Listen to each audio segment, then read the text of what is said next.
How is it that Nigeria is struggling with the issues it's struggling with, but some of the smartest people in the world are Nigerians? I think most people have mischaracterized the true cost of corruption. I don't think the most expensive line item in the cost of corruption, right, is what it's done to the economy. I think it's what it's done to sentiment and what it does to talent. In other words, when you corrupt a system, those less deserving get opportunities to which they are not deserving. Entitled. The problem is that those who are deserving pick up a little green document called a passport. They get on a plane and go elsewhere. And they leave. Because what talent does, when you distort this thing about effort versus reward, is talent goes where it will be rewarded. If you looked at the top 100 investment bankers in Wall Street today, you'd find a healthy percentage of them are Nigerians. The top brain surgeons in the world today, healthy percentage of them, Nigerians. The top investment banking lawyers in the world today, healthy percentage of them, Nigerians. Sure. What does that tell you? How is it that Nigeria is struggling with the issues it's struggling with, but some of the smartest people in the world are Nigerians? And then you look at where you'll find those Nigerians, and typically, it's not in Nigeria. So I want to say this to all South Africans. If you want to destroy this economy, let the talent leave.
Hannatu Musawa, maduku chuba jodere ndemmo egumma wego para chuba jodere tukuma duku chuba jodere ndemmo egumma wego obodo jisike n'ụbọchị eruona oyibo obiego it is everyone be free ayandaba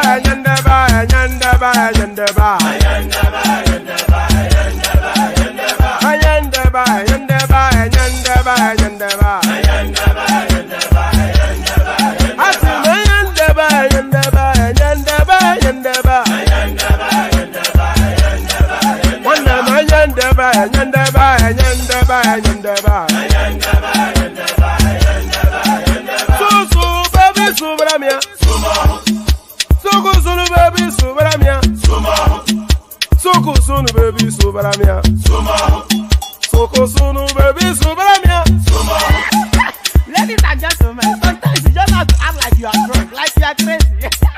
Confuse your enemies, confuse them.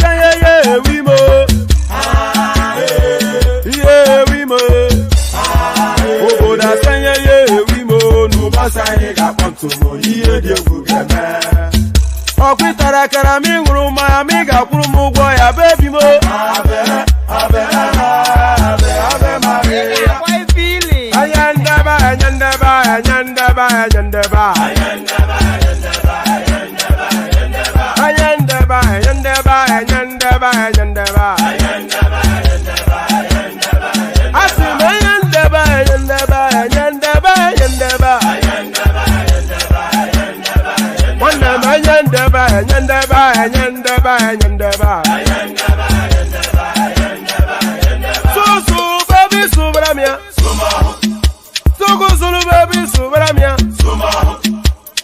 Sunu baby subaramia Soko sunu baby subaramia Ase kwa nefo jabanye si akuna nyego bamkambasi ozo. Since I was born, but now I am getting youth. Akuna mota akuna koga book.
And there it is. There it is. Amunishi. So I'm not quite sure.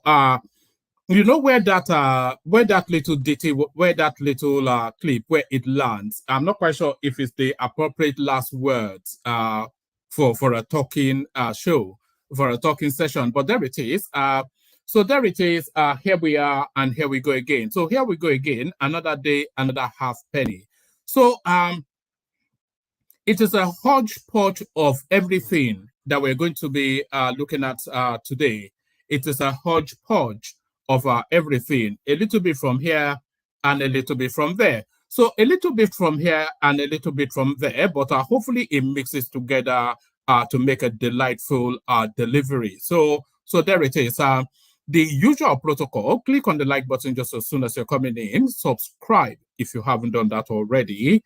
The hyperlink that says StreamYard, that's your invitation to come and join us on the screen. Let me make that hyperlink available again, because as you know, we're pushing quite aggressively for new dynamic voices to join the stream. So let me post that hyperlink again. Hopefully, I've been actually sending out hyperlinks. Hopefully, I've been sending out the right one. Let me just hold on. Have I been a silly boy? No, I haven't been. All right. So yes. So yeah, click on the hyperlink that says StreamYard. Come join us on the screen, especially if you haven't been already. So do all those. Let's get immediately to it as I stumble and fumble over my words. So yes, I said it was going to be a hodgepodge of everything. So a hodgepodge of everything. UK's 18 trillion slavery debt is an underestimation, and that is from a United Nations judge. So now, the verdict, during the Second World War, they said that the Israelis, they were mistreated, and off the back of that, countless amounts of trillions were paid to them in compensation.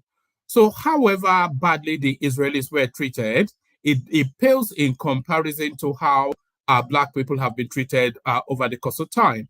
So now, what price that? UK's 18 trillion slavery debt is an underestimation, United Nations judge. So we'll be spending some time with that, the narrative of slavery, and what that we'll be spending some time on that, and the narrative of slavery and what that means and how that plays out. So we'll be spending time with that. So we'll be spending time on that and with that. And of course, Matters Nigeria, we're spending time there as well. Nigeria never applied to join BRICS. Buhari's ex-aide reveals after new members admitted. So I think somewhat this is a reversal of the truth. I think somewhat this is a reversal of the truth, because when Nigeria was canvassing to be part of that space, it was well publicized. But now that they've been rejected and snubbed, it looks as though now positions are now being reversed. Nigeria never applied to join BRICS. Buhari's ex-aide reveals after new members admitted. So let's go through this quickly. The former Special Assistant on Digital and New Media to ex-President Muhammadu Buhari, Tolu Ogunlesi, on Friday, revealed that Nigeria never applied to join BRICS after the group selected new members. On Thursday, reports emerged that BRICS selected Argentina, Egypt, Ethiopia, Iran, Saudi Arabia, and UAE to join its group in 2024. The group's previous members were limited to Brazil, Russia, India, and China before South Africa joined in 2010, hence the name BRICS. So if we just actually pause there for a moment, I cannot imagine that they can continue under that name BRICS, because of course that would not take recognition of the new membership. So what they have to look for they cannot continue to add the alphabet of new countries that come in. So they have now to look for a name. And if they continue to stick with BRICS, then that will tell you that some members are more privileged than others. So they have to look for a new name for that space. The group's previous members were limited to Brazil, Russia, India, and China before South Africa joined in 2010, hence the name BRICS. Their economies, aside from that of South Africa, have been projected to dominate the global economy by 2050 as they seek to reduce their reliance on the United States dollar in trade. Correspondents had reported that 15 countries applied for membership, with 4 or 5 new members expected to be selected into BRICS. Following the selection of Argentina, Egypt, Ethiopia, Iran, South Africa, and UAE, reports emerged that BRICS ignored Nigeria. However, that is not the case, according to Ogunlesi on Friday. On his Twitter handle this afternoon, the former aide to Buhari said Nigeria has... I'm not quite sure why it's reading like that. Let me start it entirely. It just sounds so much weird the way I'm reading it. Let me start it all over again. The former presidential assistant on media and new media to ex-president Muhammadu Buhari, Tolu Ogunlesi, on Friday, revealed that Nigeria has never applied to join BRICS after the group selected new members. On Thursday, reports emerged that BRICS selected Argentina, Egypt, Ethiopia, Iran, Saudi Arabia, and the UAE to join its group in 2024. The group's previous members were limited to Brazil, Russia, India, and China before South Africa joined in 2010, hence the name BRICS. Their economies, aside from that of South Africa, have been projected to dominate the global economy by 2050 as they seek to reduce their reliance on the United States dollar in trade. Correspondents had reported that 15 countries applied for membership, with 4 or 5 new members expected to be selected into BRICS. Following the selection of Argentina, Egypt, Ethiopia, Saudi Arabia, and UAE, reports emerged that BRICS ignored Nigeria. However, that is not the case, according to Ogulesi. On his Twitter handle this afternoon, the former aide to Buhari said Nigeria has never applied to join BRICS. So the report that the West African country was snubbed is false. So whether Nigeria applied to join BRICS or not, Nigeria, by virtue of what it is, should be a member of BRICS. It should either by application or by invitation be in consideration for BRICS. And the fact that all these countries now, I don't even see how Iran can be ahead of Nigeria in membership of BRICS. I don't see how UAE can be ahead of Nigeria, or certainly not South Africa or Ethiopia. I can entertain an argument for Saudi Arabia, but I cannot entertain arguments beyond that, because I think Nigeria by far supersedes every other country outside of Saudi Arabia that was invited into that organization. On his Twitter handle this afternoon, the former aide to Buhari said Nigeria has never applied to join BRICS, so the report that the West African country was snubbed is false. On BRICS, emergency foreign policy analyst should please note that Nigeria has never formally applied to join, he wrote on Twitter. So the idea that Nigeria was snubbed, re-membership, is false. PS. Would be interesting to see how the newly expanded BRICS function. Requires patient observation, he added. Nigeria's Vice President, Kashim Shettima, represented President Tinubu at the 15th BRICS summit held in South Africa. So quite why Nigeria is being represented there when we were not even invited to join is the wider question.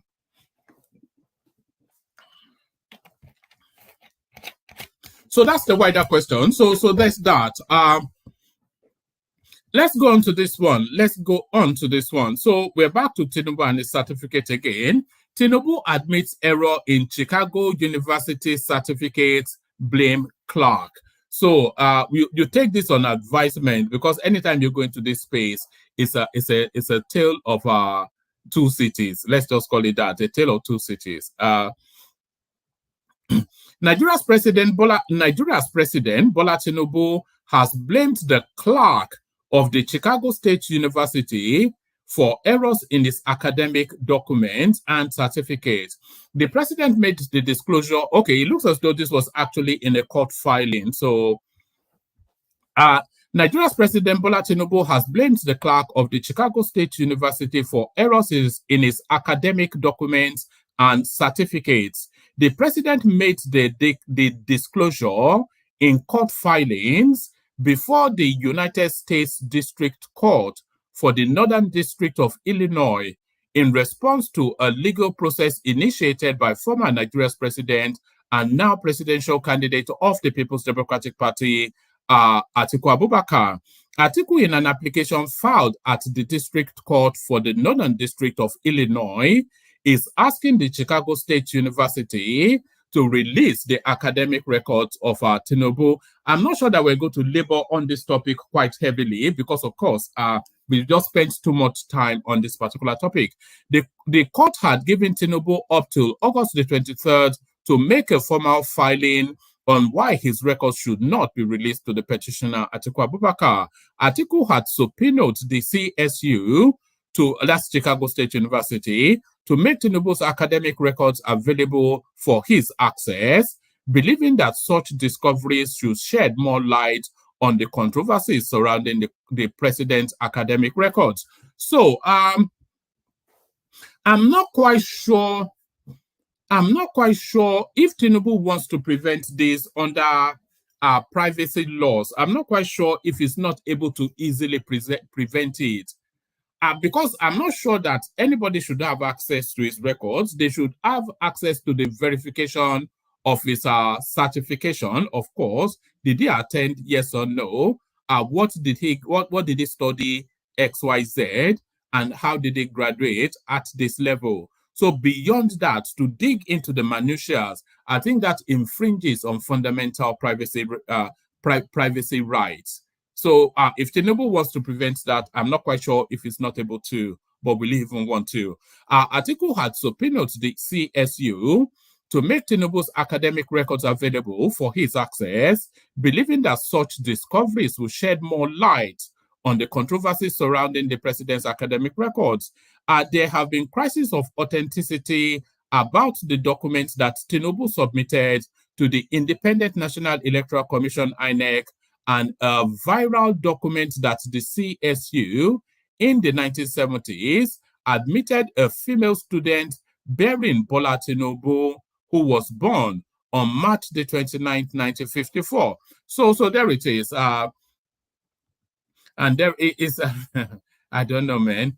It's like a Twilight Zone sometimes, a parallel universe. In complying with the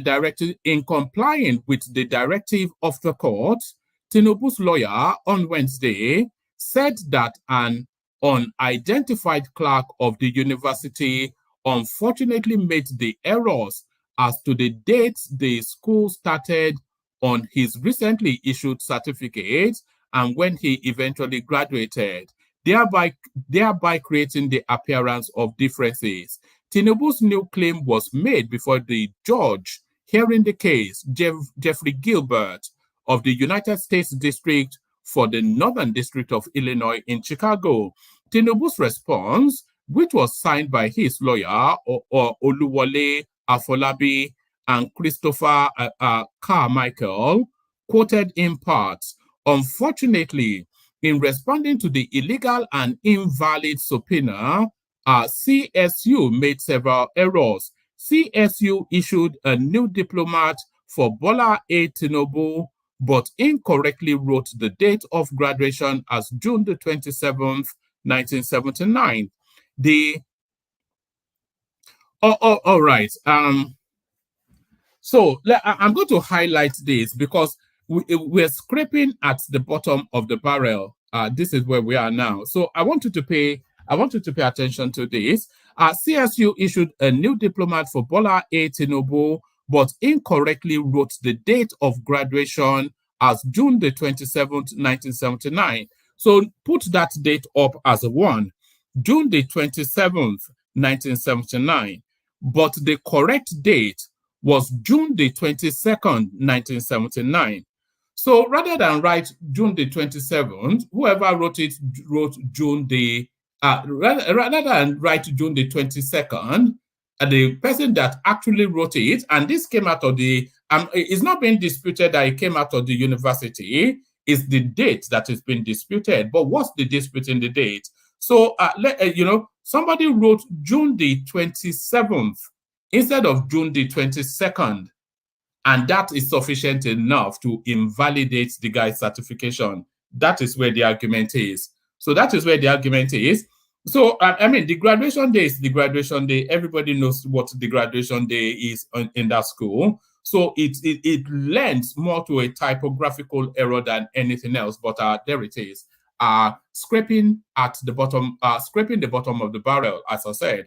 CSU issued a new diploma for Bola A. Tinubu, but incorrectly wrote the date of graduation as June the 27th, 1979.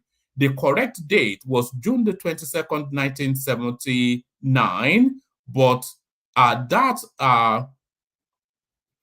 That's a scrivener's error, along with a change in the CSU logo, the font on the diploma, and the leadership at CSU who signed the diploma created the appearance of differences between an earlier issued diploma and the one issued in response to the 2022 subpoena. So let's just I did say I don't want to spend too much time on this, but the ridiculousness of it sometimes so the hub of what article is investigating is that they wrote the 27th of June 1979 instead of the 22nd of June 1979. And by the way, they are saying there is no correlation between his original certification and the newly issued one now that they've had to request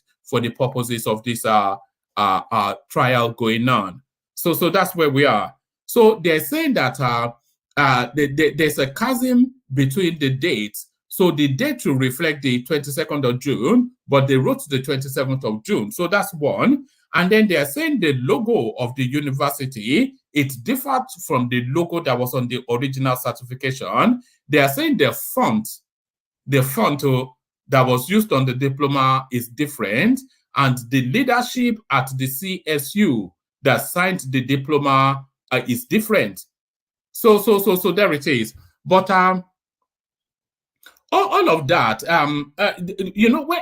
where it gets ridiculous and ludicrous is all of that. They're peppy little things, neither here nor there. Did he attend the university? Is the first question. And did he graduate from the university? Is the second question. So if he attended the university and he graduated from the university, then whatever font they used to type up his certification, that's really immaterial.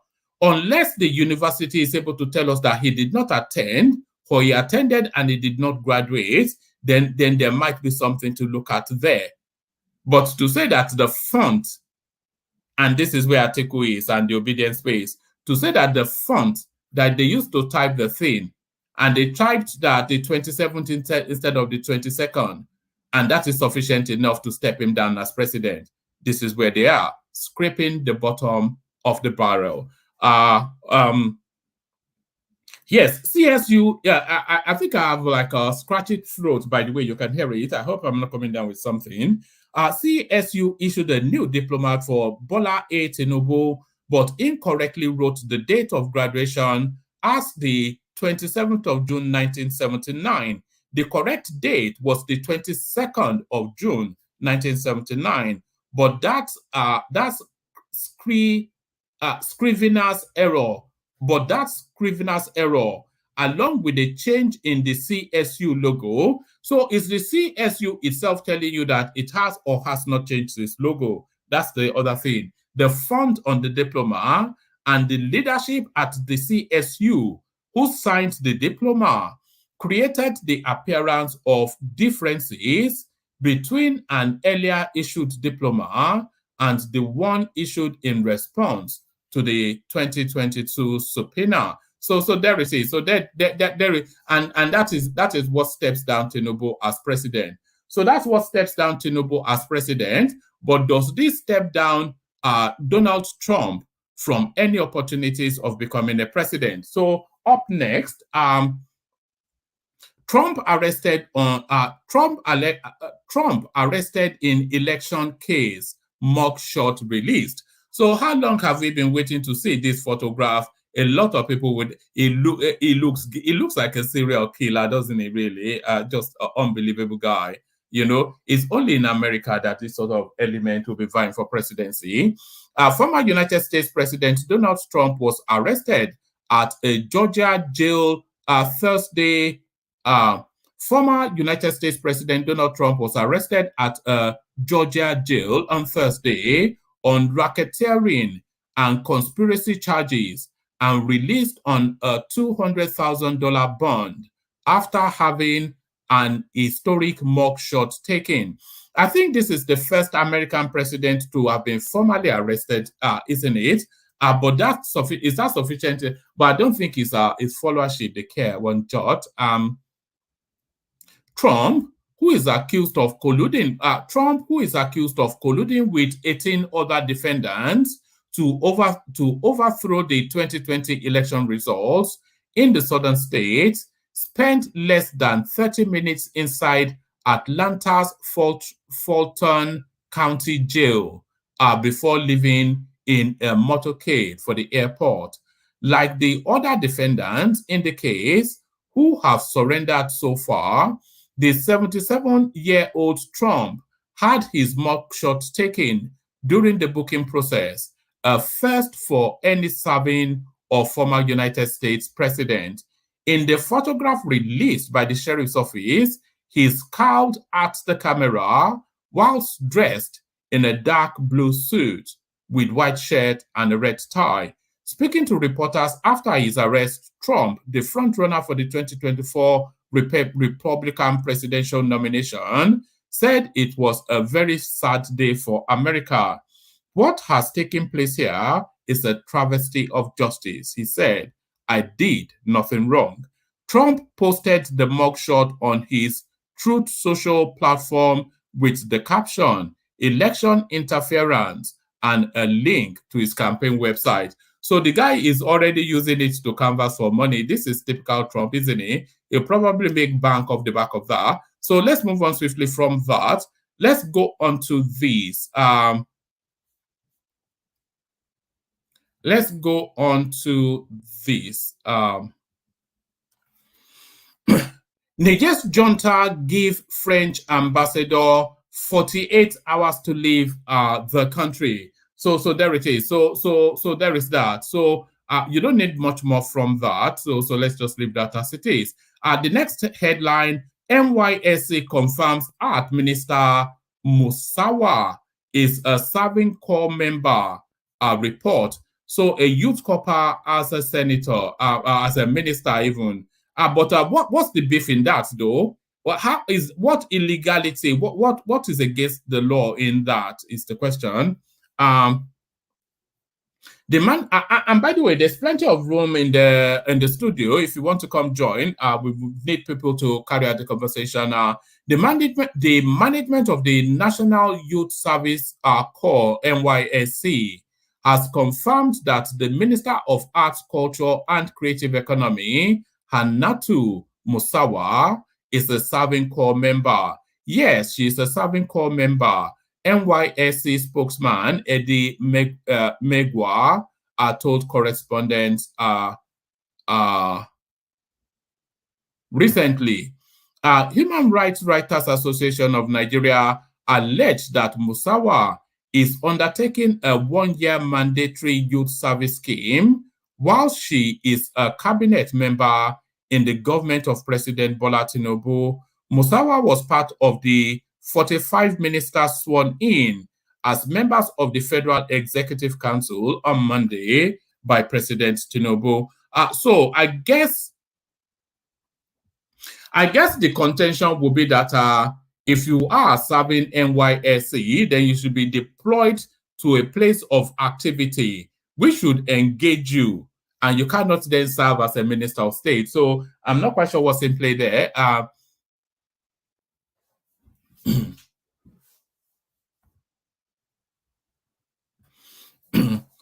Earlier, HURIWA in a statement. Earlier, HURIWA in a statement claimed that Musawa is a core member of the NYSC and that her place of primary assignment is a law firm in Abuja. HURIWA urged the NYSC management to compel Musawa to choose between her National Youth Service or the ministerial appointment. It wondered why the status of Musawa was not made known to members of the public before the Senate screened her for the position. The rights group alleged that Musawa abandoned her NYSC years ago in Ebonyi State, but later showed interest in completing it. In September 2020, the former president, Muhammadu Buhari, nominated Musawa as a national commissioner representing the Northwest geopolitical zone on the National Pension Commission Board, but the Senate in October of that year turned down her nomination following a report from the Committee on Establishment and Public Service Matters that Musawa failed to provide her NYSC certificate or exemption letter. So there it is. So Kemi Adeosun revisited somewhat is what that seems to be telling us.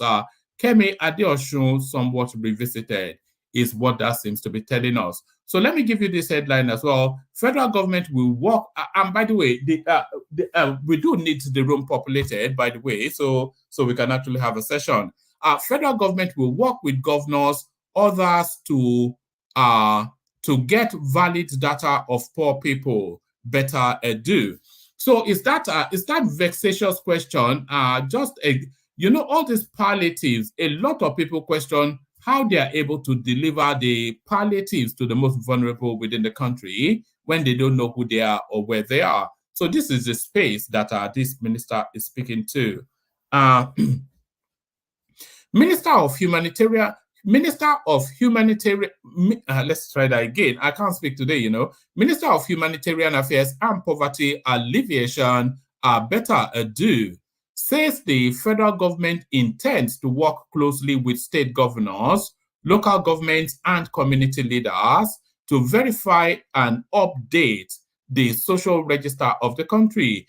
Edu made this known while speaking to Channels Television on Friday, noting that this is to aid the humanitarian ministry's plan of lifting millions of Nigerians out of poverty. We're going to verify and update, and we're going to work with the governors and local governments so that they can own it, she said.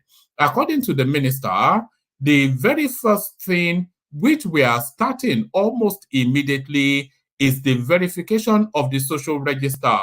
We are going to first carry out a full verification of the social register to ensure that truly it is the poorest of the poor, those who deserve to be on that list. So I'm not quite sure about this narrative of the poorest of the poor, because of course we are hopeful that circumstances does not remain the same and permanent for these people. So it's a fluid and a moving space, isn't it? The poorest of the poor.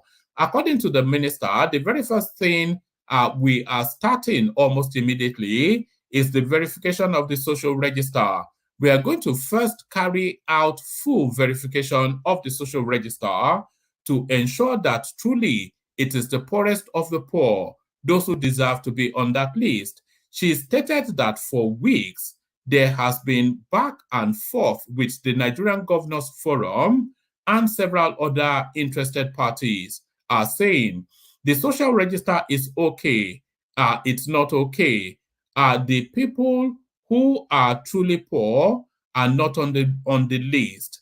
There is some political influence to it and the rest of it.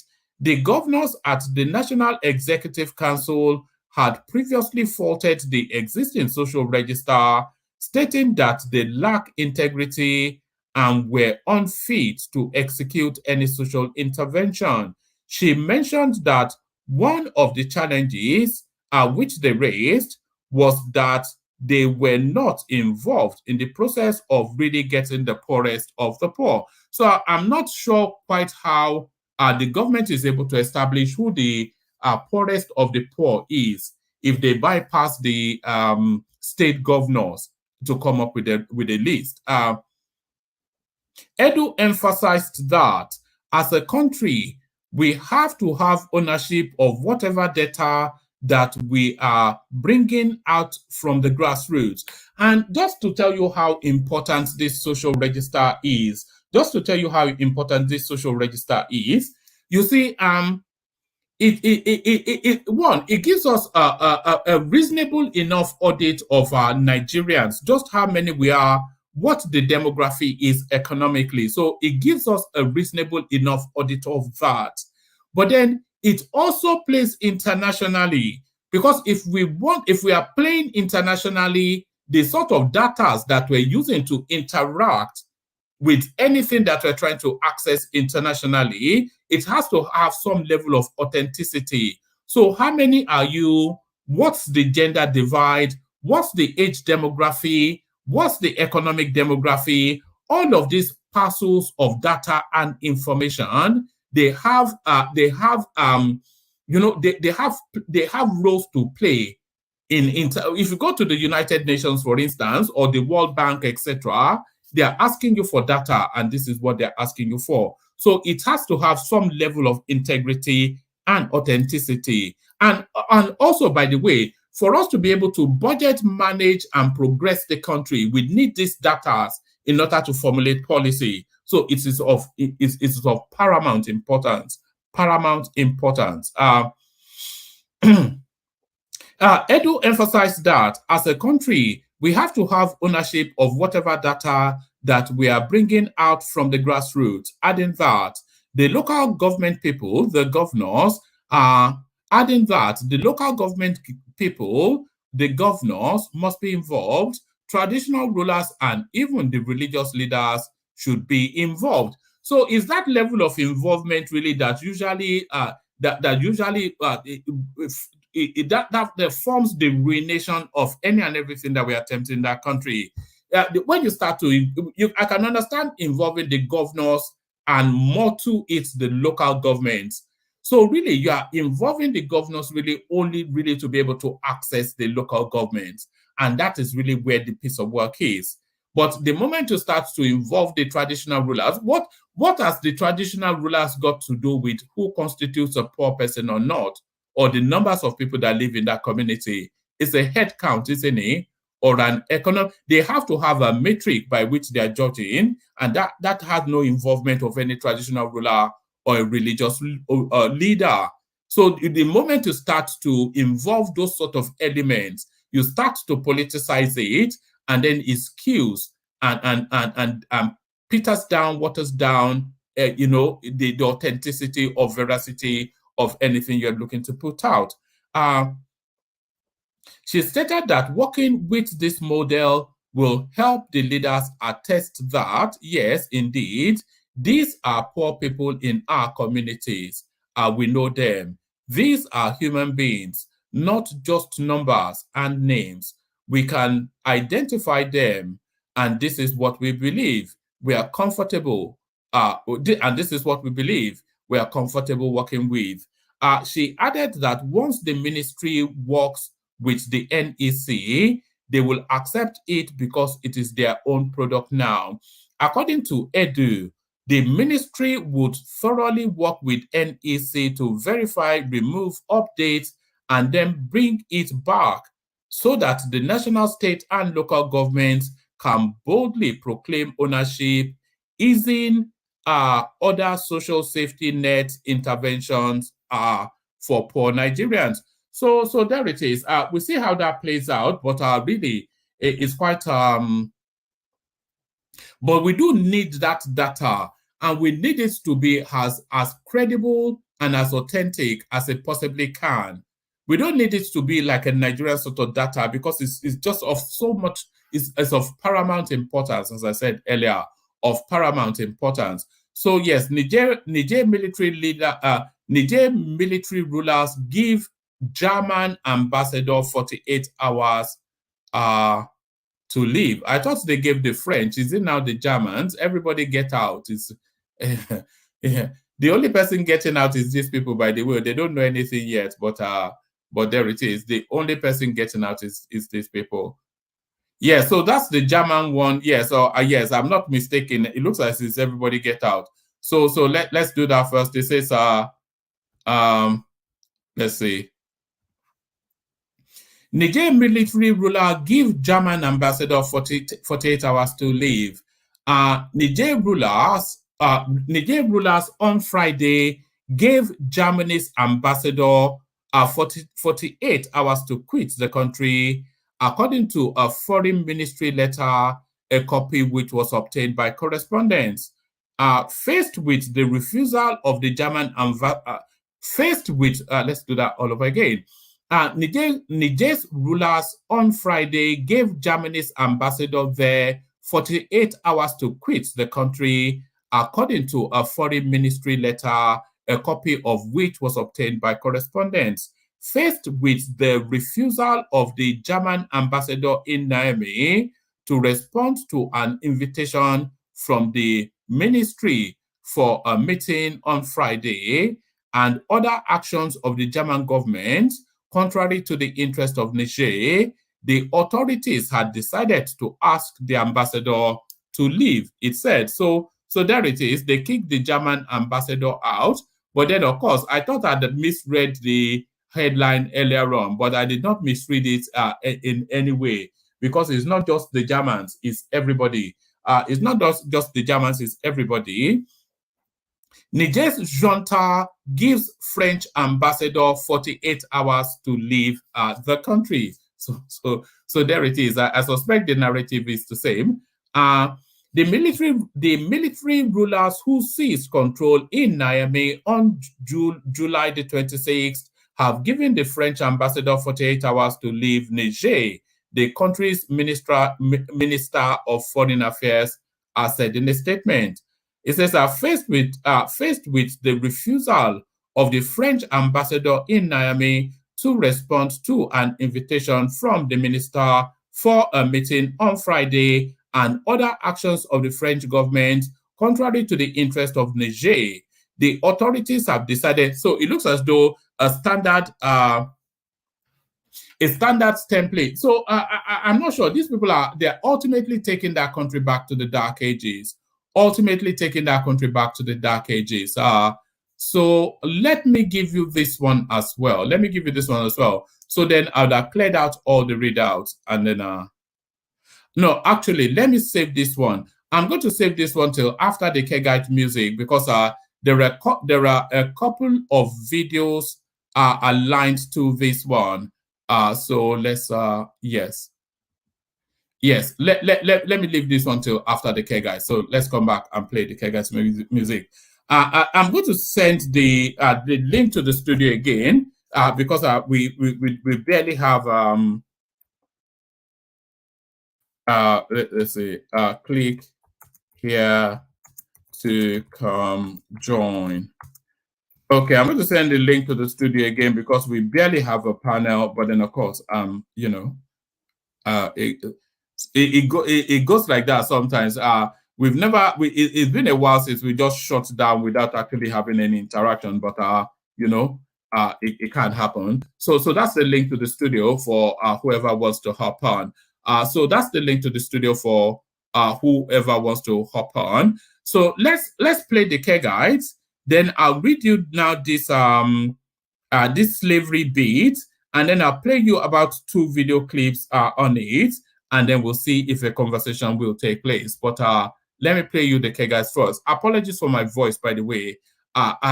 It's only now that I started talking that I noticed that my voice has suddenly gone croaky somewhat. But we see how that plays out. Yeah, the Kegites. Only water, only water, where they see my water.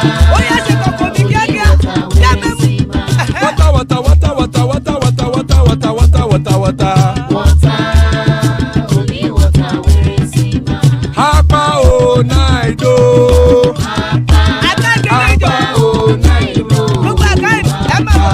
Hapa you don't come o.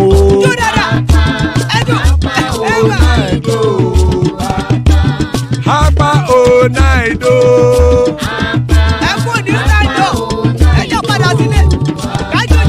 Oro keke elemu ye o. Ide shodi ya keke elemu re o. Bobby master keke elemu re o. Chibu Latif keke elemu re o.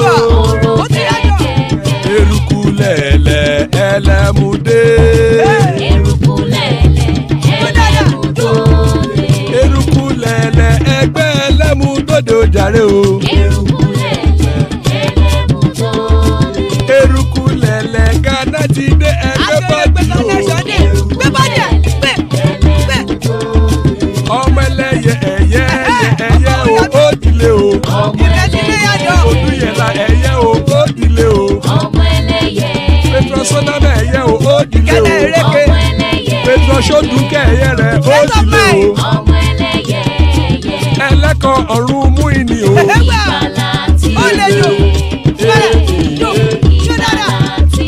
Àkùkọ ọ̀run méjìkọ.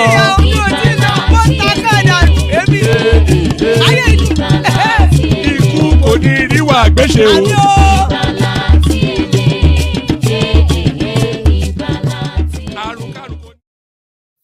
And there it is right there. Iku koniru agbeshe, may death have nothing to do with us.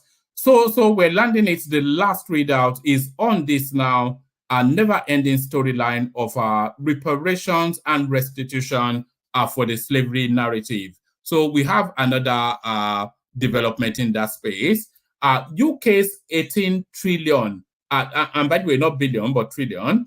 UK's 18 trillion pound slavery debt is an underestimation, United Nations judge. So let's now see what the latest development is. So this already tells you that this is somewhat skewed because the judge, of course, a black man. A United Nations judge says the United Kingdom is likely to owe more than 18 trillion pounds in reparation for its historic role in the transatlantic slavery. A report co-authored by the judge, Patrick Robson, says the United Kingdom should pay $24 trillion, 18.8 trillion pounds, for its slavery involvement in 14 countries. So I wonder if Nigeria is part of that. They can begin with a debt write-off, can't they, really? But there are arguments back and forth. So I'll bring you some of the arguments as well. But let me give you the readout first. But Mr. Robson says the sum was an underestimation of the damage caused by the slave trade. He said he was amazed some countries responsible for slavery think they can bury their heads in the sand.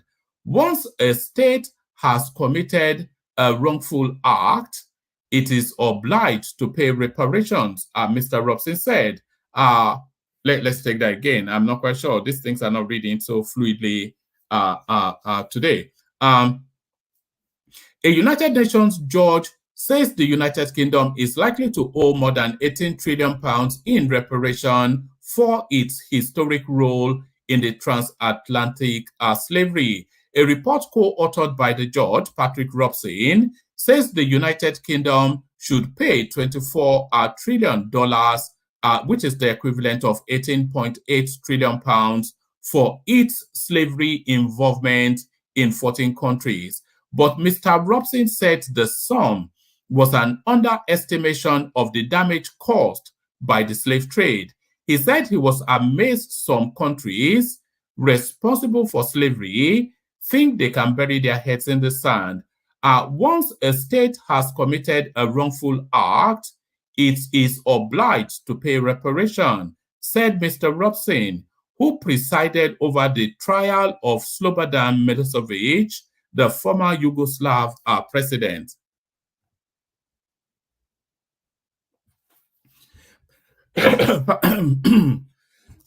Pardon me.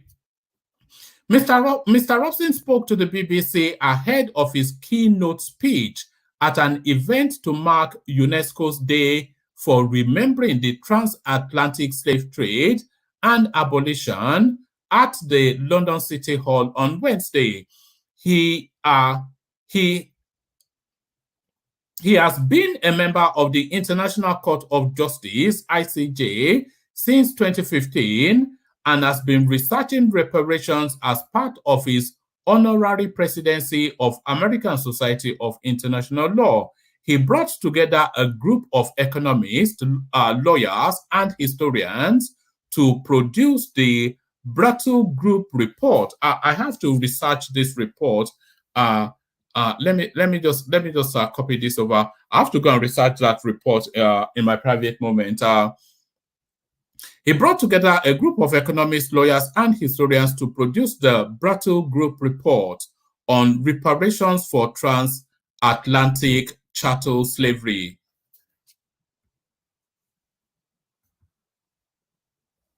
Right. Hold on.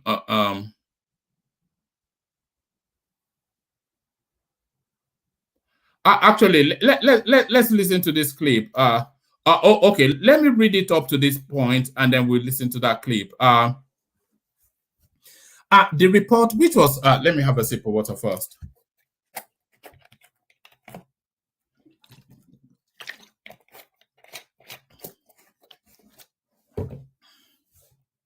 And let's take it from the top again.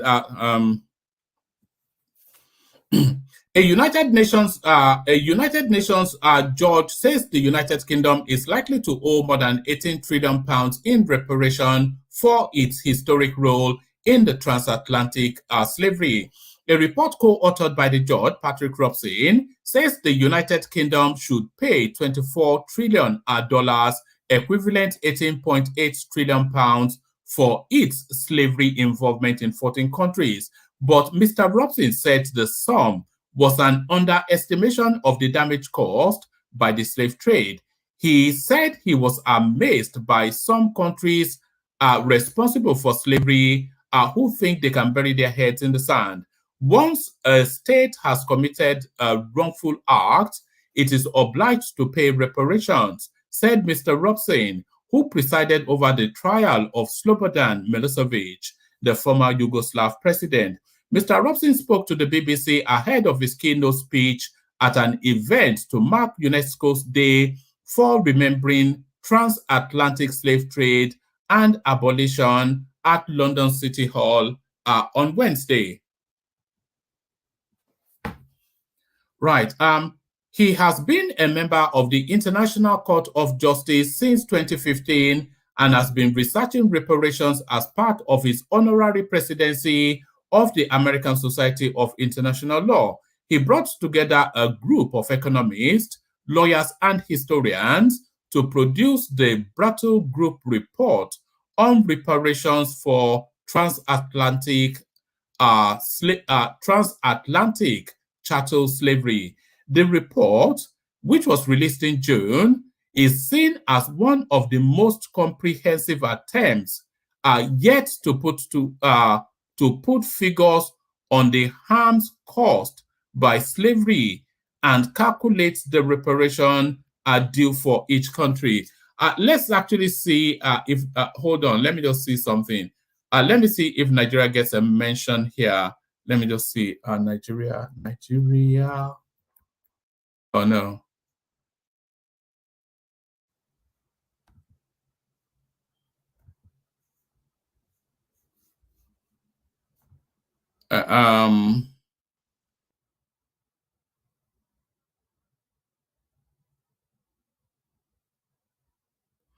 I am going to post. I am going to post a link to this report for whoever wants to read it. Just bear with me 1 second. Let me actually show you the screen that I am looking at. Let me show you the screen I'm looking at.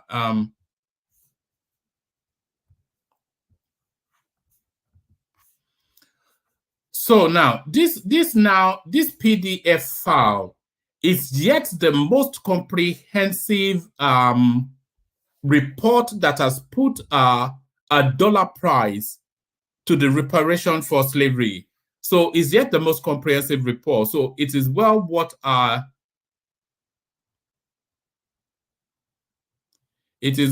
looking into. I'm just trying to see if there's anything that pops out that we can. Okay, let's have a look. Okay, hold on.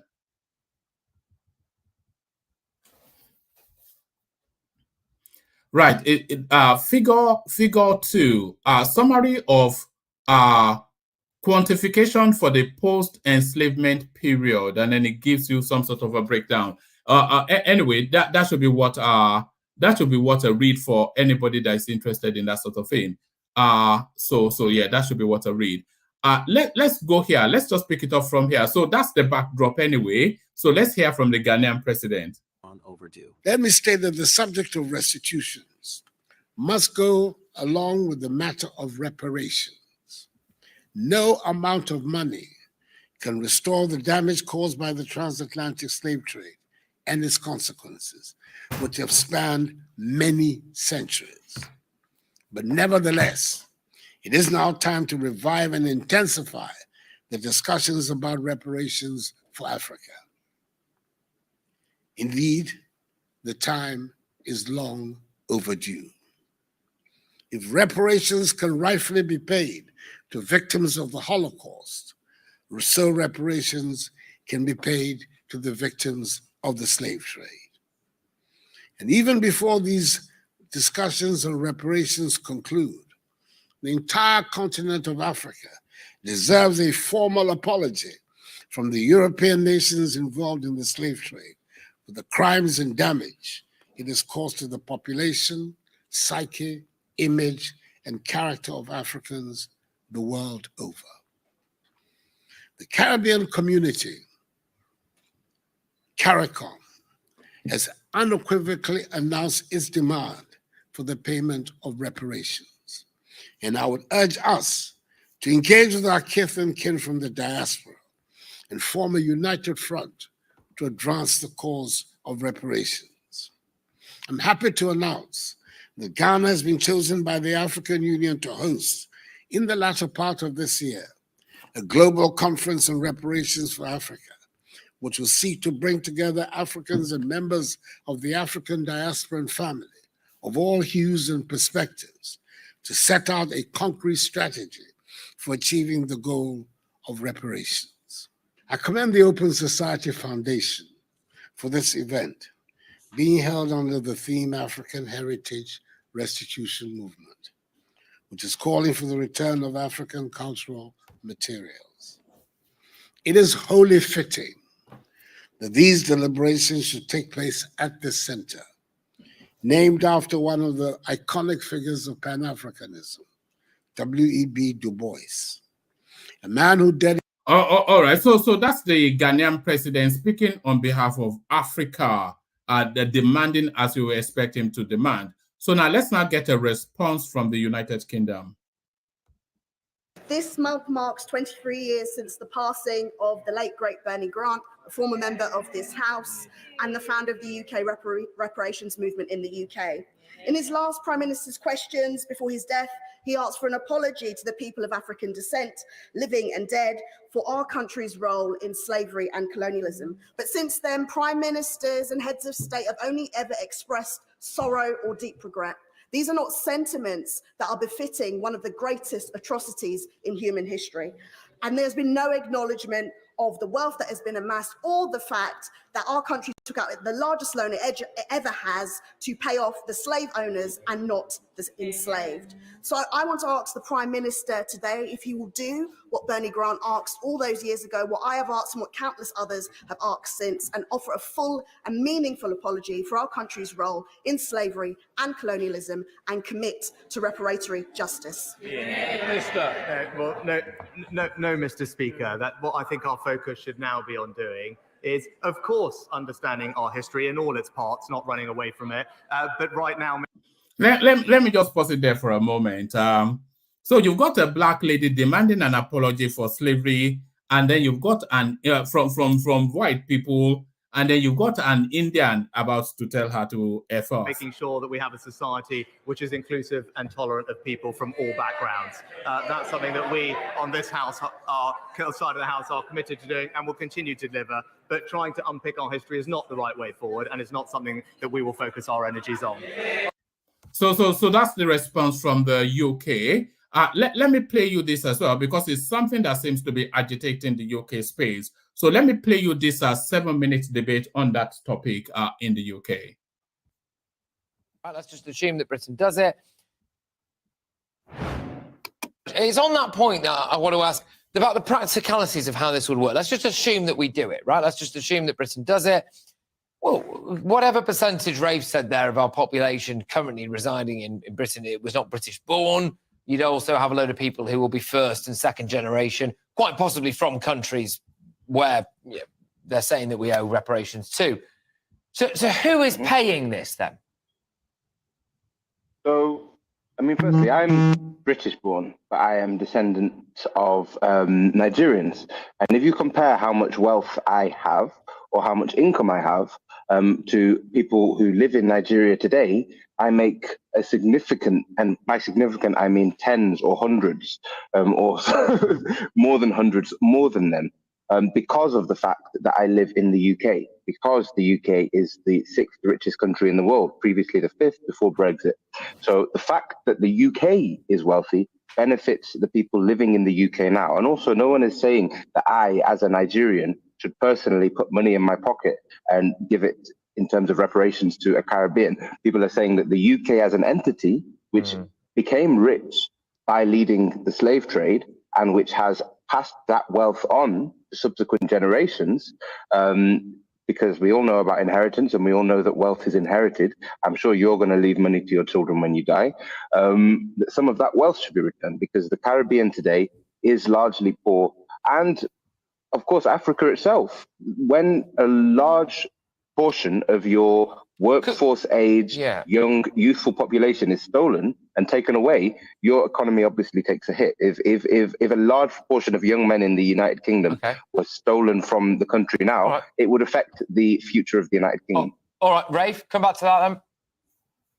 Well, firstly, I would say, if as a Nigerian, if Britain is to pay reparations, then I think Femi as a Nigerian, another Nigerian should also pay reparations, because we have to remember it was from the west coast of Africa, from states like Benin and Nigeria today, that slaves were enslaved by other Africans. You know, there were as many slaves kept in bondage and slavery by Africans as were transported over the Atlantic. No white men were going inland and capturing slaves. They were purchasing slaves sold to them by the African chiefs of Western Africa. So if Britain is being asked to pay for slavery, then obviously people in Nigeria should also be paying for slavery. Also, you know, Femi has just said that the Caribbean is very poor. Actually, the Caribbean are middle-income countries, far wealthier than the West African countries from where the slaves first came. You know, the GDP per head in Benin, for example, is approximately $1,500 a year. You go to somewhere like Barbados, it's $14,000 a year. You know, Portugal, the biggest slave trader of all, is a poor country today. Slavery didn't benefit these European powers, as is often said. In this country, in the UK, slavery only contributed to about 3% of capital formation.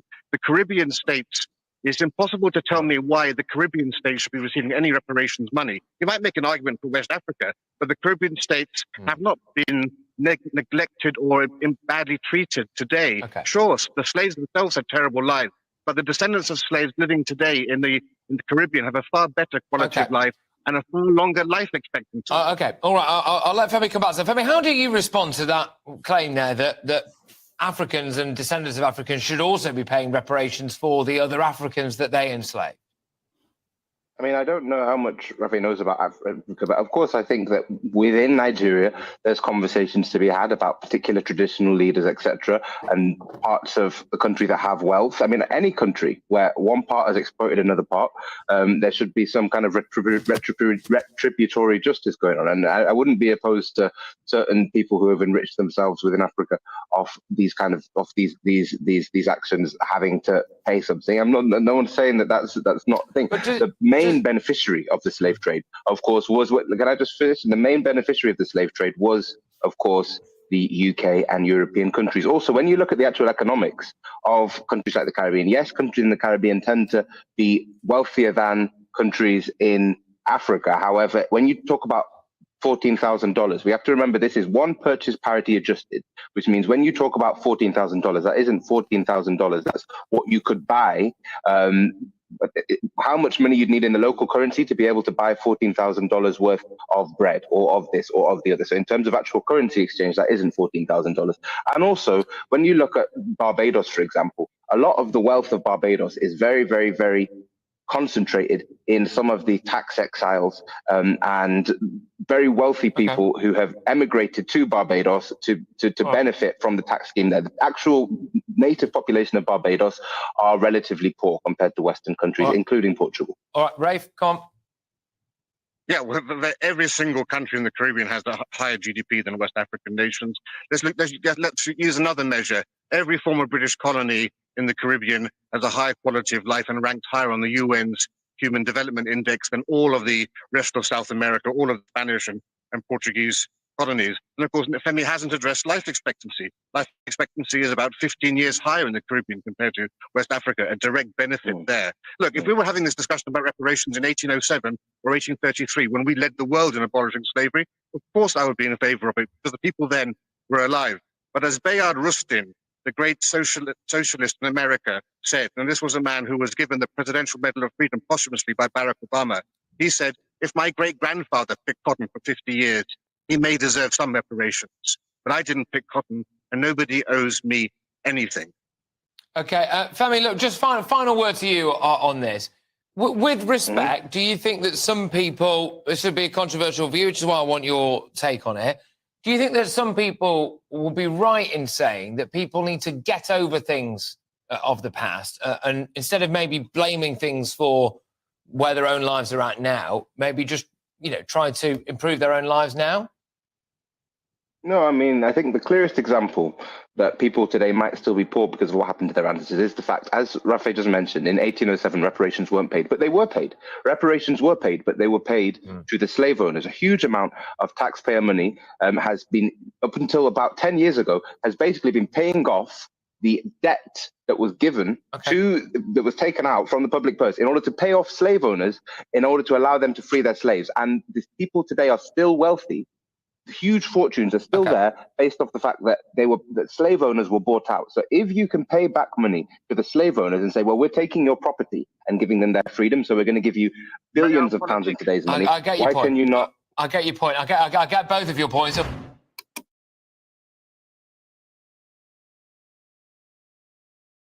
All right, he got his point, but he didn't actually really want to hear his point. So, unless we actually have Ajanle Koko, we may be having to round up here now. So, Ajanle Koko, are you there? I'm here, Woma. What's up? All right, brilliant.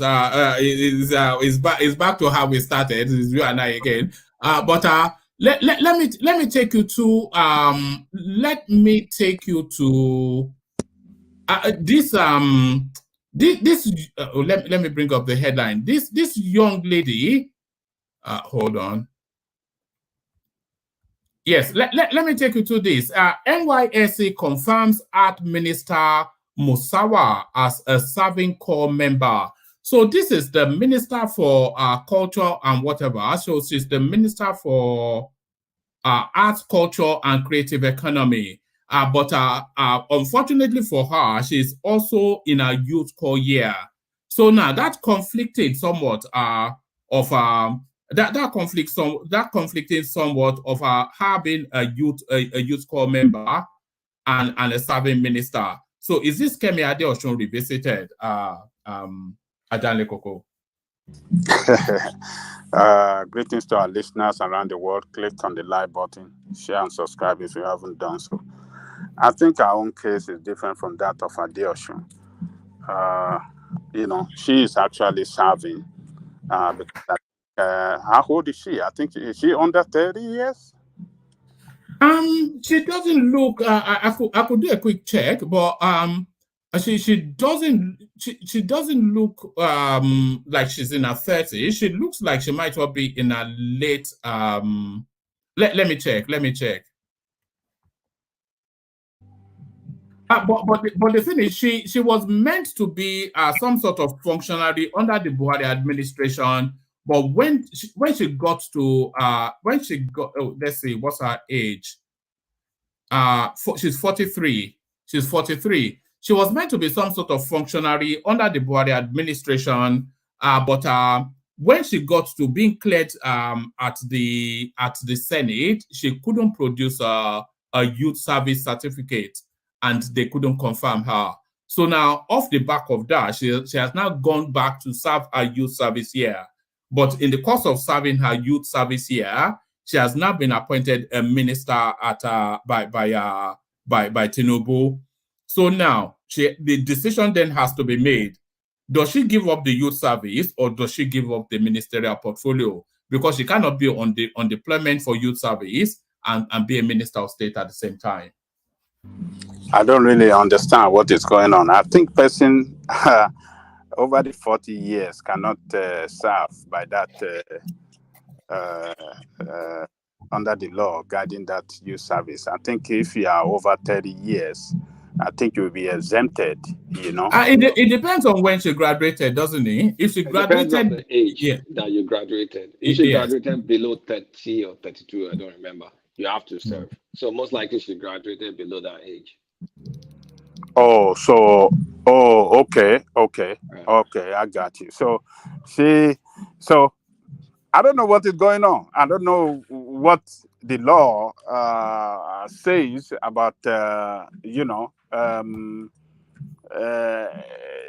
don't know if it's doing what is legal or illegal right now, that she's doing her service here at the same time holding ministerial position. I don't know how the law handled that conflict. The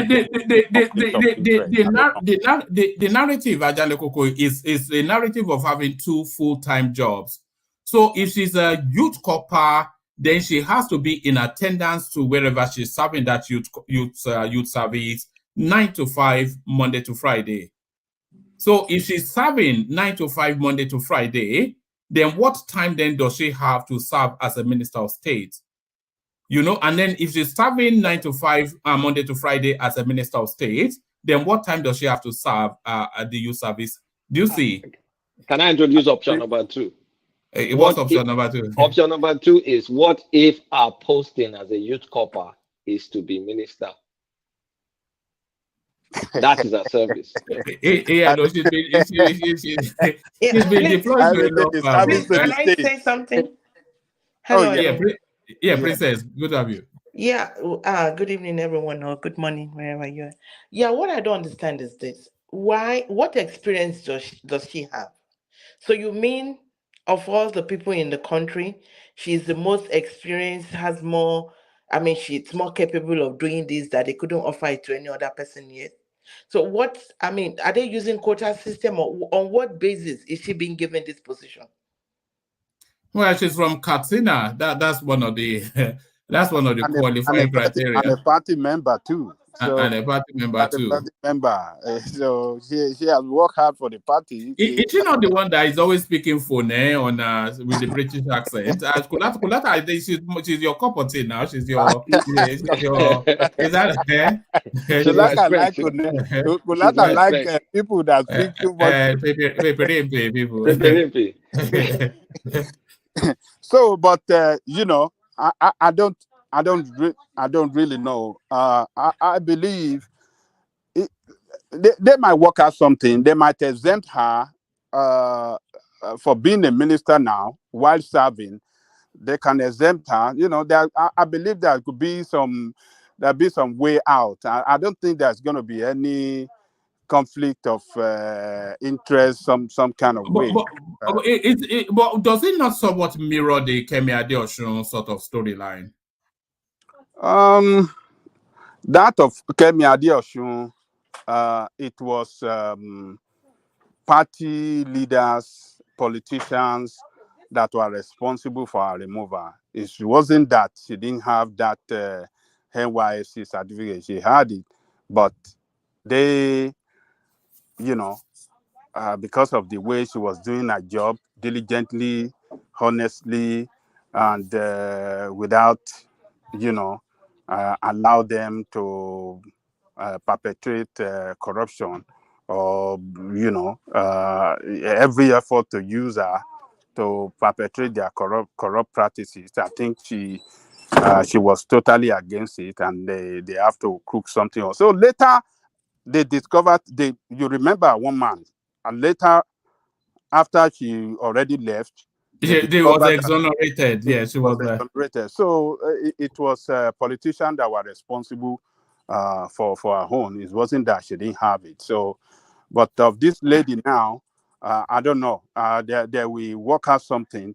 All this NYSC, what is even the usefulness of it? I don't even know. Anyway, it doesn't serve any purpose.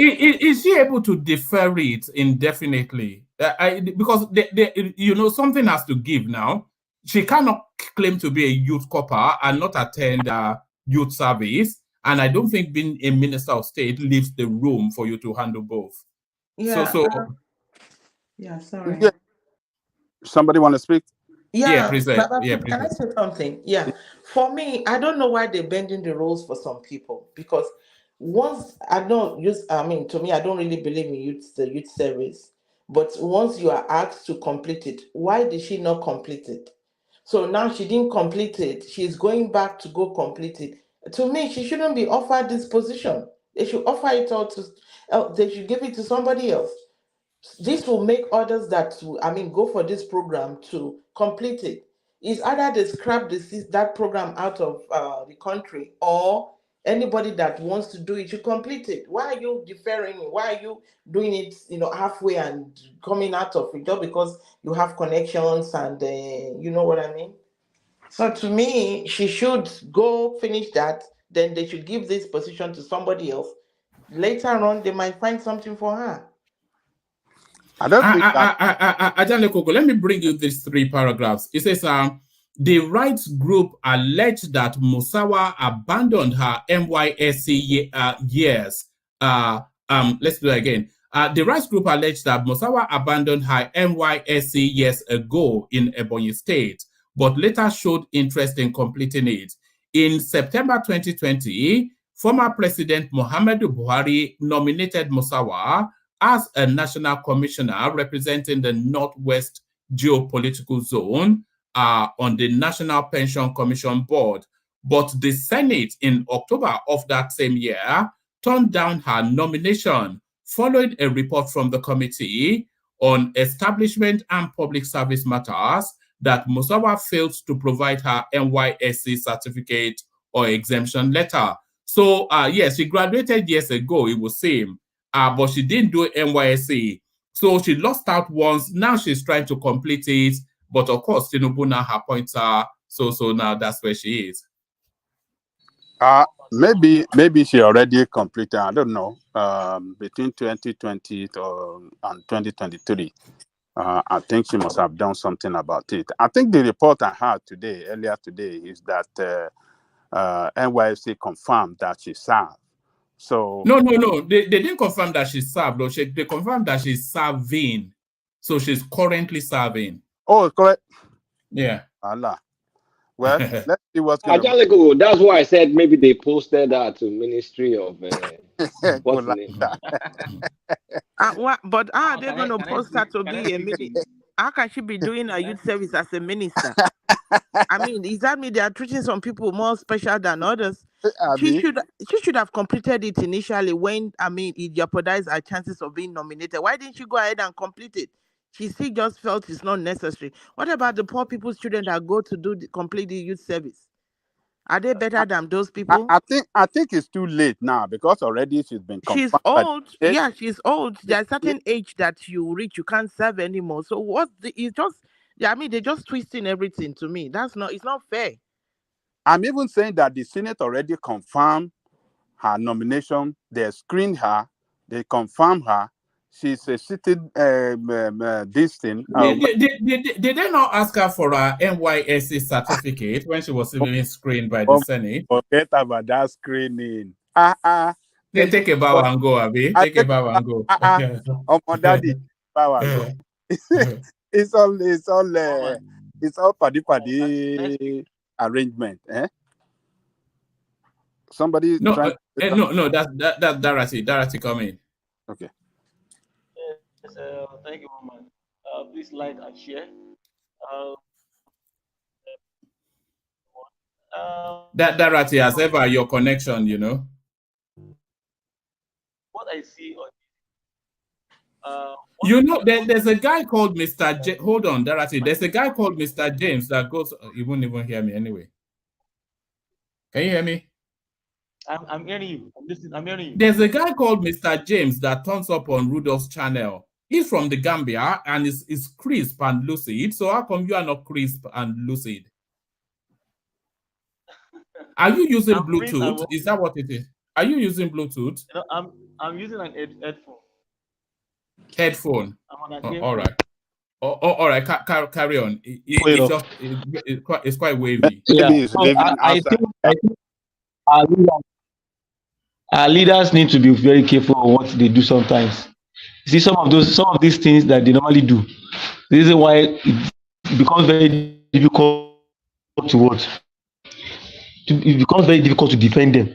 Why should you not do your due diligence before you nominate someone? And the Senate also doing their own due diligence before they confirm somebody. You know, if you are doing this, you are bending the rules. So what examples are we setting? Are they setting for the ordinary Nigerians, the followership? You see, and that's the problem we are having. These things you are supposed to finish your NYSC. If you have not finished it, finish it. Or better still, get a kind of probably you are able to talk to people. I mean, within the NYSC establishment for deferment. I think some people normally do deferment. You know, and even some people when they have scorned, they will ask them to come and redo it again. If it's discovered that you've not been seen, you've not been payrolling for some months, they can ask you to come back and do it. But we all know that it's for power. They knew that they are going to withhold them. You know, the day they are planning to plant their children in places of power, and that's why they always want to do it. And I can remember while I was serving there those years, there are people that are 40 years old. You still see them. They just finished though. Not that it is not that you're even saying that she finished before 30. There are some people that they just finished. They are 40. No, hold on. I'm not sure that that's right. If they have just finishing and they are in their 40s, they are not obliged to serve. Maybe they are voluntarily serving, but the law does not require them to serve. I don't think. Over the age of 30, 35, yeah. Oh man, there is a lot of issues on those things. I know what I'm talking about. But not naturally. Naturally, once you are above 30, before you get my own younger sister, once you are above 30, you just get your exemption letter. It's as simple as that. Nobody disturbs you. But for these people, you know, they are politically, they are in the political limelight, so they know they may need it for something or the other, one thing or the other, like this now. I'm not trying to be pedantic or anything, but if you are in your 40s, then you are not obliged. You won't need it for anything now, but by virtue of your age. That's what I'm saying. That's what I'm saying. You won't need it, but I'm saying the reality that I have seen people, I have met people that are in their 40s that actually did NYSC. This is Nigeria, you know now. You know how they do their thing now. Please, can I say something about that? Sometimes. So I've seen people do. Hello, can I say something about that, please? Yeah, go on, yeah. Sometimes some people they are not obligated to do it due to their age, but because of the job situation in Nigeria, they think it's better for them to go there. At least they're going to be having the stipend. Something doing, Abby. Yes, yeah, they have something coming in. They have the stipend coming in better than having nothing. So that's why some people go do it. It's not because they are not obligated to do it, but it's better to them. It's better than just sitting at home having nothing. Yeah, but you know, just like you said, you are right. And I've met someone that actually they did it because of one thing, no political job or one thing that they may likely want to need it for. I met them. These are guys that are comfortable. They are riding cars. They are rich. So I said, sir, what are you still doing with us here now? I remember. I want to have the decade of so when I sat. What are you still doing here? They will say, I just needed it. Don't worry. You just don't worry. These are guys that are okay. They don't need government's money, but they don't even collect the money themselves. They don't even do payrolling. Can travel. You see them. They are already that. You know, some of them may even be doing it just for the experience, but certainly not under any obligation. Certainly not. Yeah.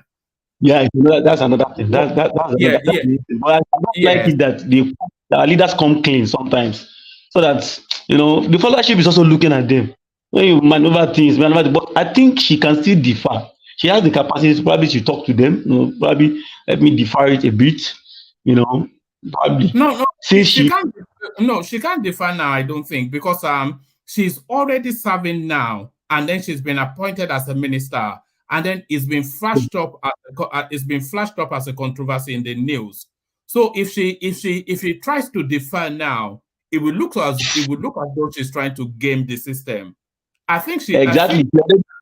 I think ultimately she's going to have to step down That's what we have to She's got to have serious issues because right now she's already in the system. Now, how do you want to say you want to? Assuming before this came out, she was able to kind of maneuver her way through and say, "Oh, okay, probably I'll defy it before I come on board for the ministerial portfolio that I'll be assigned to."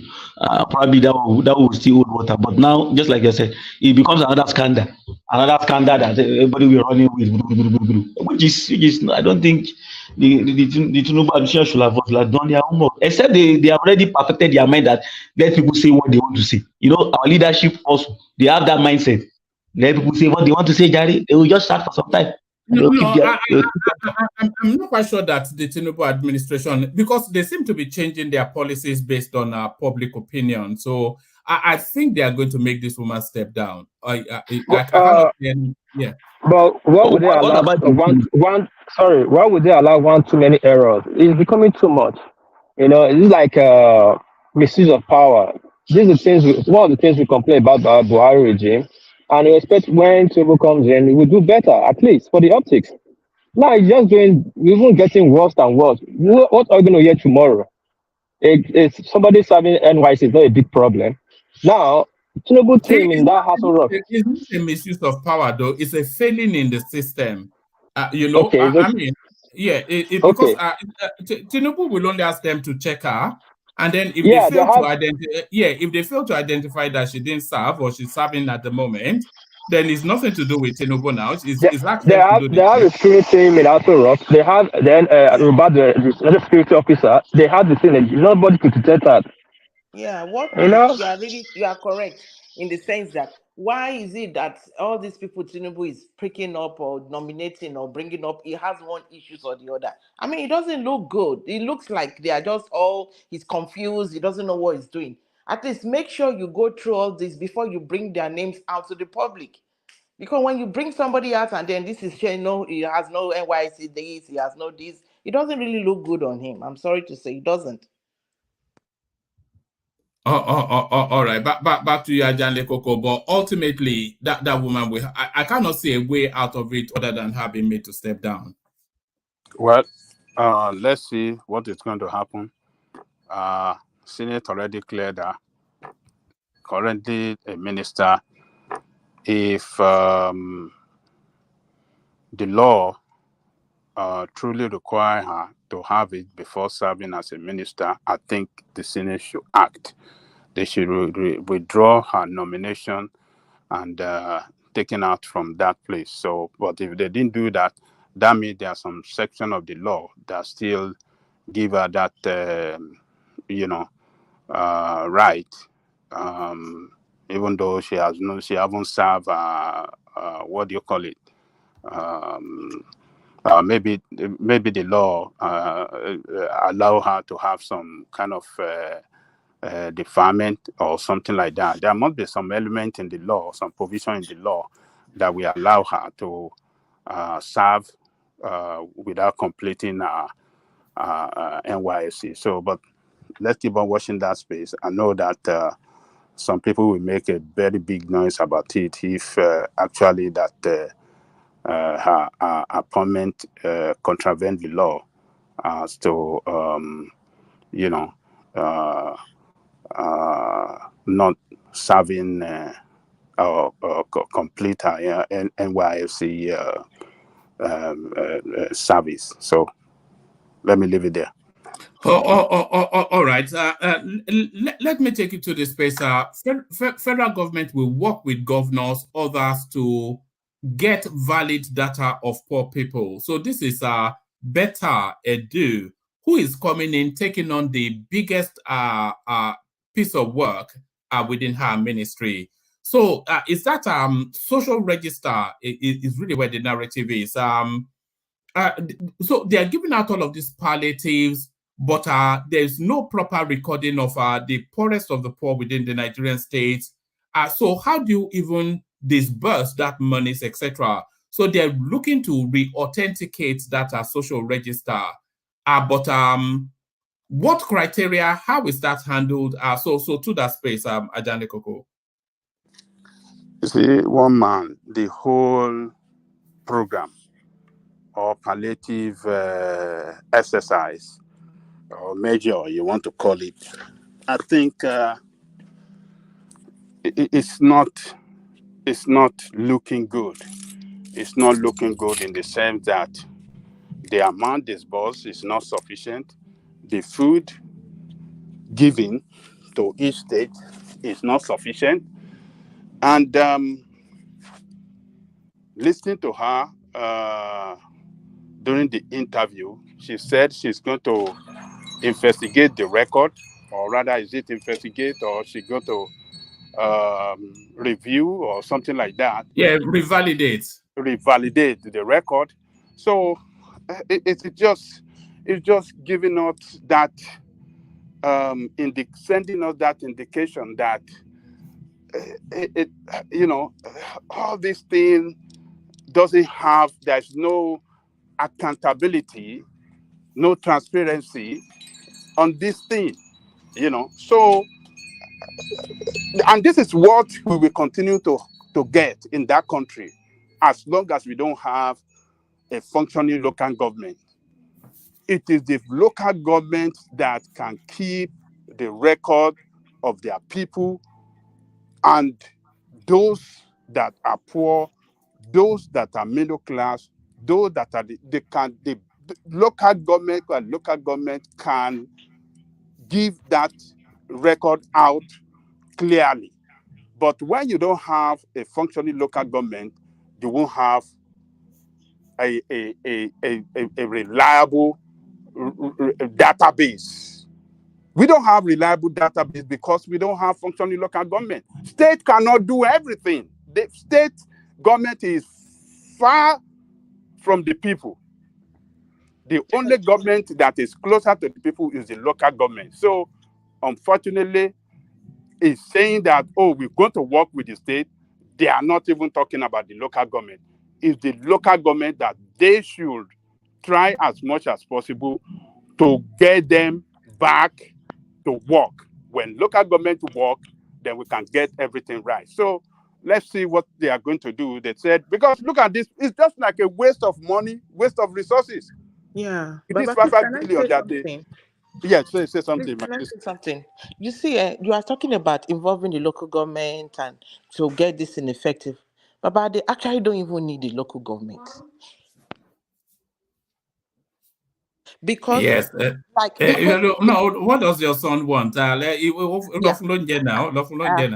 answered her. Yeah. You see, okay. the thing is that, okay, there are so many poor people that are easily accessible in Nigeria. Like you go to the beggar village, a lot of these big cities, they have beggars. You can designate somebody that will go into the beggar village and give maybe each head of the beggar family there. You go to the IDP camp. Those people, they are poor of the poorest, right?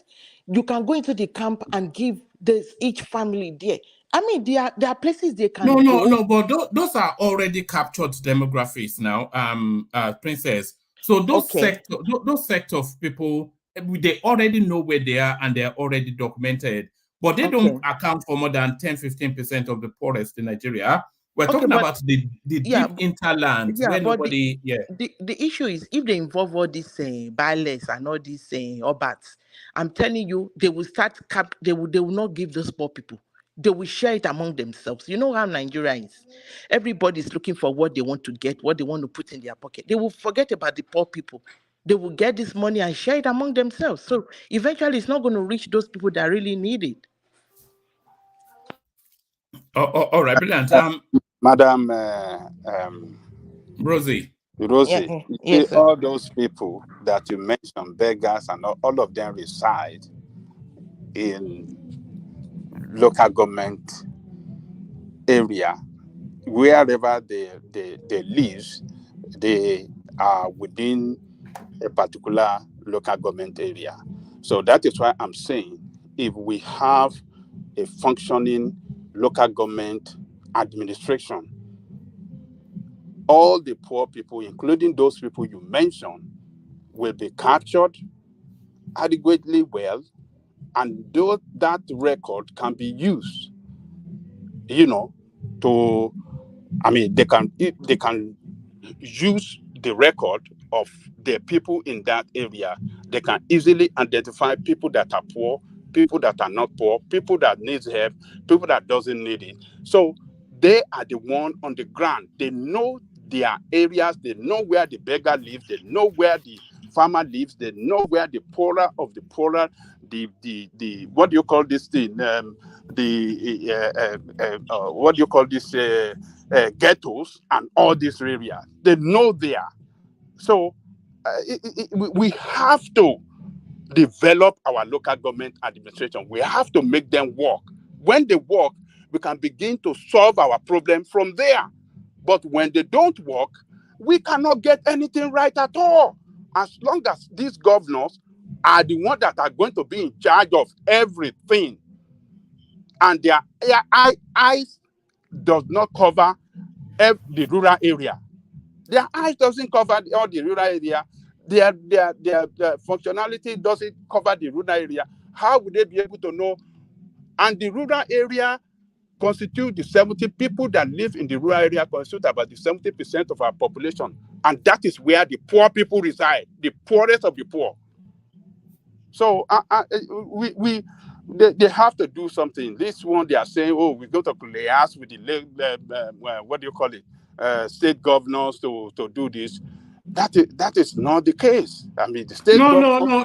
They are liaising with everybody. The state chairman, the state governors, the local government area. So all of the chain reaching down to where the poorest are, and then there are community leaders like their obas and whatnot. Yeah. Oh man, can I put a question to you and Babaja? I want to put a question to you and Babaja.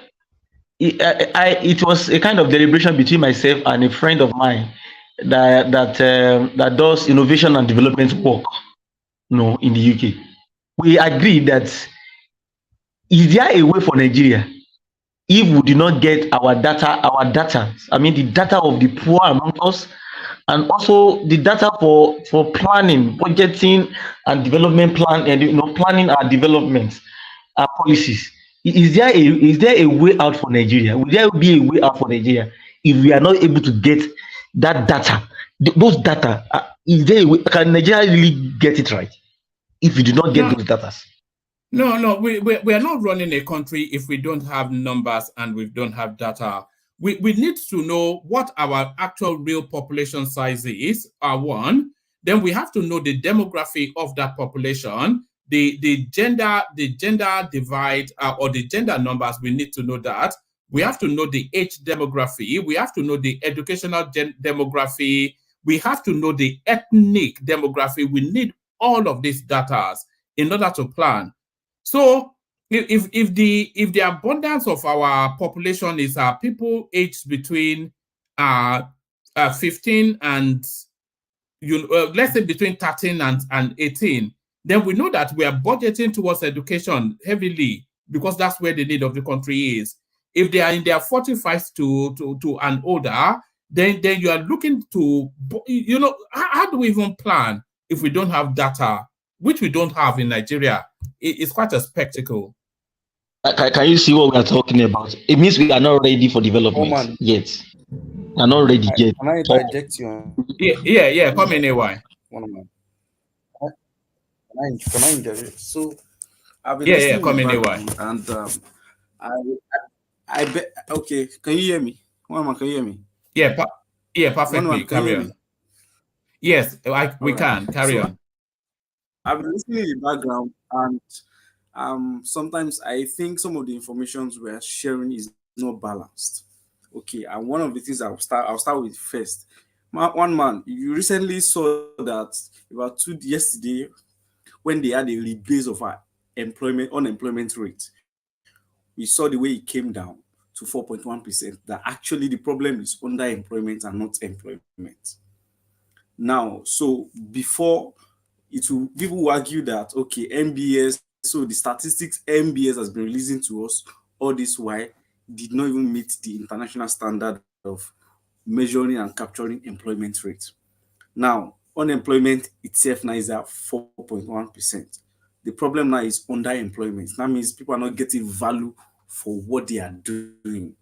So people are not really getting rewarded for how they are working. And I can seem to believe that because almost all Nigerian youth are actually doing something, even if it's small, but they are not getting real value for their effort or their reward.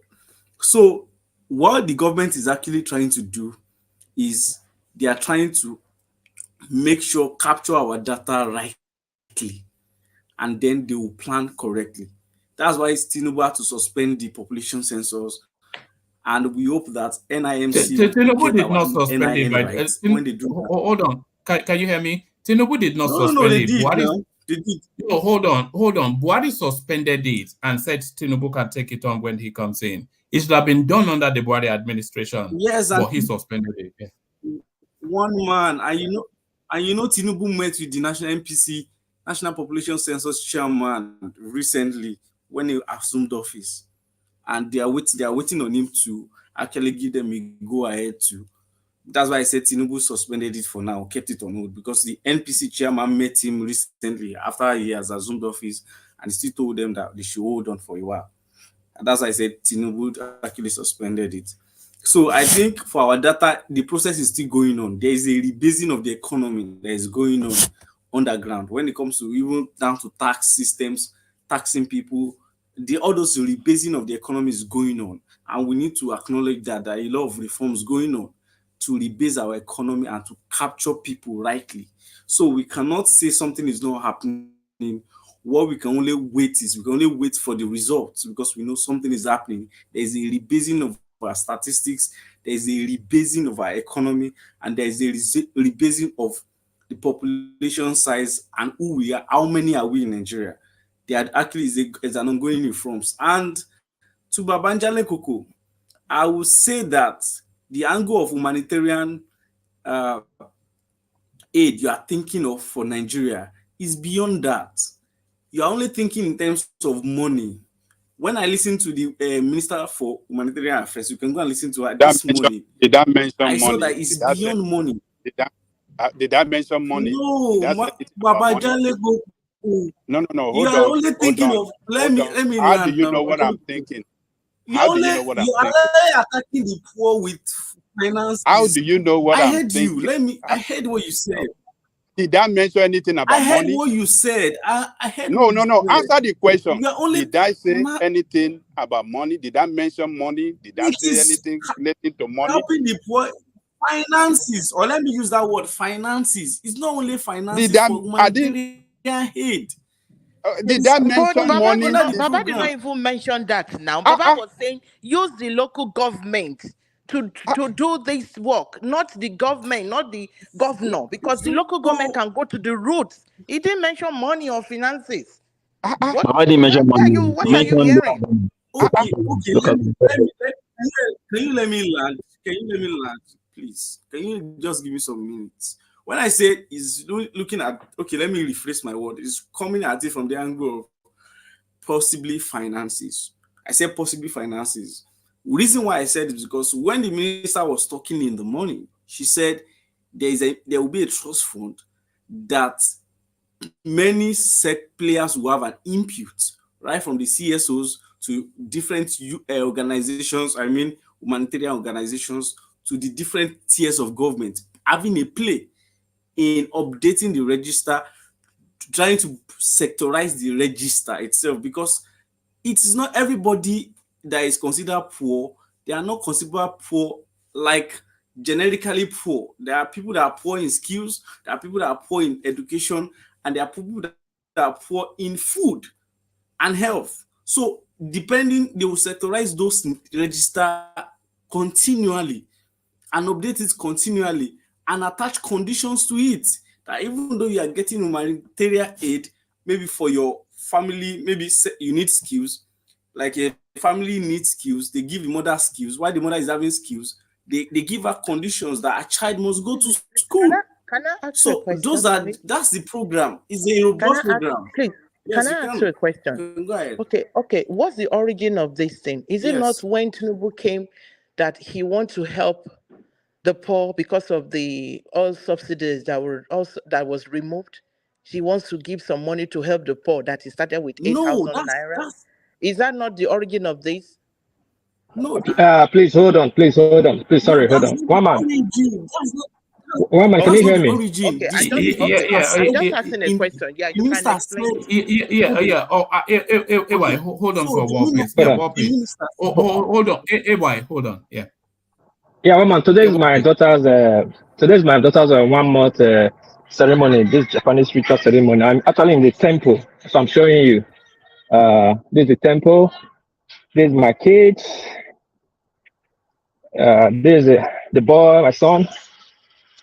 Yeah, this is the second daughter, my third daughter, my second daughter, my wife's mother, my wife, my first Help. daughter, my wife's sister, and my daughter. So we have to perform ritual Hello. today. Today she go shy you. They'll put shy you for her mouth today. Oh, You know, is it? Are they going to put sake? Is it sake that sake, sake? yeah, Is it sake? sake, yeah, sake. Why didn't you invite So us to come over now? yeah, I would have done In a that. shower. So this is the temple, but not the bigger temple. The one in my locality. There's a bigger one than this, but I would prefer to use this because this is where they did my wife on too. So all my kids are here. So we'll come into this temple So later. what's the process? What happens? The priest will come. The priest will come and pray, do all sorts of rituals. Then the last part is to give that osake to my daughter. Then I think it's to introduce her to the world because she's just we have to do it when it's just 1 month. So it's a month now, a month and some days. So the priest will come. You can see if I can climb. Okay, let me climb a little bit. Let me show you. Hold on. This is the temple. You know you're My meant to take your shoes off. Have you taken your shoes off? Yeah. Yeah, you know me. Yes. I'm taking it off. And see the shadow glass don't they here? Where she go shadow later. So this is the priest section. This is where we're gonna sit. So there's our blessing there. From here we'll go to go take a photo shoot for 1 month photo shoot. Please, what You know? religion is this? Huh? What religion is this? It's a Shinto. Okay, Japanese Shinto. religion. Yeah. So What's the belief system? What do they worship? Is it a Shinto. religion even? It's a Is it? religion. It's a tradition. He has a god. Does he have a god? Yeah, all these things, God is there. You see the statues, all these are inside here, there's a Buddha inside, like their own this thing. If you I cannot show this carving, you see the carvings are statues of things, you know. So they have God, they have so many things. But just a small temple, like now, hey, let me show you that one. This is one of the holy water. People come here and pray and take water. I do come sometimes. So it's just a small one. Let me show you. You see this place? Yeah. So this water, you pray, then you take from the water. See the water pours out. Though Japan don't have technology join now. As I put my hand, the water started to flow. But how you pray, there's a place you pray, you throw coin in, you pray, you throw coin inside. Then you pray. You have all that. So anyway, I'm going to the temple now. I will join you guys later. Thanks. Let me go. All right. Good luck with that. I hope it goes well. Yeah, it's me. All right, brilliant. So that's what is a bit of a Japanese culture. Yeah. Back to your wife. Well done now, what is that was nice. Congratulations. Congratulations, Lord, please. Yeah. Congratulations. And I would like to learn about more. This is the first time I'm hearing about Sintu. I've never heard anything in a region like that. So, one man, can you hear me? Yeah, we can hear you, but you were saying One in the man. private chat. Yeah, we can hear you. Can you hear me? Okay, we can hear you. So I wanted to answer when the minister was talking in the morning on channels. The minister said there is an SDG goal that by 2030 there has to be poverty alleviation. I think SDG goal, sustainable development goal, and TINUBU is working to achieve that by 2030, and that's what is informing the policies they want to they are developing, you know, to alleviate poverty and to roll out humanitarian interventions. And that is Okay, not thank necessarily you. because of the palliative or the subsidy. So that was Okay. what the minister said, and which went.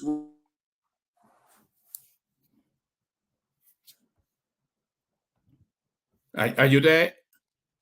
I think the system dropped. Yeah. It sounds like a Tinubu apologist. Are you a Tinubu apologist? Tinubu people now, Agbado. Agbado, No. Finally, on what I wrote on the chat, I'm not like, if I know everybody has their own candidates, but the truth is, when we hear things, we should hear them holistically and just be objective analysis. Now, on this Hannatu's case, number one is the minimum qualification to be a minister of the Federal Republic of Nigeria. Personally, I feel the law has run its course. There should be an amendment to the law as of today. Is SSCE. That means your school leaving certificate is same thing as you contesting for the House of Assembly or the National Assembly. That your minimum qualification you should have is SSCE. SSCE. And if you have that, you are qualified to be a minister of the Federal Republic of Nigeria. So you putting out a degree is just like an advance, you being advanced, of course, which you can put out or roll out. And you mean it's just like when an a lawyer advantage? was, yes, now it's just an advantage, just like SSC, Okay. the way Buhari actually released SSC without going for NYSC. So that's the minimum qualification. If you have it, you can be a minister of the Federal Republic of Nigeria. So, but there needs to be an amendment to the law as it is today. And the truth is, even when you talk about fine or knowledge, so the law, according to NYSC laws, after you finished your university education, you have to serve for 1 year. And if you don't have, if you are not serving, it's criminal. You are liable to go for 2 years imprisonment, or you pay a fine of 4,000 naira. So let's say she even infringes on that.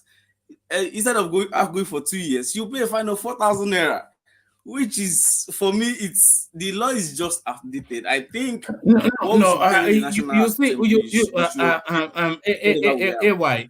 AY, where you are speaking to is not where the controversy. Oh, can you hear me? No. Yes. Can you hear me? So, one man, what I'm trying to say, yes, I can hear you. Yeah, hold on. Yes, where you are speaking to is not where the controversy is. The controversy is that she's serving right now NYSC, and she's also a minister of state at the same time. So she cannot be doing both. So she either has to give up the NYSC service, which people will object to, or she has to give up being the minister of state. So she cannot claim that she's serving NYSC at the same time being a minister of state. So that's where the controversy is. One man. So which law? Let's remove emotions. Which law makes her in what law does any law in NYSC Act says you cannot serve as a minister under the Federal Republic of Nigeria? Okay, for instance, if NYSC says they are deploying to that ministry, hold on, because that would look somewhat shady, wouldn't it? She's already been deployed to a law firm, where she's serving. So if she's serving at that law firm, then you have the expectation that if she's serving at that law firm, then you have the expectation that at 9 a.m. in the morning she'll be there till 5, Monday to Friday. So if she's doing that, then what time then does she have to serve as a minister? So that's where the controversy is. Okay, but one man, do you know that under NYSC, if you're posted to a place and you find a better place, do you know that you can write NYSC and inform them that you found a better place to do your NYSC program, and they will update their details to confirm that you are working in your new place? So what if she decides to go ahead and say, write NYSC and say, I'm now working in this ministry in this position, and NYSC say, okay, well acknowledged. Continue Please, I have a serving. question. And just Please, come I have a for question. CDS every Thursdays. Please, Ayo, I have a question. Yes. Do you think it's appropriate for you to say you want to be doing your youth service as a minister of the Federation of Nigeria? Do you think it's appropriate? Because if you have a job as an NYSC, if you are deployed to an area and the NYSC posts you to somewhere you don't like, you can go get another place and tell them they will allow you work there. But as a minister, do you think you'll be like, I'm doing my youth service as a minister for the Republic of Nigeria? You think it's appropriate? So the thing is, there is what will I call it, morality, and there is legality. You understand? On legal basis, without emotions, she can be a minister of the Federal Republic of Nigeria. So if the minimum qualification for that role is SSCE. So let's say she did not even drop any of her certificate that she's serving or something, and she drops her SSCE, she's qualified to be a minister of the Federal Republic of Nigeria. And if she gets that role, and she wants to leverage like now. Then why did Buhari? No, let me just finish. Let me Buhari's time. Okay, hold on. You are Hold on, not let me getting finish. it. Let me finish. Let me just say. Let's say let me give you an illustration. Let's say I'm Dangote's son now, and I'm meant to take over my father's company, right? And I'm taking over my father's company, and I am serving. And I write a letter to NYSC and tell them that now I'm the CEO of Dangote Industries, and I'll be serving in this position of being a CEO of Dangote Industries. Kindly accept my notice of that. My place of primary assignment is now Dangote Industries as the CEO of Dangote Industries. It's not possible now. You are not going to assign it to No. yourself. Hold on now, you can't How assign will you to say it's not yourself. possible? Hold on now. Why are you talking like this? As if we don't know how that NYSC, how it's operated. You can't assign to yourself where for you to go and sign. It is that NYSC as an organization that will assign you to where to go and sign. It's not you that will say, oh, I want to, my father is Dangote. I want to serve at my father's Dangote's place. No. What are you telling them? No, Baba, it's possible that if NYSC posts you to a It's place, possible. you don't like that place, you can go on your own, go look for another place and tell them, I don't like this place. This is the place I like. NYSC, they can approve it and said, okay, go ahead as long as you work there. It's possible. But I don't know if NYSC would say, oh, my father is Dangote, so I want to go work in my father's office. I'm serving my father and I'm serving the government. I don't know if NYSC will allow that. They won't allow that. What they normally do, what happened to me? Let me give you an example. When I was serving in Enugu State, then there was this. I was posted to the local government. So there is this company that brought a letter again that they needed a particular people within. I mean, that is within this particular profession. So it was a requirement. They brought the letter, to the local government. So, and at the point, I was having serious issues because just like what you said, morality issues. Why am I going to be able to do this thing together and there won't be serious trouble? So I had to go and talk to them. Number one, you guys will not have anything doing for me at the local government. So the best thing that they could do for me was just okay. We will not do that because local government is also part of the governing council of the NYSC. They were saying that they won't be able to do that. What they can do is that they can redeploy me, but on the NYSC, what they call it, on the NYSC data, they are seeing me that I'm with this. This is where they deploy me, but the place that they deploy me will acknowledge that we redeployed them to a particular place where it will be useful. So, but it still reports to us. I still report to them, to the local government. I still report there. I still do my things there, but they deploy me to that company. So if they did not agree, father's office, That wasn't your father's office. That wasn't my father's office. Yeah. But this one is a public office. This one is a public office. It carries You some can go moral to two burden. public offices or even two private offices, but you cannot say NYC to deploy it to your father's office. I don't think NYC will not accept that. For me, I had the same experience too. When I did my youth service, I was posted to a local government in Numan. That was in the then Gongola state. I was in the local government. I felt underutilized. So I went back to the secretariat. I told them I would prefer to do something else. I found another posting at Yola College. That was in city, in this main city, Yola. And then they accepted me to go and teach at Yola College. So you are serving in difference, but you cannot say, no, I don't like this, but I want to go serve as the CEO of my father's office because I'm Dangote's son or I'm Dan Tatasin. And NYC will say, yes, kudos, go and do that. Please let me interject you on that. Then Let me put a clarification on it. So let's say, let me put a clarification on it. Number one, according to NYSC, is if so far the organization is recognized within the law, is a recognized organization, whether a legal business or something, it is recognized. Most of the organizations where people deploy to, it's not necessary that your father they don't care about the relationship between the owner and you. What they know, what they want to know is it a legal organization, functioning organization? If it is yes, and if the organization is willing to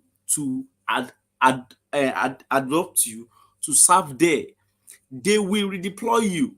So in this case of me using the example of if Dangote is my father, of course, I am the CEO. It's a legal organization running well within the framework of establishing the legal business in Nigeria.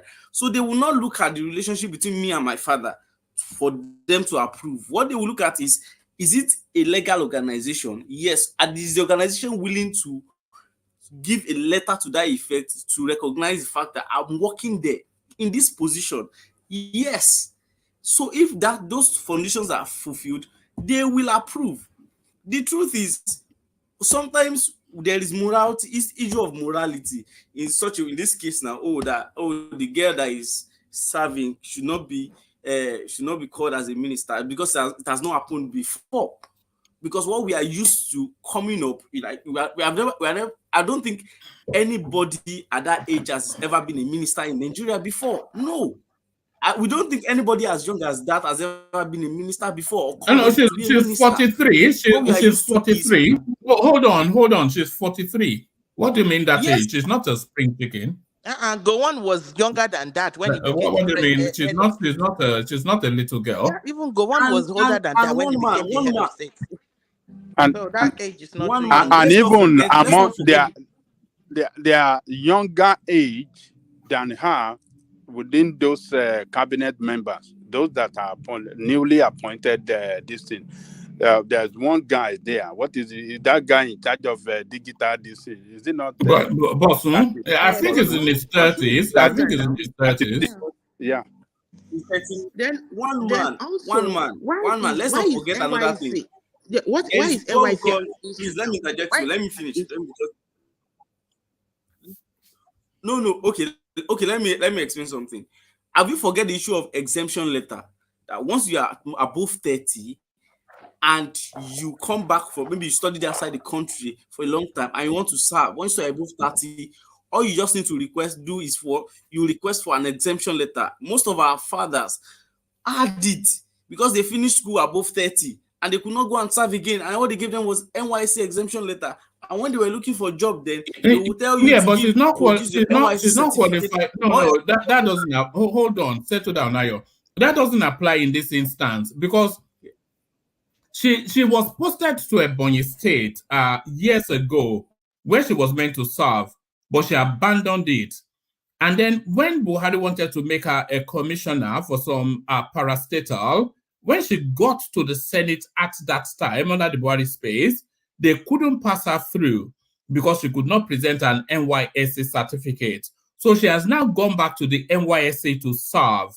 But in the course of that, it's still within her service year, she has now been appointed a minister of, a minister within the TINUBU administration. So if she was qualified for the exemption, she would have gotten it.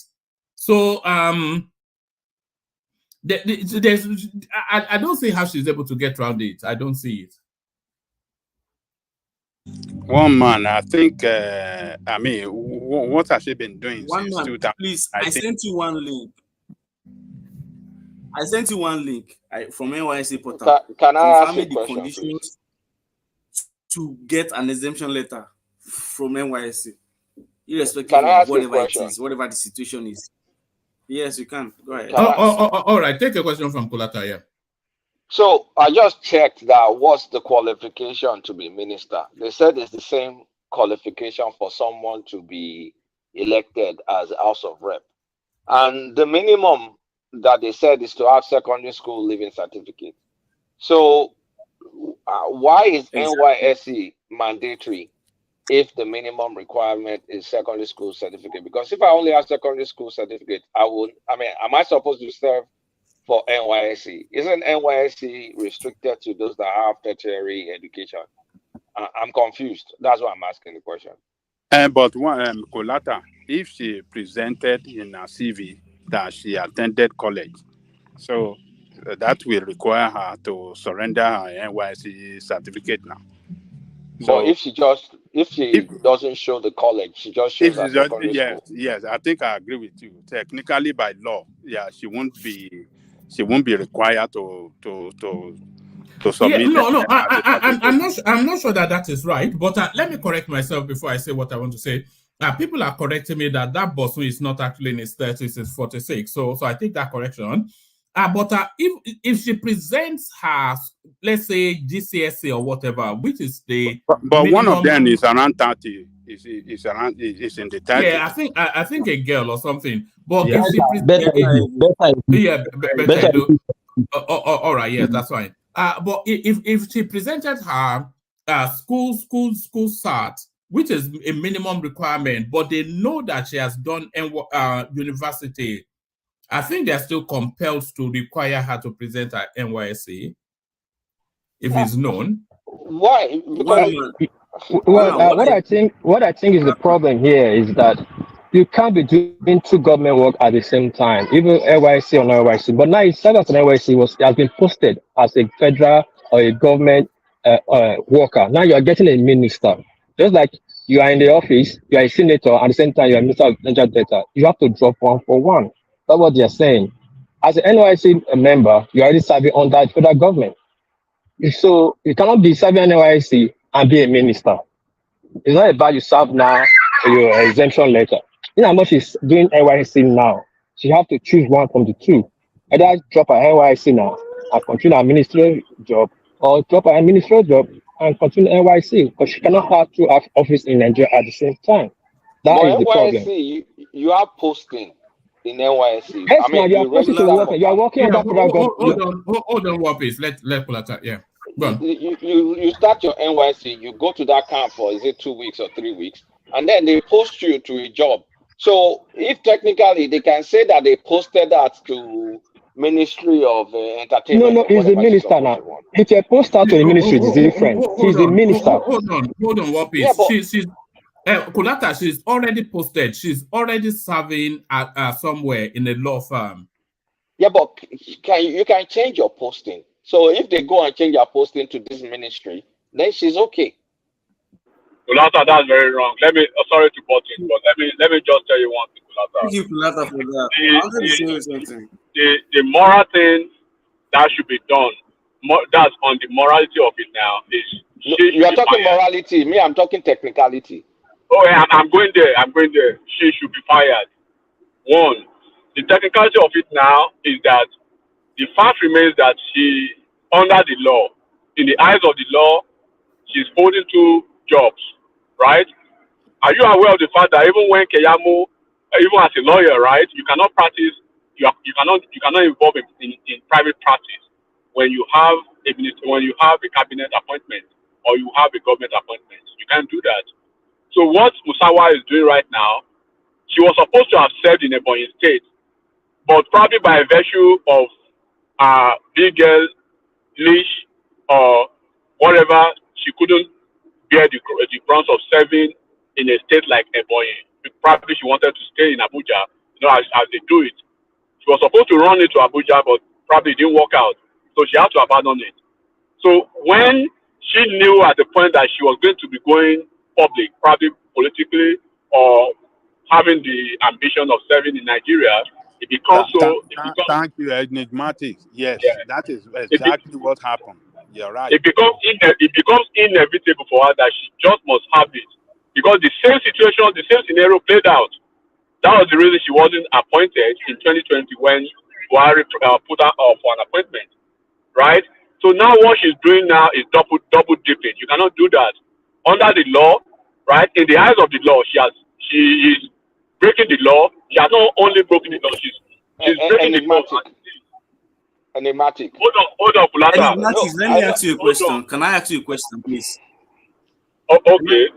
Can I ask you a question, Enigmatic? Can I ask you a question? Okay. Now, NYSC Act says, number one, this girl is 43. She's 43. NYSC's Act says if you're above 30, you go for exemption letter. Exemption letter, because I've not seen people that have served at 43. I've not seen anybody that has served in NYSC at 43 before. Hold on. How old was she when she graduated? I've not seen. Hold on there. Let me go ahead with what you are trying to ask. First of all, what you are trying to say, look, go beyond the purview of the exemption now, right? Our case is beyond the exemption letter now. This is the reality on ground is that she was supposed to serve at a time when she was mobilized, just like every other Nigerian, right? She went AWOL. That is the practical understanding of it under the law. She went AWOL. She abandoned her duty, and nobody could find her. Then, when she realized at the time that in her life she was going to be she would lead that NYC, she came back around. So, if you were over 100 years at that time, it makes no sense again. You've broken the law at first, right? Having to try to repair the law the second time now, by virtue of what you've done in the first instance, have been issue. You cannot build something or nothing. That's what she's trying to do. Let me ask you a question. Let me ask you a question. Is it legal? Is it legal to change your posting in the middle of serving? Is it legal? Oh, absolutely. You are. Hold on, Lata. You have the right. I did it. I changed. You change your posting, right? Because I know a lot of people change their posting. I posted from one office to the other, but the fact remains that you cannot claim. I know what you are trying to do. You cannot claim that she's trying to change her posting, having to have been posted. You don't know. Hold on now. She could have. Hold on. Now the claim. What you are trying to say is that okay, probably hypothetically. Now let me put that hypothetically that she has been posted to the ministry where she's a minister. How would you be a minister at the same time? Hold on. Listen to yourself now. How would you be a minister at the same time, right? Serving as a youth corps that you should have done years ago. Yeah, but, do not forget that. Hold on. Kulata, do not forget that she had a record. She had a past record of AWOL, of being AWOL. That is still on ground. So if you go to court now, what you are referring to, you are looking at the first record, not this record now. Let's address this. Wait. Let's address it one by one. Enigmatic. Okay, let's say she was AWOL. Is that an irretractable offense? Can it be settled? Can it be settled if you went AWOL and they said, okay, go and re-enroll for NYSC? Is that a possibility? Okay, the possibility of that was the possibility of that was she was supposed to have gone either to prison or be fined, right? And then that would have been on her record. That means she went AWOL, right? And she got the right judgment for her misdeed. Gone to prison for not having NYSC. Is that a? I'm not. Is that a thing? We are sticking with the law. I'm trying to explain. Is that the law? Enigmatic is a law. As far as I'm concerned, as far as I know that when you are scorned, right? I don't know if it's changing now or whatever, but when you are scorned or whatever, you have either the choice of there should be a pronouncement. What was the pronouncement? What was the ruling? Is the ruling fine of 4K, 2 years imprisonment, or go back and start all over again? Even if you are going to be passing out in 24 hours and they notice an infringement, right? Or there's an illegality that was actually identified. Even 2 minutes to the time that you'll be putting the ink on the paper, they have the right to say, go and start all over again. There was no pronouncement like that. So you resurface like 15 years after without actually curing the deficiencies of the past. And then you are putting another deficiency on that injury. So you cannot revisit the injury while you've not cured the first injury have an issue. So now what she's doing is that she's building the illegality on another illegality. That was the reason I said she's building something on nothing, basically. So if she goes to court, she's gonna be put out of that office. One, do not forget that Adeosun's case is quite different from this. This lady, now this is the case of misrepresentation. She has lied under the oath. She's misrepresenting the fact of what she never had. She never had the certificate of a successful completion of her NYSC. Now she's in office as a minister at the same time serving NYSC under the same federal government. Do you know what that means already? Yes, enigmatic. The wider question is, what did she present to the Senate during the screening? What did she present? Are you not here when the Senate confirmed that they were morons? Do you want to ask me again? They said they were morons. They cleared the guy who called them morons. So what can we be? Why are you asking me again? Do you think they do anything there? If they actually now I can't say something.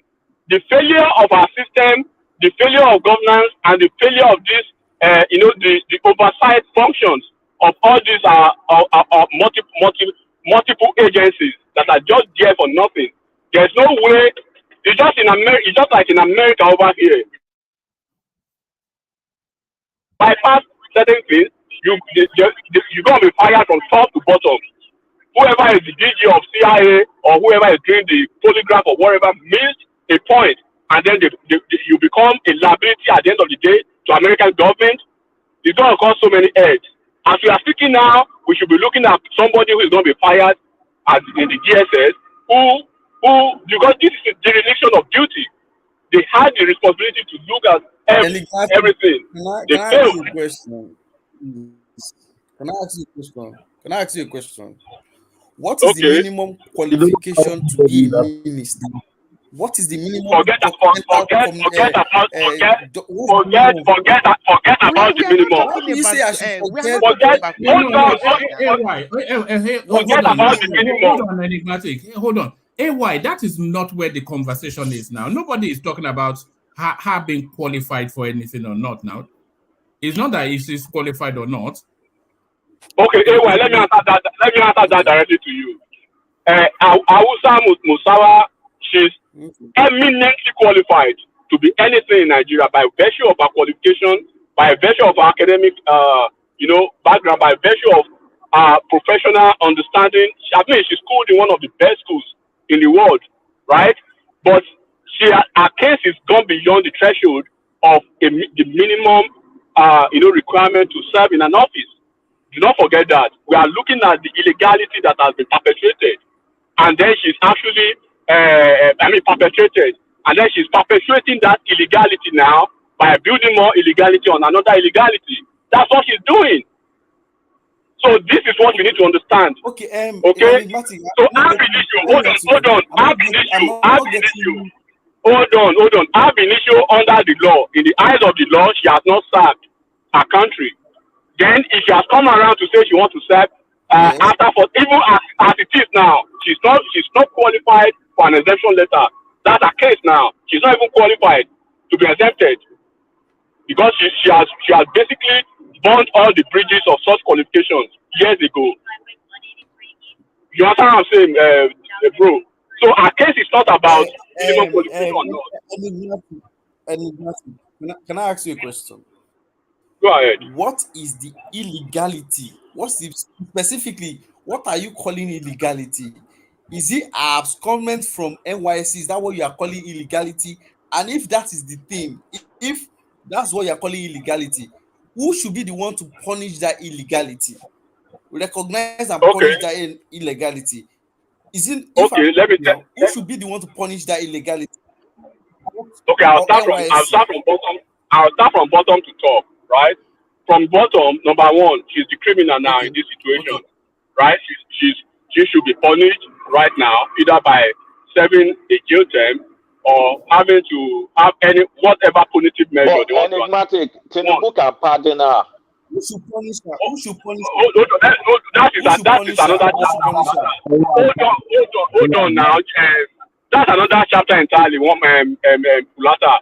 So now I've answered you who should be punished. One, she should be punished. Then who should be punished for dereliction of duty? One, NYSC, right? They have done their job, right? By telling everybody or by reporting that this lady actually did not complete her NYSC as she should have done. She ran away. She abandoned it. It was clear. Abandoned it, right? That's AWO. In the military, it's called AWO. If you go AWO in the U.S. military, your papa self in Bog with the chief, wherever it is. I think you'll be court-martialed, right? If you go of course. Yeah, now felony now high level, now federal offense, madam. Don't be smart, you know. Your life will never be balanced again. Nigeria military, the same thing. In Nigeria, hold on. Let anybody just start so that everyone can run up. Yeah. So now NYC they've done their job, and this is the question now. The investigative agencies, what were their roles? What roles did they play? Right? Okay, let's assume it's an oversight all these years. But in 2020, they found out from the Senate that this lady actually did not complete her NYSC. So did she have a remedy then? Right? Under the law, there are several other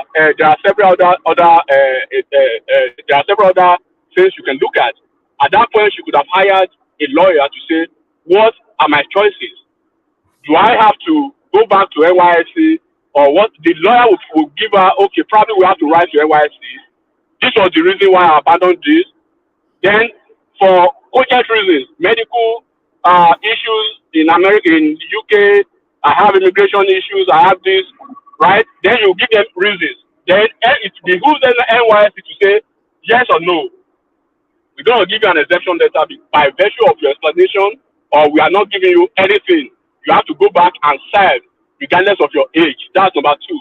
Or number three, we have to proceed with criminal proceeding, right? We have to file a lawsuit and go ahead with what you did, like every other Nigerian.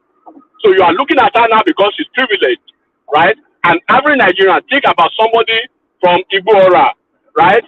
From Ileje who does not have anybody, and that person is caught in this thing. Imagine what would have happened to that person now, right? So now who should have been punished? Then the DSS, the Senate, the DSS who claimed to Nigerians, right, that they crossed all the T's and dotted all the I's while they were screening these folks. How would you cross all the T's and dot all the I's and you miss this thing? Very conspicuous. Very, very conspicuous. If you could get anything on El Rufai, you couldn't get something as conspicuous as missing NYSC, because until NYSC changes in Nigeria, it's still a sine qua non. It's still a sine qua non, a requirement, right, to public office service in Nigeria, either you like it or not. Everybody who is on this platform, we all did it. It wasn't easy, but we had to do it.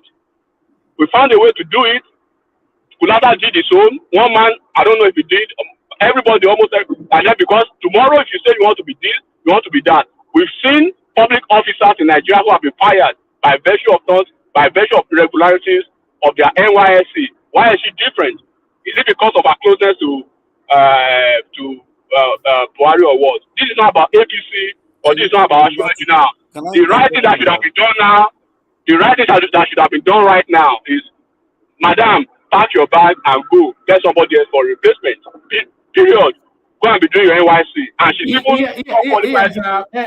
enigmatic. Is that what ultimately has to happen? Because now that this situation has been flashed up, you know, a decision has to be made. So they cannot tell us that she's attending NYSC as a minister of state, and then they cannot say that that she has I want to see one position has I want to to see how they will handle it. But one man, like I said, this woman is qualified, right? She would have been a star girl in the administration, of course. But we cannot overlook what would have caused a problem for an average or any other Nigerian. She's not more Nigerian than any other Nigerian. This is the fact. So now first of all, you are not even supposed to be serving any longer. Hold on. Can they suspend her NYSC for reasons of national service? No, I don't know what law covers that, right? But from what I know, so far so good. As even she's serving right now, that is an illegality on its own, because you did not cure the first illegality you committed. You are pounding another one on it. Are you supposed to even be serving now at 43? The answer is no. Well, so why is she serving now? Who gave you the authority to serve at 43? Do you have any document certifying that you were allowed to defer until now?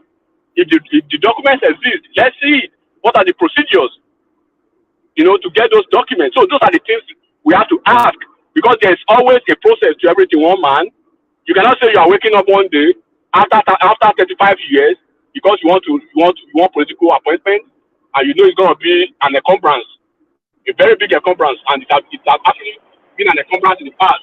You cannot cure it all of a sudden. You have to go through the process. So if you are going through the process, one man, who is that now? Somebody is making noise there.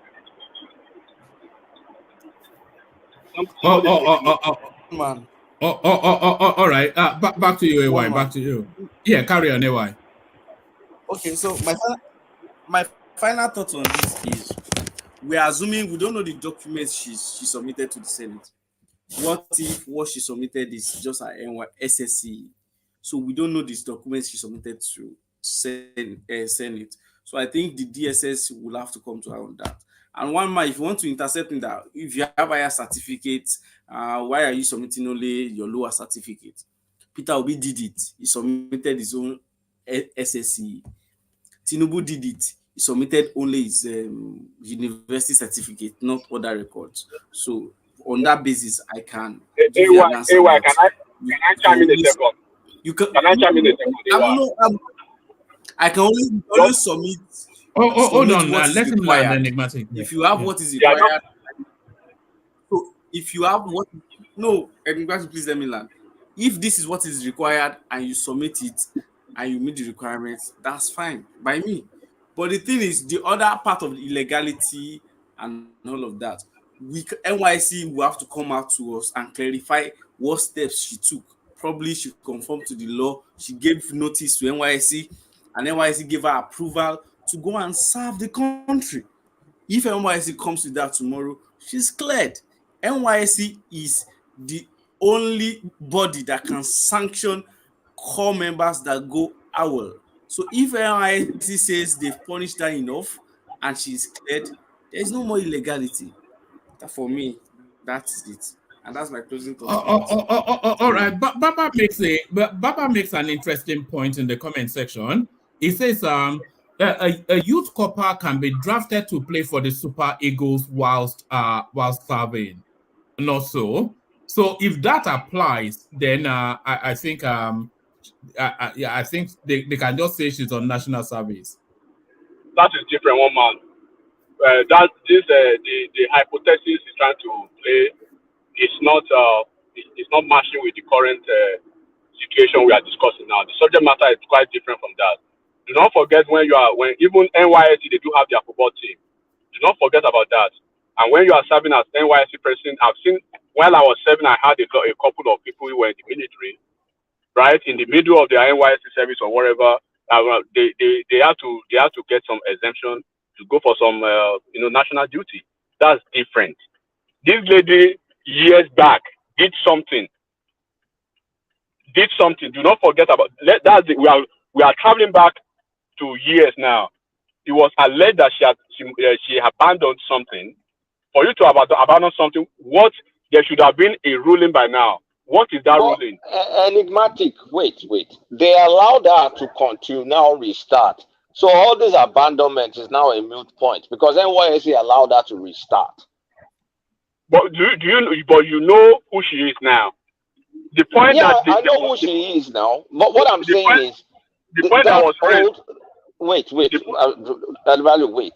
That old abandonment. If they will have punished it, they will have punished it. But it looks like they overlooked it, and there's a reset. They allowed that to restart. I think the question we should be able to ask ourselves is, what does NYSC service mean? Because service, you're supposed to go and serve somewhere. If serving somewhere is a government office, then does the title or the post of that government office mean? Because that initial illegality has now been overlooked, that they've allowed that to restart. So can she serve? Hold on. Let me ask this question. Can she serve in NYSC capacity as a federal minister? That's the question now. No, the appropriateness. Look, that is the key word now. The appropriateness of the time and the timeliness of when she was supposed to serve that she breached, right? You cannot kill that because of some pedantic, explanation. Do not forget that Bumitunji Ojo, the one from Ondo State, had a similar issue, but they overlooked his own because they did not catch it early, and he was smart to have killed this. When he went to the UK or whatever he did, right? When he came to the House of Rep, he was serving just like Musawa is doing now, right? He was alleged to be serving the same time he was in the House of Rep. Sorry, Enigmatic, are you taking on board the point that Kulata just made? The fact that NYSC has let her restart, that negates the AWOL that you were saying. So, because if they wanted to punish her, then they would have punished her already. But now them letting her restart, that going AWOL is no longer applicable because for whatever they've bypassed that. So what they're saying now is she's serving now, or she has been appointed a Minister of State. So can she be redeployed from wherever it is that she's serving now to that ministerial office? First of all, let me clarify that as it is now, we are just speaking to what we are seeing in the surface, in the news, right? So I'm not privy to what the conversation are behind the scene with NYSC or with the agency that are involved. Do not forget about that. Probably NYSC, they've met her, they've had a solution. Look, with whatever happened in the past, because of our position now, our political connection, and the whatever they want to bring aboard, right? That an average Nigerian will not have such a privilege. Let's assume because of her privilege, she has used her quote and unquote long leg, right, to overrule what happened in the past, and then they've given her the privilege to go and serve or to start afresh. Now it is assumed that our current status is being serving as a copper, youth copper in Nigeria. So what could have happened is then we had some youth coppers that were deployed to work in banks, to have their services in any company, right? That is their major job. And that is where they will be for the next 1 year. When they are done, they could be retained permanently on that job, or they move somewhere else. In this situation now, let's assume again, hypothetically, that they've covered the track behind the scene, right? NYSC, they've given her maybe a document, a legal document, a legal thing that will say, okay, this is what we've agreed. Go back and serve. Now she's serving. And then she's holding another public office as a minister. To me, that is basic illegality upon illegality again, all over again. So she wants to make a choice. And the choice is so easy. So the choice is so easy now, right? The precedence is you must complete your NYSC as a requirement for a public office. So under the law, she hasn't completed that. Now she's not qualified as a minister. It's as easy as that. Oh, all right, brilliant. All right, brilliant. Let's move on from there. I think we've exhausted that. Let's go to this space. Trump arrested in election case, a mugshot released. So a travesty of justice, a bad day for democracy. This was Trump's response. A travesty of justice is how he's describing it. But this photograph that you're looking at, he actually released it himself on his social media space. So what are you then making then? And by the way, this is the first time in history that this has happened, that an American president has been arrested and charged. So what are you making then of Trump's rather tortuous journey to the White House? Yeah, one man, what we are seeing playing out in American political landscape is wonderful, and Trump, whether we like it or not, is making history. That's the first president that will be put on a public trial or charge, or how do I say it, indicted, and at the same time running for election for the position of president, and is wasting strong in opinion poll, beating other contestants within the party, having a distance of 32 points above the next person to him in opinion poll of all of them contesting that position within the party, and refusing to join them in the debate on the basis that he's the leading candidate and there is no point for him to join them in the debate, that there is no point at all. So this guy, whether we like it or not, on the good side, is making history. On the bad side, is making history. On the good side, that is performing well. People are behind him within his party. They are strong. They are supporting him strongly. His political base is the strongest in that party, and is making more money in terms of fundraising, making more money than other people. And he deliberately posted this thing to show that, hey, American, this is not a big deal. This is a political witch hunt. This is, how did he describe it in his...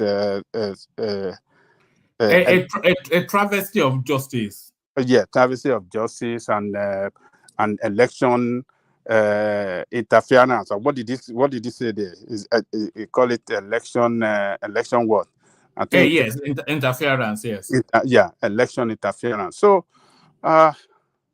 Trump. Is this guy going to be the next American president? Is that what we're looking at? Look, one man, if they can't get him jailed before he secured the nomination of the party, official nomination of the party, this guy might be our next president. It might be our next president. And the reason is because during his time, we have the best of the best economy.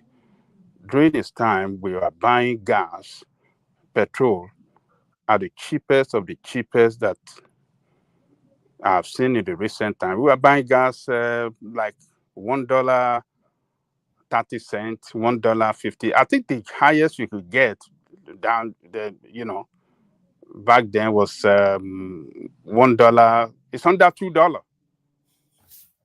It's under $2 wherever you go around America. I don't know in California, because their price there is kind of crazy sometimes. You can pay double of what other people pay in other parts of America, per gallon. But in most places, it was under $2. and employment rate was at its the best. Inflation was low. I mean, it was job surplus. People can get job easily, and economy was running well until the what do you call it? COVID hit. So if care is not taken because of the situation, economic situation, the inflation, and Do cost of you living. think do you think irrespective of whoever the Republicans put up, Joe Biden's time is up? Can you see him getting a second term? Look, the only person, sorry, other than Trump,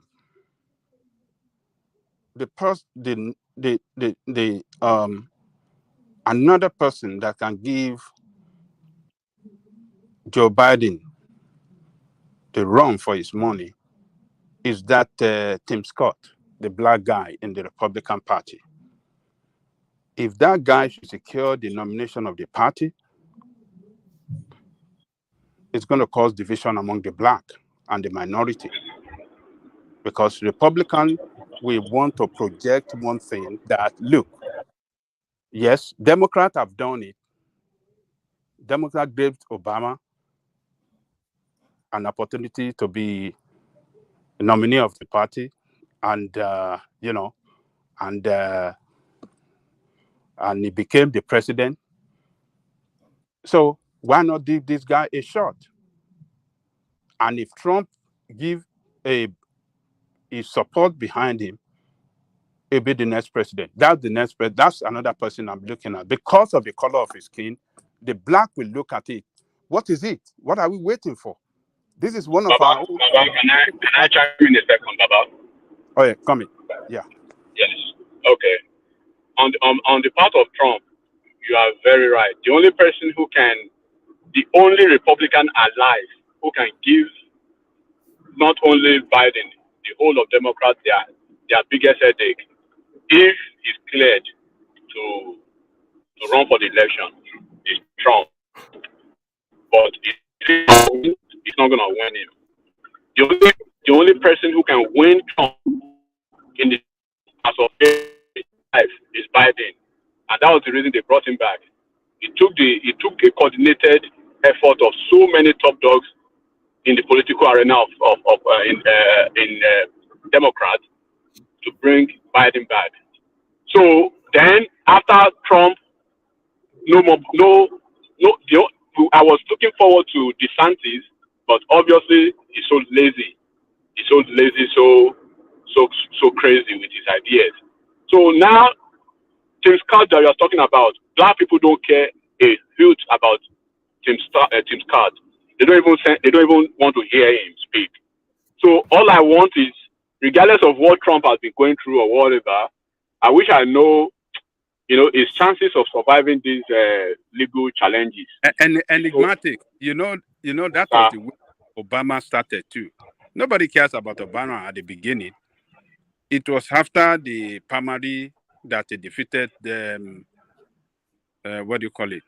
Hillary in New Hampshire. That is when people start to have the black people that look, this but might Baba, if you look at Obama's trajectory, right? The difference between Obama and Tim Scott is Obama is more or less like a young dude that they've been grooming, quote and unquote.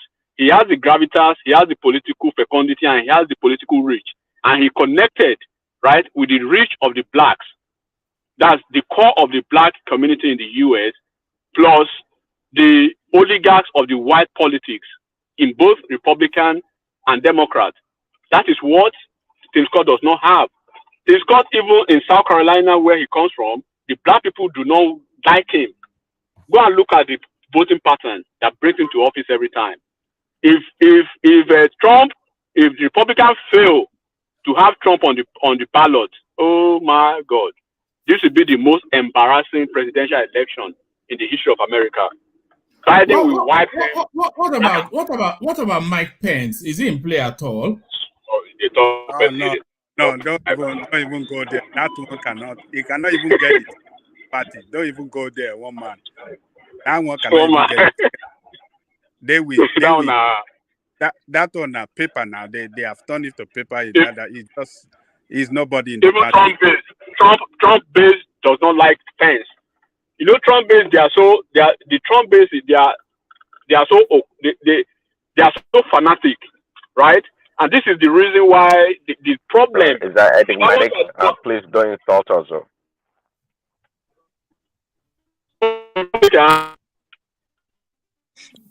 Praise Daddy. Enigmatic, you are breaking up. That's Trump base right there. Praise Daddy. Praise Daddy. Trump base. So one man. But Prince Daddy is the most unlikely Trump. Is the most unlikely Trump. Is the people like Babati I can understand, but not Prince Daddy. Prince Daddy, yeah, Prince Daddy. Prince Daddy. So the problem with the problem with Republicans. The problem with Republicans now is that it's like they've put Trump has sucked up the whole energy, right?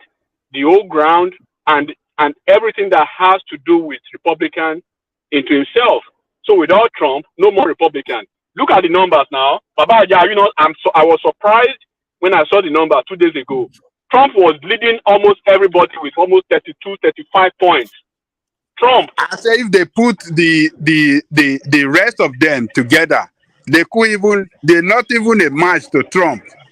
Put all the opinion poll, they of others, pull it together. They are still behind Trump, that of Trump. So Trump owned that party at the moment. He owns the party at the moment. So the Republicans should do anything possible, anything under the sun to get him on the ballot. If they do not do that, one man forget it. The only person who can win Trump. He has never won the popular vote at an election, though. Because one man, can I interject actually? It defeated it defeated Hillary on a technicality, and it lost to. If they get him on the ballot, Republicans will lose. One man, if they fail to have Trump on the ballot, hear this tonight, if they fail to have Trump on the ballot, the only person who can beat Trump is Biden. The only person who has the possibility of beating Biden in America as of now is Trump. Forget it. If they do not have Trump on the ballot, forget your grammar. It's over. Can I interject one man? Yeah, come in, Prince Daddy. Is Biden popular though? Start from there. Is Biden popular? Biden is safe. Safe bet. You forget about politics when Biden is there. That's why, and Biden is familiar, and that's why Biden is potent. You know the problem is that. Can I say something? Yeah. Okay, Prince Daddy. Yeah, come on. Thanks. Yeah, there's nothing potent about Biden. Biden is a joke when it comes to that, you know. And by the way, to Woman's question, that Trump never won by popular votes. That is, this past election, 2020, he won with the largest margin ever in American politics.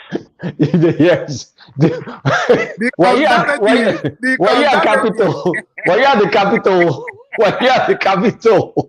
When to burn the house down? The conservative Prince Daddy. Yes, that's what I want to No. See, come on, man. I'm saying the fact it won by the largest margin possible. And in American politics, wait. Prince Daddy, are you playing or you're serious? I am not playing. I'm just not playing. You see, what we're talking about right here is kind of beyond. You're dead serious. I'm dead serious. I'm not playing. Only if you pay attention to what is going on in regards to the fraud that happened that past election. See, the reason we're not talking about it, if it was Nigeria, we were talking about it. If it was the South American countries or Kenya, sure. But the election fraud that happened in America is beyond any person's imagination. I'm telling you, the most corrupt ever. You guys talk about TINUBU'S election and Nigeria's election. Compared to the America's past election, this 2020 election was almost perfect. the criminality that happened in America. See, that's why people don't know or will not talk about it, because if you watch CNN and MSNBC, you wouldn't know what is going on. But they know, and that's the reason why. Okay, can you articulate the election fraud, please, in clear terms, not all this generalization? Well, not generally. In clear terms, we have right now in Michigan, in Pennsylvania, they've talked about how ballots were transported. I'm not talking about 22. I'm talking about right now, like a couple of weeks ago. All these things are coming out, not by Trump people, by independents, all the states that all those things happened. It happened in Georgia, in Georgia, Atlanta. I live in Georgia. What happened in Georgia? It's not real. I lived in. Sorry, I said not live. I live in Georgia. Tell us what happened in Georgia. Well, what happened in Georgia is what you saw on the camera. That one is almost incontrovertible. It's indisputable. No, tell us. You're talking all this Fox News talking points. Okay, it's not even Fox News. Okay, we heard about. You're talking like what's the name of this one? Breitbart and what's the name of those two? No. See, when you try to call names and label, when you try to call no, that's why I'm asking you to give specifics to prove your point. Well, the specific is, for example, during election counting, all of a sudden they said they had a broken pipe, so everybody should exit the building. Upon exiting the building by everyone, there came some people, in which we have on camera, to the world. I'm not making it up. Not like somebody telling us a second-hand story. They came back, and under the chairs, or rather under the tables, they pulled out a bunch of boxes that had ballots.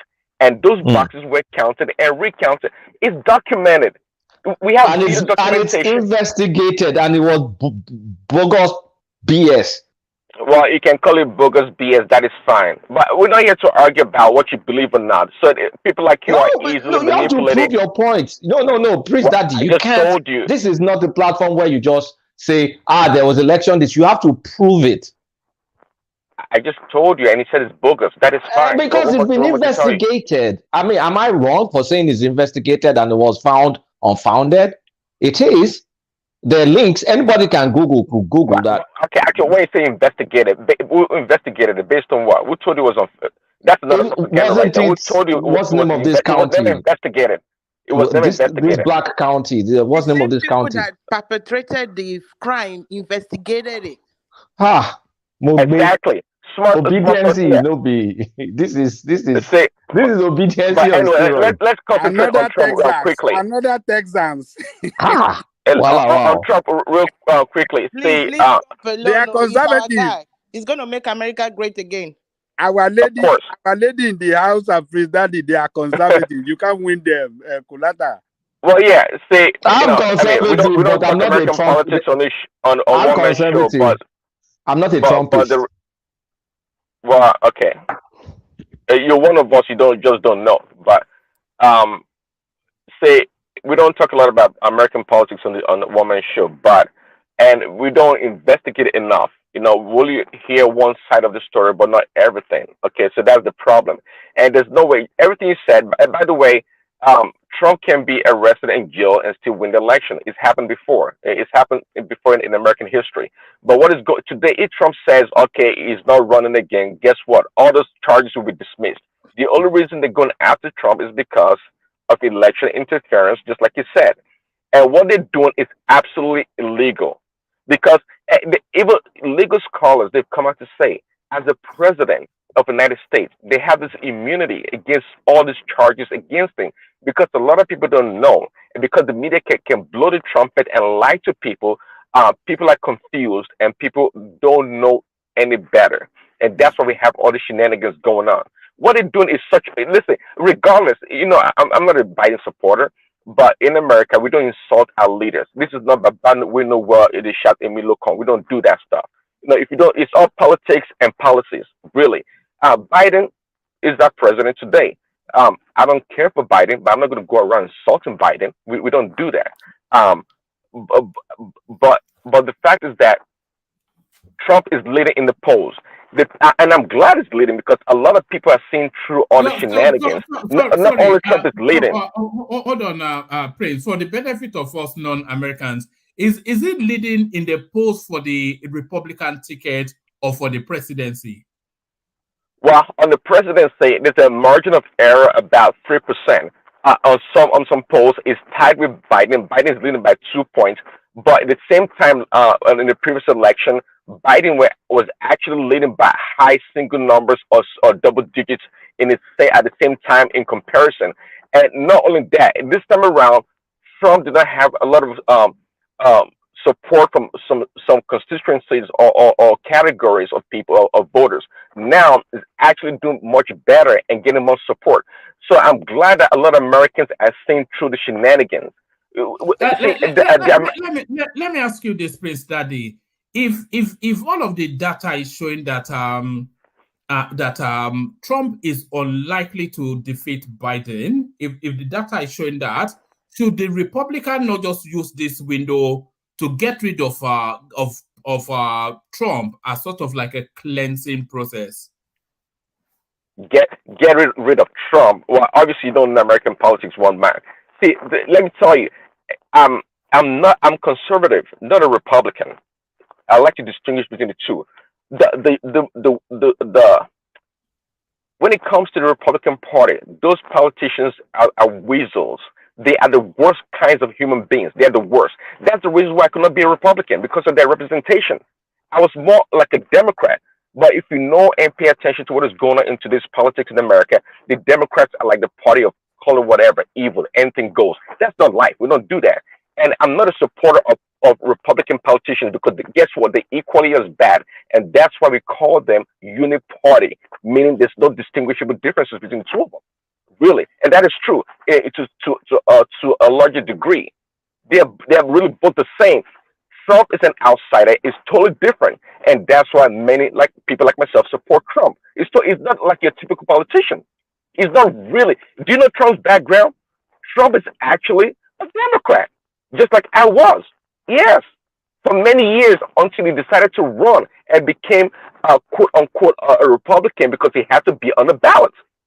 And his ideology or what he believes in we're almost dichotomous when it comes to the Democrats, and that's why he went with the Republican Party.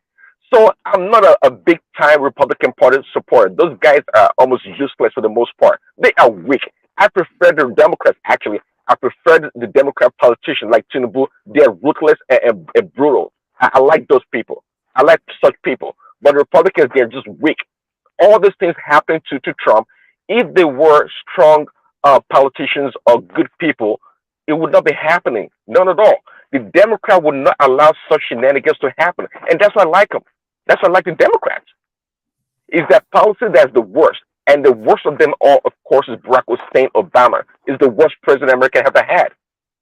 Absolutely useless. Is the worst president America? He rescued that country after the mess made. No, don't say that. You don't know about the American politics. I'm sorry. I follow American politics quite a bit. No, I watch the young Turks. I watch the young Turks. Even black people, black Americans, African Americans will not accept Trump. Okay, I'm sorry, will not accept Barack Obama. Guess what? It did not for them, and they know. Someone tell us Barack Obama saved. He didn't save anybody, or perhaps he saved the LGBTQ Barack Obama people. came in. The blacks supported him. When he came in, he turned his back against them. What did Exactly. Barack Obama do for Africa? Who did that? They were just packaging. Huh? Sorry, this is not. George Bush actually did a whole lot for Africa than Barack Obama did. Prince Daddy, this is not about Obama. Prince Daddy, this is not about Obama. It's about Trump. Can you get back to Trump, please? You don't want me to expose you? You don't want to expose me? I don't care about Obama, but because but it's not about Obama. That's the point. Obama is not running for election. We have an indicted. We have a 4-time. Let me make a point quick. Let me just make a quick point. We have a 4-time indicted person that, if he becomes the president, it's already broken so many norms. And that's why the American Constitution needs more guardrails against people as unscrupulous as Donald Trump. Please. Oh man, hold on. It's just like watering mouth. Hold on, please. Let Princess come in. Can I ask Please a let question? Princess come Okay, in. I mean, of all American presidents, do you mean that Trump is the only one that committed a crime? What about the other presidents and what they did? That's not what I said. No, but that's what you I are didn't say that. I said he's unscrupulous. His character is flawed. You And know that's widely known. That's why he's four time indicted. The only reason you would say that because is not go ahead, a sorry. politician, because politicians lie to you. They tell you what you want to hear. Trump will tell you as it is. He said he's going to drain the swamp, and if he comes in, he will drain the swamp. This guy is Princess Rosie, those are talking points. He's not talking This points. guy almost every single day. I've never seen a president that employed his daughter and his son-in-law in the White House. We talk about nepotism. You mean like Kennedy? Let me You mean like Kennedy? Wait now. Hold on. Calm down. Let me talk now. Kolata, I've always thought that Trump would have been an excellent president for an African country. Excellent African president. He's an African president in America. That's what he is. The only difference between him and Idi Amin Dada is Idi Amin Dada is black. They're both tall, fat fucks. You bring your daughter into the White House and your son-in-law, and they're cutting deals with the Saudis and co. And nothing is wrong with that. That is norms. That's fine and dandy. Because what? Is a personality I like. He was on Apprentice TV. He's boisterous and he talks a lot of game. Meanwhile, you could literally see the corruption going under his government. But no, you close your eyes to it because no, I like him. He's sticking it to the Democrats. It's not about sticking it to the Dems or whatever. If a country is based on trust, are you supposed to now create all sorts of laws to protect? Because if this guy goes there, it's going to go destroy NATO. You know that. To whose benefit? It's just it's too destructive of a personality. And I'm going to finish. His character flaws, innumerable. He lies like a bastard every freaking day. Lie upon lie upon lie upon lie. And he just wants to. He's a pathological liar. And then he has psychosis. He has, I don't know what DSM category is, but what's it called? The narcissism in him it definitely has narcissistic disorder. And if he's able to get away with all of these things and becomes the American president, it validates that narcissism. Because he has a God complex anyway, doesn't he? That guy is just terrible. And the only thing is he's lucky because the economy under Obama, if you look at the trajectory, it's a straight line. It wasn't like the steep of the curve rose under Trump. It was a straight progression from the Obama time. No changes, no nothing. And at that same time, that was the time he cut taxes. So it's not like just giving a lot of folks money that did not deserve it. And then the debt. Obama was very terrible with debt. Obama was horrible with debt. Trump now took that on steroids. Then COVID happened, and then they unleashed money on top of everybody. And of course, now we're still reeling in the effect of the not hyperinflation. Let me not exaggerate. Inflation that happened. Please don't tell me about Trump. I can cut through the BS. But Prince and Princess Rosie, let me ask you 3 questions, and anybody else that wants to take it on. But you are the Republicans that we know. So the first question is Trump indictable of all of these charges that has been levied against him? The sexual assaults, the misuse of classified documents, the run on the Capitol, all of these things. Is he indictable of them? And if he is it unconscionably so that he should not be the next American president? That's one. That's the first question. The second question is, if Trump gets that ticket of the Republicans, realistically, what chances does he have of defeating Biden. That's 2. And just in fantasy land, Trump versus Obama, who wins?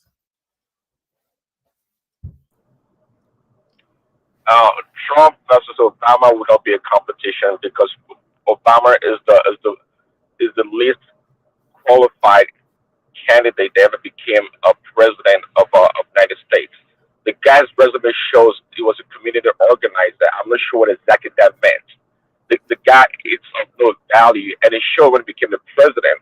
So when Kulata and some others are championing his great economic policies, that's almost a joke. Obama is a non-person as far as I'm concerned. In regards to Trump, all those charges against him, you use the word I can't remember right now, but is able to beat all those charges because of the immunity he had as a president, because all those crimes being investigated right now or being charged with, they occurred when he was a president. And in regards to this hush money or paying money for sex, that's been handled and debunked in so many ways. But there's nothing, when it comes to lawfare, even you one man, as you know, anybody on the platform, even your listeners in America can sue you for whatever reason. All those things they're bringing against Trump, most of them are unfounded. That would never come against any other politician, even a Republican politician. They won't do that against a Republican politician. Okay, talk less of a Democrat. So I'm not a legal scholar when it comes to this the charges against him. But what I've heard from like legal minds and brilliant people, these are non cases for the most part, and that's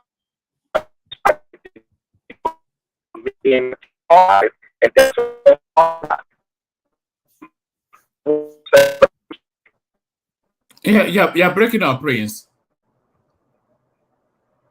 Oh, yeah, sorry, because I'm driving. What was the other question? No, I said that Trump versus Obama, so I think you answered that. I said is crimes too unconscionable to be president, and then Trump versus Biden, who wins? Oh, yeah, sure. The crimes are not unquestionable. None of them. It's only sorry, and that's Trump versus Biden. That's to your head, not to your heart. So speak from the head, not the heart. I'm speaking from my head, right? The last election was a blowout. I promise you, it was a blowout. It's an election that was won by Trump, hands down, that would never be known. But one good thing about America or the white people is that they keep record. Eventually, the next 10, 20 years, we're going to know the full details of what happened in 2020 election. But this time around, again, it's an easy win for Trump. It's an easy win. The only thing now is that, they can try to use COVID again to try to manipulate the election and the different liberal cities in order to perpetrate the evil wickedness is stealing the election. But Biden never had a chance. He never had a chance with Trump. The first time around in 2020, Biden never campaigned for nothing. If you guys remember, he was just in his basement doing nothing because they knew they were going to steal the election. That was the only reason why. And it was quite clear they knew they were going to steal the election, and that's why they chose Kamala Harris to be the VP. Because Kamala Harris was even hated by the black people. Nobody liked Kamala Harris. She was a negative to Biden. But how they chose her was a mystery. And now we know the mystery because they were going to cheat. And that's what happened. All right. Princess, let's hear from you. Princess. Yeah, like what he said, all what happened in the last election, the truth of it will surface after some years. When we are talking about, malpractices in election, I think it's worse here in America. And Trump, most of these allegations against him is just a way to suppress him so that he will not be able to contest for the forthcoming election. And if he's able to overcome all these hurdles, Biden will be gone. Biden is just going to use 4 years, and that will be it. Trump is coming back. And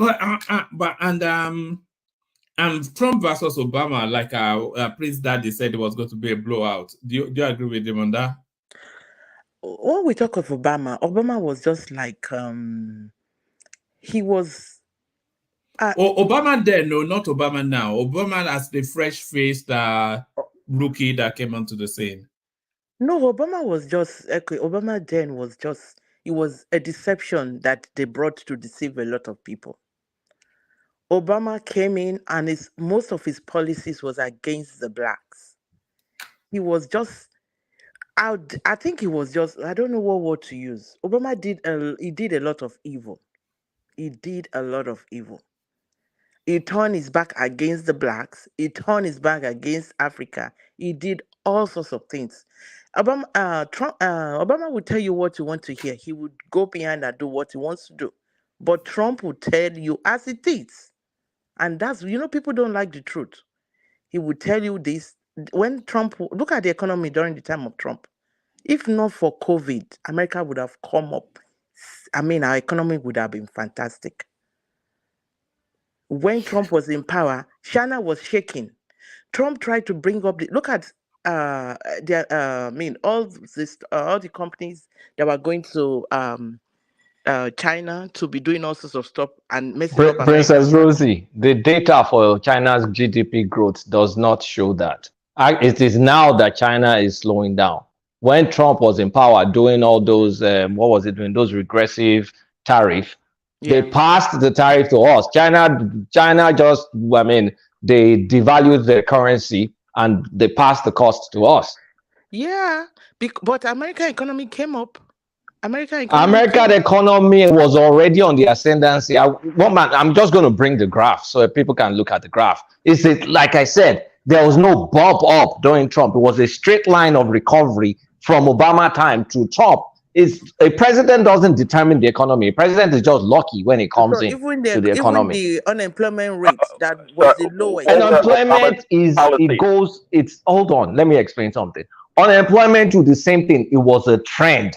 And the trend started at some point and it kept going down. Right now, technically under Biden, most of the records have been broken. Biden has blown all sorts of records. Same thing happened under Trump. It's just a trend that keeps going. You just thank God that let me land my point. It's not true. Let me just land my point. You just thank, as a president, you should thank God you don't fall under unlucky times. Maybe there's a recession, because there's the extent that the president can control the economy. The American president, for example, doesn't control the economy. Yeah, you can put in some policies that will germinate some things, but American economy is largely on autopilot. Actually, not true. I would never take that. Not true. Trump makes some policy then that really stimulate, a fast economic. Yeah. And I said the graph is constant. The graph is constant. It did not change. Let me go look for it and I'll post it on my I'll post it to one man. The graph it did not change. It was the same trend. Yeah, you can ascribe it that what Obama left in the past 20 years we have the highest inflation rate in I think past 10 20 years. When Biden came, we had the highest fuel price from 139 of Trump. And now people are not working, so what? We're pumping money into the welfare system because there are so many positions that are not being filled. Because guess what? The welfareism or the welfare system is in high gear.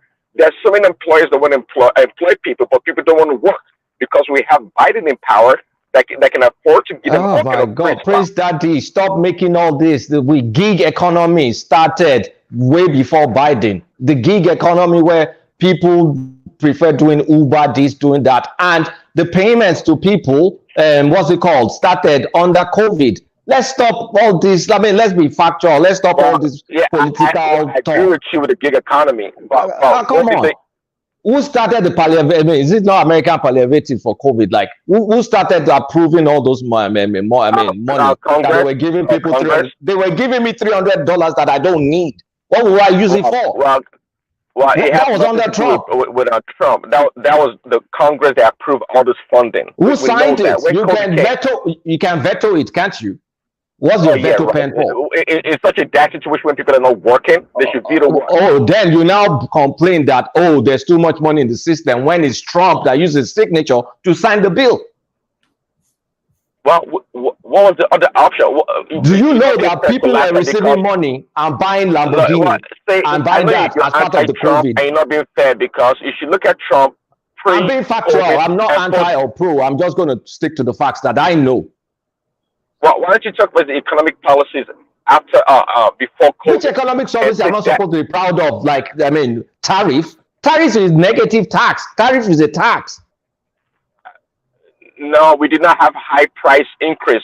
China did not pass on to us the high increase in goods. Okay, let me just look for the articles. I did not write those articles. I'll look for them. Tariff is a tax passed to us. Is a negative. I mean, come on. Tariff. China could just manipulate its currency. I mean, that's what they did, and we suffered the consequences for slight increases in prices. The tariff was nothing. Did he stop it? Those tariffs? What Biden did was to accelerate moving of factories away from China, and I can acknowledge that. Right. I can acknowledge that Trump started that. Let me land. That Trump started. I don't know. I've not even followed up on those tariffs. I don't know. I really, honestly speaking, I really don't know if they've stopped the tariff or not. They campaign against Trump on that tariff then. And then I don't know. I can check. I really don't know whether they've stopped that tariff. I don't know. I can go check. I really don't know. So I don't want to talk about what I don't know. Even the immigration policy. Which immigration policy? The immigration policy of Trump. Which one? The one in is it the one that they call Nigerians monkeys? Restricted immigrants that are crossing the border that they should stay in this thing. They against it before the election. That is what they went back to. Oh, wait. So are you telling me that they're separating kids from their mothers till now? That is not the immigration. Because that was what Trump was doing. No, it's not separating kids from. No. Trump was doing that. No, Obama did that. Are they still separate? Is Biden still separating kids from their parents like Trump was doing and he was very proud of? Is Biden still doing that? Obama did that. Let's get the record straight. Obama did that. We have the record. So that's why I say which immigration policy, because Trump did that. The immigration policy that whoever that is coming from the neighboring country, they have to stop at Mexico. And stay in Mexico policy. Yes. Who started that? Yes. Trump did not start that. No, it's Trump that Obama started it. No, it's not Obama. No, he did not. Obama started something similar, and Obama deported the most people. We don't know the similar thing that Obama did, but Trump Obama had his own. It's just because it's the Democrats. That's why people did not call him out on all that shenanigans. It did similar stuff. Yeah, it's just because he's black, then they won't call him out. It's not as clear as Trump did it. That look, you cannot come in, stay in Mexico, apply. If you are granted, then you can come in. You understand? And but Trump started separating children from their parents. The one of separation of that one was evil. That one was bad. I'm not supporting that. No. Actually, that started with Trump. With Obama. They started with Obama. We have the record of it. Oh yes, Obama started. Obama did it too. They didn't make a cry about it. So, but this one they criticized it that why must they stop at Mexico? That is. They got there, they didn't change it. They still remain it today. So what is this hypocrisy that this politician play on people? And it's just hypocrisy. What about the DACA policy? What about the DACA policy? Princess, let me ask you a question. At 77, do you think Trump is too old to be the American president? Trump is not too old. Okay, look at Trump. Look at Biden. Who is healthier? Who is stronger? No. I mean, both of them really, but really, but Trump is stronger. How many times did Trump fall as a president? Look at Biden; he's always falling around. They are picking him up. What of mental and lateness? Yeah, mental and lateness. He's not mentally alert. He's talking. He's forgetting himself. That question of yours, if you were paying attention, you would not ask that question. Actually, between the two of them, if you were paying attention, you would not. What Biden is doing. No. I wasn't saying between the two of them. I'm just saying, just as a standalone. you know, at 77, that means he's going to be 81, 82 by the time he finishes his. Is that But not the too guy close? is still alert mentally. Okay, you look, sometimes you might be 40 years or Are, 50 years are, and are, are you have, you are you saying that in comparison to Biden, which is a low bar? in comparison to any young man, look, some people are 40 years, they have dementia. They are not mentally alert. And Trump, as old as he is, he's very smart. He's mentally alert. He's very agile. He still play Yeah, golf. He still play golf. Oh. I tell He you still play golf. quickly, actually. So He's still in running around with Nigeria right beautiful now, women. people care less about what Tinubu is doing because people are paying so much for fuel and food and all this inflation going on. So at the end of the day, it doesn't matter what kind of a fancy name, economic policy or economics, uh, uh, you know, things you put in place. People care about what they pay at the stores and how much they pay for fuel. Now, so I'm not sure when collect and people talk about, Obama did this or Biden do that. We live here, so we know what we paid. So when Angelica said we paid $1.30 something for fuel, that's reality. But now we're paying almost $5, and some places $6. So what kind of justification or magic do you know or that policy we're sometimes? talking about? Do you know that sometimes when I travel out of the state, in some state in the south here,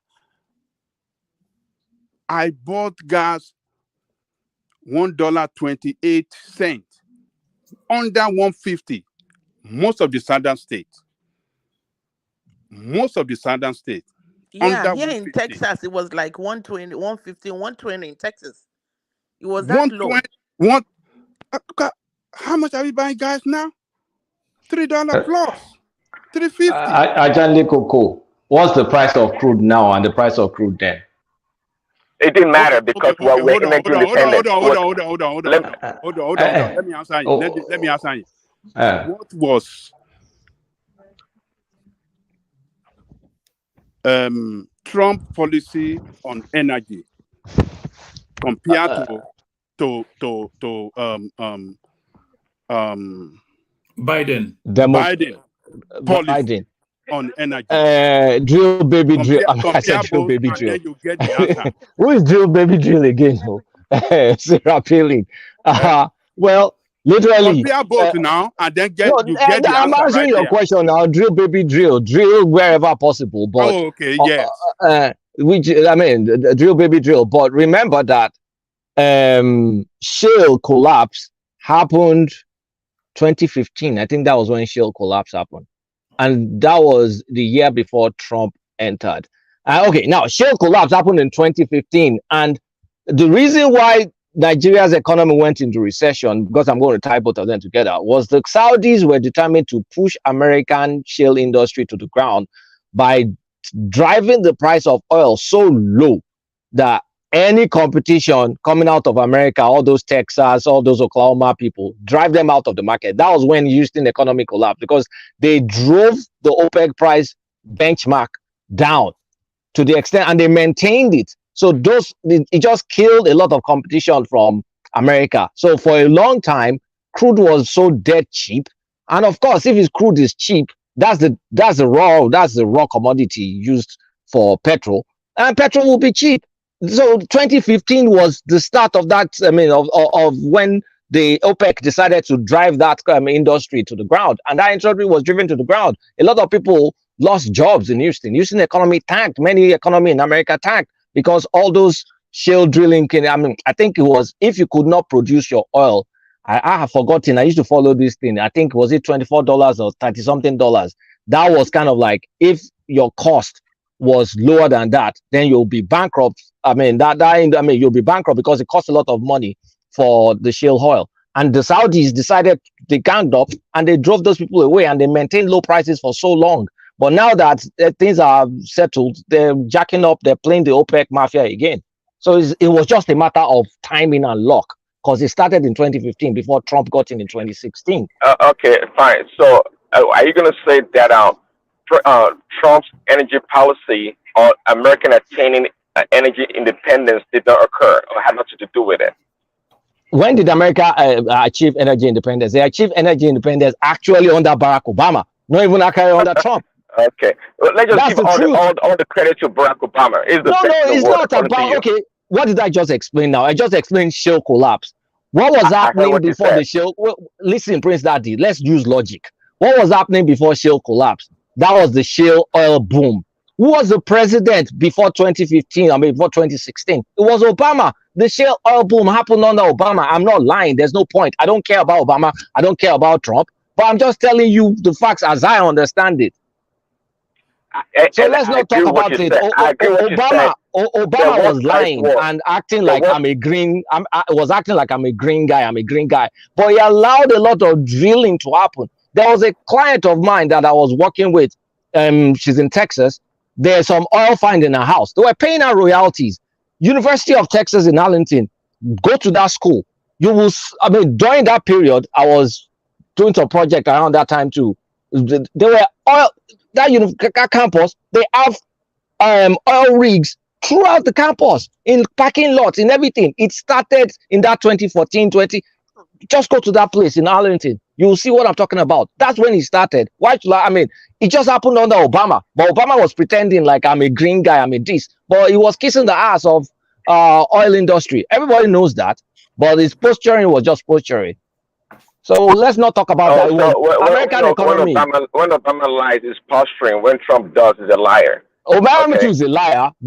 Obama too is a liar. Do you think I like Obama? Why would I like Obama for my language today is terrible. For messing up Africa, for messing up Libya. If not because Obama, we would be going through all this small arms proliferation in the Sahel. That was Obama's fault. Obama and his Western palace. Okay, I'm glad you acknowledged that. So during Trump, how many wars did we start? Die-hard fan of Obama.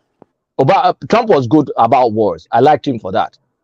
Oh, okay. We got one positive thing. I'm balanced now. I'm going to tell you as I see it. I'm not going to start saying one thing. I don't care for both of them. All right, Charles. I think you came in for this space, Charles. What is it? Are you a Trumpist or a Bidenist? Please, one man, please. Can I say something before you go to Charles, please? Yeah, of course. And then also remember the NATO. Remember what Trump did. Trump said America has been paying their dues. They have been doing all these things. Right now, America is not ready to continue to do that, and he saved a lot of money. Trump did as much as he can to bring up our economy. All right. I'm surprised that Black people are supporting Trump anyway, but there it is. Charles, are you there, or should we just move on? Charles. Trump actually is not a racist.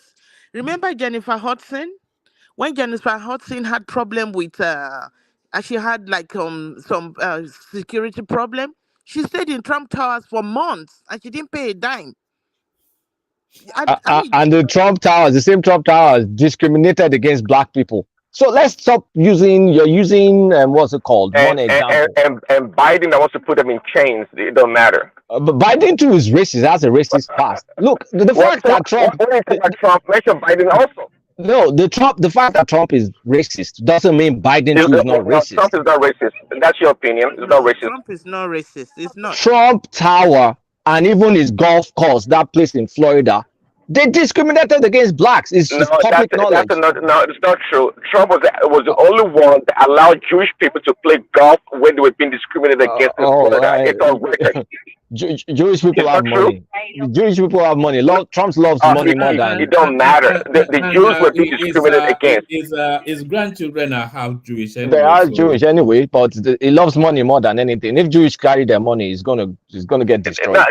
One man. This was before his grandchildren. I'm talking about many years ago when Jews in Florida were being discriminated upon because they were Jews. We have to acknowledge this thing. This is real. Okay, don't tell me because he has Jewish grandchildren. That's not true. That's not the point here.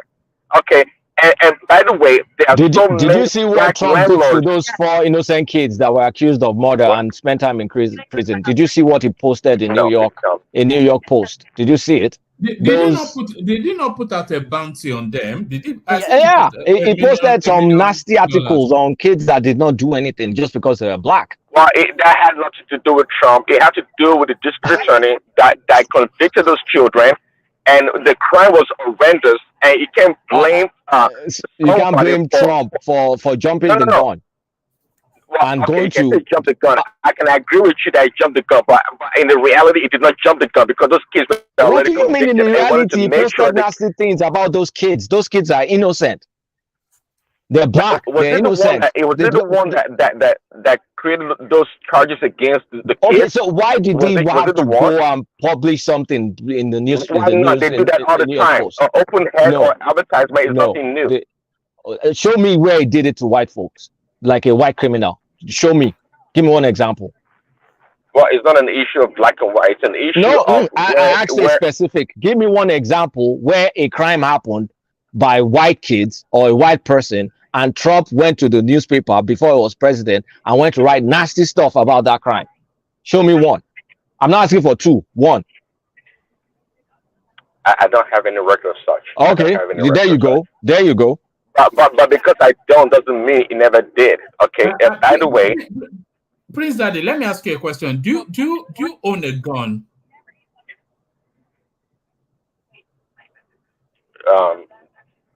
That's a yes. Then that's a yes. That's a yes. What's wrong? What's wrong with owning a gun? No, it's the association that are formed with Republicans. I think No, there's nothing wrong with owning a gun. I feel gun owners are usually Republicans. I'm not sure. No. Gun. There's nothing wrong with owning. I take it you own a gun as well. Yeah. That's good. I mean, that's part of the. I mean, you have to protect yourself. That's another infringement. And is driving anyhow. You bring out your gun, right? You protect yourself. And this gun is part of this white culture. Those that live in the sticks, those that live like some people live in maybe they live like 300 acres land. They have to protect themselves. They have to start teaching their children how to shoot. They trauma to stoke racist stuff in Virginia. That what's the name of that thing? Is it stop the oh my god, I've taken my head out of American politics. So there's nothing wrong with owning a gun. No, I'm not talking about gun. There was this incident in Virginia where some white supremacists had a rally. They ran over one lady with a car, and Trump was encouraging them, fomenting trouble rather than to kind of like calm things down.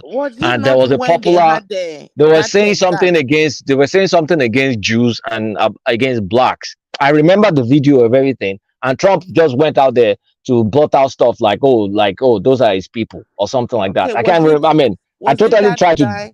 That guy that was killed by the cops that said I can't. No, not that. There was a white supremacist rally in Virginia, and Trump. Yes, I remember. Yeah, I mean, when good people on both sides, is that what you meant? That false equivalence. Yeah, that false equivalence of good people on both sides. I know good people on both sides. Oh, white supremacists, good people, right. Because you love Trump, right? No, really? I didn't say that. But all those gang shooting, killing black people, are they good people too? What concerns black gangs? We're talking about a specific incident, and the guy went to make an equivocation out of something where there wasn't. You could have just easily condemned what was evil. And I mean, there's morality. That's not the way. Say, as a leader, you don't go around condemning everybody because he's the leader of the country. When they're saying Jews, and I mean, look, it's just not good to be storing those kind of nonsense in one's head. But when they were saying something about Jews and blacks and this, and you now says they're good people on both sides, a side that was clearly evil. There are good people on both sides. I don't want to recollect all this stuff. I'm just going to shut up. That was in Charlottesville. That's the truth. They are good people. Thank you, Charlottesville, Virginia. Thank you. Yeah. That Charlottesville incident. Okay. Actually, let me play it. I think I've got it here. We want to fact check the president's statement that both sides are responsible for the violence in Charlottesville. Video and photos from the scene show protesters and counter demonstrators fighting with each other. The white supremacist side appeared to be more prepared for the unrest. Paula Reed covered the protests in Charlottesville and witnessed much of the violence. Paula, good morning. Good morning. The rally hadn't even officially started before clashes broke out in the park. We don't know exactly what kicked off that violence, but it's clear elements of both sides showed up for a fight. Not all of those people were neo-Nazis, believe me. Saturday's rally in Charlottesville was one of the largest gatherings of white supremacists in more than a decade. Hundreds came. The majority of them were armed with guns and batons, protected by shields emblazoned with racist symbols. The counter-protesters were overwhelmingly unarmed, but there were a number of Antifa or anti-fascist demonstrators who also used shields and sticks and clashed with white supremacists, but they were largely outnumbered. You had a group on the other side that came charging in without a permit, and they were very, very violent. It appears the worst violence came at the hands of white supremacists. James Fields Jr., who traveled from Ohio to join the neo-Nazis, was behind the wheel when counter-protester Heather Heyer was hit and killed. Yesterday, the president insisted the pictures didn't tell the whole story. It looked like they had some rough, bad people, neo-Nazis, white nationalists, whatever you want to call them. But you had a lot of people in that group that were there to innocently protest. So I only tell you this, there are two sides to a story. We've reached out to law enforcement for official estimates of the crowd size, but for comparison, the so there it is. Picture says it all. You guys can see it, so nothing to say. But when he said there are two sides to a story, he's right. I mean, those people that there were good guys in both sides and bad guys in both They're sides. good guys in white supremacy, right? No, it didn't say that. It said that there were good people on both sides, and that was true. Because see, this is what I was saying. One man brought a video. One man brought a video from MSNBC as the validity I for just randomly typed it, and the first one that well, popped up, that exactly, was and to the point of Collateral narrative and many other people, because these people they've seen the story like Rational Mind, they've seen the story. That's ad No, it's not ad hominem. It is. Okay, I apologize. It is. No, Because but- you're taking MSN. What did MSNBC presented facts, and you're now attacking No, the they did source. not present facts. They showed a video and they gave you a narrative that was false. There Oh, were really? good people on both sides. Yes, there were good people on both sides.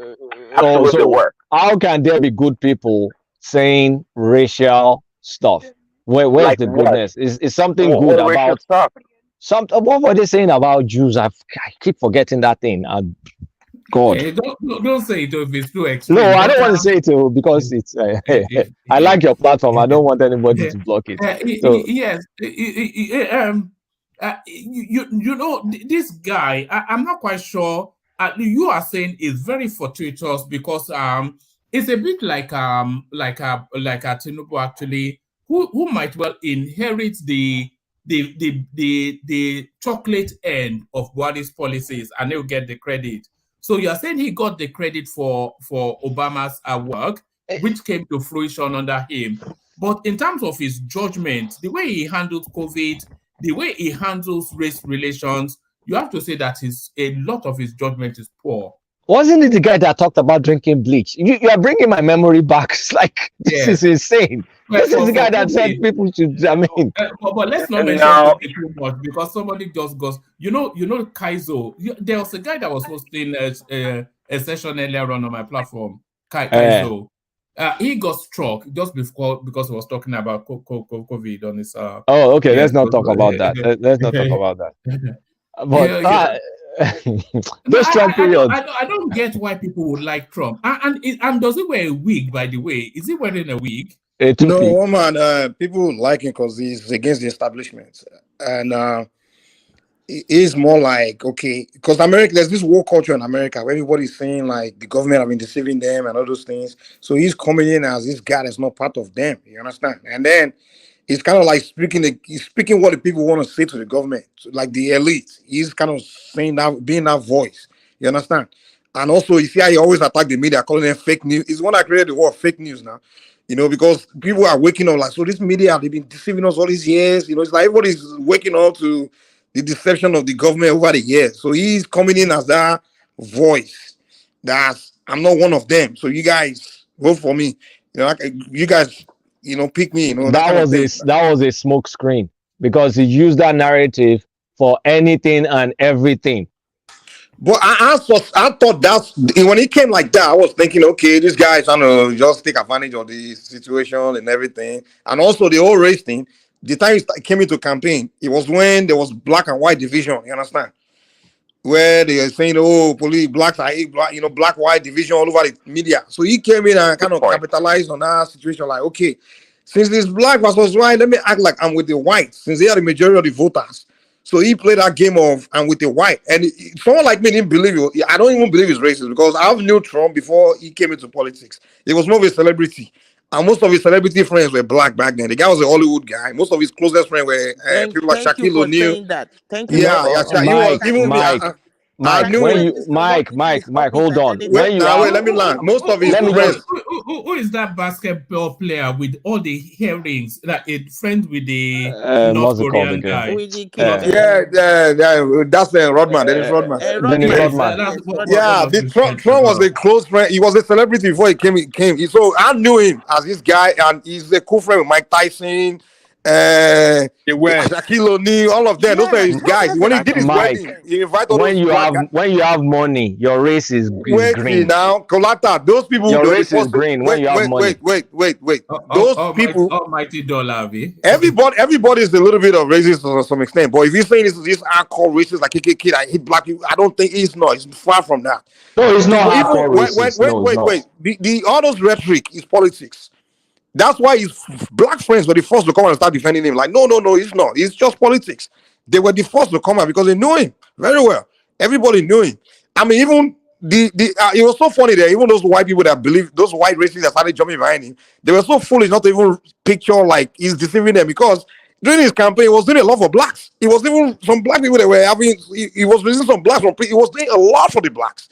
The HBCU, historical black universities, where all these politicians have been kicking them away. Even Obama, where they be requesting for permanent funding so they can really elevate their institution. All the presidents in the past, they've all been denying them because they don't want those schools to advance. When Trump came in, he gave them, he signed in for them. $100 billion. Yeah, for he was even years. asking blacks, what do you want me to do for you? I'm here for you. I'm your friend. He even called. Are you a Republican as well? No, woman. No, it's not about. I don't like any of the Republican guys. Trump is probably the only one I'll say I like among them. I'll be honest. The guy literally was inviting African American leaders, even as like, come to the White, come and tell me what I can do for the black community. He wanted to help them. Those political rhetoric is just deceiving. He himself said, if I'm going to run for president, I'll run as a Republican, because the Republican voters, they are one of the dumbest people. He know how to play. He played that game of, I'm with the blacks, and this black, I'm with the whites, and this black, and this. His politics. But his actual policies spoke otherwise. Even Africa, Africa, we are saying Obama and they were doing racist things to Africa now. When Trump, they refused to sell weapons to Nigeria, Trump gave the weapon to this guy now. Buhari, I don't see anything he did against black as a president. You can say things against blacks, but he didn't do anything against blacks. He did things for blacks. So Mike, wait. So it's okay to divide the country on race because it's politics? The country is already divided, my friend. Is it okay? That's the question I asked you. Whether it's not the one dividing anybody, man. No, I'm asking you. No, Mike, I'm asking you a specific question. I'm asking a question. Is it okay? Is my question, not whether it's been divided or not. The fact of the matter is, politics is a dirty game. Now, too, you can't say it's worse. It's dividing people. He saw the division. He saw like the petty. And he exaggerated. Let me tell you something. The country is not divided. The people that are on the talking, dividing among each other is really low IQ people. Like real elites, real intelligent, educated Americans. It's the operation of the media. It's usually the low class people that want to be, white man, fuck you, white black man. You see, low or educated Americans that do that stuff. The language. Sorry, woman, sorry. It's the uneducated population, the ignorant population. But those are the voting class. Exactly, they are the voters, exactly. So he saw the way they were thinking and the way they were reasoning, and he realized that, okay, let me trick these people to vote for me. Okay, so Trump is hyper-transactional. Igbo people. Does Tinubu hate Igbo people? What did Tinubu say against Igbo people? Is this not similar to exactly nothing? Because the same point, because Trump knows where the votes were, because black people were like what 30% of the population, and Okay, naturally they is that vote for why he called a Democrats. Mexican journalist? What did he call a Mexican journalist again? Oh my God, I keep forgetting all this Trump thing. Like so many scandals. He called a Mexican No. journalist You're something picking and choosing, right? Trump is an equal because he did opportunity so many. offender. He did Colata, so have you many ever of lived in New them. York City? Is it I Pocahontas? lived in the East Coast, not I didn't. I lived in In New York Jersey. City, that's humorous to them. That's the way they talk. Trump lives in New York. In New York City, that's the way people talk. They have real humorous people. They entertain you, like they talk Yeah, trash. but he That's never that's what uses he was bringing, and people they understood that, like, okay, this New Yorker, he's coming here with his New York attitude. That's what it is. It never makes racist or acerbic remarks towards the white people, though. That's the Never. thing. No, he did. No, he did. Never. He did. One man, the man needs No, he votes. did, one White man. are the majority of the voters. He needs to vote for him. So that's why he's playing that game. I explained it to you. Hold on. The disabled Mark is a white guy now. That guy was a white guy. The disabled, he said, I can't, hey, what did he say?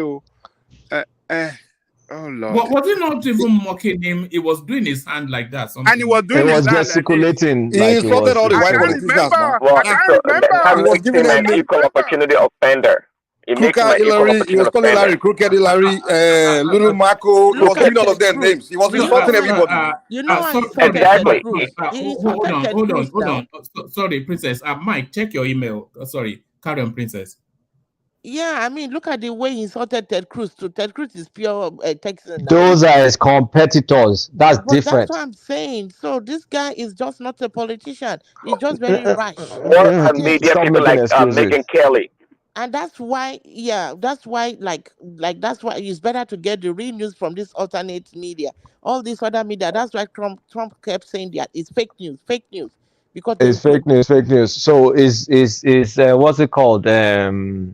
Rape and grabbing VJJs without consent. And being charged. So those are allowed, right? What about Clinton getting fellatio in the White House? What do you call Those that? are allowed. What about Clinton getting fellatio in the White House? What do you call that? Trump never claimed that he was this only man, only guy. He made it clear. He never did. The guy was a celebrity. He was a Hollywood guy. He was dating young girls. Look at his wife. She's a very young lady. The guy is a Hollywood guy. We all know him to be like that. So he never claimed to be this holy man.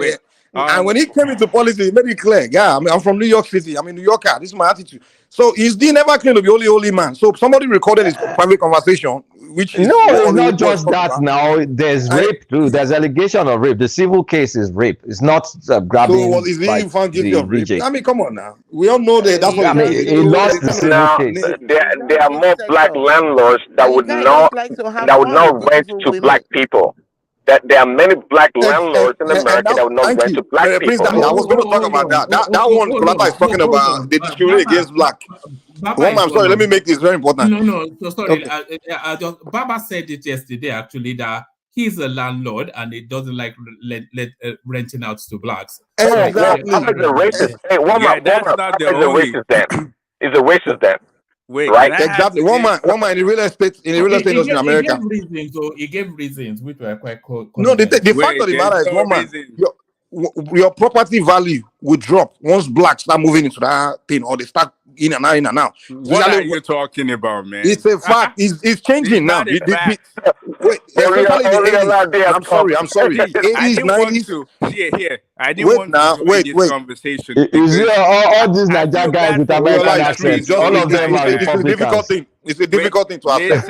Let me give you any black population area, the property value drops. It's true. It's uncomfortable to hear, but it's the fact. See, it's not a fact. It's not a fact. It's your own fact. Let me give you two examples. Hold on, Noriola. It's a global fact. It's a global. Don't mind them. They're too emotional. What's the global fact? What's the global fact? It's a fact in America. Any black population neighborhood, the property value drop quick. See, let me give you an example. Go learn about history. Go learn about the Central Park 5. That's one. About I'm definitely sure you have Netflix. Go watch the video. He's out there for you. What you saying that to prove what? That's number one. Let me land. What's the name of the movie again? Central Park 5. You just Google it. It's not even just the movie only. You will see a lot of newspaper about this issue. We just talked about it earlier. The 5 kids. We talked about it earlier. What's the point you're trying to make? I'm trying to understand. Wait. You just claiming that this guy is not racist. I'm trying to tell you, is embedded in this guy. That's one. Number two, the thing with the not into black, it's not just even that. Because you have to read about this. It's not even about just not renting to blacks only. The only reason why this guy is popular and everybody just don't care about his actions, especially the black celebrity, is because he has money. And when you have money and you're within their circle, they care less about what you did. But this guy is not what everybody thinks. This guy was telling you, he was saying there's good people on both sides. Do you even know what white supremacy That's is? political statement. If you know what white supremacy is, you wouldn't even you wouldn't there's even no defend one them that's not for supremacist. saying All these that. white supremacists you guys always talk about. There's no human being that's not supremacist. Is Even me, white I'm a Yoruba supremacy greater than supremacist. black My brother, supremacy? Okay, listen. so You too, you are a supremacist. We are all go supremacists. learn about Black Wall Exactly. Street. Learn Exactly, about Mike. We Black all are. Wall Street. See, listen. What they want is the Learn white man that about wants Black Wall Street, and you know who you're voice. defending. You're defending the wrong person. I mean, I'm not saying he's not human. He's like, yeah. I mean, he didn't My do friend, anything we are wrong to all me. pro our race. We are all pro our race. I don't know why you guys are always looking for a Oh, white man man. that's not pro white that wants to be pro black. He's not. Come on, man. Yeah, because You guys are always looking. people with people from the same Wait. with them. Once somebody is not is pro white, they say it's racist. Do you think white supremacy is good? Yes. Everybody. good. Oh my If you God, say white racist attacking on blacks and doing evil to black, that's evil. But if you say someone that believe in his race, oh, it's bad. Don't you believe in your own? But that's Black are the most white supremacist people. supremacy. The blacks, they do their own supremacy in public. Oh, we black with the best. We got this. We are the. We do it. We all call ourselves the strongest, the this and that and that. Example. This is not the black people's land. But once the white man say anything like that, oh, it's racist. How they're claiming that they're better, or how they hack like white supremacy. Tell us how black people were doing that. Tell us. Are you kidding me? The most supremacist race people in America, the most proud people that will claim we are the best, we are these. They won't talk what's wrong about with that saying race of you're people. the It's best? blacks publicly these days. What's wrong with saying I'm the best? What's wrong with Exactly. That's it. Nothing is wrong with it. When white man does it, you begin to say, "Oh, no, it's a white that's not supremacist." what it did. I just told you to learn That's about supremacy. I just told you learn about the Black Wall Street. That's the example. That has nothing to do with Trump. What we are talking about, we are not saying some white people are not wicked, evil, racist, that they do evil to black. Yeah, but we are not saying it doesn't exist. I'm trying to tell you that Trump is not one of those. The person you're defending, they should never label themselves as white supremacy. That's what I'm saying. They label themselves as nationalists. That's not what we're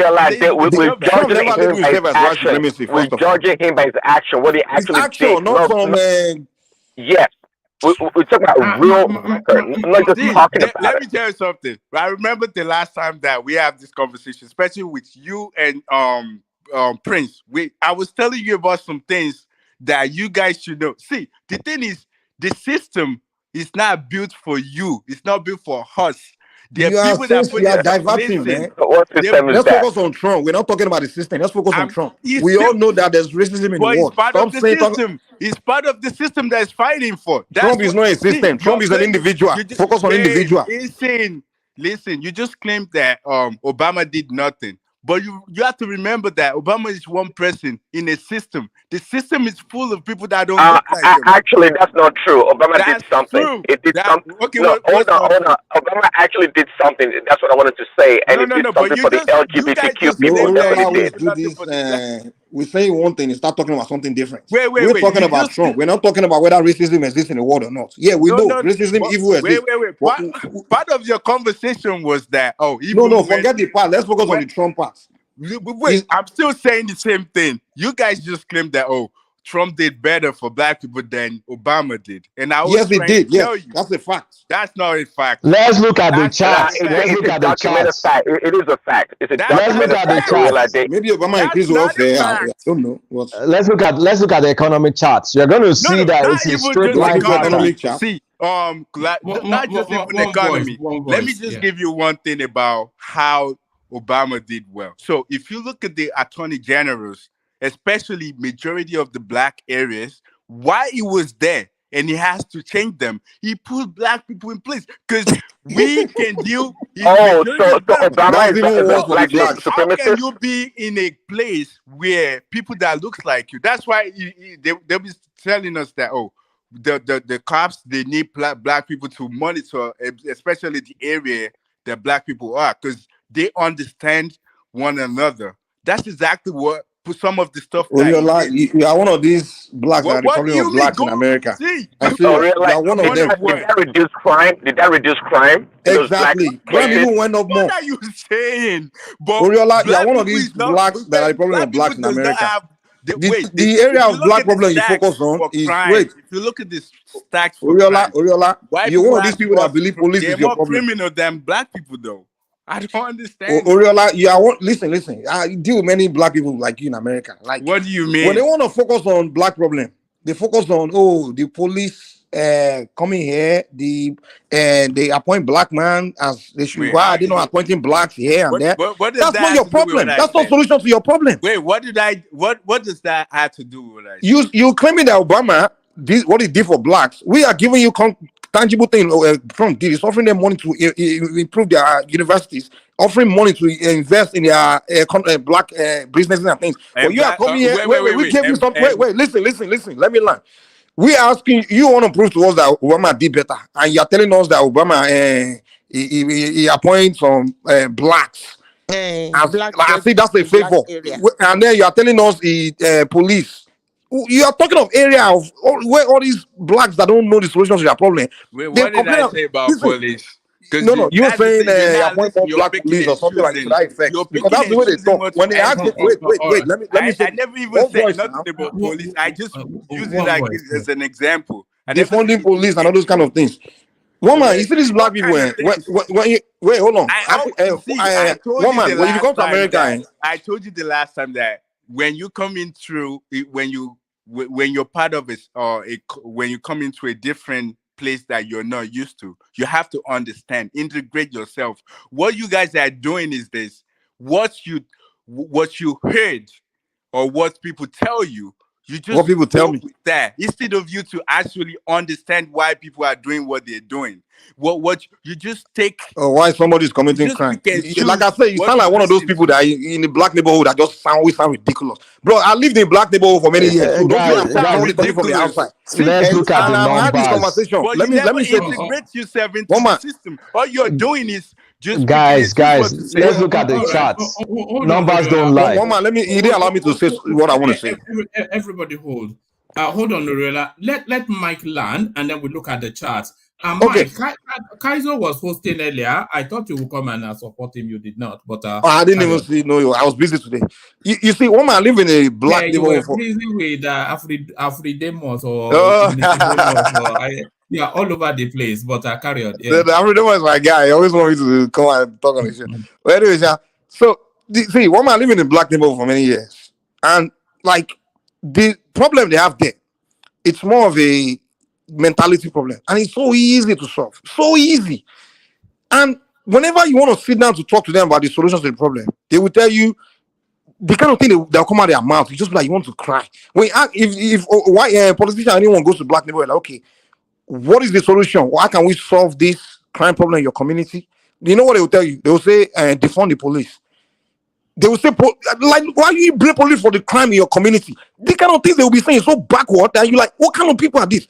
When you tell them that, okay, how do we end this drug problem in the community, or how do we end these kids not being serious in going to school, rather than them saying, okay, we need to start mentoring kids or something progressive, a progressive idea, they will tell you, no, history was the reason why we are these kids are behaving like this, why we have all these problems. What they will sit and be arguing with you is what happened in the past.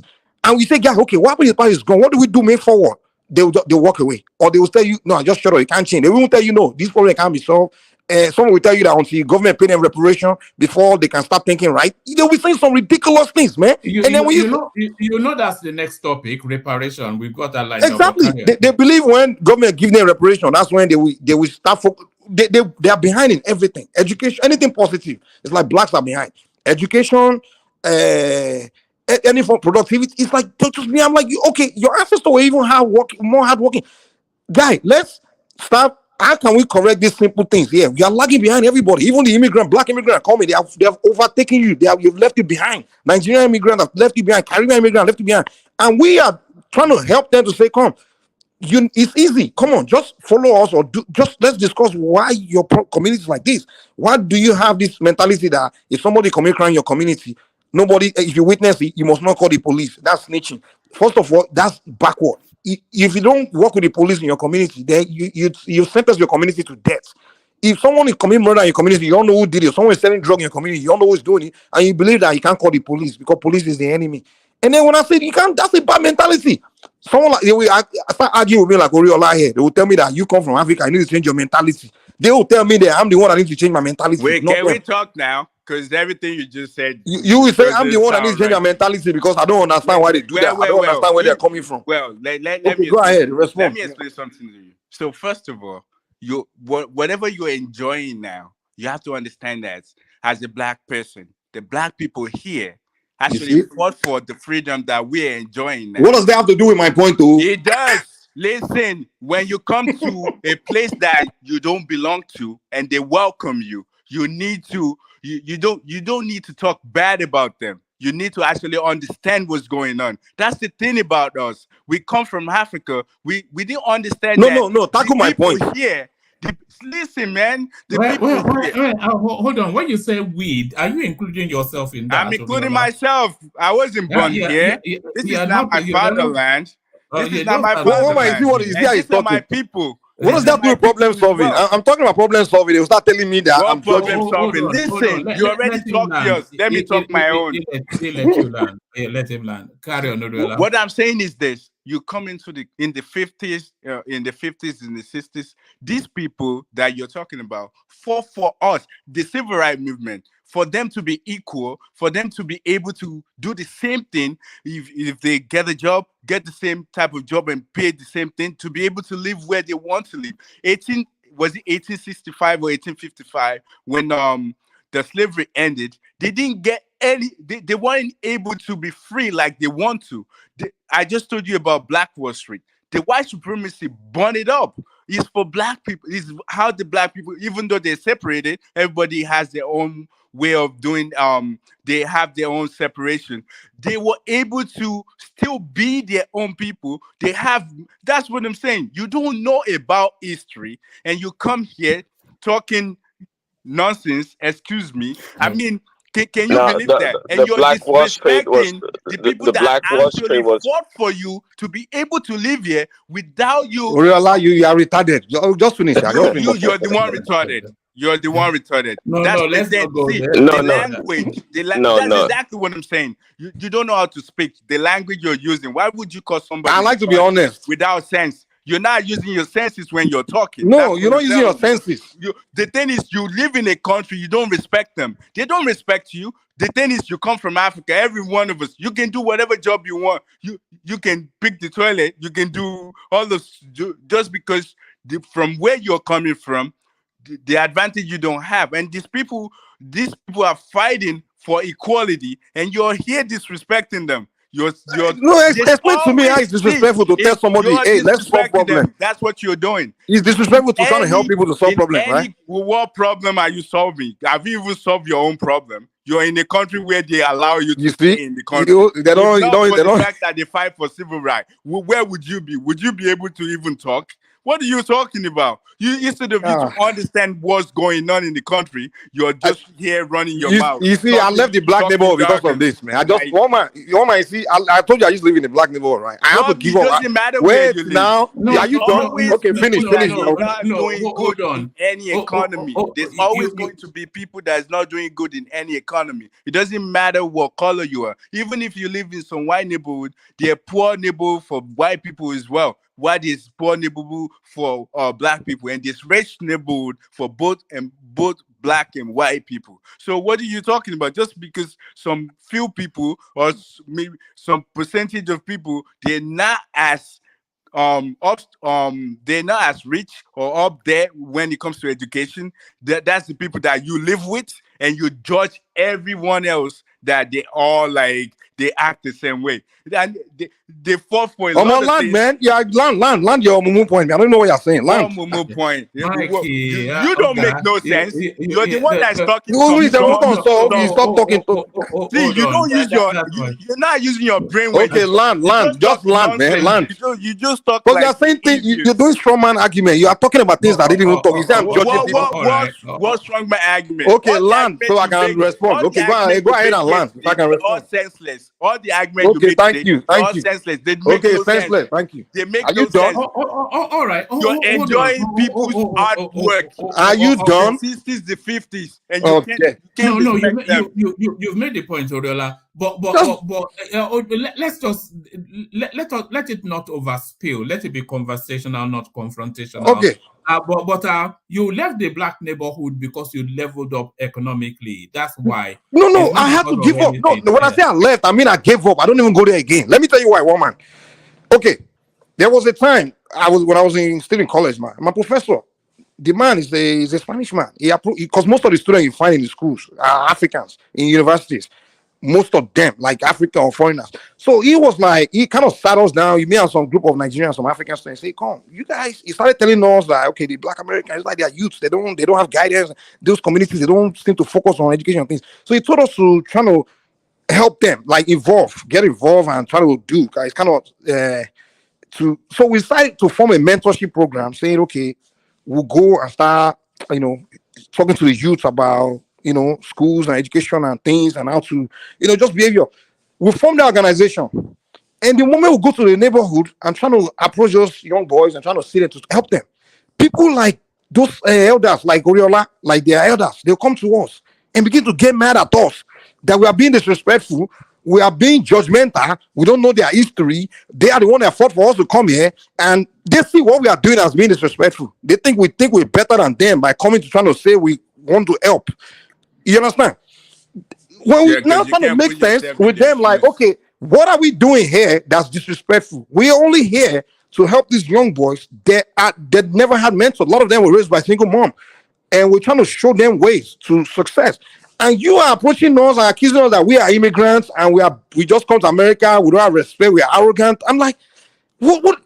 It's like, what? And we're trying to say, okay, if that's the way you see, we apologize. But can you at least see the positive side of what we are doing? They will still dismiss you. You can't get anywhere. What they will be telling you, we say, okay, let's look at the future. They will ignore you. They'll keep going back, telling you about the 50s, 60s. We fought for this. We fought for you to come here. And dude, what does this have to do with what we are doing, what we're trying to achieve here? Just like today, everything I said, what does it have to do with everything he said now? Like, oh, I don't know the history before for me to come here. What does it have to do with the point I made? Mike, is this the same tone that you're talking that you're using to go talk to African Americans? Thank you. You said the same what? I was This tone. I was thinking that just before you said Nicolata. You said the same what? Is it the same tone that you're using to speak now? No. Me, I don't even talk there. It's not like literally me. I know myself. I don't have patience. Like the guys that are even doing the talking, I'm more like the moderate, like calm people. Me, I don't. First of all, I was just there with them, but I wasn't really involved. I was just there. But then when I saw it, I'm like, this people here, I won't forget these guys, man. Like, no one was talking to them loud. Like, literally, guys, you just come dress now. Just go dress now already. They think we are sell out. We don't flag our pants. They already man.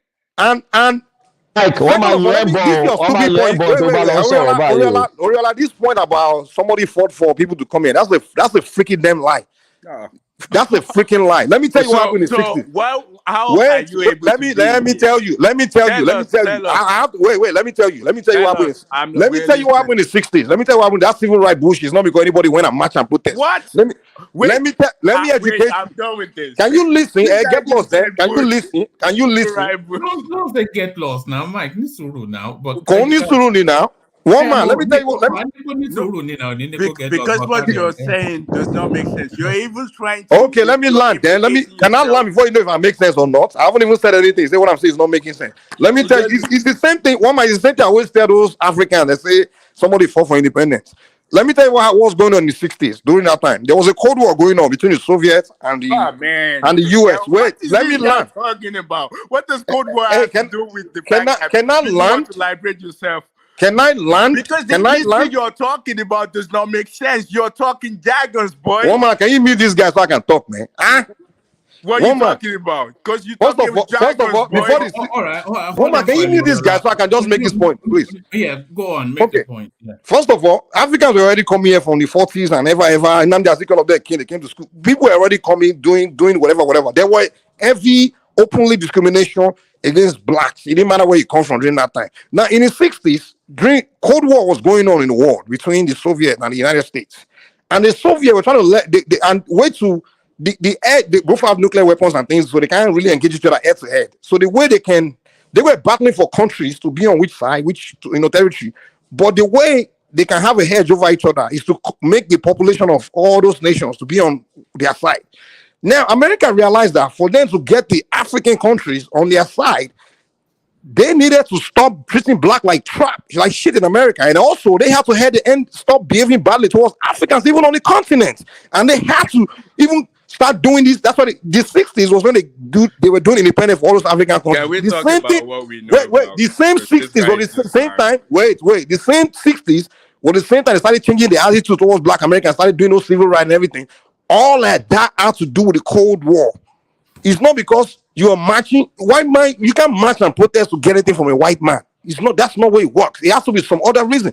It was that Cold War that made America realize that our population, our image in the world has to be bright and good, especially on the continent. So that's why they were promoting their celebrities in Africa, promoting this Jackson 5, all of James Brown. They were pushing them because they needed the Africans to side with them against the Soviets. In America too, they started changing the attitude towards the blacks. But these people will come here and say somebody fought, they fought the Emmanuel March. It's a lie. And today, the reason America is even bringing immigrants from Africa and anything like that, it's not because they love Africans or they care. What they're doing, they're looking for human resources everywhere, and they go everywhere. The time of only bringing Europeans is over, because you can't go to Europe and start bringing your immigrants now, because Europe is a society that's progressive now. They're now interested in coming to America like back then when Italians, Irish used to all rush here. Today they have to go to India, go to Africa, go everywhere. And what they do, they're not just going there to bring you when you are a criminal unproductive. If you're unproductive, they will deport you. So they are looking for the best minds, the best people to bring. But black America will see us there and say, I'm the one that fought for you. We were the one that went there and fought for them to bring you here. I'm like, dude, white man is not bringing us here because he like us or somebody fought. He needs us here. That's why he's bringing us here. He needs productive people. That's it. So all that rubbing crap on people's head, they will start talking and say they are the only one that went through something. Everybody went through everything all over the world. They massacre people in Africa and everywhere. But they're the only one that will stick to that. We were victims. That's why we can't go nowhere. We are here. And then we tell the guy, we got to move forward, man. You're arrogant. You come from Africa. I'm the one that fought for you to come here. You come here being arrogant against me. Guy, man, do a real life wake up, man. Stop. You guys should stop that rubbish, man. Can we move to something else? Because everything you just said now makes no sense. Of all of the comments that people have made on the comment section, I think this is the one. It says, "Oh Lord, can I unhear this?" You know, that's just torment for you. So that's torment for you. I only do that. They don't fall for the common things. Just spitting crap. He's talking. Can we move to something else? Yeah, let's move to Kolata. Kolata, talk us let's Trump versus Obama. Yeah. Everything he just said. Mike has taken me go where I don't know. Unhear what he just said, please. Unhear, because everything he said is not true. When the black American went to fight for you, tell me. Forget about this, man. When did they fight for you? People that never lifted a finger. The only people that they take out of Africa that fought against the white man were the Asians and the Brazilians. The rest of those slaves, they were all they were all Jew. They don't fight white man. They didn't lift the finger. Kulata has been waiting to talk us through this Okay, chart. sorry. So let him talk. Okay, let's get a break from Mike. Mike, you can resume after. No. Everybody don't want loves no Kung Fu Mike, fighting. Mike, power. No more. Please. So my point about Trump versus Obama, not like I support Obama or anything. I'm just trying to tell you that Trump was lucky to inherit Obama's numbers. So there are 16 charts that proves my point. So when you go down, you'll see the first thing: job gains and job losses. That's first one. Yes, let's go. We like pictures. Let's look at the pictures. You see that Obama first started with that Bush. You remember that 2009, the housing crash. You guys remember that time that they were selling house for 08, man. 08, that they were selling house for $15,000 and co. That is what the subprime issue. Go ahead. The subprime. So that was what Obama inherited. So you can see jobs. It started rising. I think this is average monthly job gain. Obama's numbers after that recession, it started growing. Obama left in 2019. He left with 195K. You see, it grew to 250K, 227K. Look at Trump's numbers, despite cutting taxes and everything.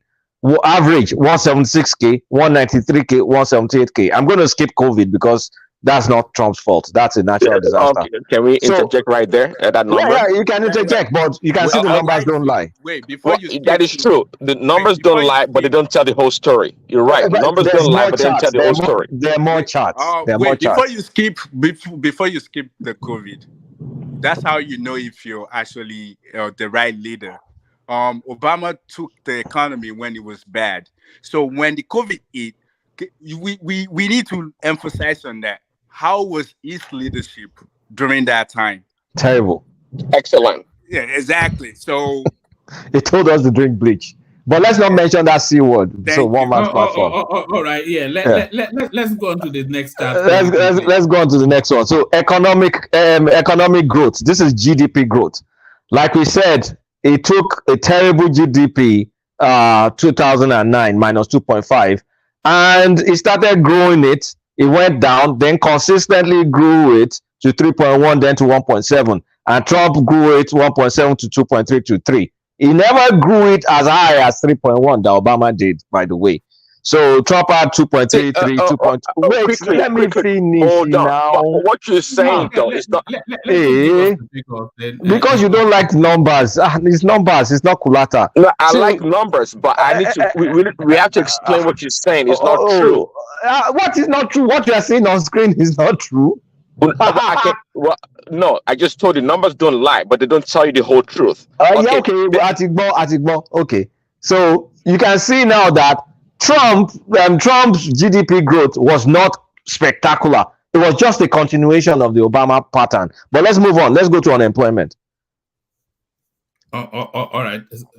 So unemployment. Oh, you've not gotten there. So you can see unemployment.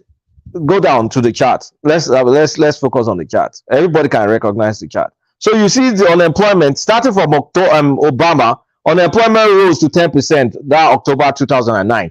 But can you just see a straight line? Is there a dip in the line? Like, if things accelerated under Trump, the curve, you see the curve drop sharply. When you see that something that looks like a triangle straight to that COVID period, doesn't that look like a straight line?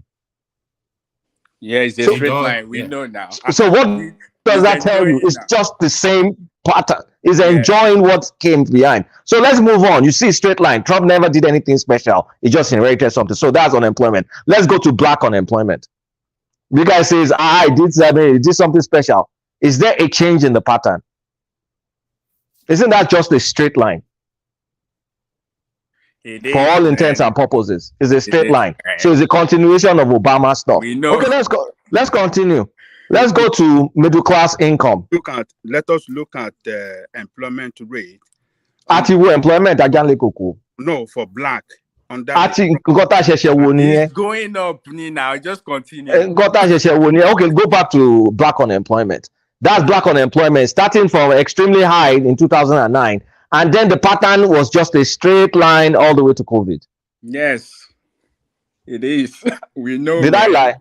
You don't lie. Continue. Okay, let's continue then. Come on, waste time. Let's go to middle class income. Middle class income is supposed to go up. It started picking up. I mean, it fell from that 2009 session. Then it started picking up in 2012, and then that pattern goes almost like a straight line too. Yeah. Did I lie? You don't lie. Okay, let's continue. Now. U.S. stock market, same story.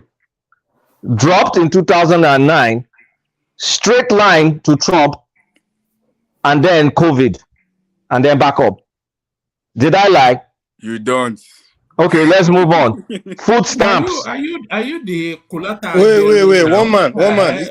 He's using Washington Post. Washington Post is a oh my God, this is numbers. Forget it. It is the economic numbers. God, Jesus Christ, stop doing that. That's nonsense. These are the economic numbers. Washington Post is a non-liberal. These are economic numbers, whether it's Washington Post or Financial Times or Wall Street Journal. No, we might as well go to these are the norm. Oh let's my use MSNBC. God. Let's use Fox News for the. Colata, sorry, Colata. The graphs and the numbers are they coming from the U.S. departments? Yes. The graph. Yes. Okay, what? Let me see. Show us on the graph. Show us, please. Oh my God. Okay, go to the next graph. I mean, one man. The graph you're looking at. Just scroll down. What's the footnote there? Source: U.S. Department of Agriculture. Oh, hold on, Mike. You can go and bring us your data from Breitbart. What did they say? U.S. Department of what? Of Agriculture. So are you now satisfied? Washington Post, blah blah blah blah blah. You guys stop doing that. There's no difference between you guys and obedience. Is it for all the graphs? What about the previous ones? You guys are so. What about the previous graphs? So okay, now this is the only graph. The food stamp graph is the one that I think Trump looks better, but it's the same pattern. It's not like no. I scratch it. Are we skipping manufacturing? Oh, okay. Let's go to manufacturing. So manufacturing. Trump did manufacturing. Okay, one man, please tell me, where did the pattern start? Under Trump, wasn't it like flattened under Trump? It bent now. We see it. It flattened, then it rose slightly. Then of course COVID. Yeah. Trump, this guy, blah blah. Those are the numbers. What's the source of the number? Bureau of Labor Statistics. That is not Washington Post, Abby. Okay, let's continue. Home prices, U.S. home prices. It dipped and it started rising and it continued rising, straight line. What's the source? National Association of Realtors. Is not Washington Post. Straight line, same straight line pattern. Trump did nothing special. It just gave rich people taxes for nothing. It didn't improve. But one thing I will tell you, I know for a fact. Let's go to debt. Let's go to US debt. Oh, John. Let's look at the debt. Okay, let's look at US debt. So the debt started rising under Obama. In 2016 to 2017, it did not really change. 2018 barely changed. Then in 2020, look at it. It skyrocketed under Trump. Oh my God, they say. So consumer. I don't know what they're talking about. Okay, so let's interject right now. We must finish. No. We must finish. We're not done. We're going to consumer confidence. That's people when they feel safe, they spend money, right? So consumer confidence. Obama started. You see where Obama started. From where Obama started is that gray line all the way to Trump. Straight line or not straight line? Straight line. What's the source? The conference board. People lie, numbers don't lie. Let's go to wages. Okay. Wages, it dropped from that 2009. But from that 2009, that wage growth is rising. But did it like rise precipitously under Trump, or is just a straight line? Little straight line. It's like a straight line. Okay. It's not a straight line. It's like a straight line. It's not a straight line. Okay, look at it again. If you're going to draw whatever we used to do in statistics that time, it's a straight line. It's a straight line. Okay, let's go to gas. We'll go finish this matter before we argue. Let's go to gas prices. So this is what I was explaining. Gas prices, after 2009, it rose. I told you about that shale stuff that I explained before. You can see that before Obama left office, look at the pattern. It was coming down. That was the shale when OPEC fought war against shale. This was around 2015, and you can see exactly what I said. The oil. Yeah, you can see exactly what I said. Before Trump entered, the prices had already gone down, and then it rose slightly under Trump, and then it dipped again. Then, of course, during COVID, nobody was driving, and then it finally went down under COVID. So, was that Trump? Say, hold on. So that gas, say that gas price graph. Was that Trump? Say, no. Say say what you did right there. That's a kind of a. What did I do? Look, which Kulata, let me ask you a question. Let me explain. Let me explain. Okay, you're looking at.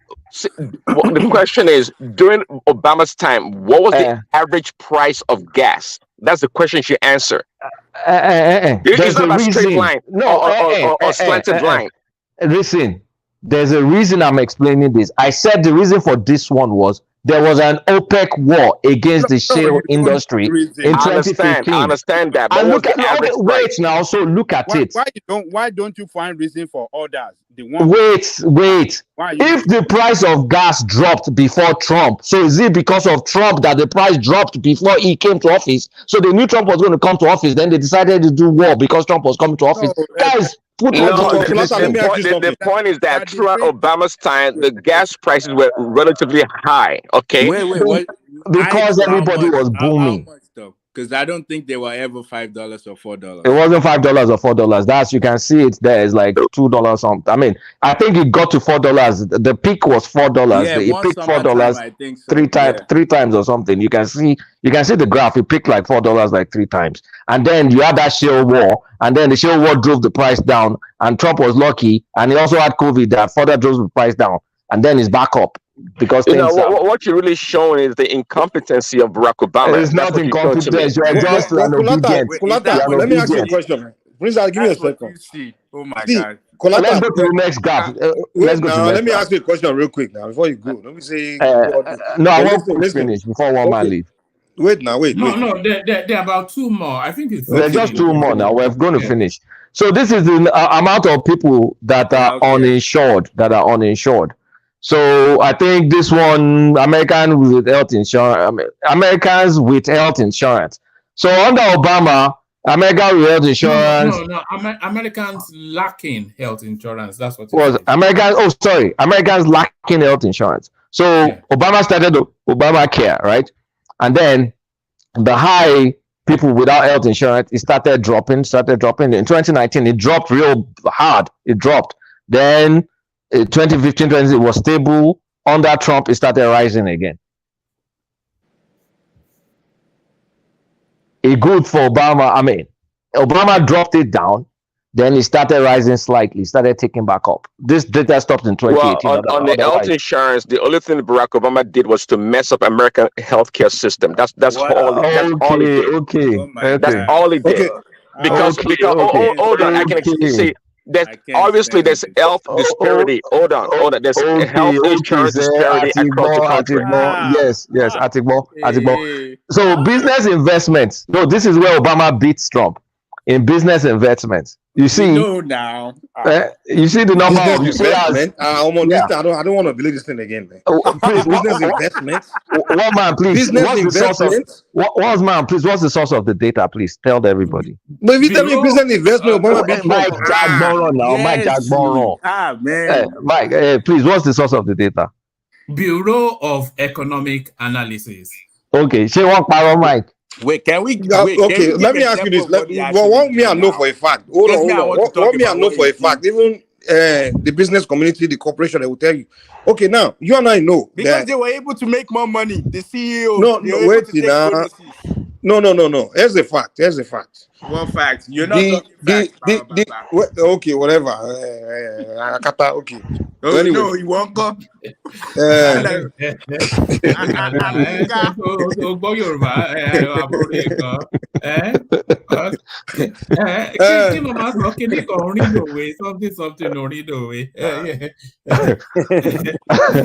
Okay, let's go to the last one, which is the one that will shock the Trumpists the most, which is trade deficit.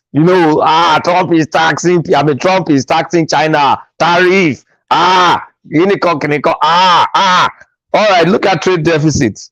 You see that under Obama, it grew a bit, it dropped. Then it started growing slightly. But under Trump, then the trade deficit went up. Then, of course, it went down in 2020 because we had the recession, because then nobody was buying anything again. But you could see that when Trump had his active tariff policy, the deficit actually went up. Yeah, Until the economy started going down, until we had the COVID economy, then the pattern started going down because people weren't buying anything again. Kulata, let me say something real quick. See, when we look at apart from Reagan, every other Republican president, they do bad when it comes to economy. The economy, yes. They do bad. So it's more like the Republicans Democrats do always push them up. They do bad, yes. Wait, wait. That's not what the corporate entities are saying. That's not what the corporations are saying. The businesses are corporations get tax. They get tax. Hold on. Okay, we all know the people that actually play the biggest role in the economy are the corporations and the entrepreneurial companies, right? Now, what they all claim is that, and you and I know, the Republicans are more pro corporation, more pro, entrepreneurship, more pro company, and the Democrats are more. That's not true. That's not true. No, that's the fact. That's what everybody's saying. Even me, I'm in the business community. I'm an entrepreneur. I own a company, and when Republicans are in, the business do well. We get to employ people more and things like that because they make it easy. Because they give tax break. They deregulate. They deregulate. They're trying to make it easy for companies to perform, to work. That's a fact. That's why I'm shocked by this thing you're saying about. And also, Republicans want to put money into the businesses, put money in the hands of corporations. They do that. They're more pro-business. While Democrats are just known to be more pro-welfare. Well, they will increase tax. Wait. If I'm lying, cool down. Democrats, all they do is come after your money. They come after your money and they take your money and what do they put it into? Inside some welfare. And some of the welfare things they agree, like we got to help people out. But some of it they put into some ridiculous welfare program. They can put 20 billion into Planned Parenthood or some abortion, something, and it frustrates everybody. So we know that fact. That's why some welfare into some lazy woman that just make baby by 5 men, and the more baby she make, the more money they give her. That's where Democrats put all the money.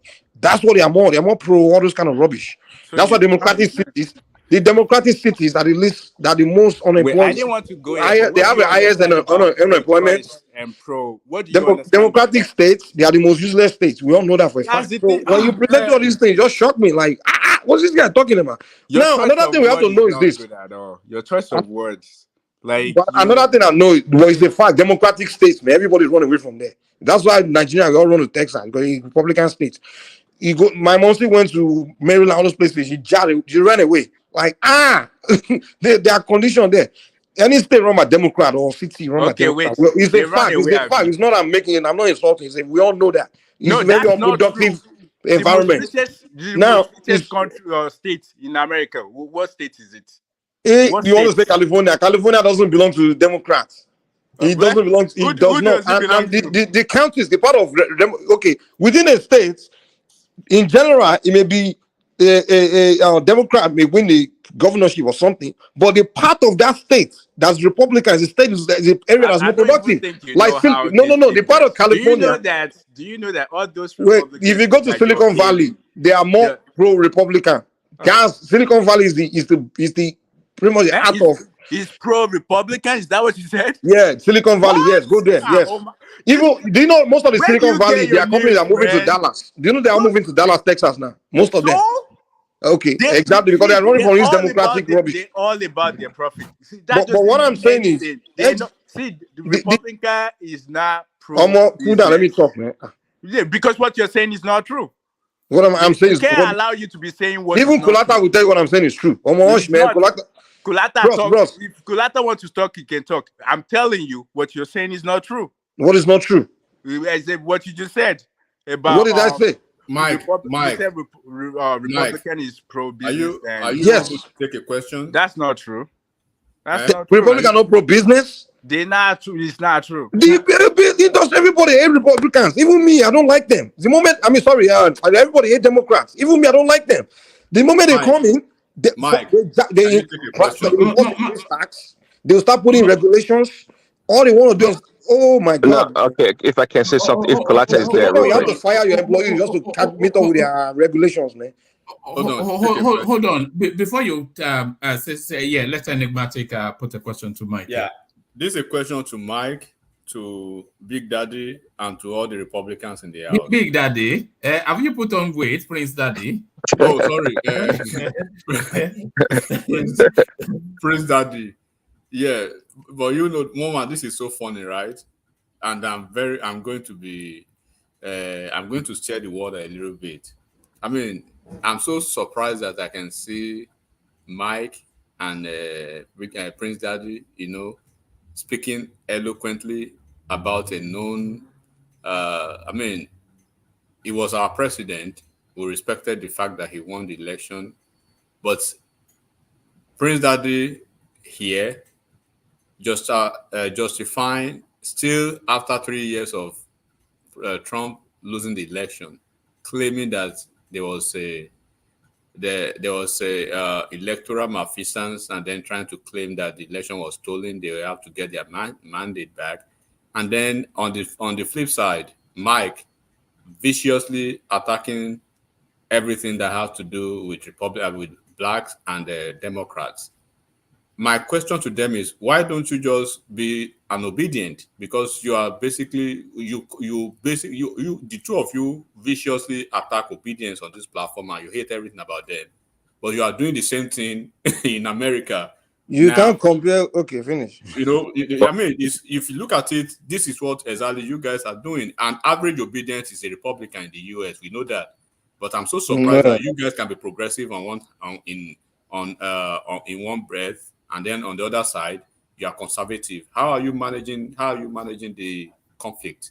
No, you can't compare obedience with Yes, it's right. So there's an ideological inconsistency. No, that's not true. There's no ideological inconsistency.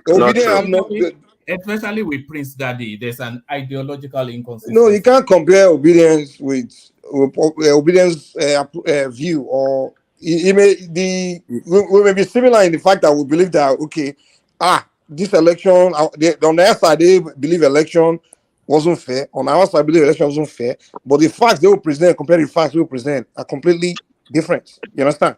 Obedience are not presenting any facts.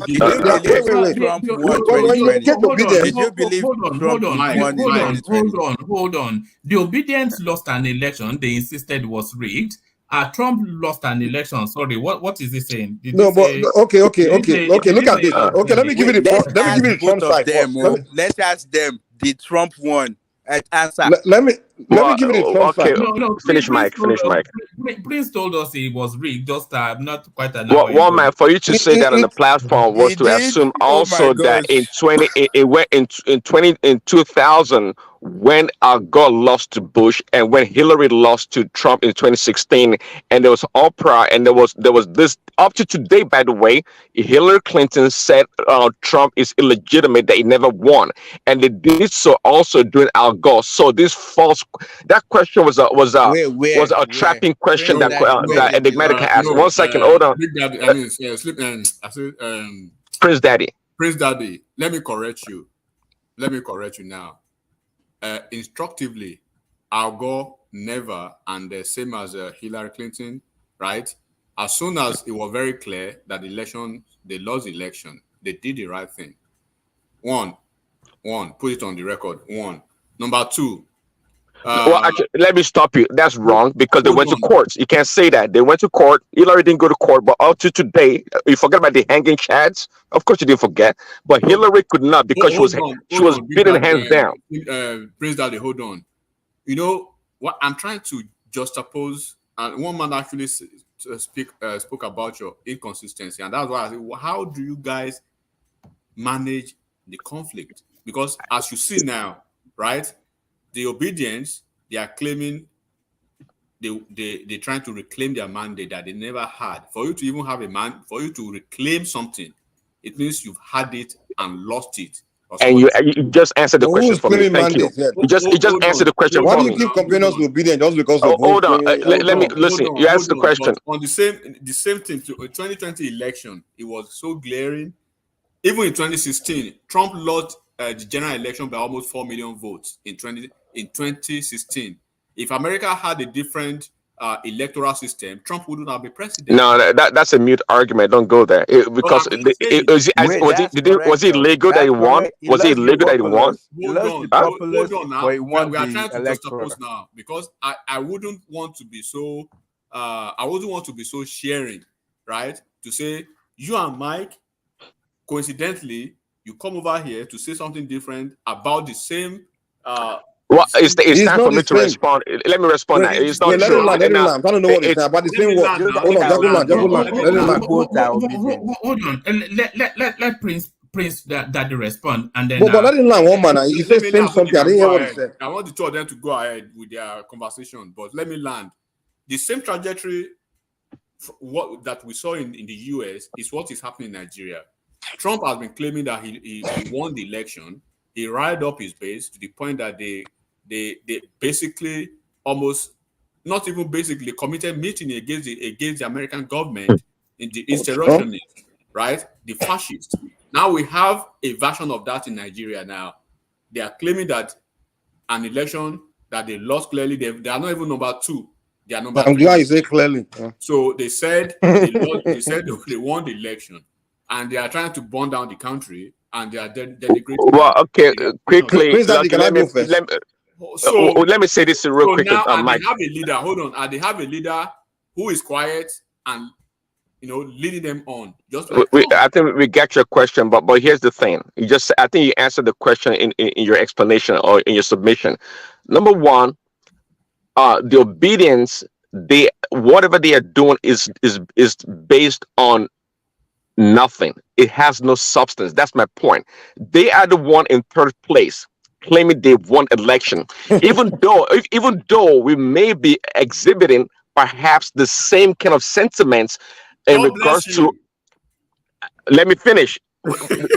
I said we may be exhibiting the same kind of sentiments when it comes to Trump and Obi, but the reality of the matter is that ours is based on substance, is based on reality, not just fiction like Obi going around claiming to be a winner, whereas we all know the possibility of that is far from reality. Is that why Trump is indicted for the same fallacy? Well, his opposition is indicting him now. Really? We all know the injustices that's going on right now, because again, if you want to go there, the legal scholars, and I think Enigmatic can help us. Hold on. One thing that's paramount in America is the need for freedom of speech. In fact, you're allowed to lie. It's not a big deal. You should not be indicted because you're lying. Killing people. We can do it in America. Yes. So he lied about. Why did not arrest him? I didn't say that. I know you were going to go there. I was just trying to give you the extreme. No. I was just trying to give you the extreme. Hold on. I was trying to explain to you the extreme. I was trying to explain. Oh, okay. Land that point at Prince Daddy, and then let Pansat come in. He wants to put a question to Kolata before he. Yeah, I was simply trying to explain. Take this to us, so you continue with it. Do you believe that Trump is a pathological liar? No.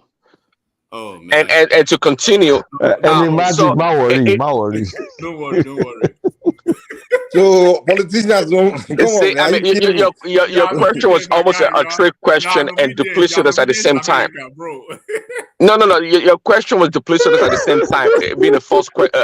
It's almost a non-question, because it's not possible for you to compare Trump supporters or MAGA with obedience. The obedience, the foundation of their argument is really devoid of reality in a lot of ways. It's not the same thing. And also trying to make it a point that Trump and his supporters were the only ones to ever contest an election is not true, because we all went through Al Gore in 2000 and Bush, and what happened in the courts that even actually went all the way to the Supreme Court. So now Trump, and we do it all the time in local election or national election. You can dispute an election. It's not a crime in itself. Wow. It's not a crime. You know why? Can I just ask something real quick before someone else? Let me say something. You know why? No. I'm trying to come in. Yeah, Mike, go ahead or whatever. Okay, everybody hold. Oriola, land it real quick. Mike, land it quickly, and then Pansat, put your question to Kolata. All right. So here's what I want to say. Like, the reason why the Al Gore and Hillary stuff was so the two elections were so close. Like Hillary and Al Gore won the popular vote, but when it comes to the electoral vote, it was the other way around. So Now we that's know about why. that. Forget about that. Let's just go to the next. We know about What that. do you That's mean? Wait. You're see, you just talked about the fact that Hillary was Al Gore was trying to fight. Carry on to your points. Yeah. Yeah, I would just the point I was trying to make is the reason why they were fighting for whatever they fought for that went to the Supreme Court. In the case of Al Gore, was the fact that the race was so close, and it was close to the extent that one won the populace, while the other one won the electoral vote or electoral. So you can see why. But when it comes to the Trump one, it was more like he lost both. So he lost both, and he was calling the system, the people in charge, to find him a vote, and well. that's why they. Your response simply anti-Trump. It is not valid. Let's go to the next question. Let me jump in. Sorry, let me come in. Okay, here's what happened in that election, right? Before the election, they were arguing whether they would do something that's never been done before, which is allow people to mail in their votes. You understand? And we all know for a fact that most registered voters, not most, but a lot of registered voters don't go in to vote. They don't show up to vote, right?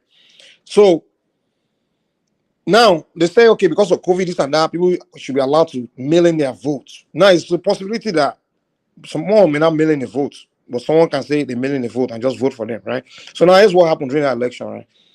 The election was going on. Trump was winning with record numbers. He even did better than he did the last election, like literally record numbers, right? Now he was winning. We all saw it. All of a sudden, within a few hours, we also even Trump came out that night like, "Oh, okay, it's time. I've won. I'm ready to make a speech." They say, "Okay, wait, just wait to the end." All of a sudden, within a couple of hours, Biden number broke Obama's first record, that first election record, which was the record of Democrats. You understand? He broke it. Even like Clinton didn't break that record. Biden because they started counting mail-in votes, which favored the Democrats. Like, I'm why not are you saying talking whether like they rig this? or no. That's not what I'm saying. That's not what I'm saying. So people are like, what the heck? Like Trump broke his own record from the first election, and Biden now breaks record of Hillary and Obama.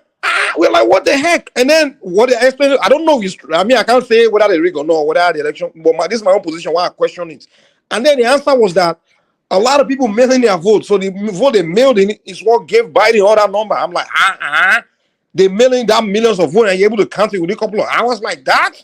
So that's why people are like questioning. It was so, everybody was like, Mike, do you know how they count mail-in votes? Do you That's know how what they led count it? those people that went to Washington. Like, No, Mike, do you know how they count mail-in votes? How they tally? Listen, and first of all, some people may not, some people may not have mailed in anything, but they can say, okay, this person mailed in it, and then they will say they count it. So it was something that just can't, even That's Trump. not true what you just said. Wait, that's what happened. The only vote we can actually confirm that someone voted is the one that they showed up and point in the computer in the system.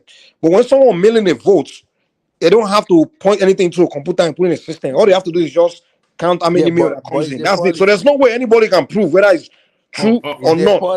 So it was something impossible to prove. Even the Republic, the Democrat cannot come and show us all the vote they mailed in. So it's not something anyone can prove. So that's why people are like, okay, there's no way we can prove whether votes were mailed in or not. There's no way to prove it. Can I ask you a question real quick? So that's why many people suspected that this one now Joe. No, I'm sorry. Can I just ask him quickly? So it's not the same with obedience. Obedience zone is completely different. It would then respond and then it would look around for another 20 minutes. No, it wouldn't be. Yeah, just why don't you let me talk, and then when I leave, you can do that, okay? Thank you. What do you mean? Yeah. Uncle Passat. Yeah. Hello, everybody. You can't talk by the like way, that. the word that Mike was looking for right there is called absentee ballot. That's what should be counted. So I don't know if it's by instinct or by intelligence that he got that one right. I don't believe in mail-in ballots. Okay, absentee ballot is one that's legal, but that's not why I'm here. Let me go to Kulata. Kulata, why I've come in is that on this platform, you bring a lot of data through the elections, and that's good. There's nothing wrong with profiling data. The only problem I have with you, I've always had that problem, it's with data analysis, which is the more important thing. That you bring the data so we can then analyze it. So I will use the last item on the thing that you have here. The Trade. That's trade deficit, right? Trade deficit, exactly. Let me use that, right? For it to make sense, when you're talking about trade deficit, you have to look at what is the projection. Let's say, let's look back and say from 2006, it was the trade deficit was just going up, right? Every year, the U.S. trade deficit went steadily. It was increasing. 2009. But the pattern doesn't show that, though. Look at it. Yeah. Hold on. Well, what are you looking at? What do you mean? That's the trade deficit. The gray line is Obama.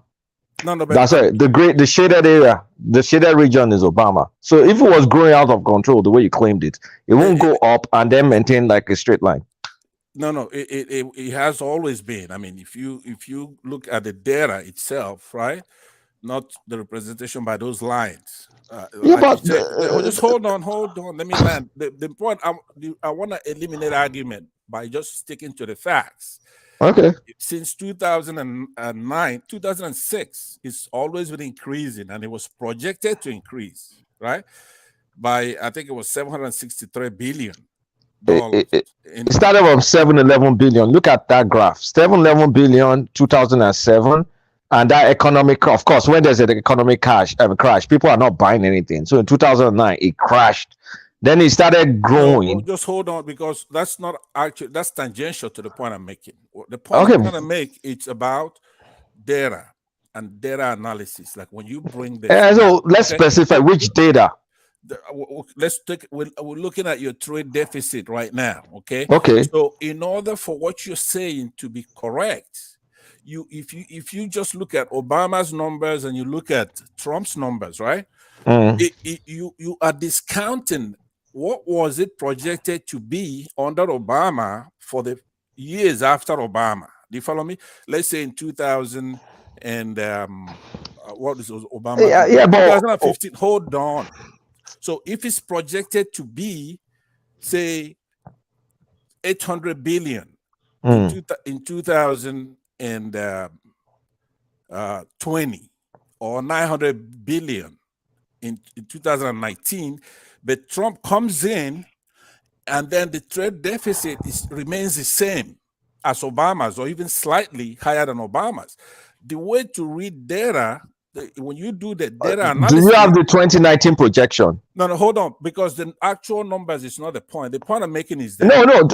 That's why I asked a specific question. Do you have the projection that if Obama was there, what will be the 2019 projection? I want to stay away from COVID years because we can't use that. I understand. So hold on, you actually asking the question I should be asking you. The point I'm making is that just because I'm faster, No, hold on. What I'm saying to you is that you have to have that projection. It doesn't matter who is the president, right? So, like right now, the projection for 2030 is out there for trade deficit, right? It doesn't matter who's president. In order for this data to make sense, that's what you have to be looking at in order for you to analyze it. You're not just going to bring raw data and then have a shaded area. You have to look at what did this administration do to ameliorate that projection. Now, for us to be able to get to a point, you have to give us something actionable. That means you have to give me what the trade deficit was projected for 2019 under Obama, and then we compare with the actuals. So you don't have that now until I give it to you. Yeah, that's why I'm asking you for it. Hold on. That's what I'm saying. You don't have that. I don't have it. You give me. So that's why you have to go and redo the work. In essence, you sent me a message. You came to push back, so you should push back with data, not send me to do homework. Listen to me. I am pushing back with data analysis. I'm not pushing back with data. Okay, that's it. Hold on. For now, I will run away with the actuals until you give me the projection. I know, but once you understand what I'm saying, I know what you are saying perfectly well, Pastor. Okay. So use that in almost every time you bring data here on any issue. It has to be the data analysis that is more important than the actual data that you have. You have to be able to. Let me tell you why, and I'll conclude with this. Right, when you're doing data analytics, right? In this case, there's predictive data analytics, prescriptive, diagnostic, and then descriptive. What you're doing is descriptive data. Yes. That doesn't help us.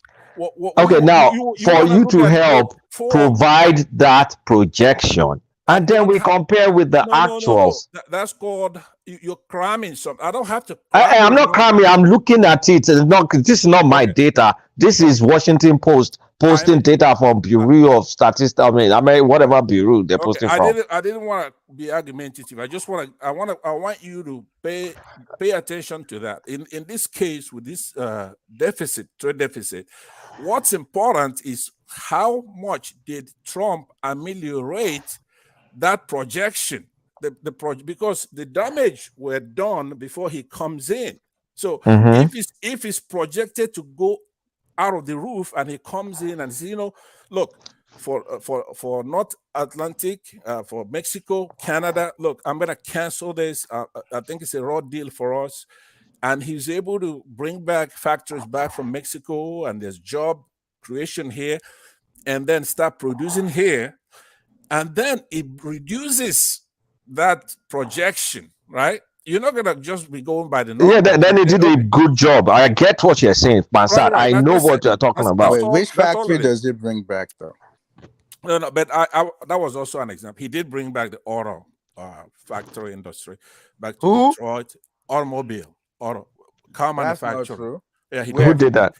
Who did that? Trump did. Okay. No, but Obama was one that built out the automobile industry during 2009 recession. All right. Sorry. Give me 1 microsecond. Just give me 1 microsecond. Gentlemen, I'll bail out to hand over to Mike. Acknowledging your super chat. Prince Daddy joins in, and then curiously, Chioma joins in as well. So thank you for the super chat, everyone. How could you leave when Chioma comes in? I thought you want Chioma to come in. No. Hold on. Thank you for the super chats, Chioma. But it wasn't really the super chats that we're after. We want you to come on the screen because you've been boasting to us that you are the prettiest woman in America, and you're coming to show that off. So you've said that for a week now. So Chioma, the window is still open. We want to see you. So thank you. So did you say she's coming on? She's not coming on today. She said some other day. Oh, okay. So let me hand over to Mike. I'm living with you too. Bye-bye. No, you can carry on with Kulata. No, Mike, you can leave Bansat. You can get lost, man. Who cares? Hold on. Let me actually just say this before I leave. So Mike, try and accommodate. You know, free speech is not actually for. No, you can talk as long as it doesn't come after me. He will come in after me. That's what I have problem. I told him I don't talk to him. What kind of host is it that you can't? You can be here and talk to others, but don't come to me you after your provocations. You are completely a whack Nigerian in diaspora. We have to come. Yeah, piece of shit, man. You are a good idiot. Mike. Mike. Don't do that now. I will punish you for this. Okay, bye. Kulata. Thank you for that. Okay, but Pansat, before you leave.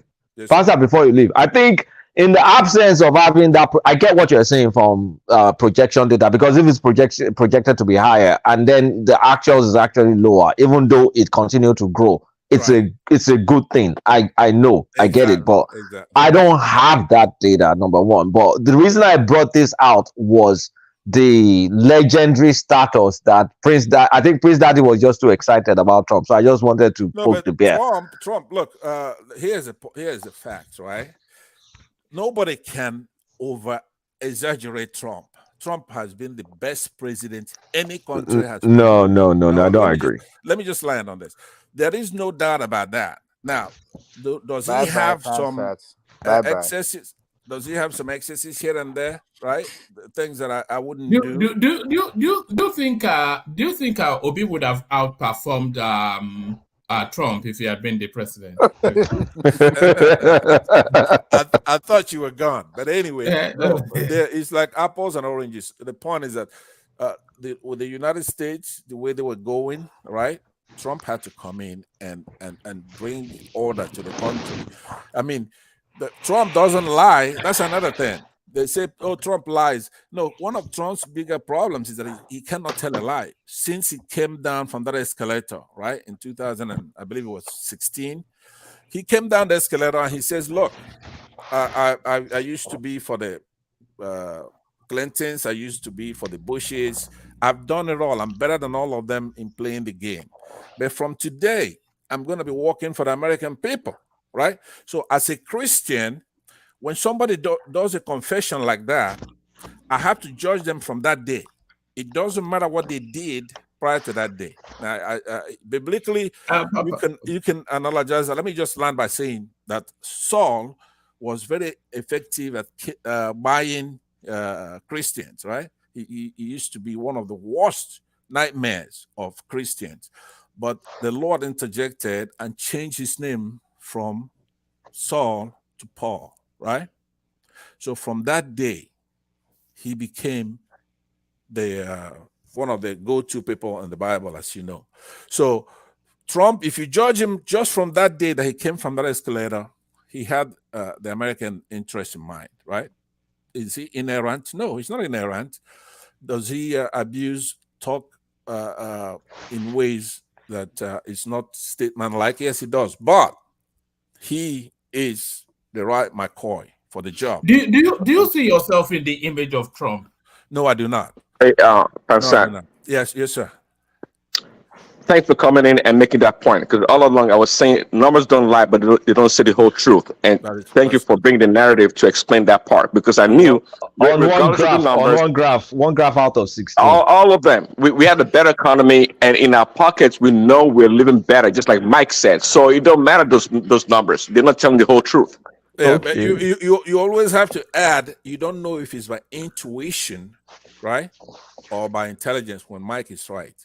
So you guys enjoy the rest of the evening. I'm going to dinner. I will see you.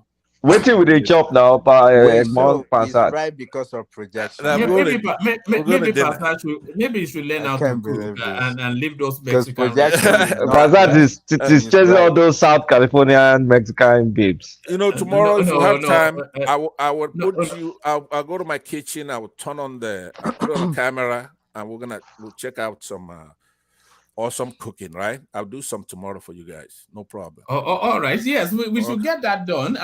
Maybe you are not the right gender for it, but it's something that I've always thought that if people had their camera on, they're cooking in the background and conversing. I'll have a beautiful babe here to be helping do that. Is that another one of your Instagram purchases? No. Look at this Very guy. funny. All right, have fun. Good night. All right, have fun with Mike. And Mike, please go easy on them. So over to you, Mike. Ijoba Mike. Otu letu Ijoba Thomas Law. Mike, are you there? I was about to ask, who's more tougher, Mike or Trump? Let her continue now.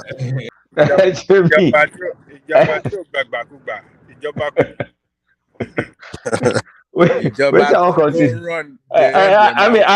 just wanted to poke a hole in the excessive Trump narrative that the reality is it was a continuation of Obama's economy, and it wasn't anything particularly spectacular. So all that hype, it's not that. I mean, it's not all that. That's what I'm trying to say. All right. Well, me, I just thought that election was questionable. I don't know. I mean, I'm not someone coming to claim that Trump won or not, but I mean, it was kind of like, what the hell happened here? Hello, Mike. Can you hear me? Yeah, I can hear you. Yeah, go ahead. What Kulata is saying that the little sources that Trump achieved was as a result of what Obama has left behind. But, the reality is that, government is a continuum. And we cannot say that some of the policy that did not work. When we are talking about, well, this graphic, like he showed it to us, shows, I mean, really tell us what really happened in the, I mean, comparing both of them in the running of the economy. But the reality, the practicality of it, I mean, the way we felt it, the people, what does the people want to care about this, graph? Yeah, well, Ajanleko, Trump is a salesman. He's a salesman. That's why. Hold on.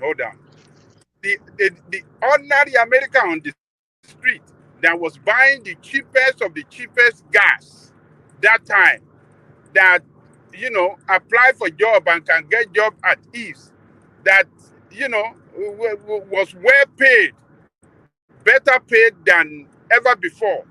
I mean, you can't tell them, you can't show them all this graph. What concerns them with the graph? The reality, the way they felt the impact of the government in their life is what really matters. So we cannot say. I mean, this is what I was saying. I never bought gas as that cheap before. Gas at $1. All the reason you are saying that, it was because of this happening, both of Saudi Arabia. Yeah, but what concerns the poor man on the street about that? Presidents and economy, oh my God! Especially America, it is by luck. Honestly speaking, it's by luck at times because American economy runs itself. I mean, their presidential policy helps here and there, but you can see that even with all the tax returns that Trump gave, like the trend continues. It's just the same trend. So I mean, well, you could say that maybe the trend could have gotten worse. It did not give the tax returns and all. But at the end of the day, the actuals are the actuals. If you compare the Trump economic performance with that of Biden now, and you see some improvement on Biden, would you say that, it was as a result of what Trump left behind that is responsible for that? There's a difference. Now, let me explain the difference. Because we had a catastrophic event in COVID. Yeah. That's the difference. But I mean, Trump started the war against COVID. Trump pumped out the money. Trump was the one that invested so much in the vaccine that that helped us to get healthy and get back. Did you mean the vaccine it doesn't believe in? Huh? The vaccine it doesn't believe in? What do you mean by it doesn't believe in? He took the vaccine now. We know, but that's not what he's telling his people. What I'm saying is that hold on. We have to look at it both ways. If you want to say Obama left behind what was responsible for Trump economic performance, I think you should say the same thing for economic performance of Biden. Okay, Ajanleko, so the inflation that we're experiencing now, we should also blame that on Trump. Oh, look at you. What we're experiencing right now is based on bad performance and bad policies by Biden. No. Everybody, the fight against COVID, the vaccine and everything was achieved under Trump. They never gave him that. I think I will give Trump the vaccine. I will give him the vaccine. 100% all Trump for the vaccine. But I'm not going to say that because the technology was already created, but he accelerated it. So you have to give him that. You always have to take something away from him. You always have to take something away from him. Yeah, but did he create the technology? But I say he accelerated the release. No, it's not about technology. You see, just like we have petroleum and bauxite and magnesium in Africa, it's not about the natural resources itself, but the leadership. Man, the leadership was dodgy, but at least he rushed that one. I can give him that. Do you know that Trump Trump absolutely mismanaged the COVID situation. The crisis, of course, it did. It That's what I bungled was it. about to say. That's what I was about to say. You We know, should have you know never how get they into gag, that and you crisis know how at they all. try to gag Dr. Fauci because of his, and then Trump created. At least Americans, we've lost more than almost 200,000 or 300,000 before when Trump actually came out to say you should inject bleach. And the question, enigmatic, would be: where did they lose them? In what cities? Is it in where did they lose those people? High population cities. High population cities. Places like New York City, with bad policies by the governor. The mayors are the You want me to tell you the numbers in Florida? Horrible leadership. Democratic mayors. They're the one that screwed up. Exactly. Now you are shifting blame. The president Donald Trump. Everybody, even those who are not in America, they know his position about. At least the first 1 month, he was lying about the viral infection. He was lying. He was talking about China this, China that. But they just announced that the source of the COVID came from a lab in China. And what the position is had from the beginning. The position. The numbers we had in America could have been different, negatively, for Trump's if not for Trump's mismanagement. No, I guess if you understand the way Americans, hold on a second. If you understand the way America works, see, the state, the governors, they have power, they have jurisdiction over their space. We all know how American works. Okay. Wait, let him explain to us. He can't tell them to force vaccine on people. Hold on. Do you want to play back the videos of the daily event that happened in White House? That Trump will come to the podium and probably be choreographing, negativity into the American people. Selling this, cynical statement about the COVID-19. Give us the example. Yes, give an example. He said he should inject bleach. So you want to tell me that Trump did not mismanage the COVID-19? Is that what you want to tell me? No, he did not. The only reason why he's saying that because of the media narrative. The only reason why he's saying that because of the media narrative. Media narrative. Well, it is true. But let me not everybody gets like the flu shot every year. Some people are anti-vaccine, anti-whatever. So the notion that people trying to make an argument that Trump or some people did not take the vaccine is bad leadership. It's not true. In America here, people have choices. Okay, because your doctor tells you something, because Babati tells me something doesn't mean I have to do it. Okay, it doesn't mean I have to do it. Once again, this is very pointed. Let me test you again. I want to test you again. Do you think it was right for Trump what he did about the classified document that he took from White House? Do you think it was right? All the other presidents did the same. Now. Exactly. Exactly. What's your point? Even Biden, that didn't have the authority. Hold on. Biden as a senator, and a VP also took document that he did not have the authority to do so. Even Hillary, and Hillary too. Criminals. Him about Peter Obi here again, or obedient.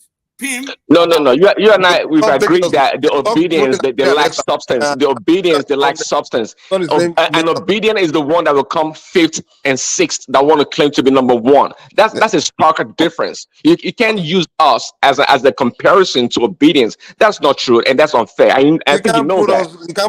And I think you know that. Obedience on the same. See, but here we are allowed to dispute and argue about whatever we want. But this was a competition rather between two people, and one lost and one claimed that hey, he didn't lose. There's nothing wrong with that. It's not against the law. As they are trying to make it be right now, and spreading this propaganda like Trump did something. It's not uncommon. They do it all the time. I mean, what's the big deal about losing an election and claiming that you didn't lose? Which is mathematically or sociological or philosophically impossible. How can you say you won it not? That's what obedience are saying. Exactly. So we're not obedient. We're not obedient. You can't say that. We're not. I mean, because we exhibit in the same kind of traits, it doesn't mean we are. Yes, you are obedient. Yes, I am. I'm unobedient. Okay. Obedient, we say they won. Say Nigerian youth. The whole Yes, North, you guys are. You are obedient. Obedience are deplorable, man. You can't be comparing obedience with You Republicans, are man. no Come on, my brother, different. You stop are it. no different than being a Trump fan. No, You are no, no obedience, no, no, different. no, no, no. You can't compare obedience with human beings. You can't compare obedience with criminals and animals. That's why you put obedience, man. Don't compare obedience with Republicans. Now, are you kidding me? Come on, you Well, obedience. but somebody already said it. Most obedience, they're they're Republican as well. So there's no much the ideology with you Obedience are guys not are very Republicans, man. close. You have a very close ideology. Like it's the same in a way. I No, just it's don't not. It's understand. not. I mean, what's the difference between you and them? Just the fact that Didn't I just break it down to you? they're chasing imaginary They are something, right? deployment and they are animals. The obedience are criminals. Bros, you can't compare obedience with me, man. Come on, seriously? Come in. President just told you they came third and they are claiming they are number one. They haven't even challenged number two. No, they Prince didn't even Daddy, challenge number two. They're challenging Prince number Daddy one and first. Mike, do you guys like And this Prince Daddy and Mike? Do you guys like Putin? Putin, Mm-hmm. They do. me, You I don't do. know the man personally, so I don't But care. you What I can like say him. is, no, Do you no, like him? I don't like any of this. You like him. Tell us. You No, no, do. no, no. You I don't. No, it's like asking me, do I like Biden or do I like? No, Putin. no. It's the same. Okay, where I feel about Putin, is the way I feel about all the European leaders. It's the same way. So I But don't know why. is If that how you you say I feel like in about one Trump? context, that you gotta be more. Okay, You know, so Trump has been was palling around with Putin and all. Trump was pushing to break up NATO and all that stuff. So that means if Trump I comes in honestly don't now, think that's what he was trying to do. wait, if he comes in now and he breaks up NATO, are you going to support that? What's my business? What you concern me on And he's NATO? also fighting for So nationality. you want NATO to be you are pro NATO. What's my business with NATO? What do you concern you on NATO? I did live for America. Why no go concern me until I start living in Nigeria? As soon as I day America, I want the protection. NATO that's destroying Africa. Wait, what do you think So NATO about is protecting you from nationality? what? What do you think about When I'm living in nationality? America, at What least. economy? NATO. Listen, America is protecting NATO. NATO is not protecting America. America protecting NATO, same. As long as I'm an American citizen and I live here, I And even though go. NATO doesn't, Whatever is American interest is also my I interest. see why you are being ridiculous. NATO doesn't play any role in doesn't add any value. Because you're looking at me with Niger eye. NATO is also destroying Africa, destroying Africa. NATO is not good for anything. NATO is See, not good for America. It's not good Yeah, for but Africa. you It's not live, good. So it's but you not good live for here and you. you're safe. Mike, You're I am both safe, Niger right? and American, so it depends on which hat I'm wearing. I can be wearing Tyrone hat as I'm I speaking get to it you. now, but NATO doesn't add any value to America. To be honest, NATO is just an organization to keep Europe, which is a continent, Western Europe, that they've lost their glory days, right? And America, because they are related to them, they want to help them to stay relevant. And America is just helping them to remain relevant. So That's if what Trump comes to Western Europe break it is. up and empowers Putin, are you going to be happy? No, Trump wasn't empowering Putin. Trump was just trying to keep peace in the world, create peace, and trying to keep everything. In fact, Trump actually favor Nigeria or Africa because America will Oh, you find mean without. by saying Listen, shit if all NATO country, collapse, the by only people saying that will shit suffer all is all these country, he's useless France and favoring all you, these. right? Yeah, He said shit all country. He's favoring you guys, Abby. By say it again. disrespecting you guys. He just called you guys shit all countries Well, that's in political Africa. talk now. Well, are we not It shit? is. Come on, man, bros. We are So third world, man. Listen. you don't find Listen, that everybody shit on disrespectful. Africa, man. Are you lying? Is France not shitting in Africa right now? And British and everybody. So let's accept that, man. We need to get out of that shit. And Trump position, But and Trump was trying who to made collapse it? NATO, so they won't, France won't continue to shit on you. You understand? So you should be pro Trump. Because if Trump is not pro all these useless European countries, they don't have anything, they're no longer relevant. Their glory days is over. France, England, when they were calling themselves sun never shine, all that bullshit. Without America, Russia will wipe out England in 2 days. You understand? So Trump is saying, to hell with you. You ain't shit, man. You just another country. America is all I care about. You understand? You should be pro Trump for that. Because Trump only cares about America. He's not giving a shit about in either Africa or Europe or anybody. So that was for that reason he should be pro-Trump, because if Trump abandoned France and England, all these useless people, and allow Africa to only deal with America, then we can be free from France. France can get the fuck out of Niger and Francophone, so we won't have to deal with all these irrelevant, useless countries that are no longer superpower. They're still claiming superpower on the neck of Africans. So I don't know why you guys give a shit about NATO. Are you kidding? Come on, man. Trump should be your guy. And I don't know why you guys are so blind. Okay, for example, when Nigeria needed weapons to fight Boko Haram, Obama refused to give it to them because France is useless. Obama is useless. We know that. France was sponsoring Boko Haram because he didn't want Nigeria to influence Nigeria and his puppet countries that surround How Nigeria. is Obama useless? Because Obama is a useless idiot, man. Obama messed up Libya. The mess up of Libya, we're still suffering from it. Wait, do you think? He was selling Africa to Europe? Obama was the most NATO idiot, the most pro-NATO idiot that ever existed. Okay, wait. That's the thing. There's a system in place. It's just like what ECOWAS is going through now. There's a system in place. You can't just do anything. You have to remember, he worked with people. They made that NATO. Okay, who went there? NATO went there, right? NATO, France was the one that caused it, I believe. Of course, America too. Obama too followed like Mumu. Yeah, they're part of a team and they work together. So you can't just blame him. For whose interest? For European and American European. You remember that during that time, European economy was collapsing. Greece, Italy, I don't see the point I'm making to you. The point I'm making to you that he didn't just make. It's a collective effort. For whose interest? For whose best interest?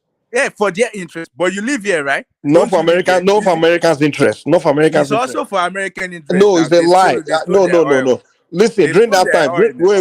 During that time, America was doing well. Germany was doing well. They're always doing well when they go. No. There was something going on in Europe. Some economies in Europe were dying. Something was happening to them because of the rise of China at that time. It was affecting Greece and some pocket of country, and they had to figure some Robin Hood move. Wait now, bro, chill out now. They have to find some Robin Hood move to make to go do some robbery somewhere. Stop saying chill out. You can just say to build those useless European countries. You talk sometimes is not the right way to talk. Don't say chill out now. I say chill out now. What's wrong with chilling out? You two chill out. Don't say chill out, baby. Yeah, I will chill out when I have to chill out now. You two chill out. Don't tell me chill out. Say chill. The word you're What's saying. What's the difference between chill and chill out? Explain it to me. It's different, man. When you say chill out, you're telling me to shut up. What do you mean? So chill means what? When you relax, calm down. That's what chill means. So chill out. Wait. Say chill, not chill out. So chill means shut the fuck up. You don't know what you're talking about. Just because everybody accepted it doesn't mean everybody's going to accept it from you. Some word you use does not make sense. You're just using the wrong word. So chill out doesn't make sense. Don't tell me shut up, man. Say chill. I didn't say shut up. I said chill out. When you say chill out means shut up. No, chill out doesn't mean shut up. Maybe your neighborhood. I don't know. You live in one of those ghetto neighborhoods. Maybe shut the fuck up. Yeah, sure.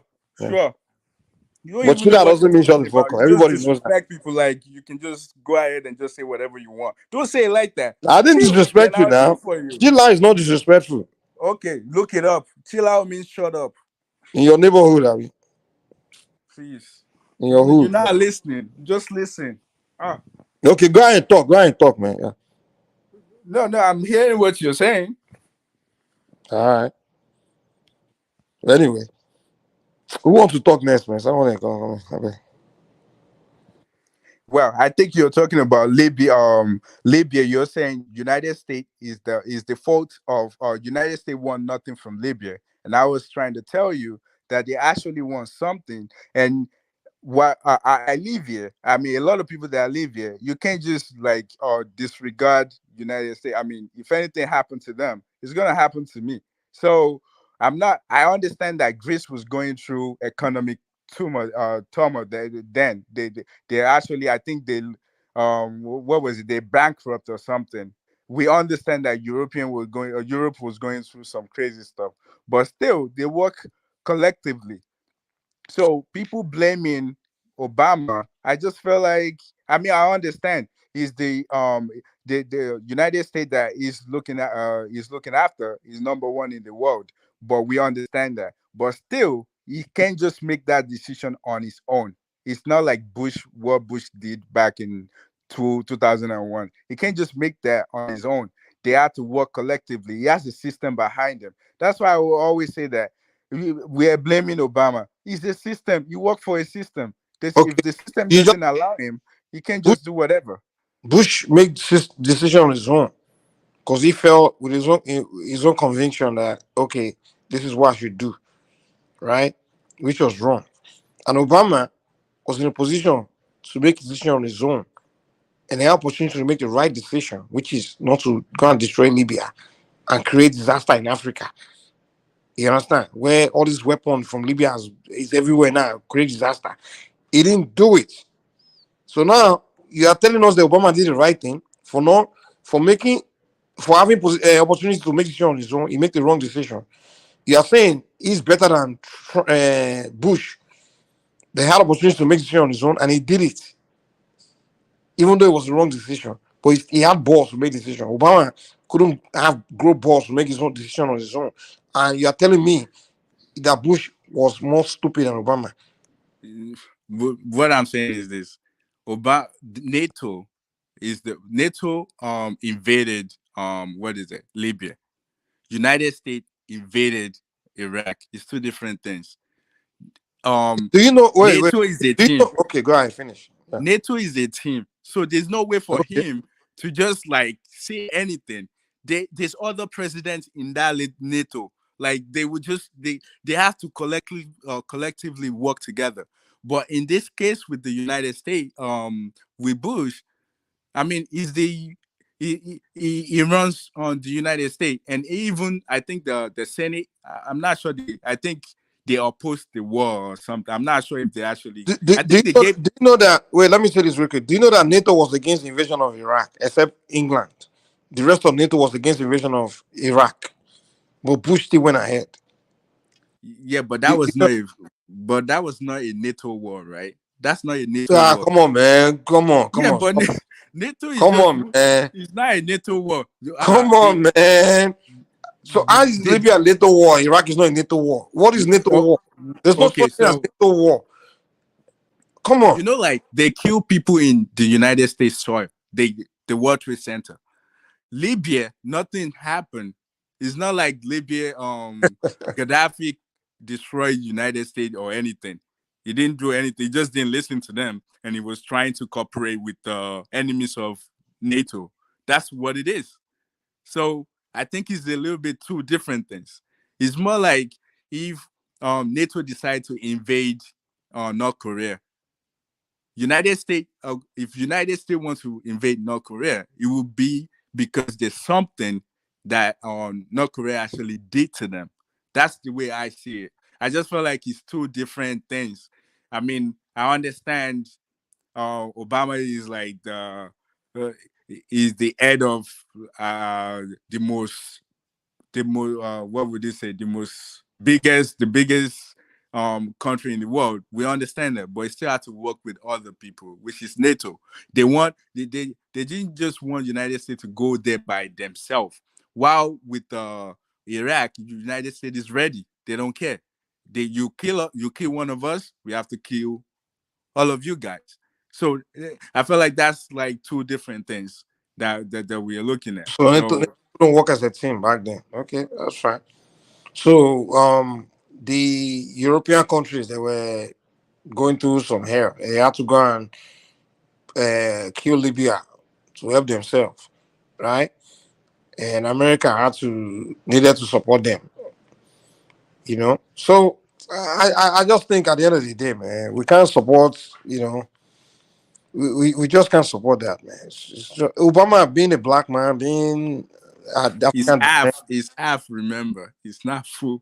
Yeah, and the fact that blacks, you know, the ones supporting. I mean, there's no reason to be praising Obama. I don't think Obama did anything to, you know, for you or for anyone, for any.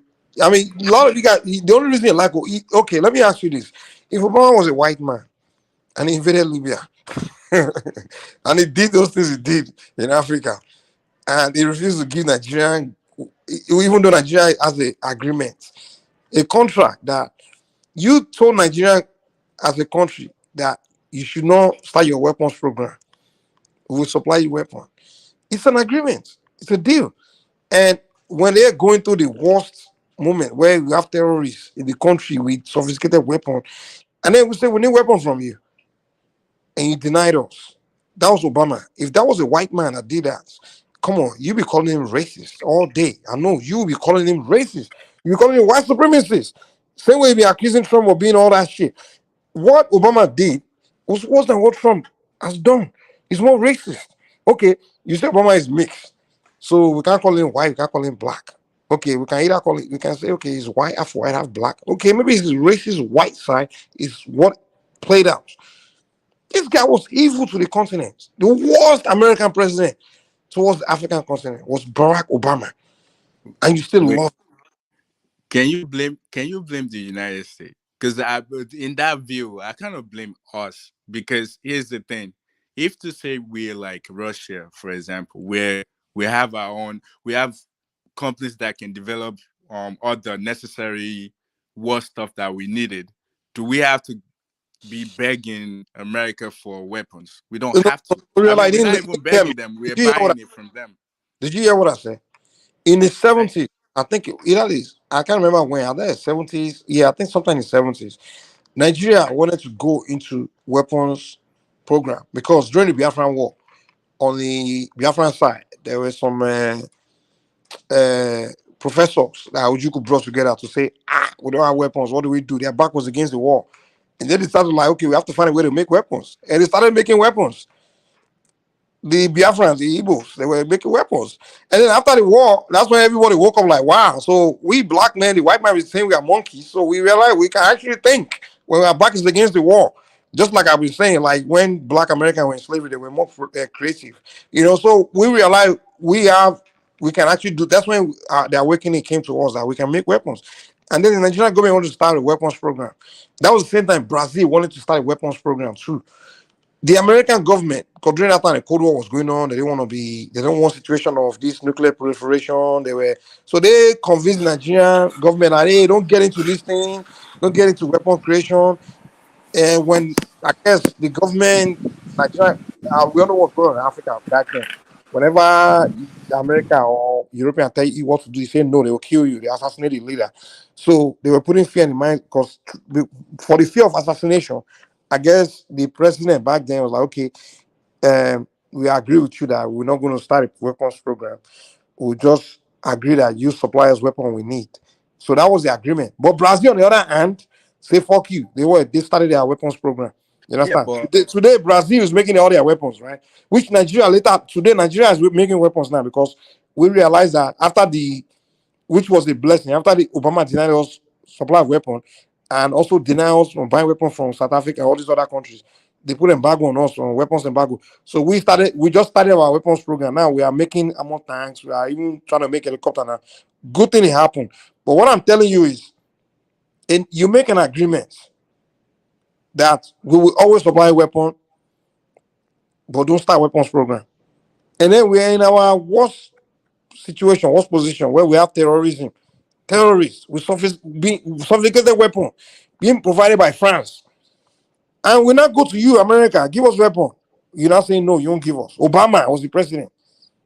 But when Trump came in, Trump said to hell with France. He didn't give a shit about France. He gave us that weapon, man. He gave us the Tucano helicopter. And you are telling me Trump is the racist, Obama is not the racist. Are you kidding me? He gave or he sold it? He Trump sold is it, about which money. Obama didn't want to Trump sell it. is He said about no, money now. because Obama was a puppet of the European countries. That's what I'm telling you. Obama was being puppet to France and all these useless European countries. France was one. Obama didn't have any interest in Boko Haram in Nigeria.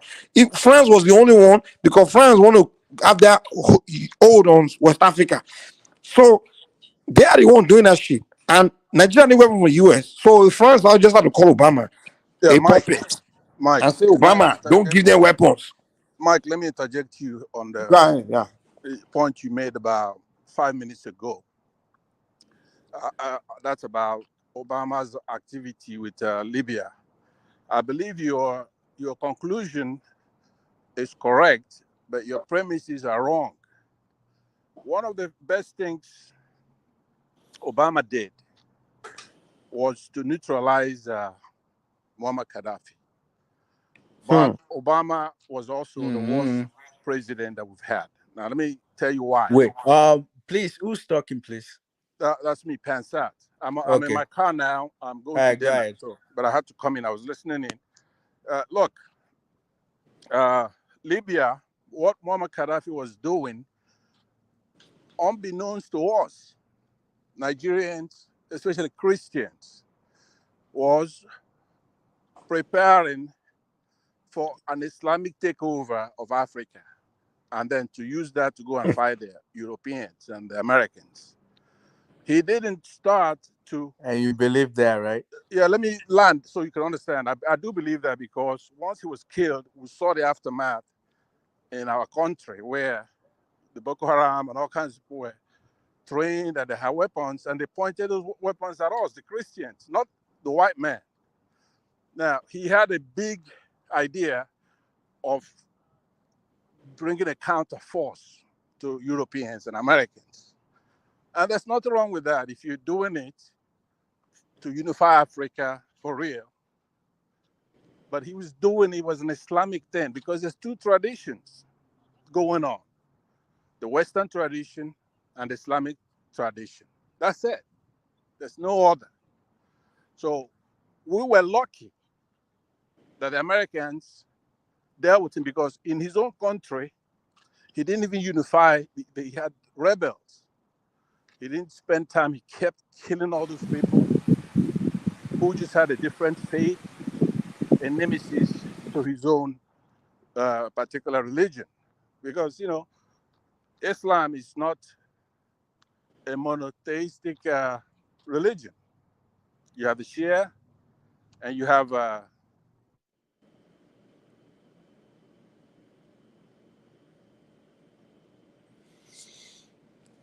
His network is bad. I don't know what the hell he was talking about. But Mike, can I interject? Right. Yeah, go ahead. I Yeah. just landed. You see, I don't think Pansat is really right on that. You know, the reason why they invaded Gaddafi was about the currency. About Gaddafi wanted, you know, he was ready to sell oil to the West, to Europe, on like with not with dollars, but with euro. So America got mad. This is not about because these people really don't care about us as the people. They just care about their interest. So you telling me that because of its jihad, they don't care about your jihad, they don't care about your crusade, they don't care about all this stuff. Okay, they just care about their economic interest. Hold on. That's their economic interest. That's the reason. I understand, but I don't disagree that there's a subsection there. You know, like Saddam Hussein in Iraq wanted to do the same thing, and that's why America dealt with him, right? But the overall, you have to look at the big picture. What is actually envisaged? What is the big agenda? And I submit to you, it's a big topic. You have to go and do a research. You have to follow Muammar Gaddafi's activities. What is his idea, right? So he could have more than one interest. What's that noise? So to conclude, what I'm suggesting, just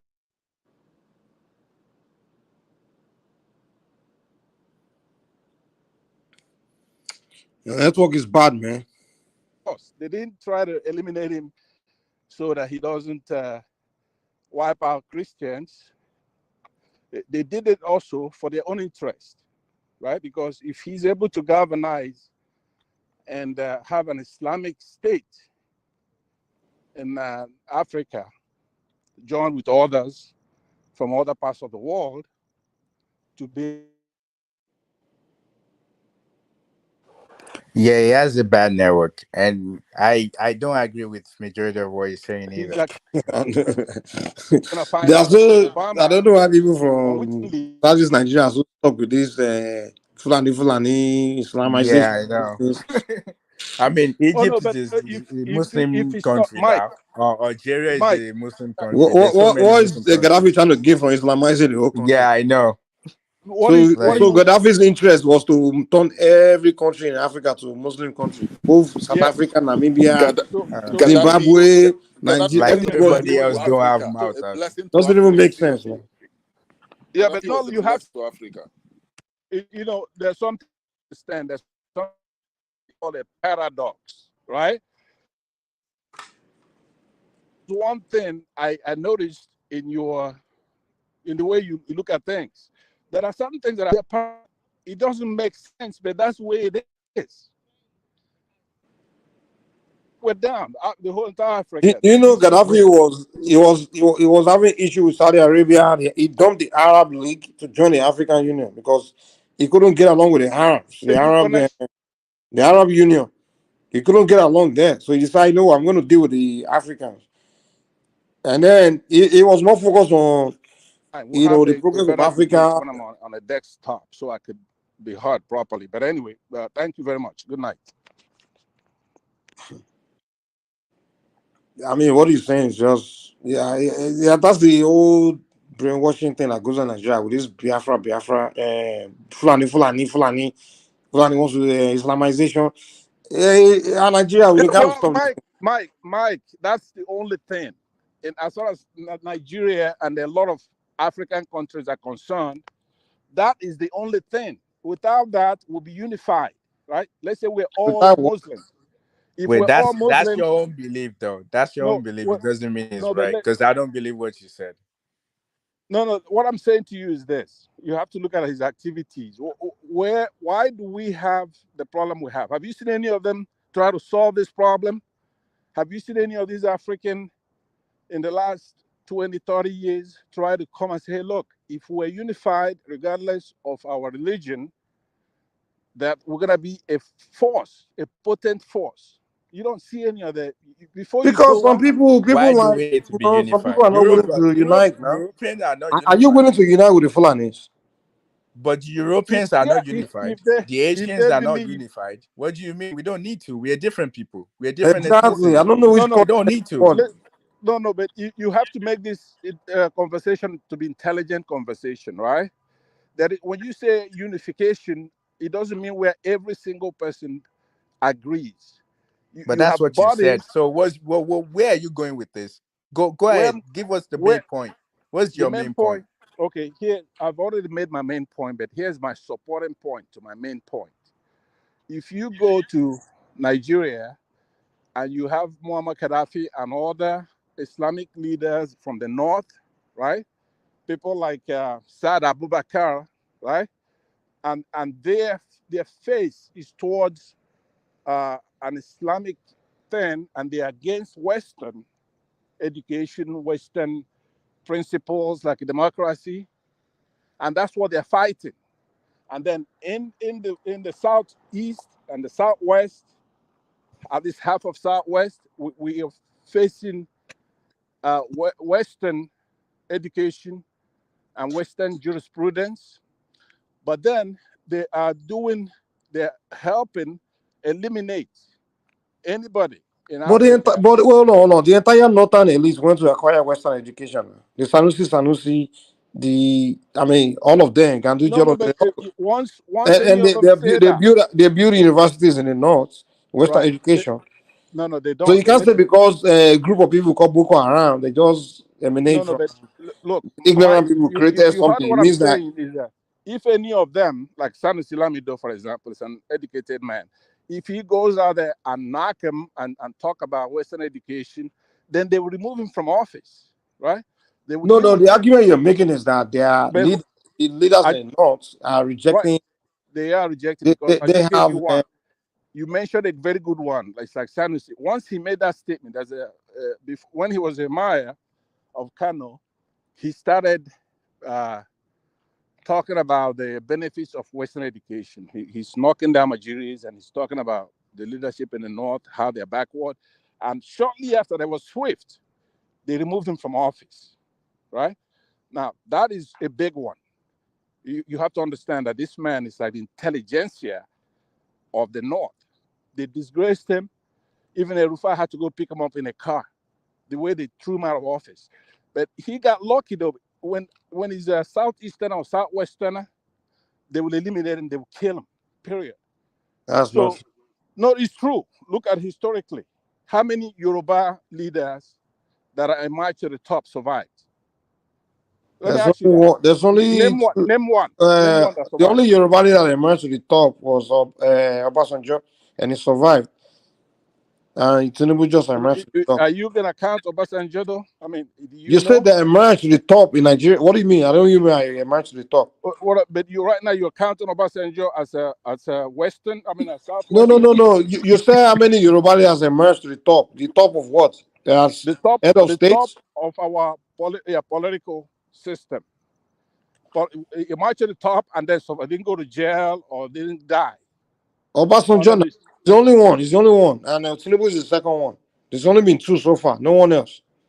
Right. That's what I'm trying to tell you. Now you can't. Who has died then? You can't count.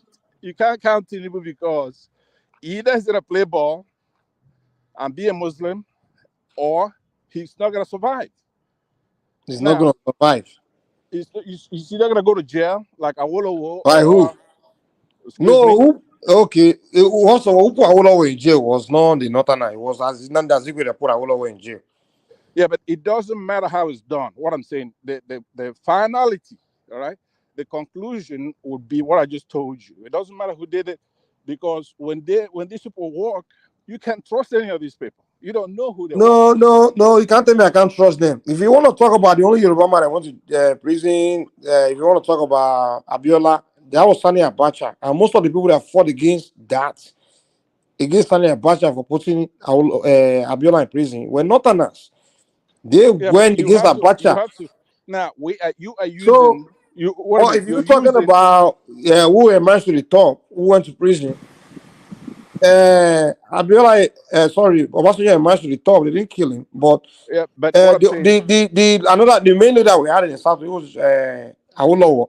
The only person, his only enemy was Nnamdi Azikiwe, and Nnamdi Azikiwe was one that put him in prison. Okay, but like I said, I'm not going to be discussing personalities with you. I don't want to make it a Southeastern versus Southwestern discussion. You have ample, you talk about that all the time. Right now, we're looking at a bigger picture, right? I am saying to you, looking at it from the angle that's best for them, I'm using Southwest. If I want to use another extreme, then I'll use Southeast, or mix both together. And what the result is going to be this. Those Southwesterners that are marched to the top are usually Muslims, right? Including Abiola. That's not true. That's not true. We don't. First of all, in the Southwest, we don't do religion. We don't believe in religion like that. Religion is more like our culture and our. We don't do religion in Southwest like that. We don't fanatically. We don't religious fanatics. That's what you say only because you're not able to do that. If you could, you're not able to. But Obasanjo was a Christian. He's a Christian now. Obasanjo was a Christian. Awolowo was a Christian. Yeah, Awolowo was. You can call him a Christian. Can I interject, please? Right. Go ahead. I don't like the way he's thinking about these things. When we are talking about all those things, we should know the reason why this guy Gaddafi was removed from power. Okay, now they've removed Gaddafi, and they were preventing, according to Pansa, they were preventing a jihad. Are we not seeing it now? It's still the same thing. If that dude was there, we wouldn't have all this escalation here and there. The thing is that they knew why they killed the man. They can just put something forward and narrate something to us to believe it. But the thing is this: Gaddafi was removed because Gaddafi was attacking their institutions. Gaddafi was. Imagine, I was listening to this. Wait, what institution was he attacking? IMF, their monetary policies, and all those. How is he attacking them? How is he? How did he attack? Gaddafi wanted to trade on gold, like what the BRICS are doing today. The BRICS want to be trading on maybe their natural resource. America doesn't want it. America wants everything to be done in dollars. Just look at what is happening in Africa. That is what we should be talking about, not talking about jihad or not. Look at what we have today.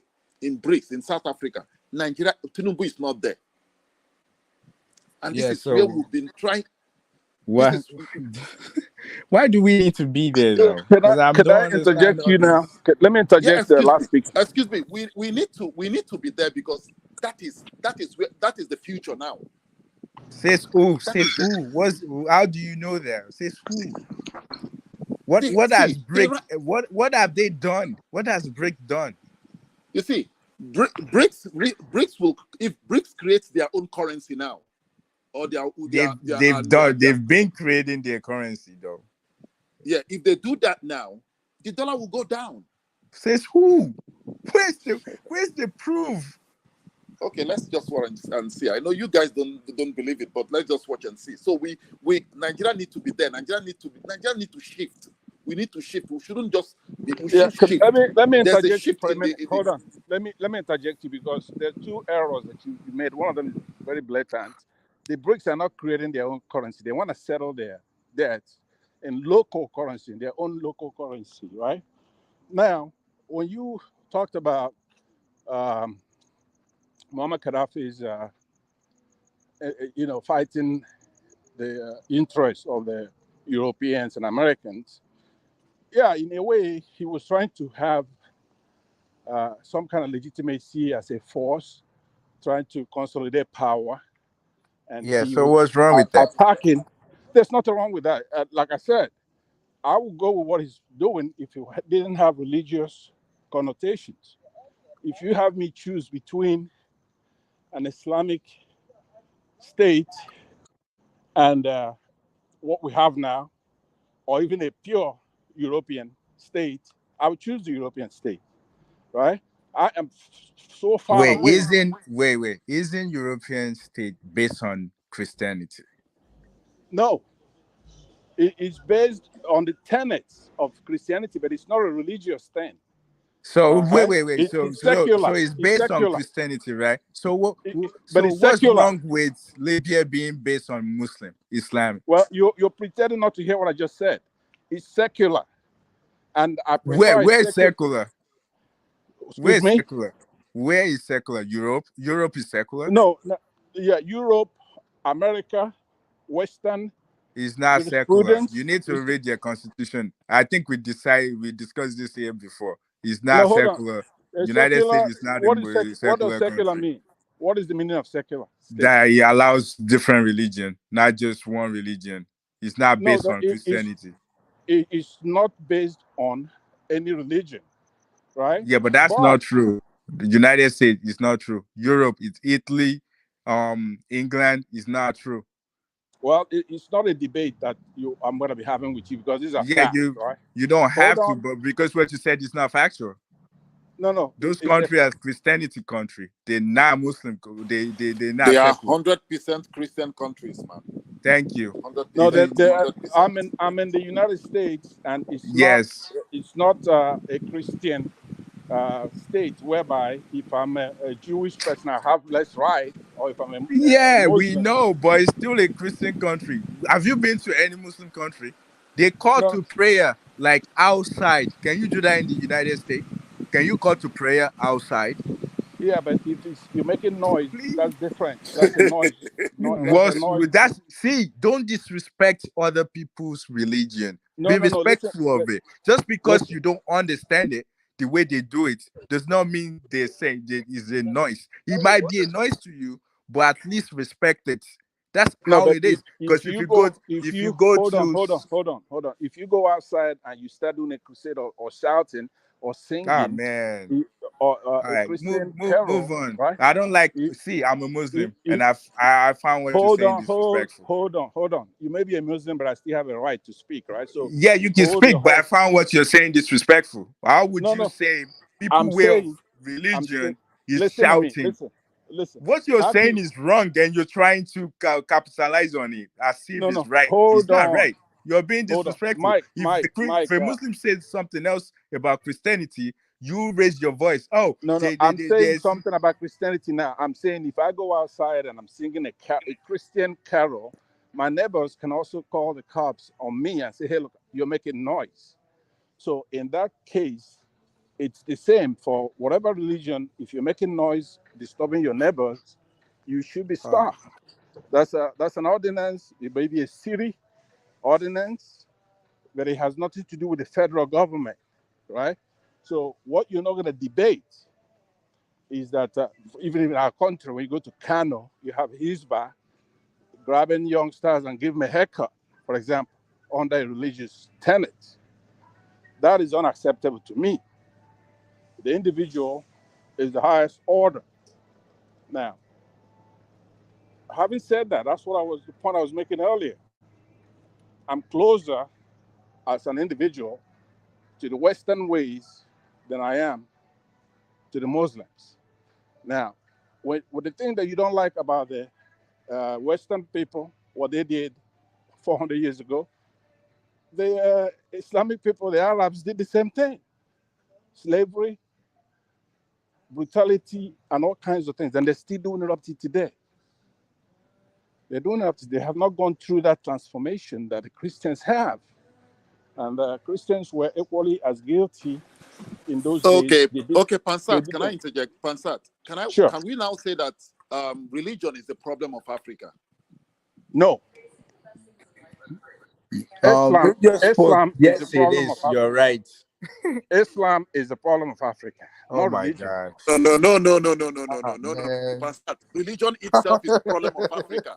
Both Christianity and Islam, they are the problem of Africa. No, because that is a politically correct thing to say. I understand, and I'm sensitive as well. I like people to practice their religion. I have no qualms with that. But what I'm not going to do. That's not what they're saying. What we're saying is those two religions, they're foreign to Africa. They're the problem we're having. That's what he's saying. That's not what he's saying.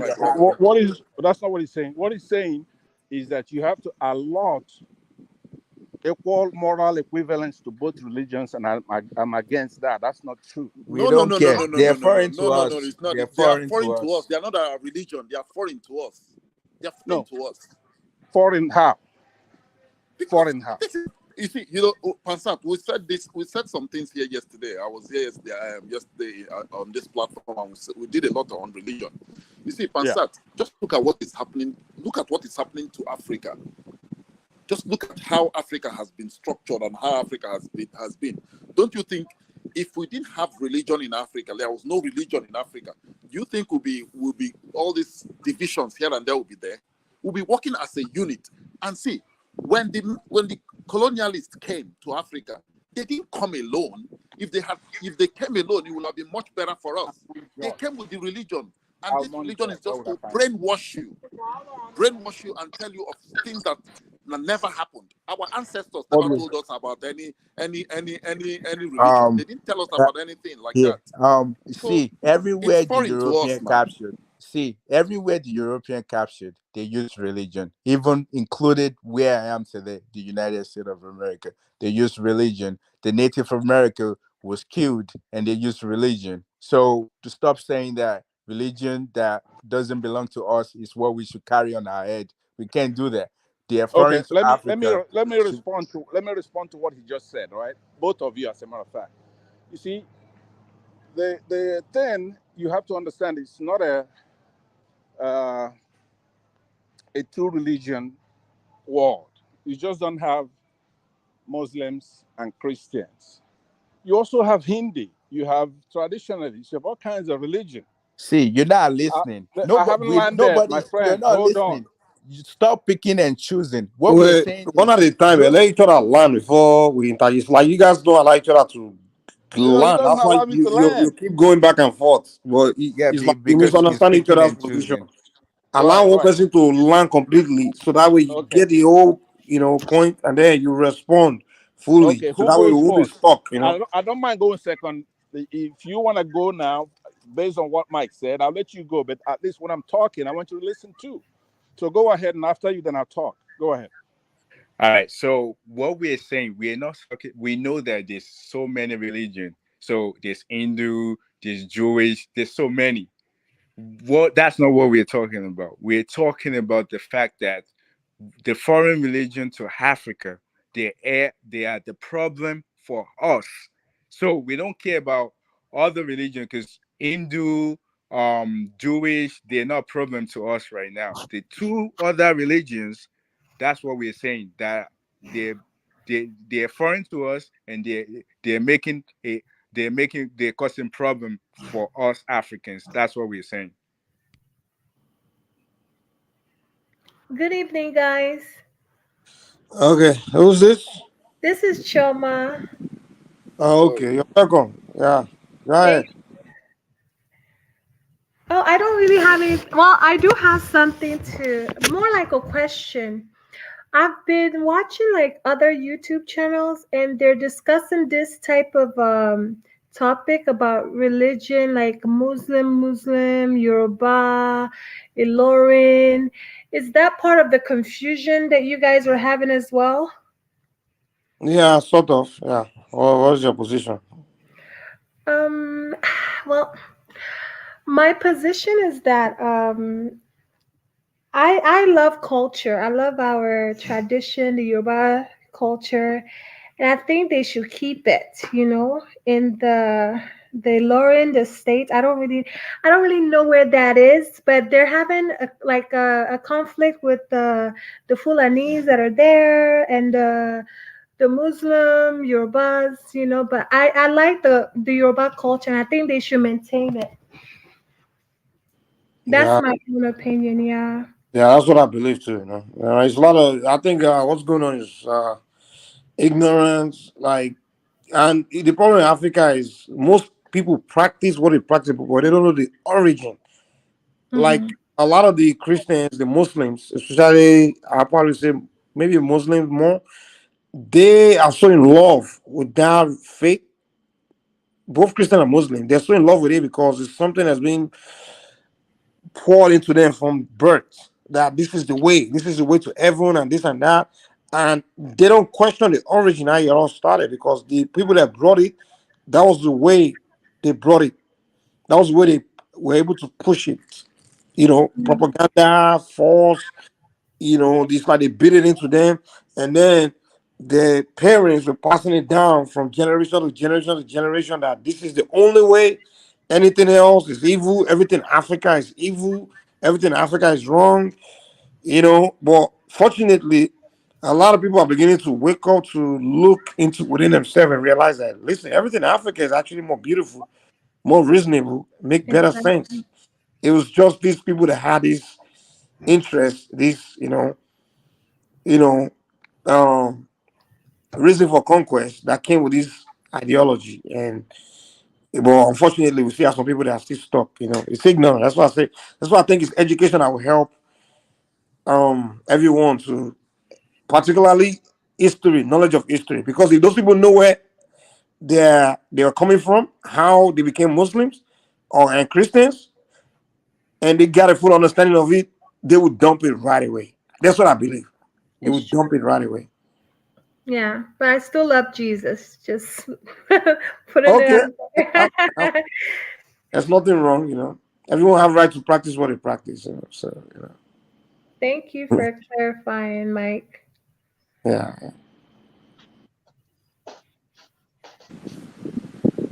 Good evening, folks. Hey, sure. How you doing, man? Very well. How are you guys? Oh, we're good, man. We're good. Well, if you guys don't, if you guys don't mind, I want to rub mud into what you guys are talking about, the currency, and expand this a little bit with what's happening in Zimbabwe today, with the election in Zimbabwe, also, and with the whole BRICS thing, how that will impact Africa. I want to start with the BRICS thing. I want to give my take with the BRICS, if you guys don't mind. To me, I am very sad the way Africans are looking at BRICS or looking at any other institutions, especially the financial institutions, the way we view them and look at them as if these people are going to come in and change everything and change our lives. We have the president of South Africa pull out the biggest red carpet in the planet for South Africa for this BRICS summit that just happened. Can you imagine if we have Africans leadership using that same kind of zeal and effort for the African Development Bank or the African Union? Why worry about BRICS? China have its own interest and own reason why it want BRICS, why they're funding BRICS. They have their own interest, and their interest is not so much African interest. And so is India. India has its own interest. India and China don't get along. India and China have literally military at each other, pointing gun at each other at their border. This has been going on for years. India sees China as a strategic competitor, both militarily and economically. They have their own issues there. Russia has its own issue about this whole BRICS thing. Can South Africa tell me what their own issue, how that will benefit Africa, or why African leadership are running into BRICS instead of using that resources and time into the African Development Bank or the African Union? Today, we can change the whole game with the currency, with our goal that we have in Africa. Just one or two countries in Africa can change the whole currency game, where whereby you don't need BRICS, you don't need the IMF, you don't need so much the monetary financial system, especially when it comes to currency, because we know how that game is played. It's played against us in every aspect of it. You know, South Africa doesn't really get much from BRICS. They're just more like a tag along, you know. So they, yeah. I mean, they don't bring anything to the table. Mike, they don't bring they're very heavily more in Western countries, you know. So it's they're more like a tag along. Mike, I want to say something. You see, my brother that just spoke now. You're right, you know. But the thing is this: Nigeria is supposed to be the lead, like a kind of a leader. You understand? When it comes, because ECOWAS has the biggest market in Africa. ECOWAS has the biggest market in Africa. Yes. So why can't Nigeria push for an ECOWAS currency? That is the there problem. You go. Nigeria there you go. Well, they've done it already now. They've done it already now. No, we don't have an African currency. Well, they push for ECOWAS currency is what I'm saying. They push for but France didn't allow it. France wouldn't allow it. That's the problem. Exactly. But who cares? Who cares about France? We need to stop. We need to stop this. We need to stop this. We need to stop about what the America or the China or anyone else think. Wait. We need to say for hell with them. Sure. Understand that they all the how do you say it? Those people that are on the Francophone countries. Francophone.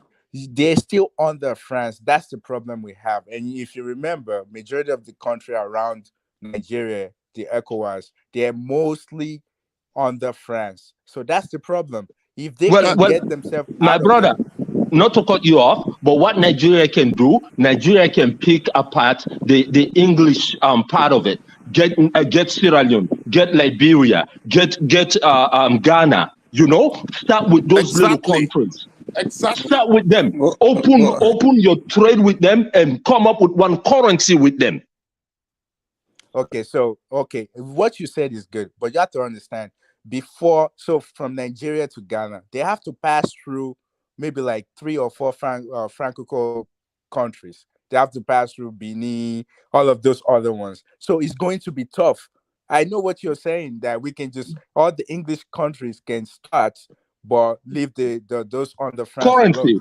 Currency wise, my brother, it's going to be tough because it's not. It's not. The problem with this in Africa, my brother, since the beginning, since our founding fathers in the beginning of the revolution, they spoke about this strongly, but we didn't have strong leaders then, and we don't have them up to today to follow up on this. Because if we do, my brother, just Guinea alone in the ECOWAS section, Guinea and Mali. Mali have so much gold. Mali can fill all our coffins with gold. Our currency will overnight will compete with the United States dollars. Overnight, it will compete with the biggest currencies in the world. Because at the end of the day, if you have gold, and which is where we're coming to now, is gold is going to be based, currency are going to be based on gold. That's what we're coming to. With these BRICS, if you look at the all underlying aspect of it, that's why China is in Africa taking gold like crazy out of Africa today.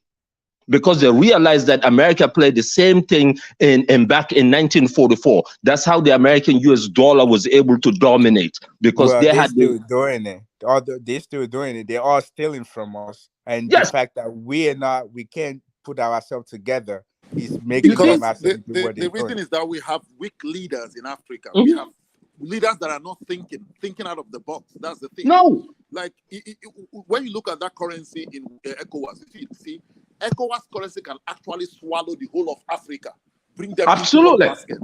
Because Nigeria has the biggest market and the biggest population. If Nigeria can get it right, we alone, with the English-speaking countries in Africa, in along that corridor of ECOWAS, we could just come up with this currency. The Francophone countries will key into it, because everything is all about your purchasing power, your economic power. Swallow how many are the Francophone? What do they? We'll just swallow them into that economy, and they will start using one currency. We can do it. It's just that we have weak leaders, brainless leaders in Africa. That's what we have. That's not, that's my number one take about that, because we have gold. Sierra Leone have gold. Guinea get tons of gold. Guinea got so much gold, it's crazy. Go into Guinea today and see the companies that are mining gold out of Guinea today. But sure. What really killed the idea of what killed that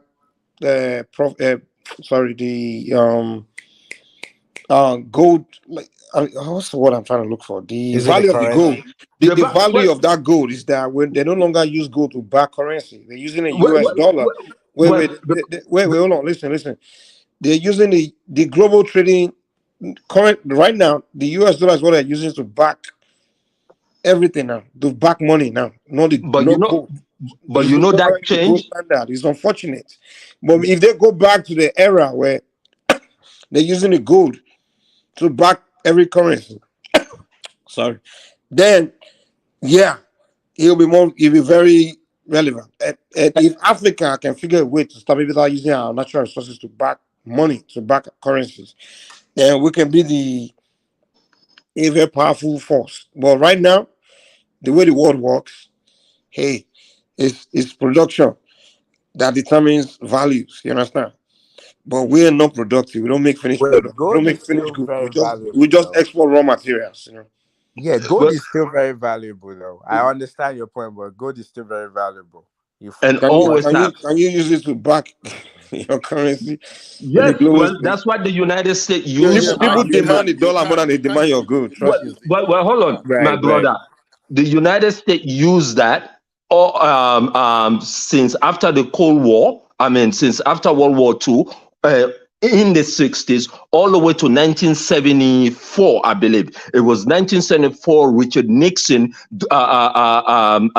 whatever the dollar, by using the dollar to buy oil. He made all those other countries, especially the OPEC countries of the world that produce oil, for them to use dollar in the transactions. And of course, Saudi Arabia was one of the biggest then, and Saudi Arabia was under the protection of the United States. So they signed up on that and then went with that all the way to 2011 and all the way today. That is happening today. So the gold thing can come back. It's just countries are afraid to go that route and use that. Wait. Let me say something. So whenever the stock market crashes or something is going on, watch it. The gold market will go up because everybody will save their money. They will buy gold because gold would never go. Like, gold is still very valuable. So I understand the point. What can you do with gold? What can you do with gold? You can sell it. Wait. What finished product can you make with gold? Tons. Tons. Like what? Give me an example. I Tell me believe, anything you're consuming today that is made with gold. I believe in the technology. Your jewelry. Tell me what part of your iPhone. Your jewelry. Some of the iPhone, we get that. iPhone as well. But most people consumption today, most commodities that people consume today, gold is really not part of it. It's only maybe a rich person that can buy gold. Exactly. But my It's brother, more valuable. That's why they call it black gold. my brother, Mike, gold is very valuable, though. I know your point, but no. Back in the days when they decided to use gold to back money, no, it's still valuable. I'm not denying that, but I'm just saying, like to go back to using gold to back currency, it's kind of like most people but I don't probably think we don't need that at this point. Yeah, because you guys don't understand what money is. Money is like what the real money is not it's nothing. It's values. You understand? Values, production, like what you have, what people need, demand. That's what determines money. That's what backs money. And then the money, currency is just a legal tender to for exchange means. You understand? But So your economy also makes your money exactly. powerful. Let's say Africa today. Let's say we become these people that produce so much things that the whole world wants. And then we can now determine that okay, for you to buy this, you need this currency. Now the whole world will start demanding for that currency to exchange for that thing They that will you depend want. on you. Exactly. So that currency now become very powerful. Good. Yeah.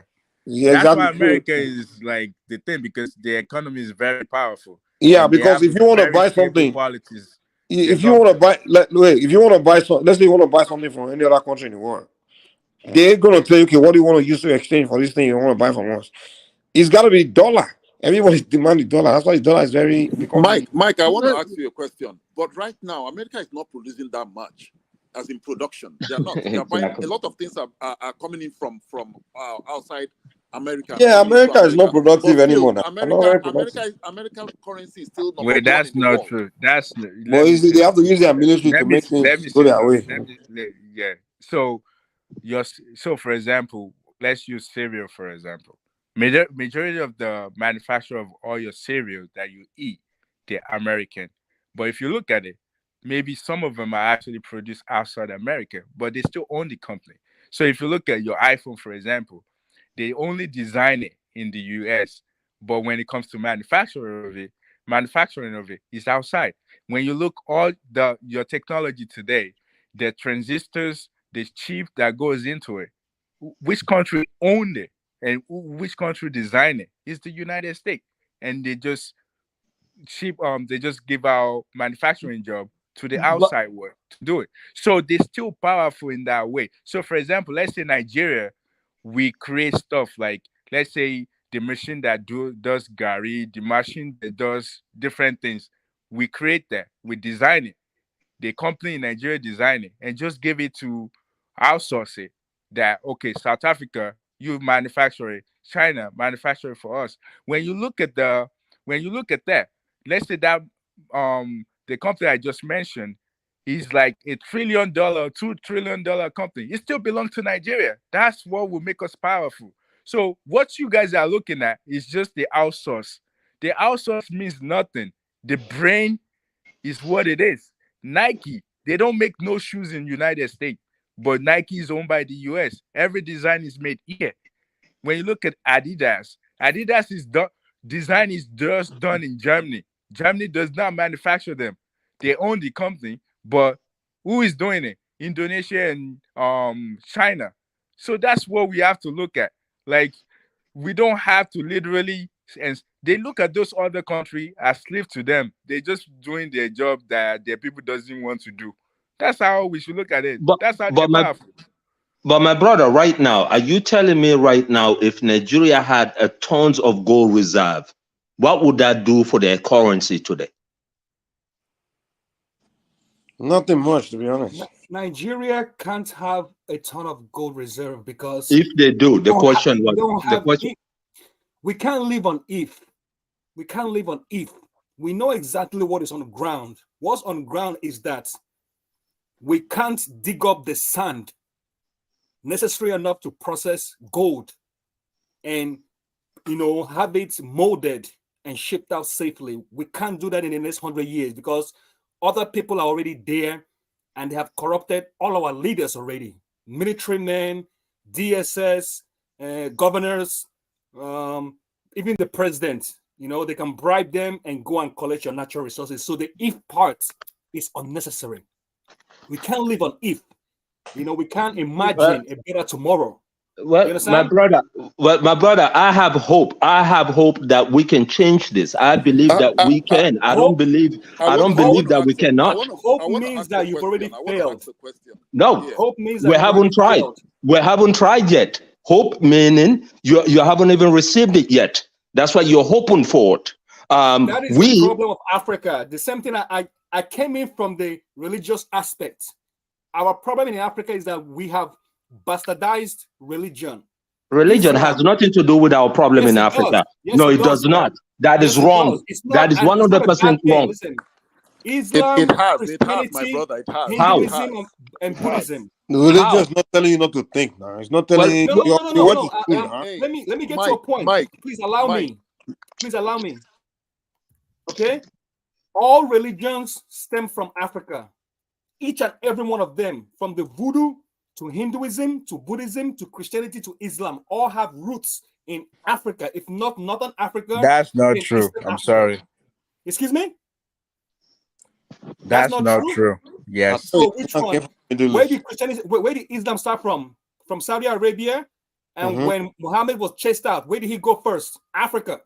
He did not go to Africa. So what's that? Muhammad did not go to Africa. He sent people to Africa. Divert real quick, man. So you I mean, what was this thing about the economy saying? So you guys don't have any you guys don't understand any history of the world. So I have to come and teach you about your own religion. You're saying that when Muhammad was chased out from the Arabians during the war, where did he end up? Muhammad never went to Africa. Muhammad sent people to Africa. He sent delegation. He sent delegation to Addis Ababa. He never did. Muhammad never left Saudi Arabia. The Prophet Muhammad sallallahu alaihi wasallam. Huh? Addis Ababa is not Africa. He never went there. He sent a delegation. Sir, was Muhammad alive? Was he alive when he sent emissaries to Africa? Yes or no? Yes, he did. Bona boy, what you told us was that Muhammad went to Africa. You said he went to Africa. That's what I'm correcting. That's what he said. Islam's beginning had roots in Africa. Yes, it does. It does. Then I was correct. Yes, it does. Islam have. So let's not say religion. So Hindu is from Africa, right? Corruption of religion is our problem. Corruption of religion, my brother. Religion is a Nigeria problem. It's not an Africa problem. It's you guys. We in Sierra Leone don't have any problem with religion. So this is a specific places in specific land, not us. You think Sierra Leone is special than No, I'm not saying we're special. There's a lot of countries in Africa that does not have a problem with religion. They have all other problems, but not religion. It's you guys and a couple other places that do. Not all of Africa. Wait. Which country in Africa doesn't have a religion problem? Which country? Name one. Sierra Leone, we don't have a religion problem. Liberia don't have a religion. What is our religion problem? Your pastors are not performing miracles. What? Your pastors are not performing miracles. That is a religious problem? No, it's not. What is it? No, is that a religious problem? Yes, it is. They're corrupting your mind. They're corrupting the religion. It's corrupted. You corrupted it. If you practice the religion as it should be practiced, your society will be my brothers. My brothers, majority of us are much more have an intellect that the Lord gave us. You don't have an intellect because you just said that Muhammad did not go to Africa. So I can't believe you're sure. He did not go to Africa. Yes, he did. How? Yes, he did. If you prove it, hey, my brother. Okay, hold on, my brother, hold on. If you today can prove to me that Muhammad went to Africa, go to your comment section right now. You see people saying it. He never. He sent a delegation. He sent a delegation to Africa. Wait, He they're did not making go to fun of Africa. you. That's why they say he came to Africa. They're making fun of you if you don't know. I know. Muhammad never went to Africa. He never went to Africa. Hello? Please, can I interject? Can I interject? Sure. Okay, you see, when you talk about religion, I will not say anything about Islam because I've not studied it that much. But if you look at religion itself, most of this religion started in Africa. Or right. Africans were the ones that most of it. Let me All look at if you excuse me, Africa. All of if it. you go to if you come to Asia, you know the Buddha head, the head of the Buddha, or this thing. Everything is African. The original Buddhism one are African. is a They are all product Africans. of an Egyptian It is ancient now. religion. Buddhism is. It is now that they are changing it to suit the texture of the. But in ancient time, everything was African. Everything was African. So the thing is that our history. If you come to Asia, and go to all those temples like in Indonesia, in this, you just go to the Buddha, whatever, all these temples. You see your ancestors there. The face of your ancestors are there. That is what they pray to. You understand? So everything started. I don't know about Islam, but everything else, all other religions started in Africa. Even the first Bible, it was African Christians that came out from Kemet that wrote that Bible before the Europeans hijacked it. You understand? And that Bible was written not based on all these characters you see. There was no characters there. It was based on spirituality. It was after this thing in Asia that they started changing all these things.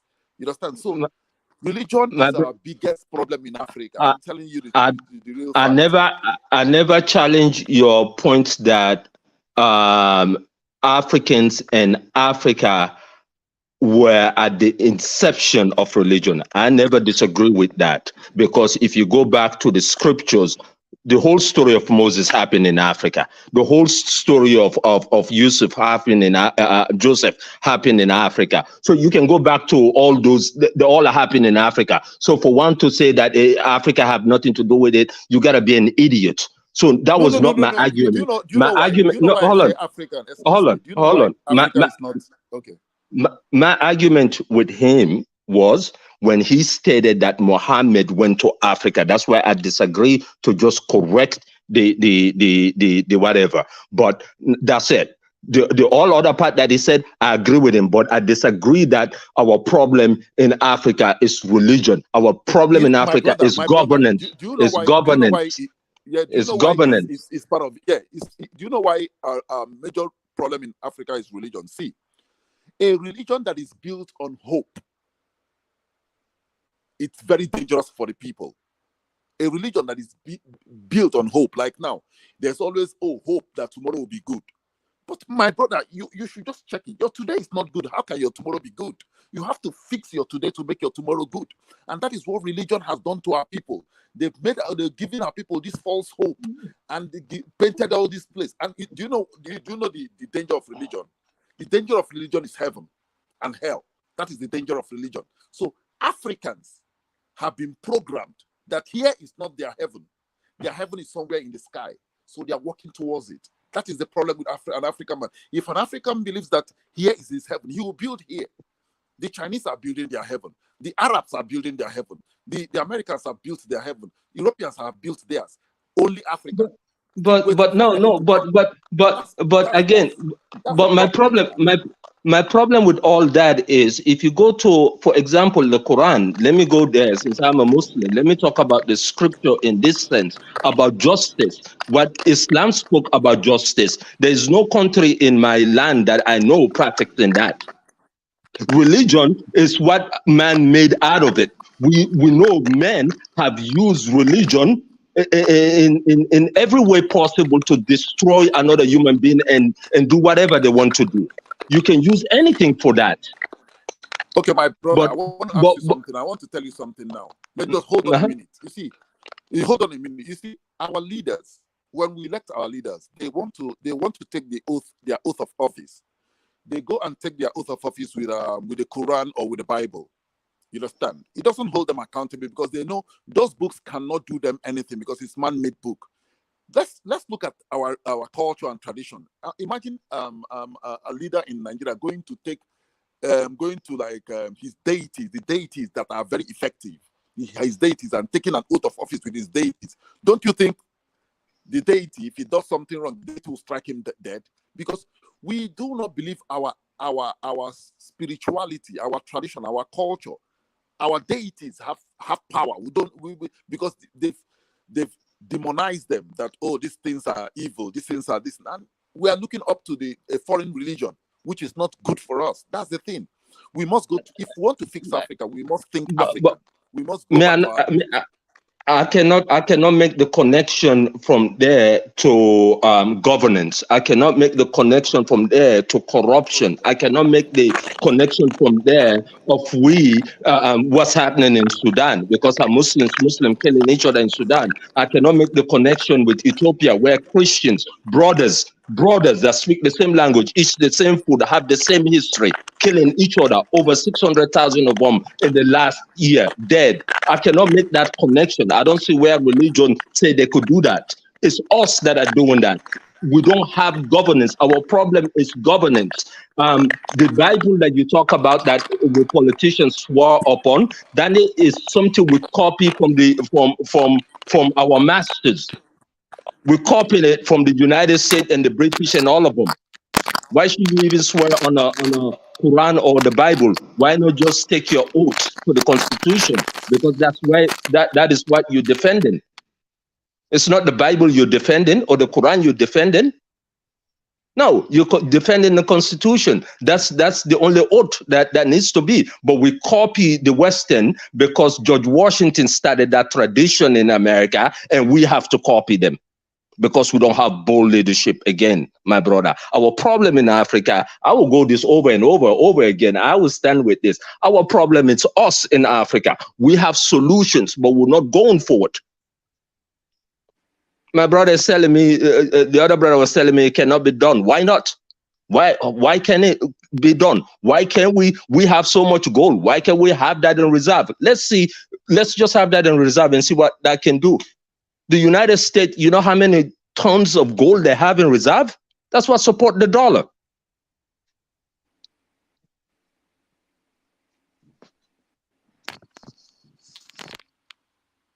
Is Mike still there? Did Zimbabwe pick a president yet? Because they're having problem too with the election. So Zimbabwe. So okay. Wait. I thought Zimbabwe. So what's the issue there?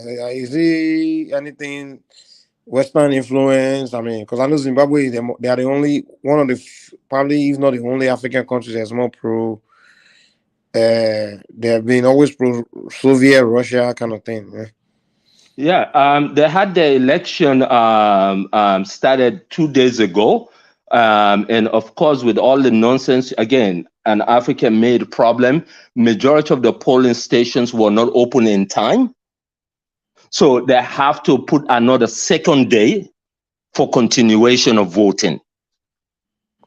So far, all the international representatives that went over and observed the election, they have problem with the election, but we are still waiting for the final result.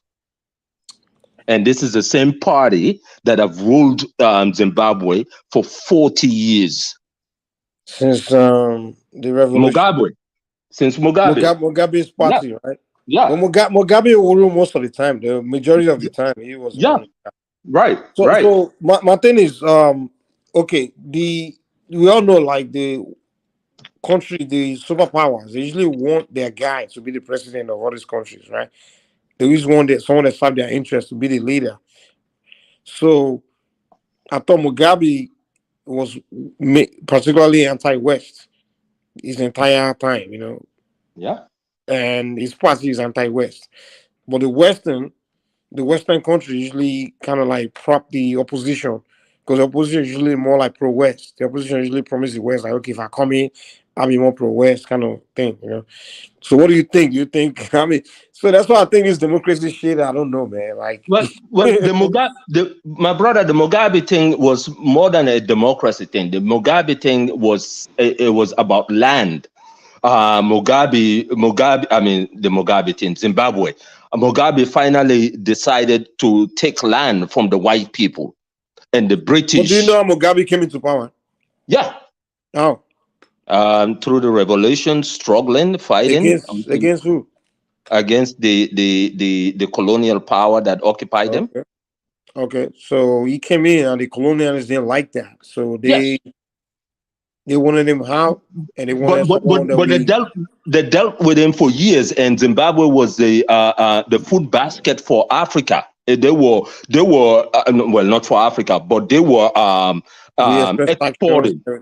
Yeah, they were exporting big time until Mugabe crossed that line with the lands, start giving Black African land back, taken away from white people. Hell went on fire. That's when all the sanctions start. That's when literally send Zimbabwe to the Stone Ages. Sure. You know, South Africa and Zimbabwe, like that area, they kind of like feed Europe, right? And majority of the farmers, 90% of the people that own the farmland, were the arable farmland, are Europeans, white people. So they're feeding Europe. So their wealth that they are earning from the agriculture is just the few whites that are wealthy. So now Mugabe is like, okay, what the heck? How about we involve blacks in this agriculture as well? How can few people be controlling 90% of the agricultural, sector? Farmland and stuff. So that's where the disagreement came about. But the Europeans didn't like it, like, because their corporations are heavily invested in there, and they're profiting, So Europeans basically, they want to feed themselves and profit from it. Like, they don't want them feeding themselves to be something that Africans are profiting from. Absolutely, my brother. They hated him for that because he was a Pan-Africanist, and Africa, his neighbors, decided to go with that freaking embargo and everything that they do to Zimbabwe, including South Africa. You see what I'm saying? You notice that when they want to sanction an African country, they use other African countries. That's it. That country. Yes, exactly. Exactly, my brother. Exactly, my brother. So this is what they have done to us. For the longest time, they play us against each other. Zimbabwe, and it's so easy because all they have to do is just open a briefcase. Like, okay, I'll give $1 billion. Go That's it. That's it. That's it. So they're killing us for years. Look what happened. Zimbabwe is a perfect example because Mugabe stand up. Look what they did to him. And Zimbabwe also, do you know the #1 country that used to sanction Zimbabwe? South Africa. Yeah. And Zimbabwe, do you know that the South African, the apartheid, ending of apartheid, the revolution, because the apartheid was going on in both Zimbabwe, South Africa, Zimbabwe, and I think Namibia and all of that. So when Zimbabwe used the Soviet assisted them. So Zimbabwe was able to defeat the white apartheid regime. And the South African rebels, the ANC rebels, were in Zimbabwe getting trained, getting harmed. And they were about to invade South Africa to start a race war. It was when the white began to realize that, wow, they're not going to win the war, because once the blacks begin to get harmed, they begin to have weapons. There's no way the whites can defeat them, because they become fair fights. You understand? Because the white were the only one they were able to own weapons. So that's why they were able to subjugate the black population. But now that the Soviets were sending weapons to Zimbabwe to harm the blacks, the South African blacks, that's when they went out and released Mandela from prison to squash the whole thing. And then they ended up ending apartheid, right? So Zimbabwe actually helped the black South Africans to be free from apartheid. Absolutely, 100%. Then down the line, when they wanted to sanction Zimbabwe, the same West had to stay with Zimbabwe to make a deal. They made deal and just end apartheid peacefully. But down the line, they wanted to now get Zimbabwe. They now use the black South Africans to sanction Zimbabwe. Mike, You see how foolish black people are?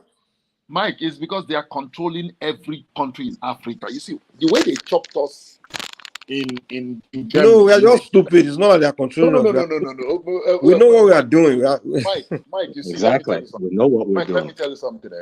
When we will have gotten it right was at the beginning in 1960, when Kwame Nkrumah went to AU, then OAU, and went and told them that the only way we can survive this imperialism is let's unite as one, have one president in the whole of Africa, one army, one everything, one currency, one everything.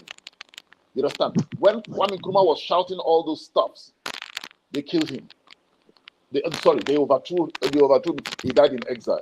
So Patrice Lumumba did this. Thomas Sankara did this. A lot of people have been doing it, and they eliminate our best of the best. Then their stooges are there. You understand? So that's the problem. We have to see the only solution to our problem now is bringing in. I'm happy our youth, the Africans of today are waking up. Let's get them in power. They can wake up all they want. If they don't change their greedy mindset, nothing is changing. Brother, let me tell you something. Hold on. Let me tell you something. Okay, go ahead. Finish. That's what I'm saying. The mindset, you see, just like what you're saying now, the mindset of the current Africans. If you go to social media now and look at people that are against this war in Niger, most of them are the youth talking from all over the continent. You understand? So you could see that this awareness of this imperialism has to stop. It's there. You understand? So what we need now is let's start bringing, because the leaders today ruling Africa are analog leaders. Let's bring in leaders that now will think Africa. Now they are saying that Africa need to lift herself from that position where it is today. We have to lift ourselves up. We have to do a lot of things. Let's start putting those people in place. When we put those people in place. Don't you? Let me ask you a question. Don't you look though at this youth, because what I am seeing from YouTube and protests is like they're going from one master to another master. They're not looking at Pan-Africanism. They're not looking. Excuse me, my brother. I understand what you're saying, but as it is now, there must be a pushback. We must belong to a side to push back a lot of things. If turning to the BRICS is going to make us push back, because if you look at it in the real sense, the West are exploiting Africa the most. What since 1960 or since colonialism? What have we gained from these people? But what's the BRICS going to offer you, though? Excuse me. If you look at we turning to the, I don't want to. Let's look at the infrastructures we are building today in Africa. Before, you know what they were doing? They will give this money. They call aid and grant and all. They give it to a stooge in Africa. They know it's corrupt. He's going to eat it. That is why they tell you, even if you give them the money, they're going to squander it. They're going to eat it. They're going to mismanage the money. They give it to them. They mismanage it. They'll tell you, see, look at the Africans. They can't even govern themselves. But what China is doing now is China asks you, what do you need? And you say, you need this, you need it. They come and build it for you. At least that is a fair play. It's better than when they give you. My brother, let me tell you something that'll break your heart. Do you know that what China is doing as they're coming right now, telling you, what do you need? I'll build it for you. Just give me access to your territory. Do you know that's the way Europeans did it too when they first came? No, they didn't do that way. Wait. Look at your colonial infrastructure. Go to your country. A lot of those roads that were built from region to region, rail line, all those things, and many of those infrastructure. The Europeans, that was the way they built it. They say, hey, just allow me in. I'm going to build road for you. I'm going to build this rail line for you. Just allow me in. It's the same approach. No, Mike, it's not. There's no difference. That's the same approach Chinese want to do. They want to access you. So they come first with, hey, I want to do this for you. Just, hey, they come simple. They need to access. It's like a fisherman who wants to catch a fish. You have to put a fish on a hook, feed a fish with food. You're fishing. It's the same thing. There's no difference. So what I'm telling you is we need to side with, I get what you're saying. Yeah, we need to side with the Chinese right now because The West already get their deal done. They've got a deal done on us, so they're in us in our belly. The Chinese are trying to come in, so we can utilize them, use them as a tool to, get rid of the West or whatever. Yeah, But we have to be yeah, now you're careful. Is the talking. point I'm saying? Because they are Yes, we coming in have to to be do the careful, same thing. definitely, yeah. But they're Definitely, yeah. We already have to doing be this. They're See, already doing the same thing. my brother, let me say something here. You see, do you know what the West were doing when they came? They built all those rail lines. They built was rail lines because then it was coal. They built the rail line. If you look at it, it was connected to all this raw material, all these natural resources that they needed to power their economy. That is where the rails went to. They never built airports for us. They never built No, all they this build airports too. They build airports. They Which build more than airport did they build? won't build cities. A lot of listen, a lot of capitals in African countries were built by the Europeans. No. A lot of Okay, capital Mike. You cities. see, Mike, I They agree did with what it. I'm telling bro, my I brother, agree to trust me. my brother. Anything Chinese is Like coming to do in Africa Lagos. today, the West did it Lagos. too in the beginning. For them to, that's why our people submitted to them because they were building these things. That's why Excuse me. when people say colonialism was done by force, I say no, it's a lie. It was done by trick. When they came up, It was by our force, my forefathers brother. were not stupid. Listen. They were not as cheap as they described them. These white people figure out to build things. And the way they got our forefathers was they figured out to build things we couldn't build. And they came in and say, look, I can build this for you, build that for you, build that for you for free. They built a lot of those African cities for free. No. Listen. Mike, no, they Listen, didn't my build it brother, for free, my brother. listen. Wait now, I will let you talk. I will let you have all the floor.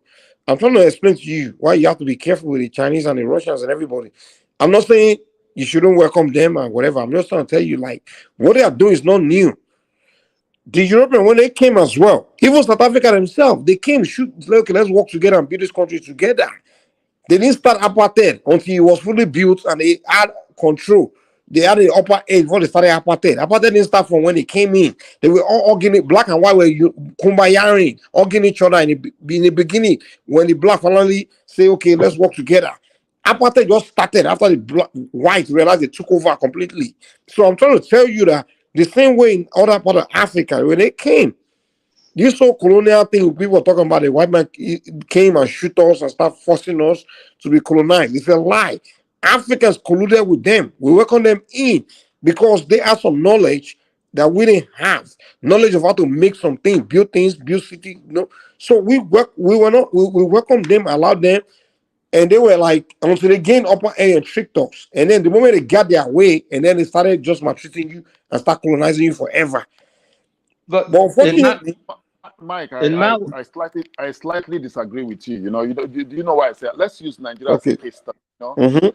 When they amalgamated Nigeria in 1914, you understand, the north and the south. If you look at all the cities, what are the cities they built? They built Ebutemeta, and if you go to Ebutemeta, they built a place for them to stay. And under them, Africans, especially Nigerians, were under colonialism. They were all governed by the British. The British are everything there. You are just there to serve them. With the approval of the African leaders, your traditional rulers. Okay, when they came, Africans said, "Come and rule us. We cannot rule ourselves." Your African leaders agreed. Go and look at. Wait, okay. Let me tell you something. Go and look at the Berlin Conference. The agreement in Berlin Conference. The agreement was that whoever get to convince the African chiefs to accept them first own that territory. That was the agreement of the European powers. They say whoever get the kings, the traditional chiefs or kings of a territory to sign on this thing that you are accepted here is the owner of that territory. And these kings were killed. They were forced to sign. No. They were not forced. No, they were not forced. Some of them were, but majority of them were not forced. All they did, wait. Let's call it scramble for Africa.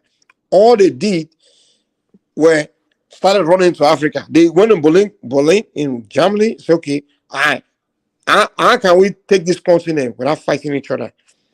And they came to the agreement like, okay, whoever gets to the territory first, and the people there, the nations, because Africa, those people, they call us tribes, but it's a lie. We're not tribes. We are nations.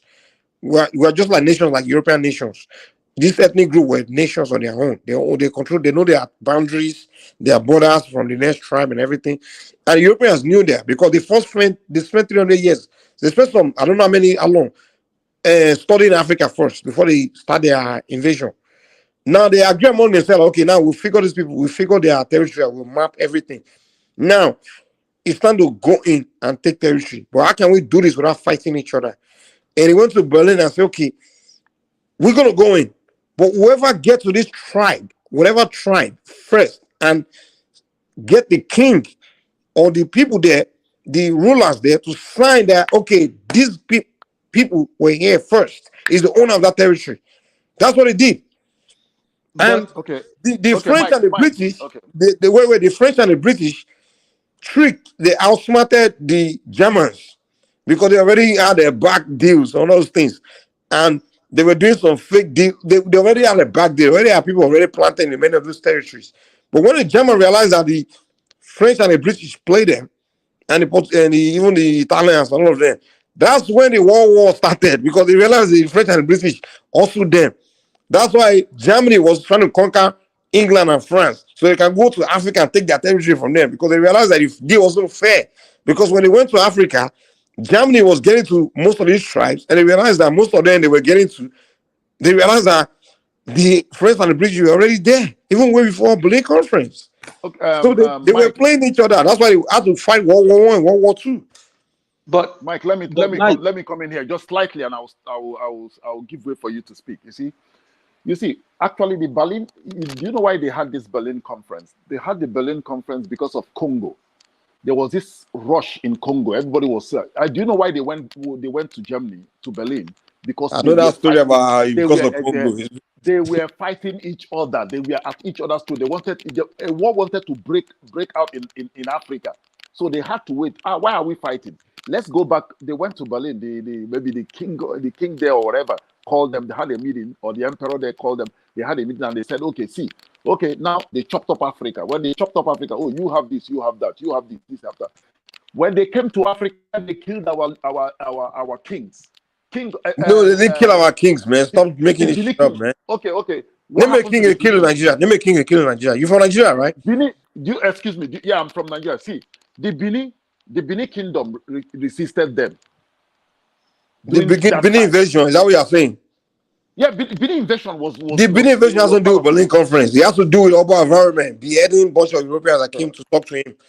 And they came for revenge. On what? The Benin invasion has to do with some Europeans wanted to come in. They've been coming, talking, training and everything. So the time those white men came in, they were desperate to quickly get to urban environment. But the Benin people were doing the Ogu festival. And during that festival, they can't allow strangers to come in. I know the story. Wait. Okay. So the Europeans trying to force their way in. And the Benin people massacre all of them. So the British came back for revenge. That's what the Benin invasion was all about. It wasn't about Berlin, the killing king to take over territory. And at the end of the day, they didn't even kill any king. But environment was not killed.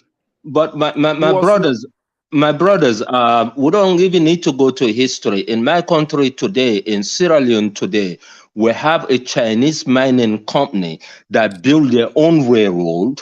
This mining company is from a diamond sector in the eastern district of our country. It goes from the mining to the sea, just like what the Europeans used to do. So we have China doing this today in Africa. Exactly, they're doing the same thing. So it's not different. Everyone, this has been the history of Africa, my brother. You can go back all the way from the Romans. Exactly. So it's not different. You don't have a friend. You just have to be strategic. Yeah. All of them are using us for strategic reasons. Exactly. Everyone. But from Africa will come and say, "This is my friend. That's my enemy." No, they are all the same. No, they're all the same, my brother. What I understood is this: everybody has their own interests, but the thing is let me finish this point. Let me just finish this point. China needs us more.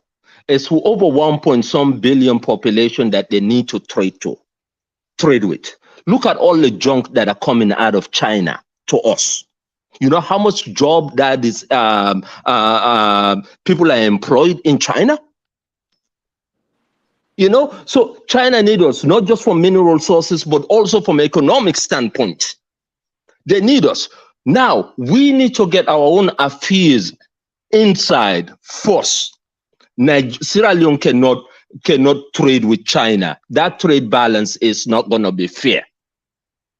But if Sierra Leone was, if ECOWAS was talking on behalf of Sierra Leone, we'll have a better pie on the table. My brother, this, until Africa, we can blame everyone else. We need to come in. As we was talking earlier, Nigeria, start with Nigeria. Start putting pressure on your government. Bring in the English-speaking countries into alliance with Nigeria. Bring them in. Bring them in into one currency, one economic. You will see the Nigeria economy will grow. Let's start within Africa, man, my brothers. Let's forget all these other people. They don't have our interests in heart at all. The thing is that our leaders are not ready. That is why I'm saying that we, the youth of Africa, should rise up and take over the leadership. That's what we should do. That should be our number one goal. Let's go for the leadership of this. But you can't say with the youth, just youth in what sense? Like, you know, the youth, you can use that monopoly of wisdom. No, what a foolish youth. But no, what I mean, yes. Which youth are you talking about? The greedy youth? See, which one? You know the thing because is, do you know why I like platforms like this? Because platform like this is there to help us, to help our youth shape the way of thinking. You know, that's why social media is really, really good. Because now the mainstream media is not encouraging the youth, but from what we say here, from what different views are different views being aired here, you will see that a lot of our youth will be saying, wow, this is the way to go. This is the way forward. We have to keep on speaking so that we can get it right in the next 10 years. Because if we do not, we are done for. We are finished as 100%. 100%, my brother. We are finished as a people.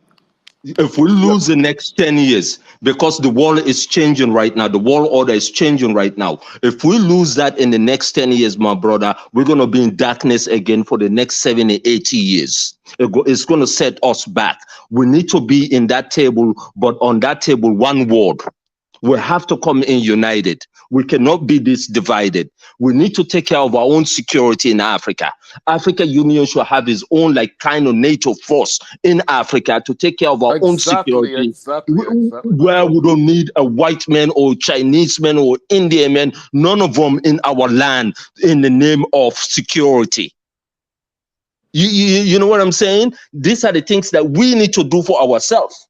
But sure, where do you start from, you know? Where I start from like this with Nigeria. Let's start with Nigeria. Nigeria are co-opting the English-speaking countries in ECOWAS. You know, when there was problem in Liberia and Sierra Leone, Nigeria used to have this very good force they called ECOMOG. I don't know why ECOMOG just fizzled out. Because they never funded, my brother. They never funded. They never funded, my brother. That's the problem. But if Nigeria can take a leadership here, Nigeria can lead the English-speaking countries in ECOWAS, and they could be a force because they have a lot of resources and they have a lot of population, and educated population, and very creative population too. Yeah, you got to remember. I think I met a Ugandan guy here in China, and we're having a conversation. There were like two of them. We're having a conversation because when we meet to talk about Africa, the guy said Nigeria has really disappointed them. Yeah. And when we started talking, and I kind of agree with him. You see, Nigeria has one of the most brilliant and most intelligent people on the continent. Nigeria has one of the richest people on the continent. Nigerian economy is so massive. We have the number. You understand? Why can't we turn that country into a manufacturing hub so that all Africans will come there to be a melting point for all Africans to come to Nigeria and work? But you're working on it. I mean, it's not only Nigeria. I mean, everyone is working on trying to figure it out and become manufacturers and things. But it take time, you know. Well, I don't think many Africans that are becoming educated, becoming intellectual. I mean, it's a matter of time. You don't understand? So it's not just Nigeria. You go to top university in the world, you see Sierra Leoneans there, you see Yeah. Liberians, No, Ethiopians, yeah. you see, so everyone is doing it. Maybe because you see, maybe see more Nigerians because we have more population, but it doesn't No, mean no, we are the only one my brother, moving. as the But Sierra Leonean, let me speak of you people. From in the 80s when we were growing up, literature is Nigeria literature we read. Nigeria cinema, Nigeria music. You hear me? Especially the English speaking part of it. And even to our war, is in Nigeria that come in. You know, when I was growing up, we have like from the soccer ball that we play with and the plastics that we use for shoes and different things. All that used to come from Nigeria. Today, now, all that is replaced from China. You see what I'm saying? Nigeria need to put in the effort. They cannot just say no more this, that. They need to put in the effort. ECOWAS, I hope Timbo, this president will put in that effort and bring in, forget the French side. They're too confused. That I agree. The French side, they're not in one word because Abidjan will go down with France.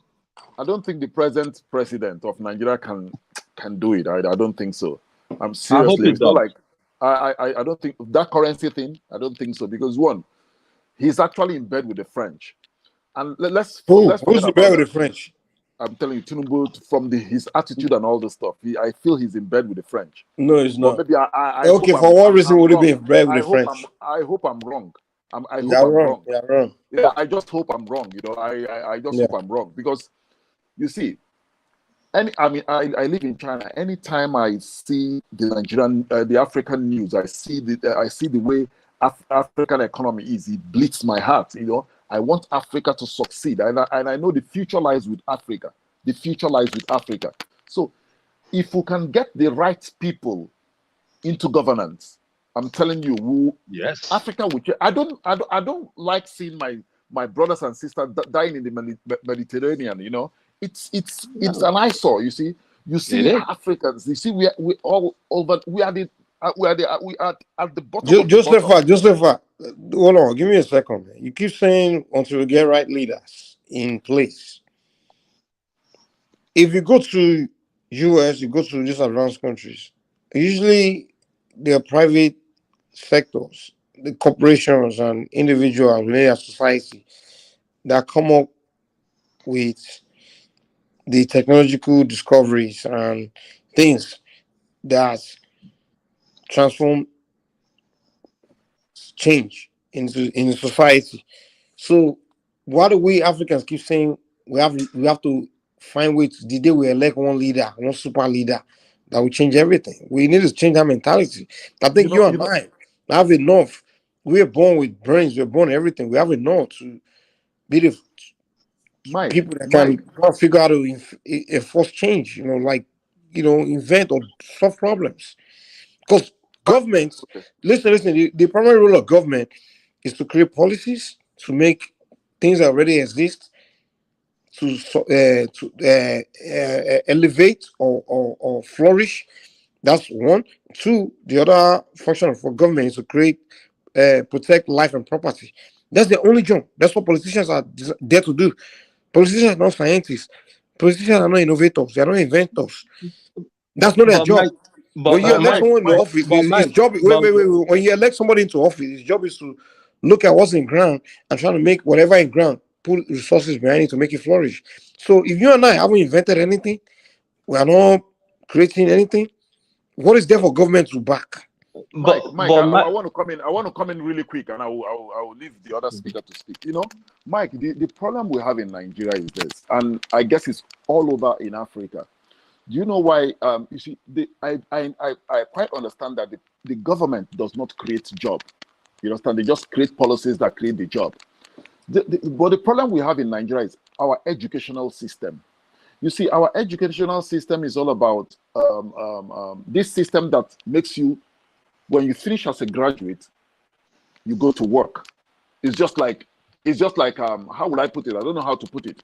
It's just you are meant to work. You are meant to work for the establishment. But look at what we are missing. I remember in the 80s, we used to have technical schools, technical colleges, where they train people on how to become a bricklayer, hairdressing, all those small You things. still have it now.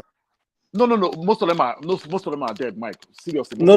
But what they did was they transferred into community thing.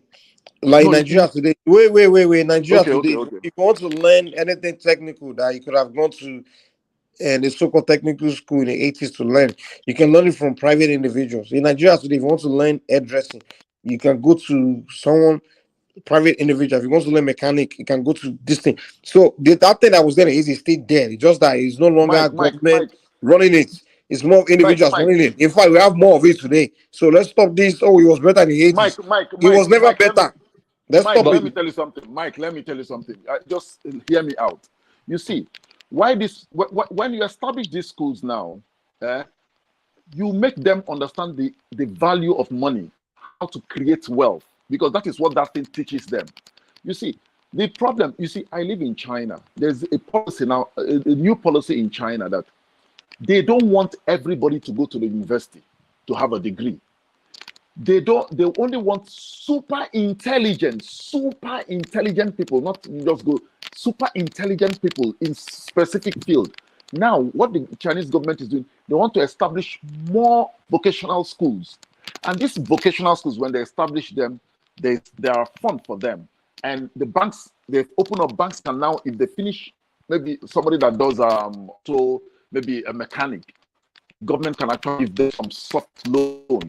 When they get this soft loan, they can go into the, and these people, you're not going to do that job, and you're going to create another, maybe you're going to employ like 20 people.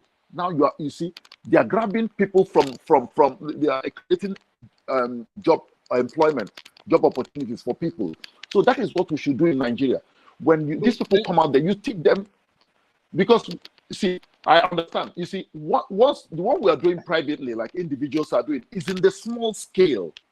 If we do this in the government, like big scale, where all those alimajiris, all those people, all those, even in the southeast, in the southwest, that doesn't listen, they can actually, somebody as a graduate, you can actually go in and learn something that you can create, you can be creative and create jobs for other people. And that is what we need in Nigeria. But I also agree that I'm one of those people that believe that African governments should say to hell with the Western thinking in this. African governments should massively invest in their people. Massively. Because if you look at our competition in the West, they massively subsidize every aspect of their economy. Boy, we here in the United States know that. From the agriculture industry, we know how much billions of dollars the United States government give. We subsidize every aspect of our economy in the United States. Why can't we do the same thing in Africa? Especially since we have been so much behind. The government should take the lead in massively investing in our people and in our land, and that will create innovation and entrepreneurship. But they have to be the lead. They cannot wait for someone else or say private investors, because we'll be waiting for 60 years. It is time to forget that attitude and massively go, undertaking and invest in infrastructure and in all the basic things that we need in our land. Let me ask, I think Josefa, all right? Is it? Yeah. What do you think is the way forward for Nigeria? Like, do you think Nigeria should split or remain? I mean, no. What I see, I do not believe in a divided Nigeria. You see, because why Africa is weak today? Why Africa is weak today? Because they chopped us into tiny. Look at Togo. You know, there was a time Togo was begging to join Nigeria. You see, Togo is too small to be a country, and like what my brother said, if Togo is having an economic deal with America, what can Togo offer? Well, you agree. You have to agree. I see where you're going, but you agree with me that in Nigeria today, one of the reasons why we can't move forward is because we haven't decided whether we want to be together. There's so many secessionist movement going on. There's this ethnic blackmailing where in the South we like to like say the North is all this propaganda, those eternal issues. And there's some people that just don't want the country. They don't want to be part of Nigeria. You see, So if we're having all this going on, what makes you think we can now start leading African countries, or even start discussing I want to build Nigeria, talk less of leading anybody else? You see, Nigeria needs to be together. Nigeria does not even need that. No, it's not a matter they need to be together, but that's your opinion. But with the fact that we have the massive movement. You see, Mike, I remembered in the 80s when my uncle when I was a kid, when my uncle used to go to work in Isolo, when they had this Isolo industrial park, everybody was working. If you in around 4 o'clock or 5 o'clock, you see people trooping out from factories. You understand? Nobody was talking about, oh, I want to go my separate route. No, that's been there. No, it has not been there. You see, let me tell you something. It's been there, man. The idea of succession has been there from the jump. You can't see. Stop capping out with this. It's because we are suffering. It's a lie. Okay, it's a lie. Even Pastor here, we agree with me. Even though he doesn't like me, he agree with me that the idea of breaking Nigeria up has been there from the beginning. Let me come. The problem. I know you people like you wanting to be. You just can't be trying to excuse the secession is saying it's because they don't have jobs. I know secessionists, they have jobs, they are rich. They still want the country to break. Okay, let me tell you. The problem we have in Nigeria is this. When we got independent in the 80s, in the 60s, sorry. When we got independent in 60, there was no like a unifying force that was there to hold the country together. Like even Awolowo, the great Awo said, Nigeria is just a geographical expression. Even Awo himself never even believed in the unity of Nigeria because there was nothing that glued the country together. Based on that statement or based on something else? No, based on the way he saw the country, because Awo was right. Let's just Nigeria is a mere geographical expression. But doesn't mean it doesn't saying that doesn't mean you don't believe that maybe the people that are different can build a country. I understand where Awo was coming from. Awo was coming from that what they gave us was just a flag independent. And the people that wanted us to be divided were the colonizers. They wanted us to be divided. No. Let me tell you where I was coming from. Hold on. I'm a Yoruba person. Where I was coming was he saw reality, he saw that okay, we are given a country where you have people that have completely different ways of life, ideology, right? And I want to understand the Yoruba history, where the Sunni invasion of Fulani and all those things for years and things like that to conquer. He knows all that. So he was like, now these people, you now bring them all together to be a country. There's going to be a lot of misunderstanding. So he's trying to understand how. He said, well, he saw the good side of it, like there can be strength in their differences, where if they bring their positive from different, ethnic, put it on the same table, and it can be a force. We also understand that their differences can create conflicts and create a lot of intolerance and things like that. But his advocation, what he was advocating was, you need to come together and decide how you're going to do this. That's why he made that statement like, this is a mere geographical expression. You can't just say you want to start a country. You have to have a lot of conversation.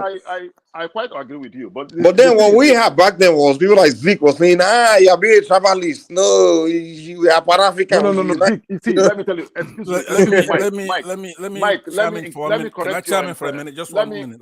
Let me chime in. Hold on. Pastor, I would like to hear you. I would like to, in fact, I would like to hear Pastor be the one to respond. But Pastor, just be patient. Let him go. Let me finish. Pastor, you come after him. Let him go. Go ahead. All right. Pastor, please. You see, the thing is that do you know like I was looking at Nigerian history or Nigerian structure recently, and I said if Awolowo, Zeke, and Ahmadu Bello has come from the same school of thought, you know, this, like for example, you know, the movement of independent state of Africa started from America.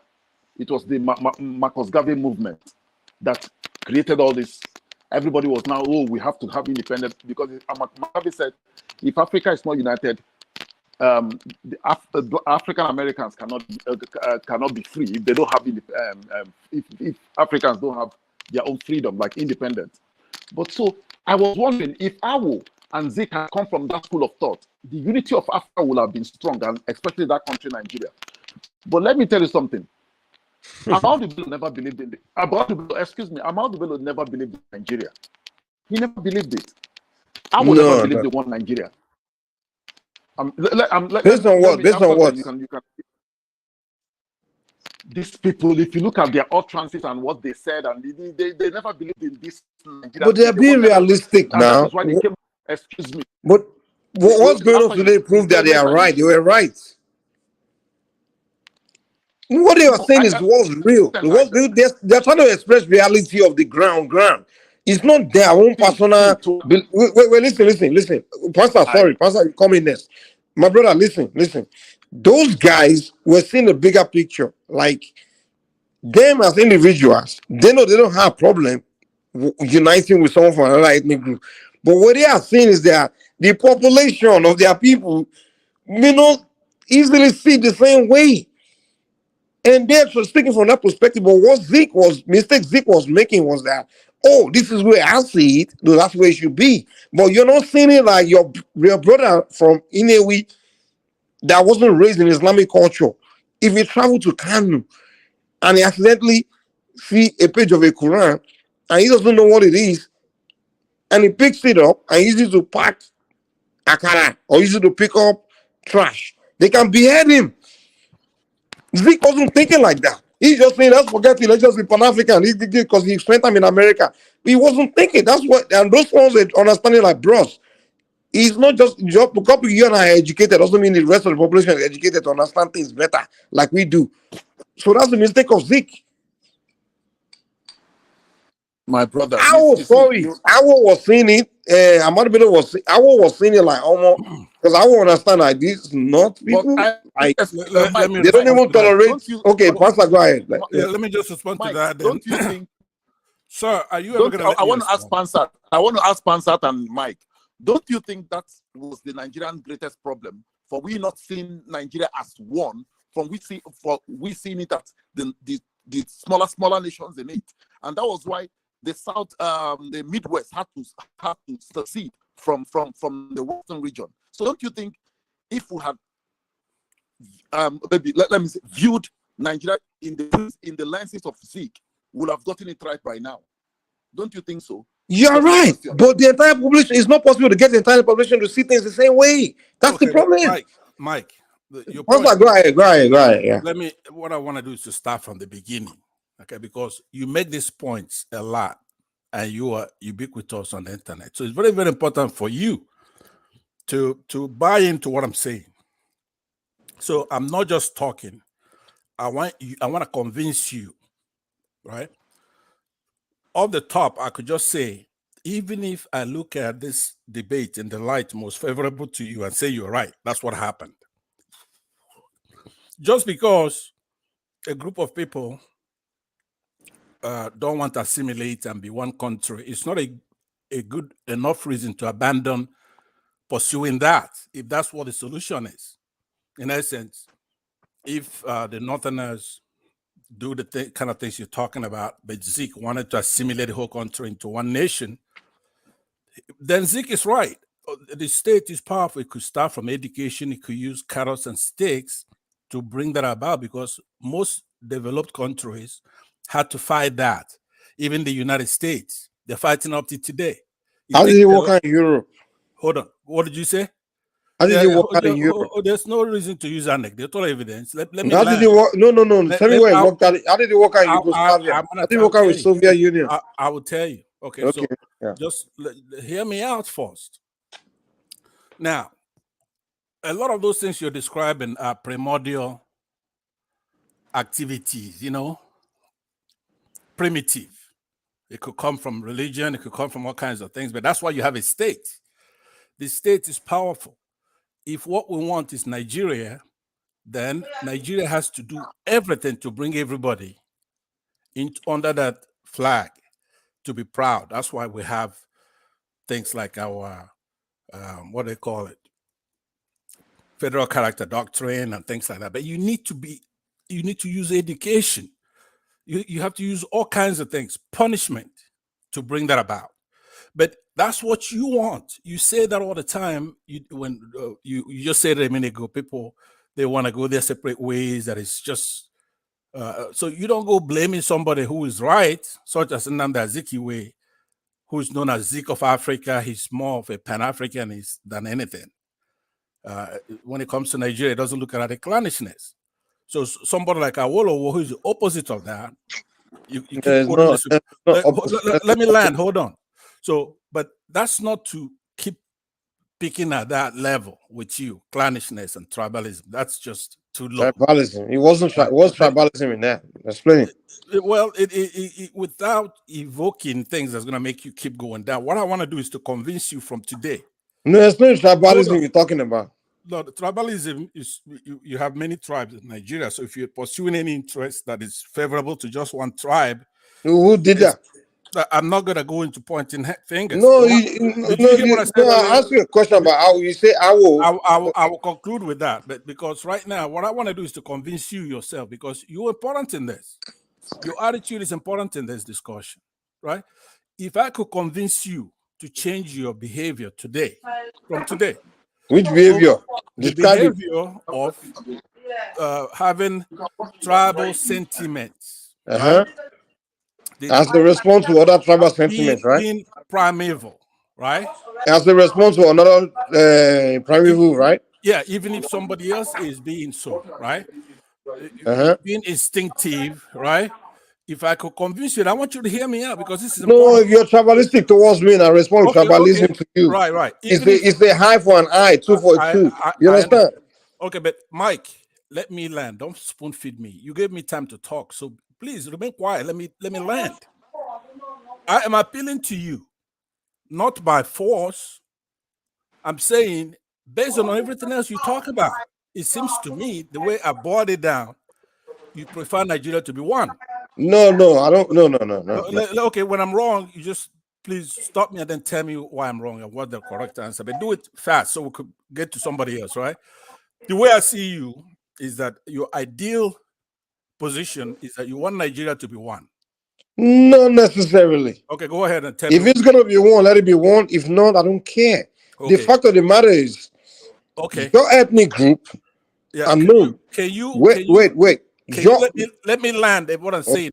You guys want to ask me to come in, right? No, go ahead. I want you to come in, but quickly tell me I'm wrong here, that you prefer the other one, because it's either you want Nigeria to be one or you don't want Nigeria to be one. So you're going to say, I want Nigeria to be one. Like I said, I agree with you. Or, actually be quiet when you agree with me. But if you disagree, say, no, I don't want Nigeria to be one. So you could do that.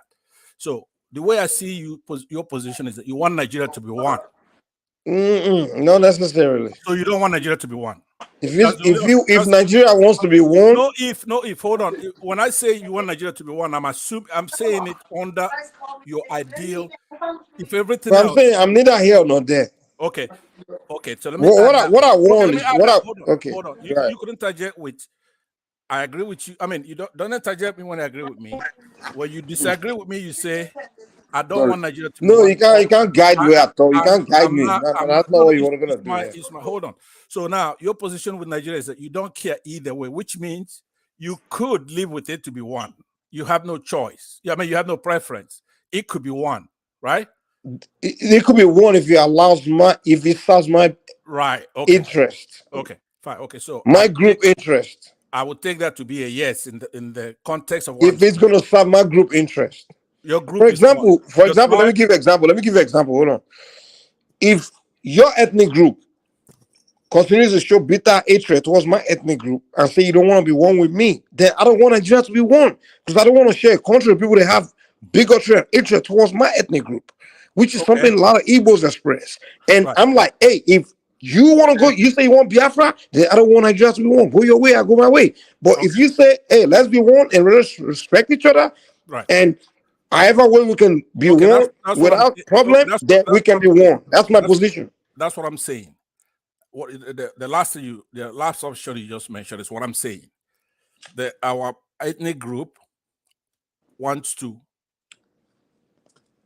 be in one accord with you for the benefit of the country, right? Assume that's what I'm saying.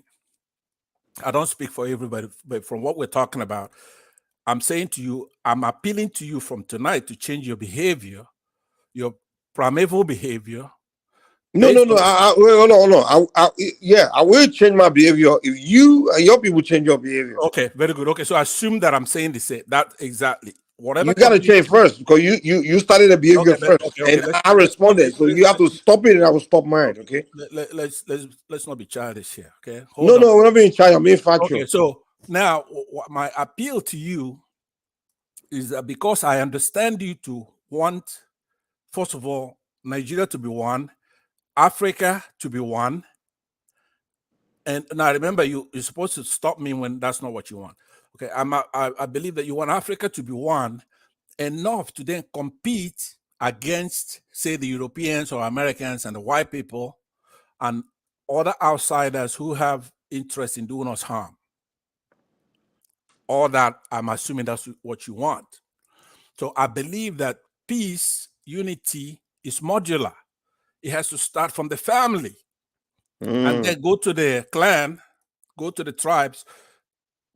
By the time you get to a national cohesion, it has to be a fair society. Now, I would recommend for you to check out a guy called Dahl, D-A-H-L. Okay, talking about how a society can be ideal and fair, and because that's actually what it comes down to. But in your case, you are quite an extreme tribalist, right? Against who? Oh, hold on. I'm assuming they must have done something to you. So I'm not judging. No. Mike, wait, please let me land. No, I can't let you get. No. When you told me to interject, where I don't agree, guys. Let's leave this. No. Wait, hold on. Nigerian cause, you know. Hold on, bro. Hold on. Wait, chill out. You told me where I don't disagree as you can't. That point you're making, saying I'm this extreme tribalist against a tribalist, someone that hates other tribe or I'm issue everyone except his own ethnic group. No. If I'm only having an issue with your ethnic group, there's something wrong with your ethnic group. Your ethnic group have been on the internet being extremist, insulting my ethnic group. Okay. Right? And I'm giving you the law of physics say action equals opposite reaction. Okay. And that's what I believe in. So I'm giving the same energy back. Like, yo, Mike, yeah, it's online. It's not something on real life. It's on the internet. Hold on. You guys have been all over the internet spilling bigotry and everything. And I give you the same energy back. So if you want to stop it, you tell your people to stop it first. Call on Radio Biafra. Call on Edo Watch. Call on Dr. Damages and tell them to stop that bigotry against Yoruba people. And I will stop mine against your people. Will you be simple as that? Be civil in this discussion, all right? No, I'm just telling you facts. Okay, so don't call me a bigot. Call yourself a bigot first. Be civil and sincere. But most importantly, listen to what I'm saying. When I just told you before, just respond to me when I'm done. You could respond item by item on what I'm saying, right? But don't keep interjecting and being, objectionable, right? So here's what I'm saying to you. Whether another tribe provoke you into being an extreme tribalist or not, you are an extreme tribalist. But you're saying, I'm an No, I'm not. Here's what you're saying. You just said I'm not. You just accuse me of being an extreme tribal. Wait. Somebody made me do it. Calm down. Wait. I gotta stop you every time you make this.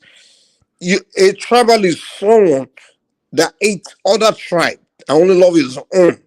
You can't tell me I hate other That's not what a tribes. tribal is. Let me I tell don't you have what it is. issue with tribes. Hold on. Say I here. only respond to a group of people from I a know, but you tribe. That, keep talking. listen, You made your point. Hold on. I'm saying exactly. So that's if not a say you have tribalist. a law against No, in fact, tribalism, you're more extreme tribalist than me because you ate more than one tribe. You ate Awusas, you ate Fulanis, you ate Yorubas, you ate so many tribes.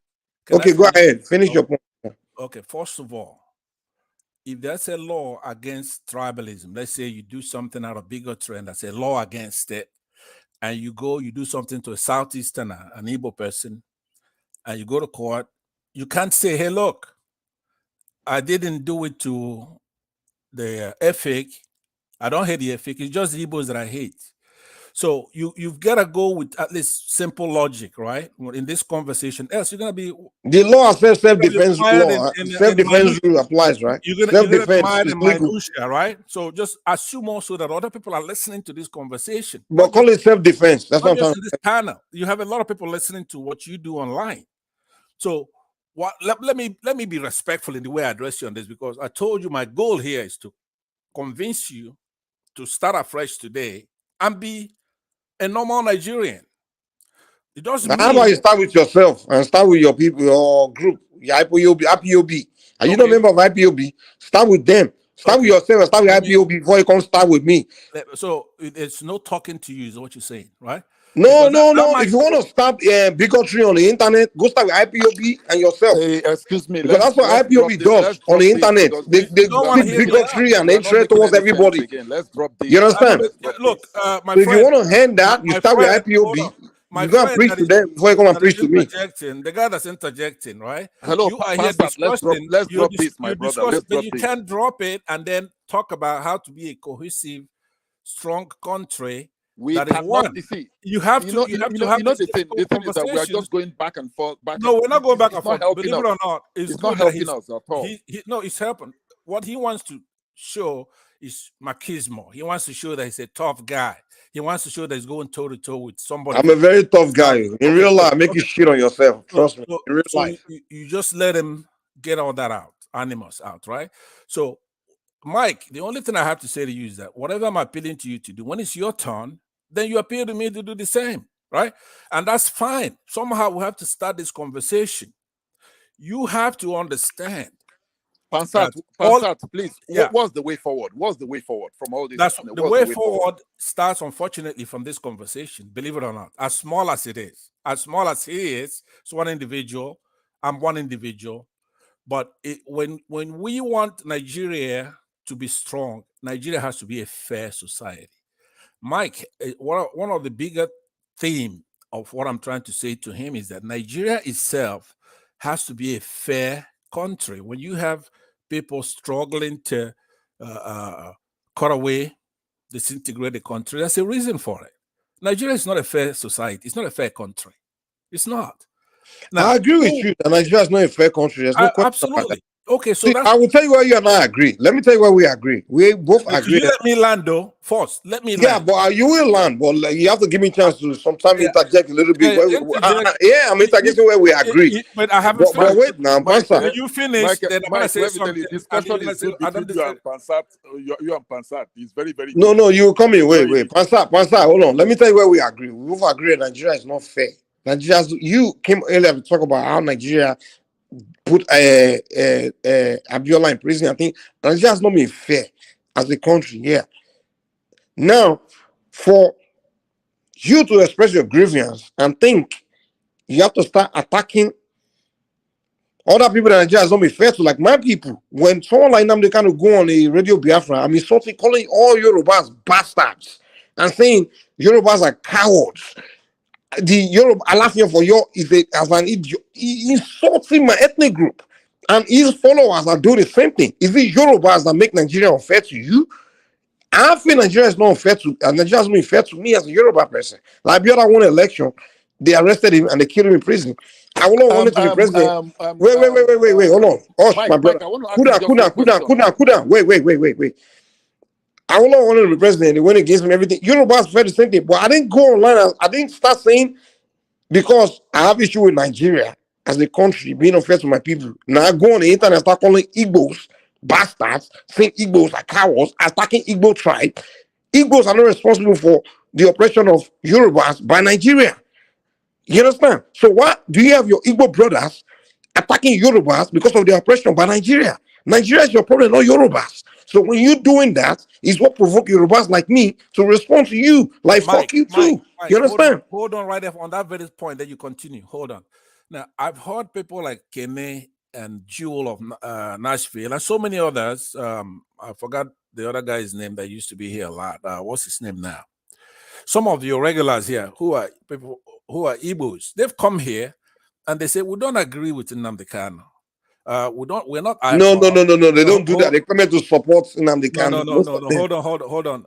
It's either you're gonna lie or you're gonna have to agree with me. Those people. What do you support? Did you come here to support Nnamdi Kanu? Hold on. Forget about me for right now. What I'm saying is that no, you speak for yourself. The point they can come here and speak for themselves. Will you be civil, please? Be civil. So I'm interjecting. I'm going to pass it back to you so you could then bring it back to me so I could continue. I'm trying to tell you that when somebody says something who is from Igbo, or even say myself, I say something, yeah, it can upset you, but you can't place that on all Igbos. That would be ridiculous, right? That would be stupid, actually. No, it's not. So you have to understand, listen to what I'm saying. Igbos, they're not a monolith. Igbos are as individual as they come. There are people who would not even want to talk to you. Do you preach the same thing to Kanu? Do you tell Kanu the same thing? Like, it's not all Yorubas that are your enemy. Do you tell them the same thing? If I talk to Kanu, do you do that? Would you hold on? Why should I do that? Exactly. So why are you doing it with me then? I'm trying to talk to you first. So no. You don't do it with your people. Don't come and do it with me. If if your own brother you don't say like all Yorubas are bastards, and you don't tell him that it's not all Yorubas that are bastards, don't like all then if I say all Igbos are bastards, then don't come and be telling me all Igbos are not bastards. Charity begins at home. You don't like answer. Right? Charity begins at home.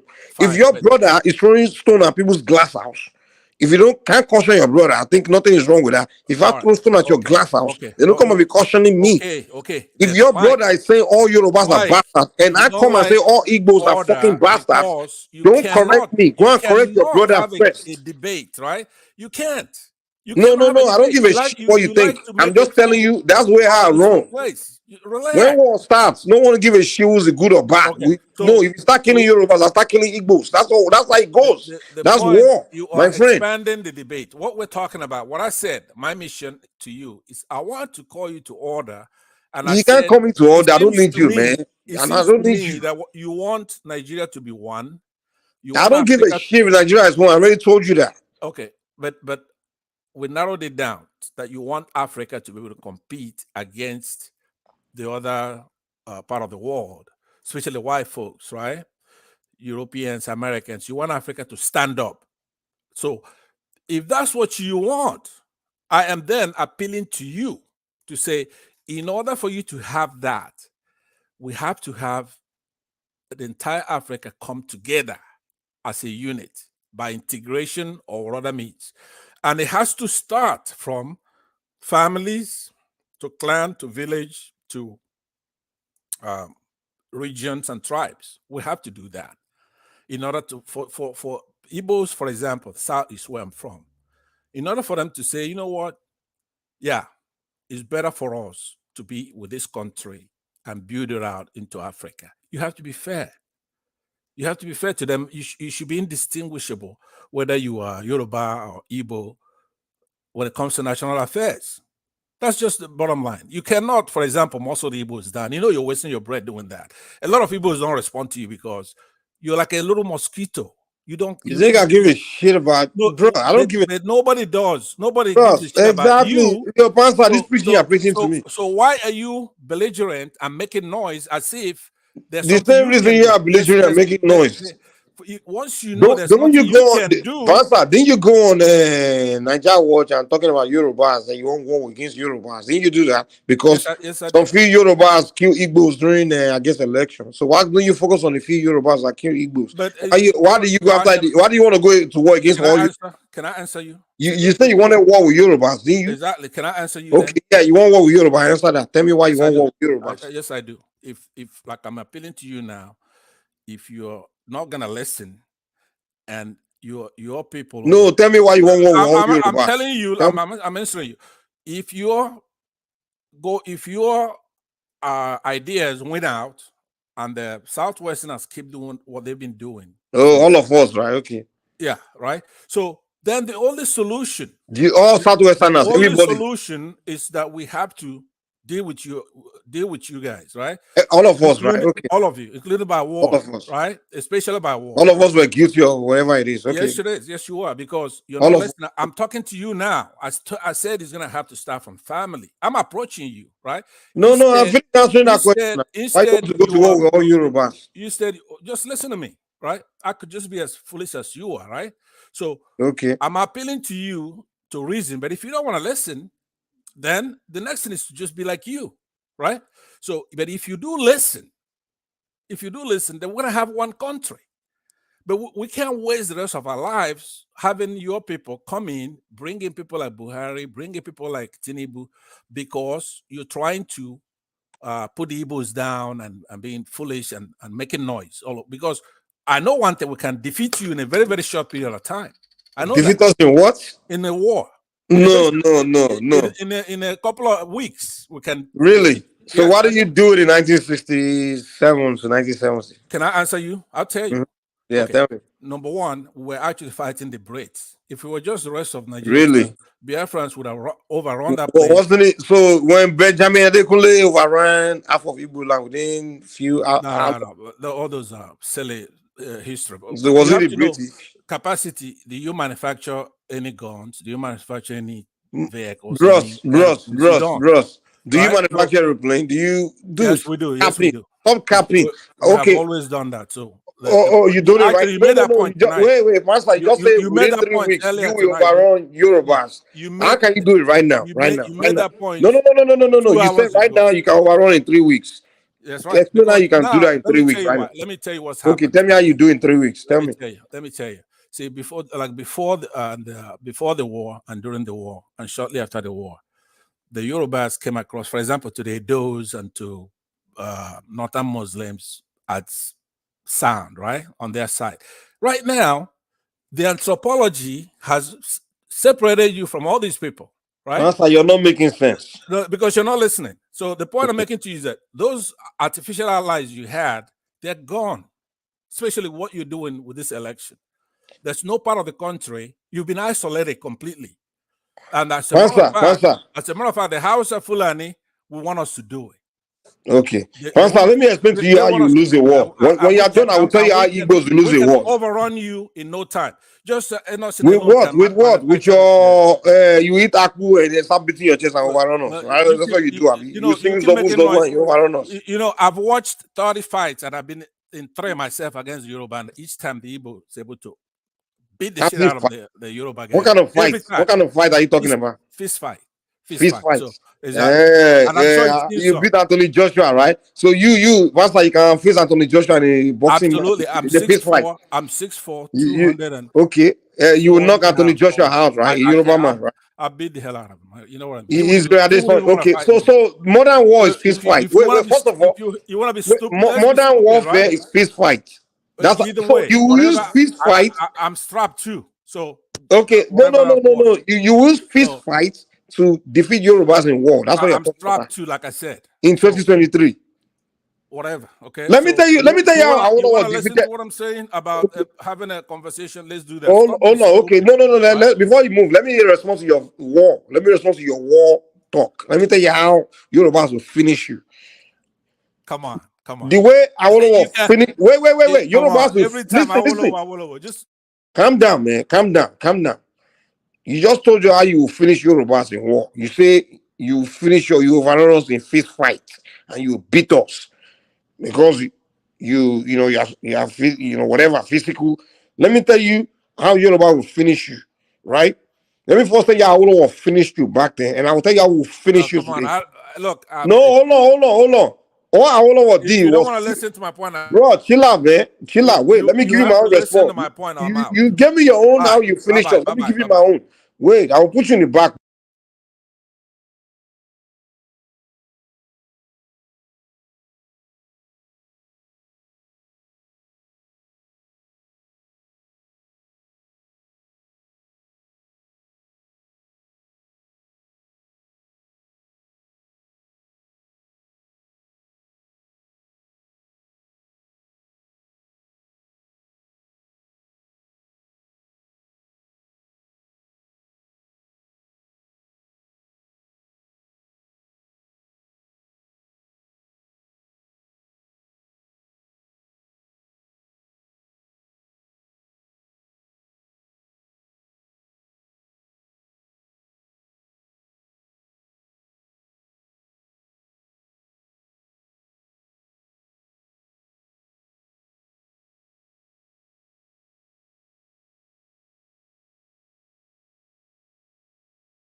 Okay. Yeah, I think I had a back. My stuff kind of went out. So Pansa, let me finish what Pansa was saying. Pansa is saying his ethnic group overrun us within 2 days or whatever, for 2 hours or whatever, 3 weeks or whatever the hell he said. Now, my response to him is, and I asked him how he's going to do it. He said we'll face fights. And that's the mentality these morons have. People like Pansa, CM, and all those dumb morons that goes on the internet trying to start war in Nigeria, pumping Igbos, Nnamdi Kanu, Samuel Ekpa, all these Oludo that didn't learn from their mistake of their forefathers like Ujuku. War is not fought with muscle. War is fought with intelligence. Use brain. You don't say Zobu Zobu and because you eat Akbu and you start running. That's not where war is fought. Use brain to fight war. You understand? So I'm telling Pansa how they lost Biafran war. They lost Biafran war. The people that defeated you use intelligence to defeat you. All they had to do was change currency. You couldn't buy weapon anymore. And they stopped food from going to your land. That was just brain. And you were starving. You couldn't fight anymore. You didn't have muscle to fight anymore. So that's what I'm telling you. Now, today, Pansa, if you saying you Igbos should go to war with Yorubas, you're making big mistake. For one, every Igbo business, you have to get your product through Yoruba land. You have to get your supply through Yoruba land. That's one. Two, you're landlocked, so you don't have the economic means. You don't have the you don't have the advantage at all. So if you're relying on your Zobu muscle fist fight, then you are doomed. And I don't want this to happen to your women because I know at the end of the day, you guys are always start war. We really want to run away. The only people that will suffer will be the Igbo children and women. So that's why I wouldn't agree with you that we should go to war because people like Pansa will just do what Ojuku did and they will start a disaster and they will run away at the end of the day. Ojuku, he was talking just like Pansa. Hey, I will burn down Igbo man, we defeat you, conquer the whole Africa, we'll bomb Lagos. We talking rubbish like Pansa, people like Pansa, CM, and all these Igbo idiots that goes on the internet. And we all know that when the war starts, when the disaster is created, they will run away. They will dust their passport and run to America and England. They will not stay there to face the consequence. So that's why I can't take Pansa serious. I can't agree with him because he's an idiot. He's not going to stay there to deal with the consequence. He's just going to run away. He's going to run. They're going to come and talk tough. At the end of the day, they will run away and leave innocent Igbo children and women and the good Igbos to suffer. So that's why I can't respect people like this. That's why when I run into them, I can't be nice to them because these are devilish human beings, So, so that's my response to you, Pansa. If you have issue with that, then it's all on you. Anyway, I'll shut down, sir. Whoever want to call in to challenge my position, you can call in. I'll give you 2 minutes. You call in after 2 minutes. If no one calls in, I'll shut the show down. I'm doing this only because so that way it don't sound like I'm not fair in my analysis. Like, if you want to debate my points, you can debate. But it's factual.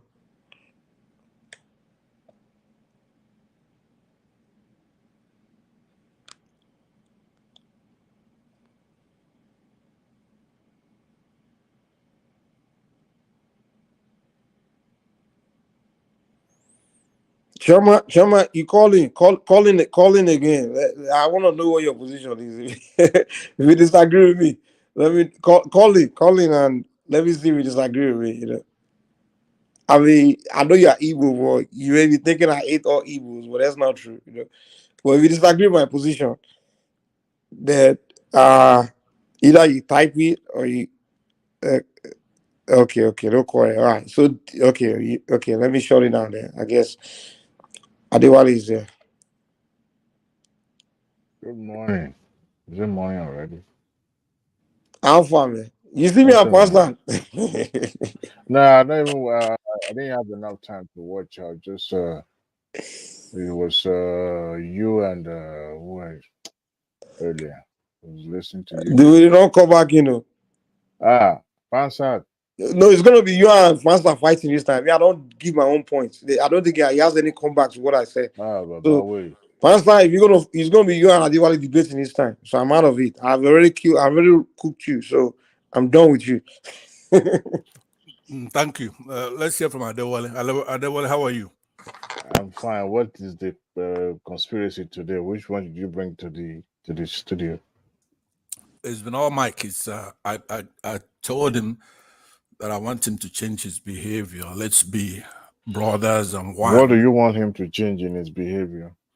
I just want him to speak Pan-African, Nigerian. He has always been Pan-African in his approach.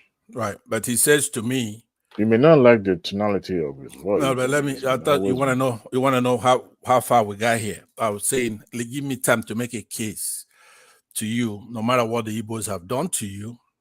That you think he hates Igbos? Well, not. I didn't say that. Just hear what I'm saying first. So where we are right now is that you know, his activity on the internet, the way he talks, and you know the way I talk about the Yorubas. So between you and him, who has more propaganda most? Well, mine is usually facts, right? Just like I'm doing now. I'm playing the role. You are. Hold on. Right now, there's two tier. One tier is for us to start talking how to be a unified country, Nigeria, and then how to be a unified Africa, Pan-Africanism, right? Regardless of who's made mistakes in the past, right? I'm saying drop the primordial, primeval bullshit, right? That it makes a difference. Bullshit. Yeah, that's what I was saying to him, that it makes a difference if we change behavior from tonight. That is going to make a difference, because I was saying to him, the way I understood him from the totality of his position is that if everything else is okay, that he prefers Nigeria to be one and he prefers Africa to be one. If that's the goal, then it's okay for brothers to make up, no matter what Awolowo. For example, Awolowo was not privy to the internet. He doesn't know what the internet is, right? Doesn't know a lot of things. Zik doesn't know what internet is at his time. So now, I'm not in the same generation as him, though, but let's say his generation, he's not quite a kid himself, but I'm far more older than he is. I'm saying if we, just on this platform, start from today to change the narrative, because you just can't go with, the Igbos hate the Yorubas, the Igbos say this. Yeah, some Igbos. So I said to him, if you recall people like Joel of Nashville, that's one that's here almost every night. I haven't seen him in a while on this show. Right. And his stomach to tolerate my kind of person. No. I think sometimes people maybe run out of yeah, but if you have somebody like Joel, it's somebody who is not pro Nnamdi Kanu, or he doesn't, maybe support Obi and things like that. But somebody like Joel is where the conversation could start with people like that, from their demeanor here and what they talk about. They're one Nigerians. I can't remember the name. There's another gentleman that comes here. He's got a unique voice. He's got a bass in his voice. I can't remember his name. I haven't seen him lately. Maybe you could help me. I don't remember the name of this guy. He used to be here a lot, especially during the election. He has a baritone voice, and he's enigmatic. He's an Igbo guy, but he's not like a radical. One man like to talk to me a lot. People like Ekene. You have a lot of Igbos who come here to talk. They are not like me. They're not like. So you cannot say all Igbos are like me. No, I'm the kind of person. I thought you used to be pro iPod before. No, IPOB is to my left. Is. Here's my position. IPOB is to my left. IPOB wants that eastern region, Biafra, right? To me, I believe that we can conquer the entire country. We can take it. right? We didn't do it the first time. Concert, you forgot some of your rhetorics on this show. That's what I'm saying to you, that to Dr. me, David Biafra is the show. entire Nigeria. Biafra is entire. That's the difference between me and IPOB. It is illusion to No, it's think not that illusion. IPOB is going to be sustained or sustainable in the future. But did you hear what I said? I said okay. I'm not IPOB because IPOB is thinking small. To me, Nnamdi Azikiwe brought independence to the country. The entire country belongs to us, right? And we have to take it by force. We didn't succeed before because Ojukwu was going and fighting, thinking the enemy is the Fulanis and the Hausas. No, the enemy is right after Onitsha and right after Enugu and that area. Anybody else out there should have been shot because that's what our problem is. Those people let these people come and take that oil and they're using it, funding it to try to defeat us. So when they come here, they say we're Southerners and they keep talking nonsense, right? They weren't armed. Our soldiers were not looking at them as a target. We just passed through them to go far north. But that's useless. We should have started right there, right at the border. So if it happens again, that's what in my generation, that's what we're going to do. The war is going to be a brutal war against anybody. See, you are here preaching a war. If you're not going to listen, if you don't want peace, you're going to get war. No, I'm not. Listen, when it comes to the domestic issue in Nigeria, there's not going to be war. Nigeria has always been united. Politics or no politics. You claim to be an older person or you belong to the older generation. And you should know better. If you are born in the era where there's this civil war and all that, then your generation should know better. Not someone like you should be preaching the war, because war does not bring anything productive. So somebody like you should be the one to preach peace.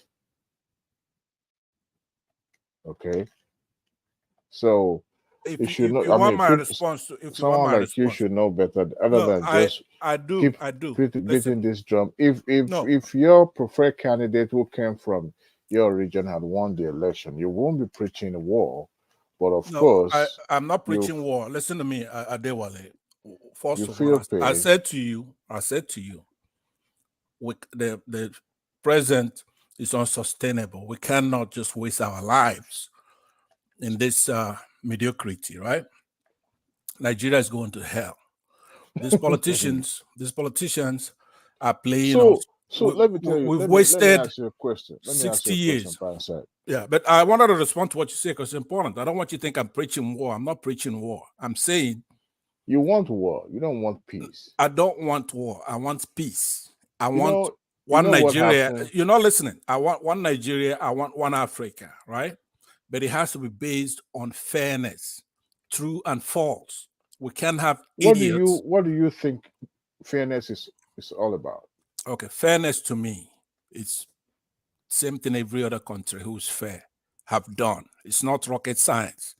You have to have institutions, strong institutions. You have to have a constitution that recognizes every citizen as an equal person that's protected by law, right?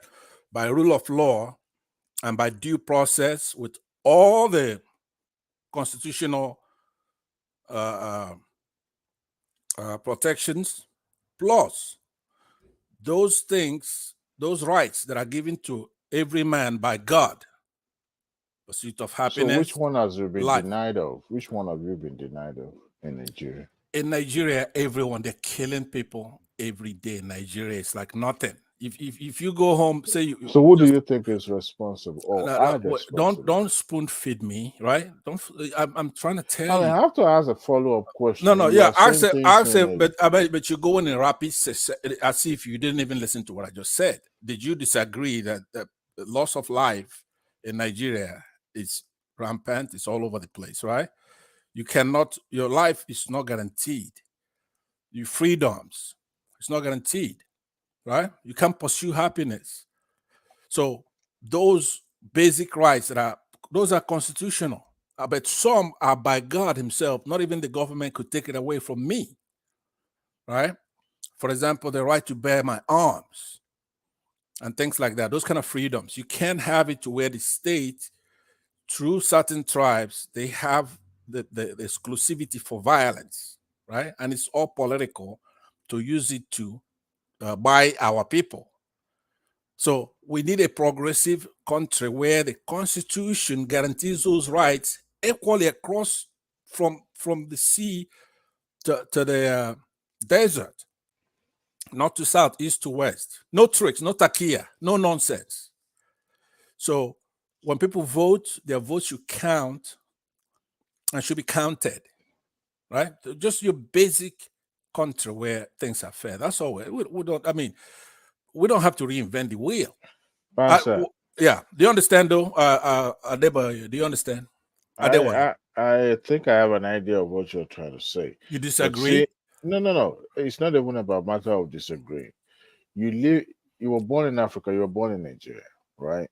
Yeah. So for the fact that you live in a Western world, if you are going to continue to benchmark what you see in the Western world to what is obtainable in Africa, you are going to miss that opportunity.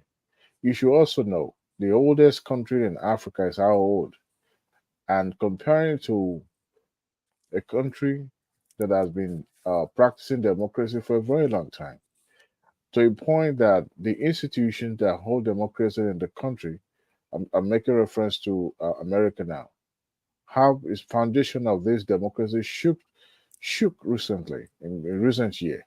So when we talk about building on what we already have, building capacity, and continue to build and modify what we have, especially when you consider the tradition and culture of these people. Remember, we are not, we don't speak the same language. We are very different culturally.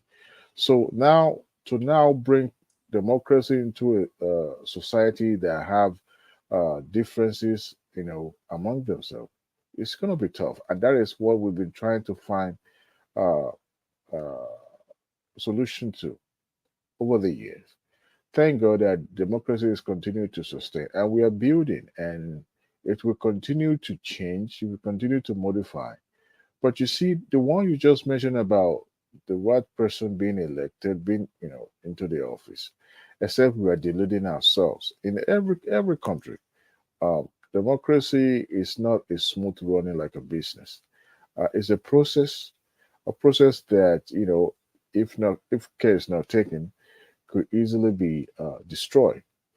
But you have to believe in it first. Is it possible that at the point or at the beginning, um, probably not, we're not going to, or the people not going to get it right?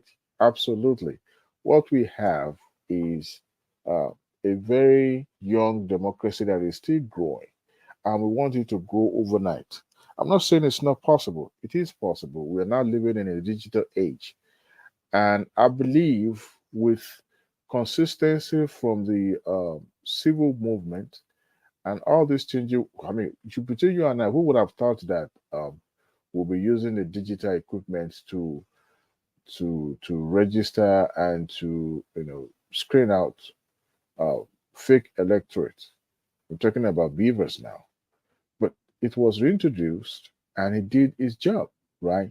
Is it possible that during the election process, things were not the way it's supposed to be? Absolutely, but with time we are going to get it right. But because now it's like a double whammy. You didn't get what you wanted, and at the same time, the system didn't work the way you expected. And it's like crying over the spilled milk. The milk is already spilled. Mop what you have and move on. Strategize for future. You are building, remember. So that is where I see it. But if you continue to Exactly. suck No, all day you're long right. You are right on because of practically the everything world you will said. move past you and you'll be neglected. And Right, at the end of but the day, you'll not be able to catch up. Adewale, hold on. Let me. First of all, you are right on the money. If there's any criticism of what you're saying, that will be in the consequences, right? You are agreeing that okay, there's a possibility the beavers worked and but just live with it. No, that's where I disagree with you. But I do agree with the premises. In this case now, I disagree with your conclusion, right? You are apparently practicing what most people in Africa, especially in Nigeria, do with northern Nigerians, right? Which is the soft bigotry of low expectation. I don't participate in that. I look at them as smart as anybody else.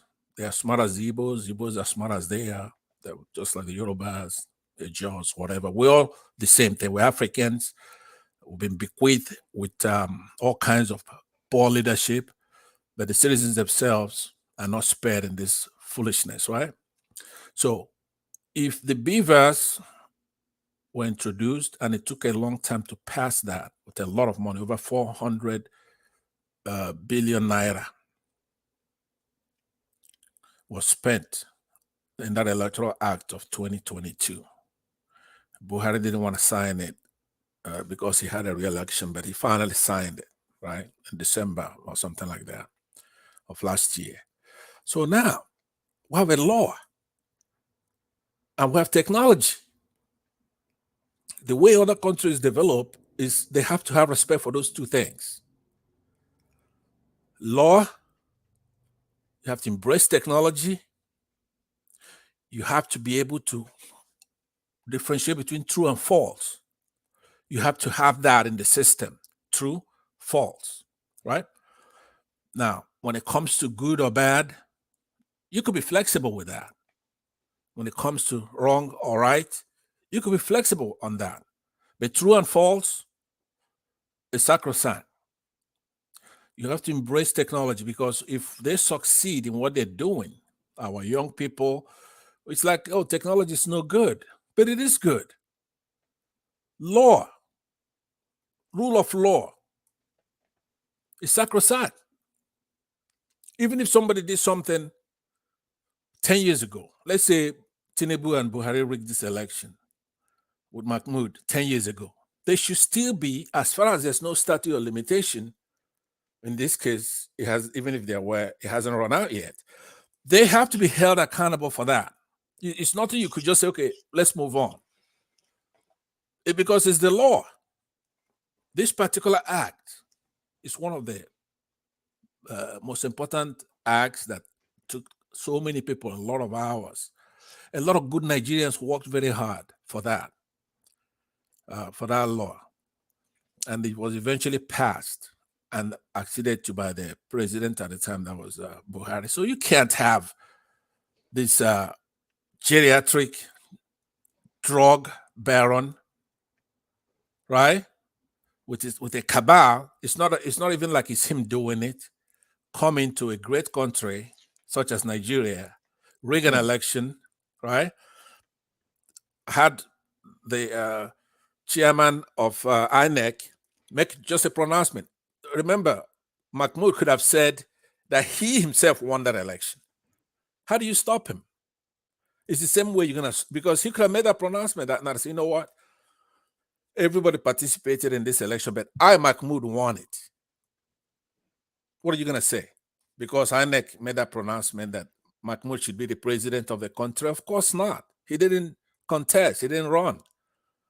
So you will go into a tribunal. That's what you would have done if he announced himself as the winner. So the action hasn't come down to a head yet. I believe that even you would be involved in what's going to come after this tribunal render their verdict, because it's going to be a slap on the face of one side or the other. Now, if Nigerians are not mature enough, like other countries, to say, you know what, enough's enough. We, the people, were sovereign, we're taking this country back, then so be it. Then wait for whenever they're ready for that, because at some point, that has to be what has to be done. Nobody gives up power voluntarily. You have to take him out of that office. So I believe that when that tribunal rule, if the youth and the old people and everybody else in that country want to be docile and let this go on, then they're not ready. So then you'll be right.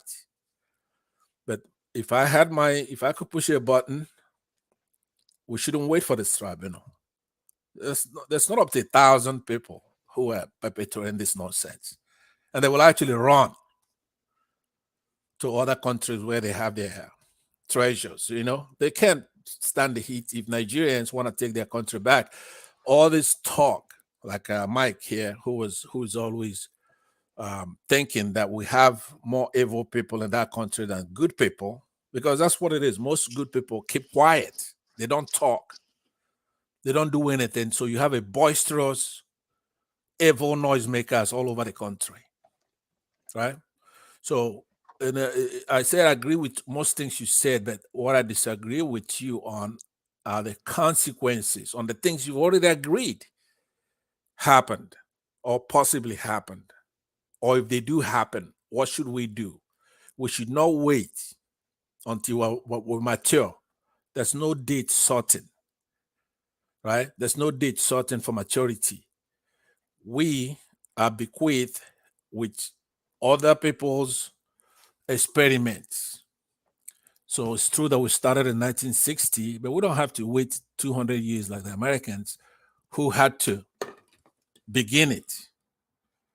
So we know how they did it. We can learn from history.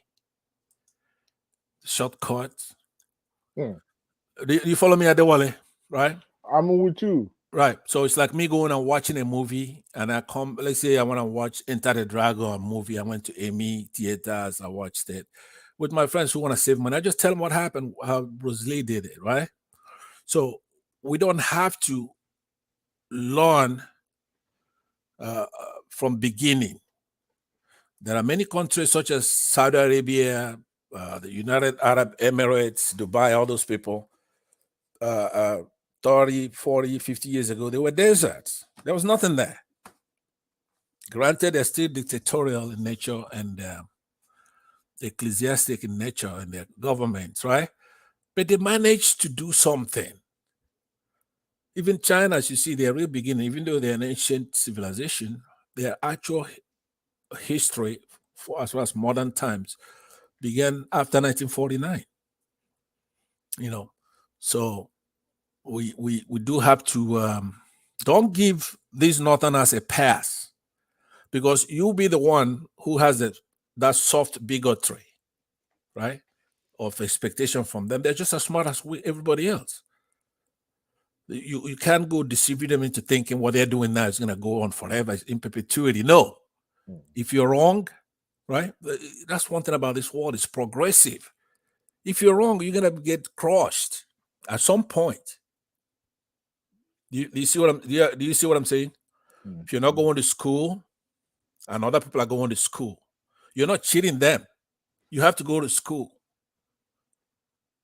because at some point you're going to reckon with the fact that you're lagging behind. And that's what happened, for example, in Iraq, which fits Nigeria like a glove. I use that anecdote all the time. Saddam Hussein was a strong man, right? He's a Sunni Muslim in Iraq. I'll conclude with this, and then you could come in. Thanks for the courtesy to let me land. Let me just land with the Iraq thing, because it's just like Nigeria. Saddam Hussein was a strong man. He's a Sunni Muslim. He had the army and the apparatus of state to hold down the Shia majority for decades with his Republican guard, and it's oil producing like we are. So he's propped up by other countries such as Britain, merchants, oil merchants, and all kinds of things. And he was menacing the United States, disobeying UN resolutions, lobbing missiles at Israel, doing all kinds of things, gassing the Kurds in his country, his fellow citizens. And it worked for so long. But the significant Shia diaspora from his country were in the United States.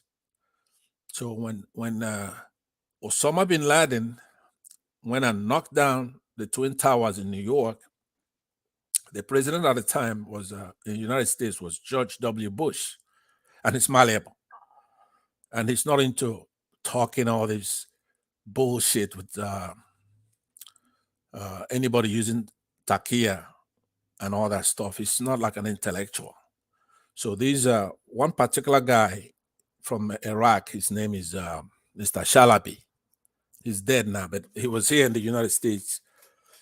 So he joined who they call the neoconservatives in America and convinced George Bush to escort them home to be with the Shia and to fight Saddam Hussein. That's all it took. That was their clear jaw. That war lasted for 2 days. And Saddam Hussein was on the playing cards with his henchmen. America made 54 playing cards, and each one of those people menacing that country were in those cards. Within a couple of weeks, remember the war in 48 hours, America was in the mop-up operation, which means the Republican Guard been decimated or they're on the run.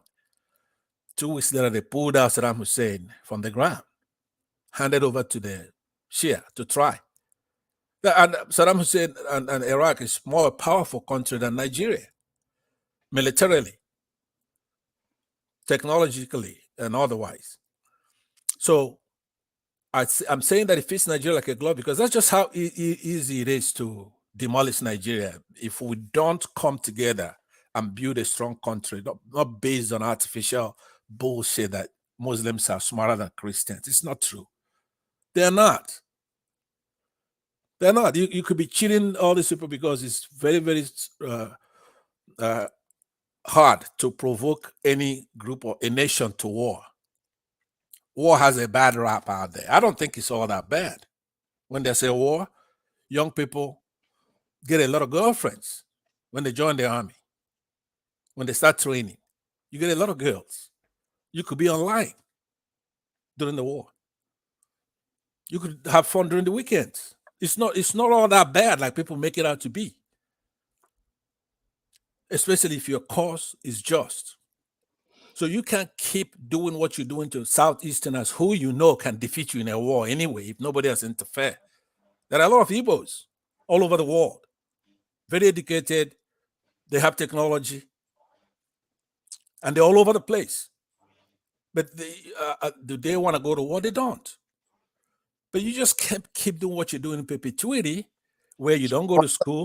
There are a lot of Yorubas all over the world as well. That's right, but you see, but Mike, those people you're calling Yorubas that you think are with you are gonna be with the truth. That's one thing you don't understand. When we say that the Igbos are gonna go to war with anybody, it's not. It's like, for example, in Lagos, right? Tinubu lost Lagos because a lot of Yorubas voted for the right candidate. You don't, when you're counting the Afenifere, they're Yorubas, right? More than you are. I want to see. Let me just land and pass it to Adewale. See, we already see. I understand. Could you hold on, sir? Can I please hold on? Can I please ask a simple question and give me a simple answer, please? What is it? What is this constant bashing of the president? Has the president ever been convicted in Nigeria of corruption? Okay. What has he done that he has like you guys have gave him the power he didn't deserve? Like he would just pick phone. It was a citizen, ordinary citizen. Who are you talking about? Tinubu? Are you talking about Tinubu? Yes, I'm talking about Tinubu and control INEC chairman to rig election. Where is the proof that he controlled Mahmoud to ring election for him? Where is the proof? Do you have the evidence and proof? Okay, can I I will answer you. Let me see if is that okay for me to answer that? Right. Okay, so what's your name? I can't see your name on the screen. I'm USC super fans. That's my name. UFC, okay, yeah. UFC. Yeah, UFC. Yeah. Listen to this, okay. The way you have to look at Tinubu,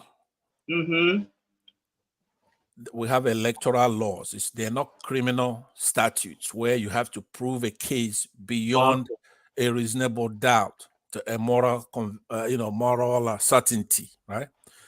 Even though he does have that, you say you demarcating it with Nigeria. In Nigeria, I've seen him in the defendant's box as well. Okay, but that's a difference between the courts and then the court of public opinion. In the eyes of most people in the public opinion, like you observed, yes, he went to England and he said you go ahead and you snatch that election, run with it, do this, do that. Okay, he did that. When he ran for hold on. So I'm answering you. Hold on. There is a contest to that statement. There's a contest. No, I understand. It was a public fair. I know. See you and do this thing. No, I understand. Say so. Please let me answer you, please. Yeah, right? Go ahead. Yeah. So I'm going one by one. Yes, go ahead. Then appearance to answer you also. Right. So you have to understand that the standard, okay, there are three standards when it comes to guilt or innocence, right? In the criminal statute is the one I just told you, by finding somebody guilty beyond a reasonable doubt. It's a high standard, and that's for criminal activity.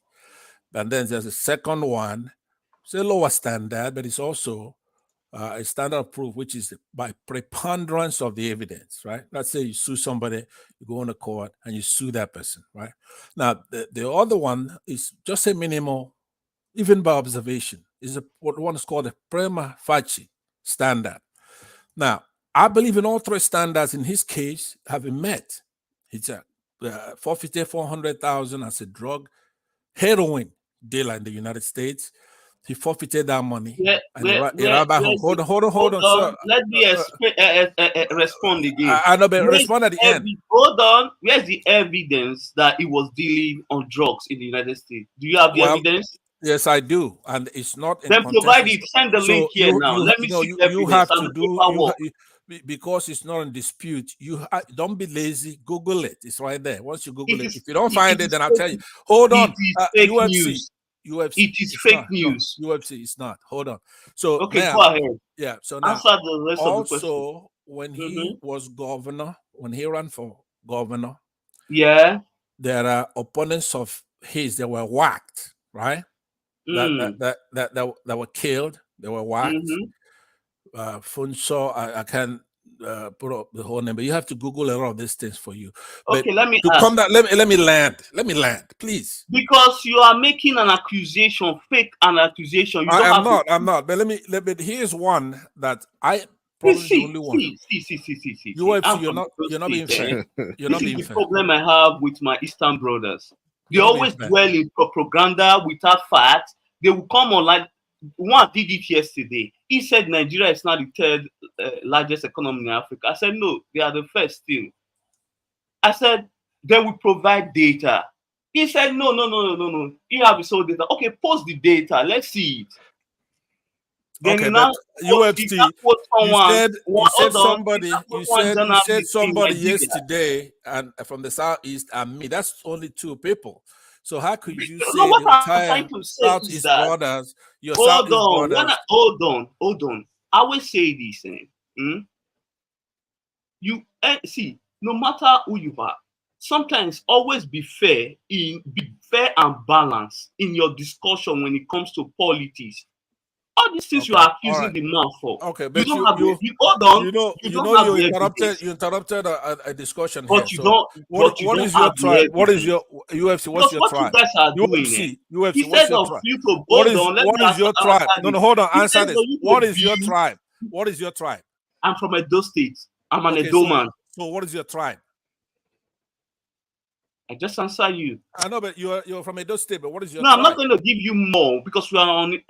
You don't have a tribe, right? You don't have a tribe. Yes, fine. Let's agree on that. I don't have a tribe. No problem. Okay, so stop talking about people. You could say somebody from Abia State or somebody from, because that's the only thing you've got yourself is your state. Stop talking about tribes where you don't have a tribe, right? So I can't hit you back. So you because I'm not going to tell you my tribe. You don't have one. You don't have a tribe. You don't have a tribe. Yes, I cannot tell you because we are on you are tribe. You are tribe envy. Why should I give you more information about myself? You are tribe envy. You don't have a tribe. Tribe envy.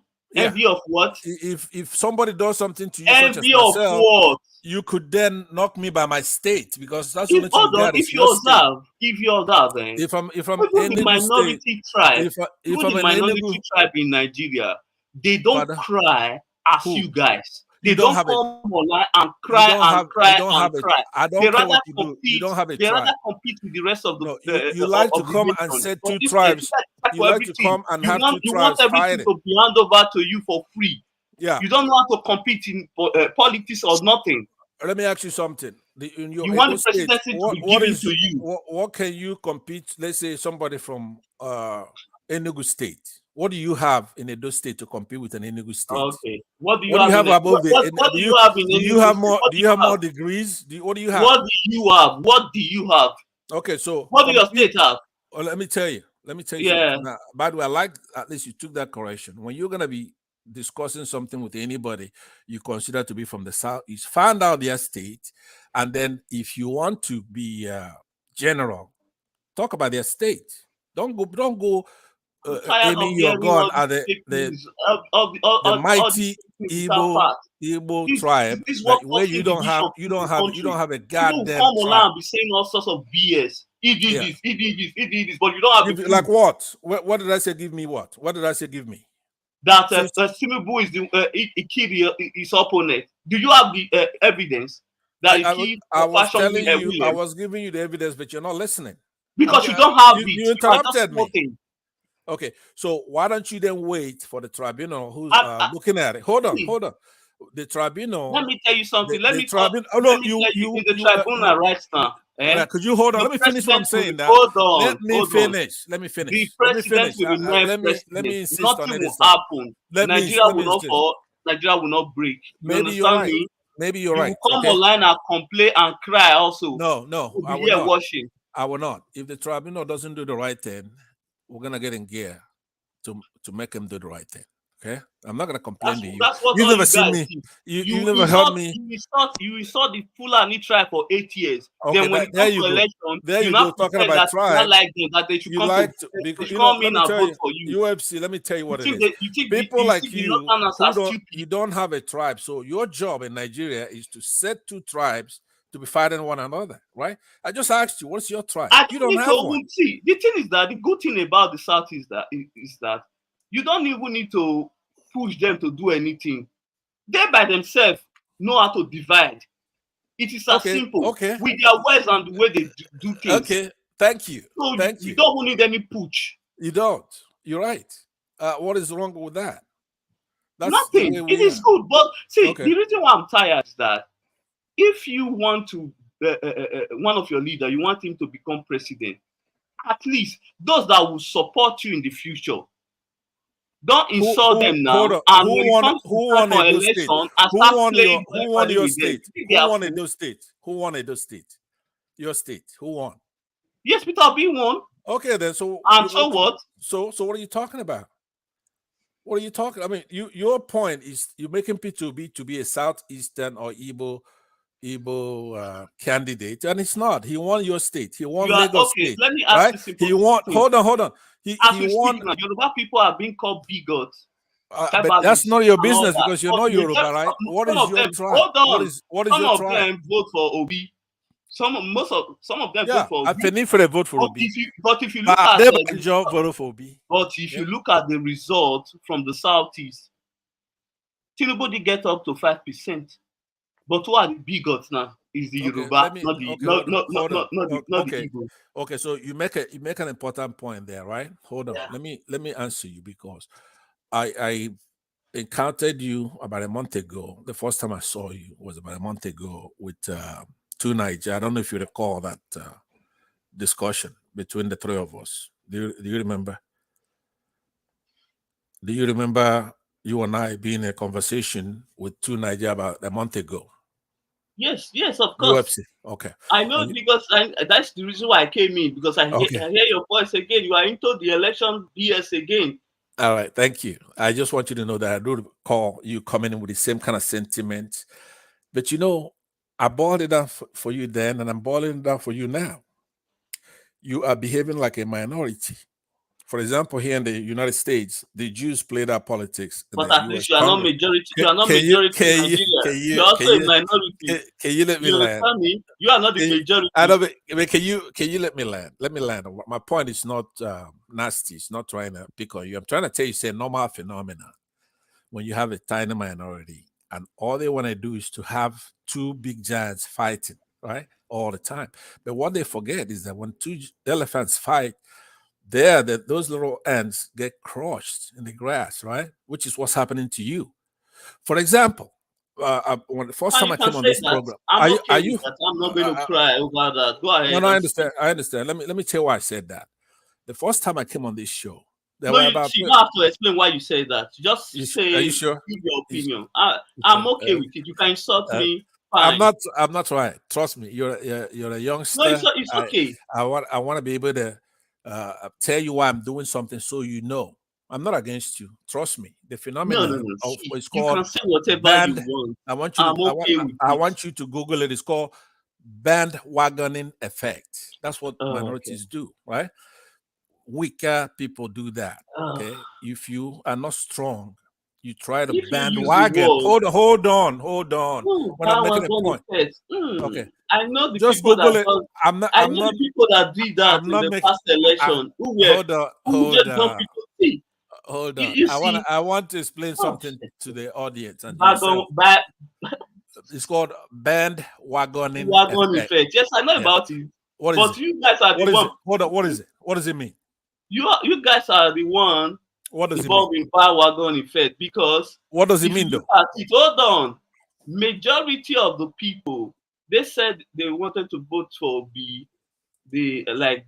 Southeastern, that it was the most competent one in the race.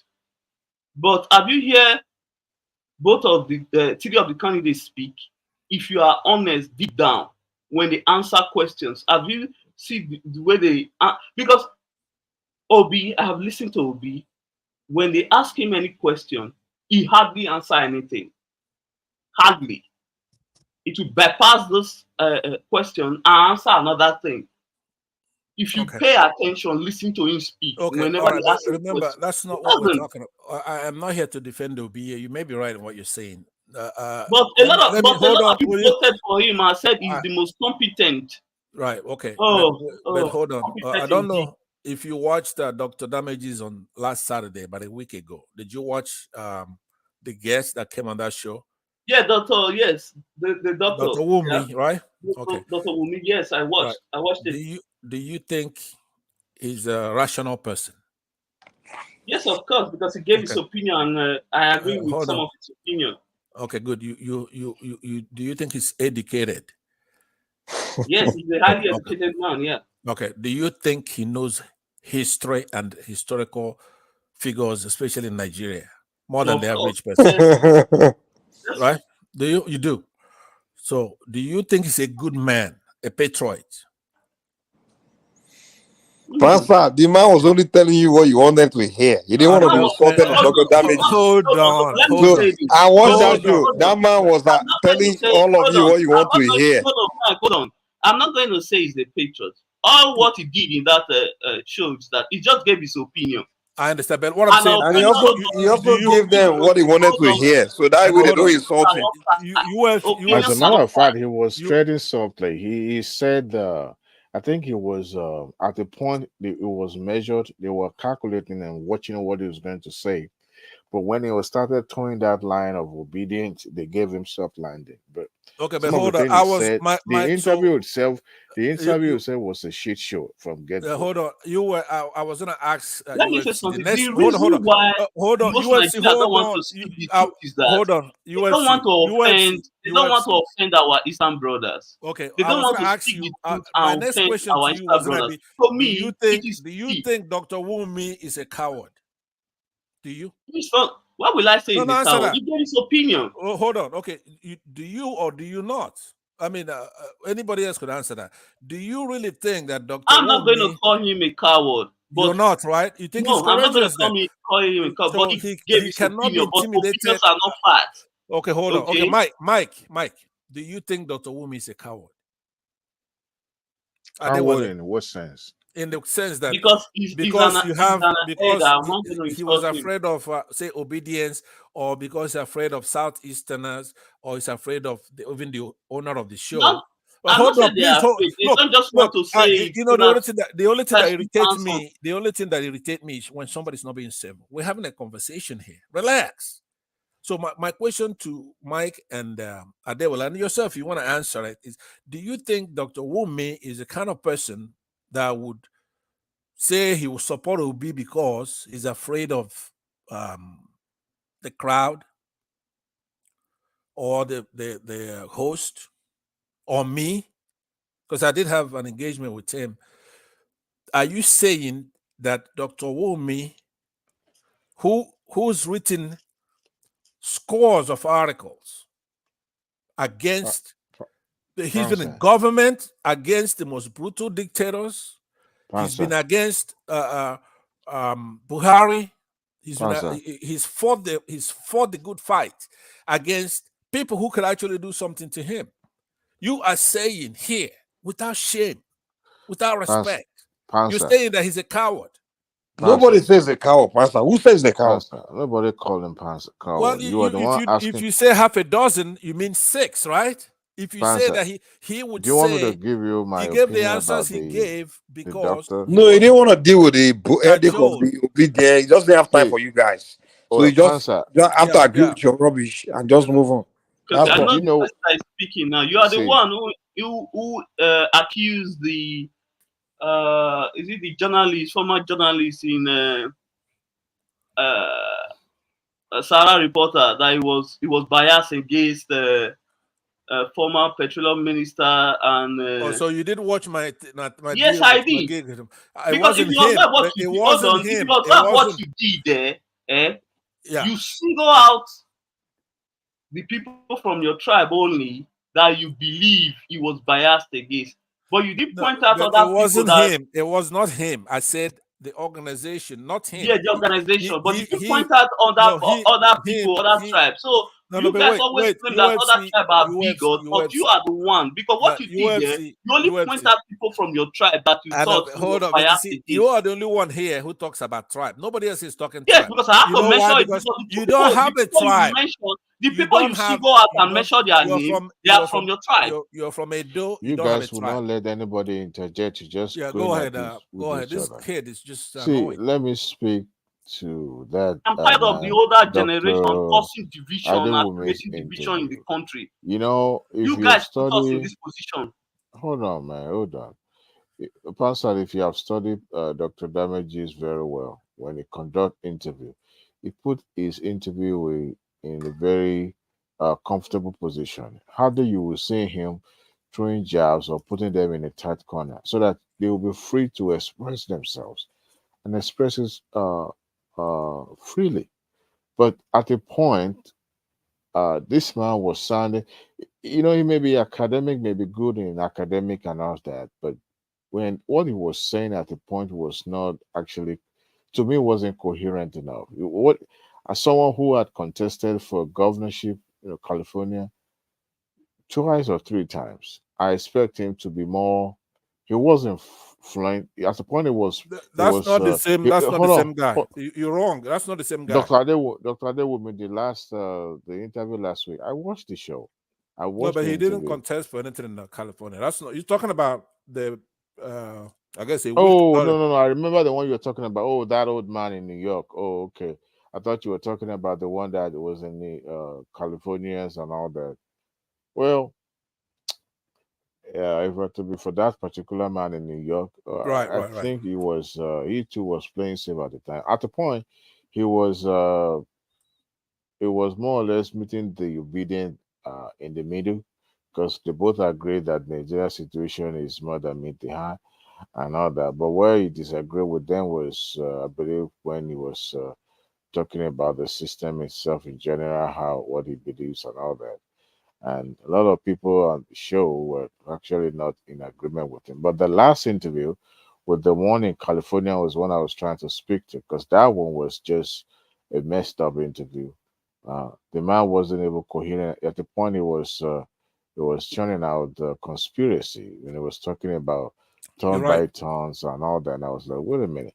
You're right. This is not fact. You're just, right. You're just coming up with your own makeup or made up stories and all that. So some of those things are just. I didn't attack him. I could have attacked him. I didn't attack him. Yeah, but at the point, of course, it was on the obedience. As long as you are not on the side of the incumbents, then you're on the obedience side. Another thing is that I'm not an obedient. I'm not on the obedient Yeah, side. your own is even on extreme side. If you have to be obedient, that would have been better. Your own is completely extreme. Listen, I am on the true and false paradigm, right? How do you judge you don't want? It's not somebody. I'm judging situations. When I asked Dr. Wumi if you will listen to that thing, because I said our kids. As long as you are IPOP sympathizer or supporter, there's no way you can hold on to the truth. Everything you say is not true.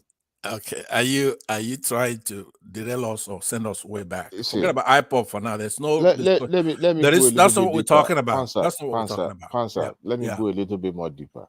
This ideology of we have to take it, with force. It never works. It never works. When I'm not saying the agitation. I said it worked in Iraq. Hold on. It worked in Iraq. The Iraq is shadow of itself now. See, I'm not against the agitation from the southeast. Okay, I am a firm believer of once you believe in something that you are being cheated, you have a voice, you can speak up. But you see, where I disagree is when there's no fundament, there's no concrete in the ideology itself. This person will say this, the other person will say that, and at the end of the day, there's no cohesiveness, and there's no harmony in what is being information being propagated. So, and when it took a south turn to me was when Nnamdi Kanu was preaching violence. That was where I lost it completely with them. And then his disciple in Finland, the one that was unchained, decided to start acting like a deranged human being. That's when I lost it. I lost complete respect for both of them. You see, you can't preach love or preach hate, and you now want to come around or turn around and try to justify what you've said or the preaching you've said in the past. Okay, look, I am of opinion. Hold on. And it's also snowballed into politics. You see, it's very disheartening to see the older generation getting into one and the younger generation also following the same footstep. At least someone has to get it right. The hatred, or should I say the violence you and every other IPOP supporter are preaching, it would not take them to the promised land. You have to find your way to that union table whereby you table your case and then you find a political solution to it. That is the best. It may take long. At a point, it may seem impossible to accomplish. But I can tell you, consistency will do the trick. But when you have the youth saying something else, and you also have the elders also saying something different. Look at Niger Delta. Today, Niger Delta Commission is enshrining a constitution. Today, in 1999, when we started this third republic, that region was on fire. That Southeast is like a child's play compared to what was happening in the south. Exactly. Look, but you see, they came. Hold on. They came with. Hold on. Now they came with the same narrative of yes, we will make sure that region is ungovernable, is unrest, and everything will be thrown into disaster. Okay. So at the point, we support it. Look, we supported that. You're never gonna land. I can't stay here the whole night. You spoke earlier for a longer time. Don't try to get even. Don't try to get even with that. Don't worry. I mean, I understand, but let me interject what you're saying because it's good. It's a dialogue, right? The kid came in here, UFC, and he was all over the place, derailed our conversation. But what I'm saying is that one thing you have to understand with southeast, right? Now let's put it by region. When the Niger Delta were going through what they were going through, we thought it was unfair to them. We supported them, right? When the Yorubas get attacked and their forests taken over, and they want to form Amoteco, we supported that, and we say no, they have a right to build their outfit.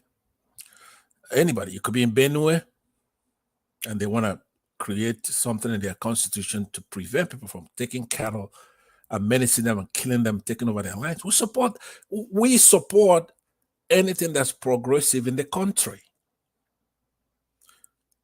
We don't occupy forests. We don't take people's lands.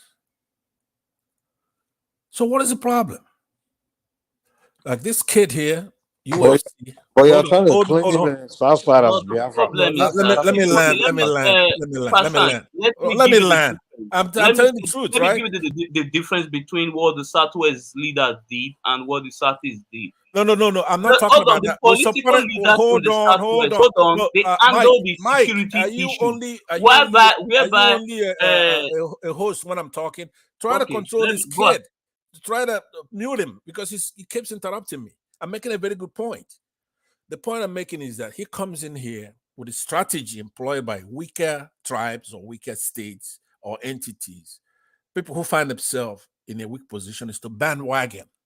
Because we are tired. You guys see that what you guys accuse people of. Mike, do you have a mute button or you don't? Mute the guy. That's what you guys mute him, are please. You are the bigot. All right, he won't let me talk. You are the bigot here. See, Mike, you are the one accusing everybody for what you are doing. Could you make this kid stop talking, please? So now, I am saying to you, Adewale, you can't take what you are ditching out. You won't even let me talk earlier. You now want me to mute somebody for you after you've spoken for a longer time. Okay, let me. You're right. I have spoken for a longer time, but let me conclude by saying, by the way, I have a lot more to say. That's why I'm speaking for a long time. But let me conclude by saying to you, my mission here after dinner, as a matter of fact, I made a call while I was at the dinner table, is to say to Mike, in your case, I used to admonish you the same way I'm admonishing Mike now, but you kind of, I don't know how to put it, you kind of straightened up a little bit, but Mike is all the way out there.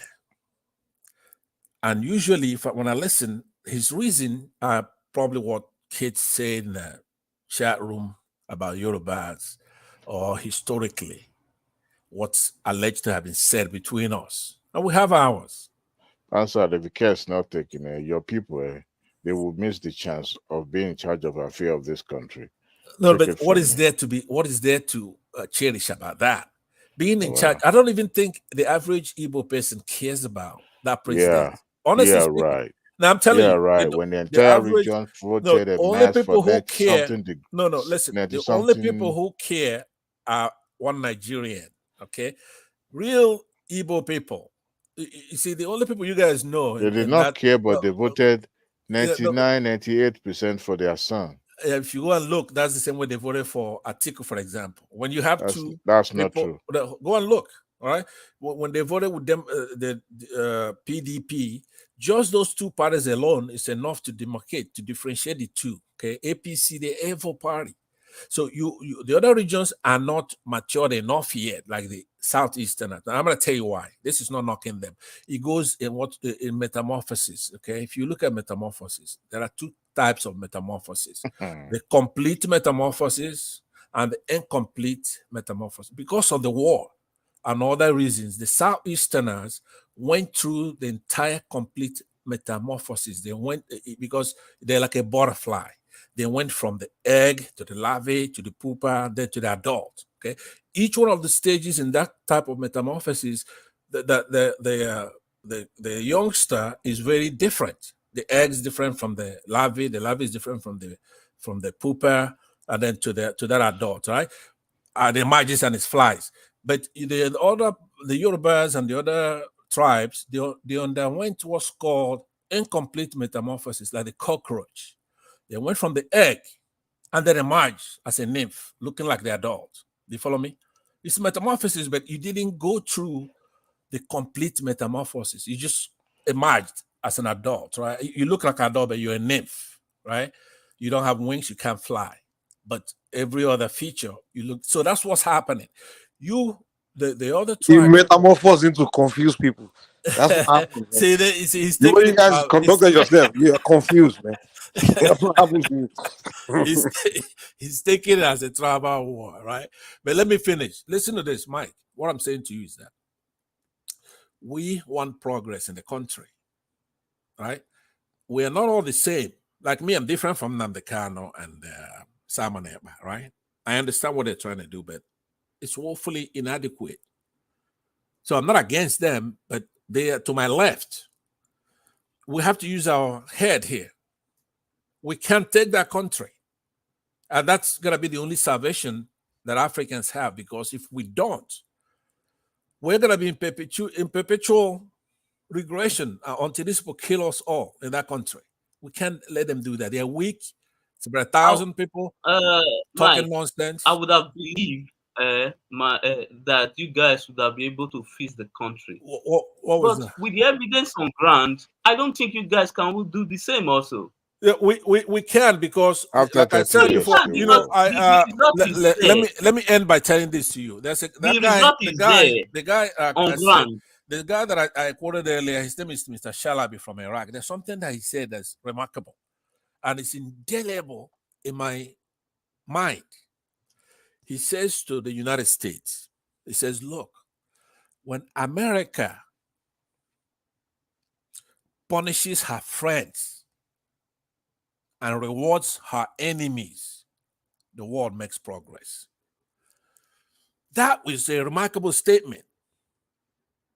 That's what we need for the United States to do for us.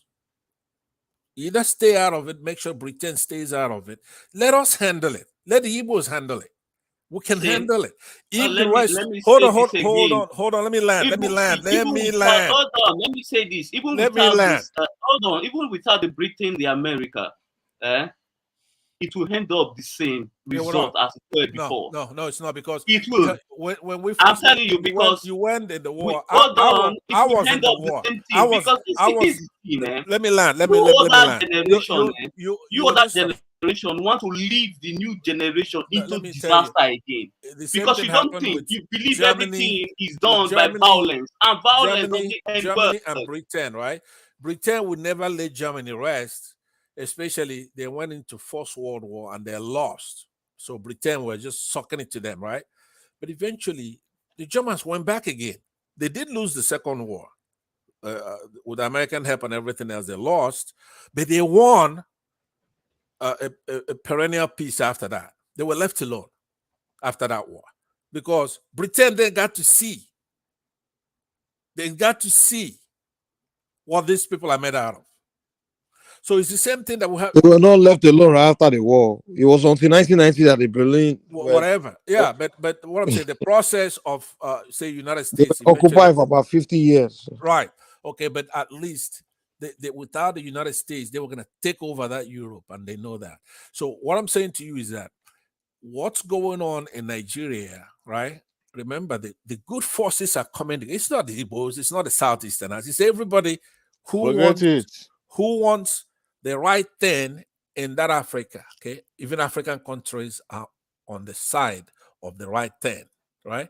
You saw what Tinubu is trying to do in Niger. Good people are saying, hey, no, we want you to knock it off. We don't want you supporting France and United States interests, right? So it galvanized to where the good forces are overwhelming the evil ones, such as Tinubu and his cabal, right? So what I'm saying to you is that the Edo, who were normally, don't mind this wayward UFC here, he says from Edo, maybe he's from the northern part of Edo, who are Muslims and they don't know what they're talking about, right? So, but the Edo, they are with the good forces. If you go to Niger Watch, right, there a lot of Edos there. They support the right thing. They're not like this UFC kid here. Hold on. Let me give you what is happening there. Go ahead. See, that's the thing. What you observe, anyone that said nice thing about the Southeastern and when it comes to OB issue, I didn't say Southeastern. Hold I on, said hold on. They will pull up. Let me tell you what Naja Wash is my brother. Let me tell you what he's doing. He knows the truth, but he's just making money. Go and check his Oh, view come on on, YouTube. come on. Yes, that's what he's doing. No, Let me no, see. he's not that kind of a guy. He's not that kind. What can you No, say that's that what about? he's doing. You know what? Elvis, See, Elvis is let not me that tell you kind of a something, guy. man. Come on, I that's did not my right. research on why a lot of people are bashing Prince Harry and his wife. Then when I go through YouTube, I discovered there are some pages, pages when they were not talking about those two couples, their view were very small. But immediately they start bashing and talking about this couple, their views skyrocket. So it's all about money.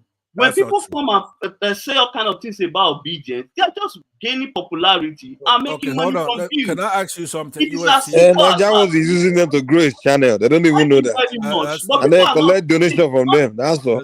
It's not that kind of this a is guy. internet and social media. I Wait, understand UFC, it a lot. UFC, I know UFC, what people are doing. People are just UFC. playing Answer. games and Naija was using you guys to grow. Look, That's all. do you know And why, make money. That's what Mike? it is. Mike, do you know why He doesn't give a shit about you guys, man. I Trust me. don't get along with because Elvis, I right? went And to I that am. Hold signing. on. I Look, wait, told him, I said, brother, Can you mute please tell this this guy. guy's worse than you, Mike. Mute him. He wouldn't let anybody talk. So what I'm saying is that I used to go to Niger Watch. I don't get along with him, and I used to be one of the ones that would donate money there, right? Exactly. Yeah, That's but why hold on. they keep you less people coming. No, but if he wanted You see what I'm money, saying? right? If he wanted money, then he'll get along with me. He doesn't get along with me. I don't get along with him, right? I'm firing him. So I haven't been there, I don't know, 6 months, right? But so and he doesn't mind it. We have each other's phone numbers. It's not like we've talked, but we don't get along. So if money is what he wants, I'm one of the top donors there. I saw that because it's small monies that we're giving to these people on this. It's like one man on this platform. So nobody's gonna change their principle based on that kind of money, right? So, but what I'm saying to you is that this UFC came here to insult Elvis and say that he's doing it for money, right? Now, people can read people who do something for money. Now, what kind of money are we talking about? For you to say that this Elvis is your brother, he's doing it for money, shame on you, UFC, right? Shame on you. Now, my question to you is, what part of Edo are you from? Are you in the north or I'm south? being honest. I call into that show. I know, Hold on. What part are you Hold on. from? What part of Hold on. Edo? When I call into that show, I tell them Tinubu won the election. I gave them reason. Before I know, a lot of people start insulting and pounce on me. That's right. You deserve it. For you to say that, you deserve to be pounced on. No, it's okay. I was fine with it. No, then one lady there she was extremely agitated. I was scared that this lady should not have an heart attack because of the way she was agitated. Then because of that, and I told the Niger Watch, I said, please be honest with these people.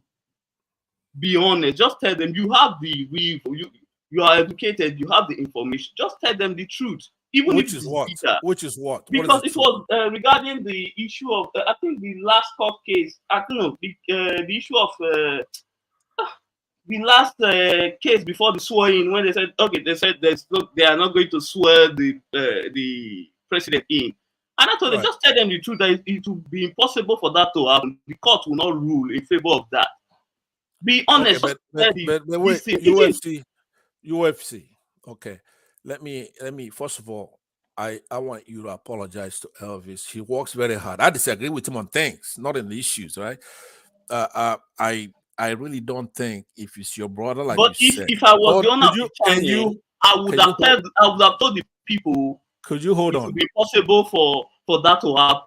I would just be honest with my. No. I hear what you're saying, but what I'm saying is that when you say he's doing what he's doing for money, this is a guy. He loves our country, right? I've seen a lot of work that he does every day, hours, just like one man does here, but even more so in Elvis' case. For you to say it's your brother and he's doing that thing for money, how much money? How much money? He is. Hold on. Listen, he is. Because you know why I said he is? He's withholding the truth. for Yeah, profit. but Instead of him I to know, but just say it, even two if people, it's can disagree on what you okay. just cited, which is if he's gonna be sworn in or not sworn in. I'm sure two people could make that. It's a debate, right? You cannot say when you said it or when you went to that show and you made your case on the fact that yeah, he's gonna be sworn in, right? Given Nigeria, you're not doing so by You guys were intuition, you right? guys were You're not saying doing that it he would because not. you reason very well, you're smart, and you figured it out. You just guessing, right? You guessed, and then but to come because of that and say that he's your brother, you're from Edo State. Now, Edo State is as diverse as Nigeria. You have the northern Muslim ones, which I suspect that's where you come from, who are quite different from the southern part of Edo, which will be like our people, Wasn't that the right? same channel that was called Edo Watch now became Niger Watch? Yeah, they have a subsidiary, which is the same thing, but So that it's one's a been Nigerian one. monetized. Pardon? It's been monetized. Yeah, I'm not saying it's not monetized, but is the truth being monetized? That's what is somebody saying something or Yes, doing he's no, being monetized. it's being The guy is monetized. just playing. He's just playing game with No, people's no, emotion. no, What because I'm trying to say is that people should be honest, you're even if not it costs you some you support. are not That's fine, but be honest. Put the country first. If you really love the country, when you go through, when you analyze your information, always come out with the truth. Just tell your support. Just tell the people. Okay, See, UFC. you will reduce. You douse the Okay, tension in the okay. country. It's my turn. Let me ask you questions now. Will you guys indulge me to ask UFC some questions? Adewale, could I take permission from your mic It's to your ask? cousin. He's listening to you. Okay, let me ask you something. UFC. Ziggy. Yeah. Do you believe that Nigeria is on the right path right now? The trajectory. Do you give me a snappy The answer answer, on that? Yeah, give me a snappy one. the answer is hold on. The I answer have is a lot of no. follow-up, so just yes or no. If it's no, why? The answer is no because the issue of leadership is spread across the country. We have bad leadership everywhere in the 36 and 37 states in Nigeria. So this spread across. It's not just, I'm not going to point one tribe out here. Right. Including people from my tribe, leaders from my tribe also. Right. They are part of the problem. Okay. So I'm not going to single out one person here. It's a national issue, Yes, a national issue. Issue performance-wise. Nobody's performing very well. It's not based on their tribe and all that, right? Yep. Okay. Do you believe that in that last election that it was conducted according to law? According to the law that governed that election? Yes. Yes, it was. Let me answer. Yes, it was. Okay, go ahead. Why do you think so? The reason, because the INEC chairman, he followed the procedure.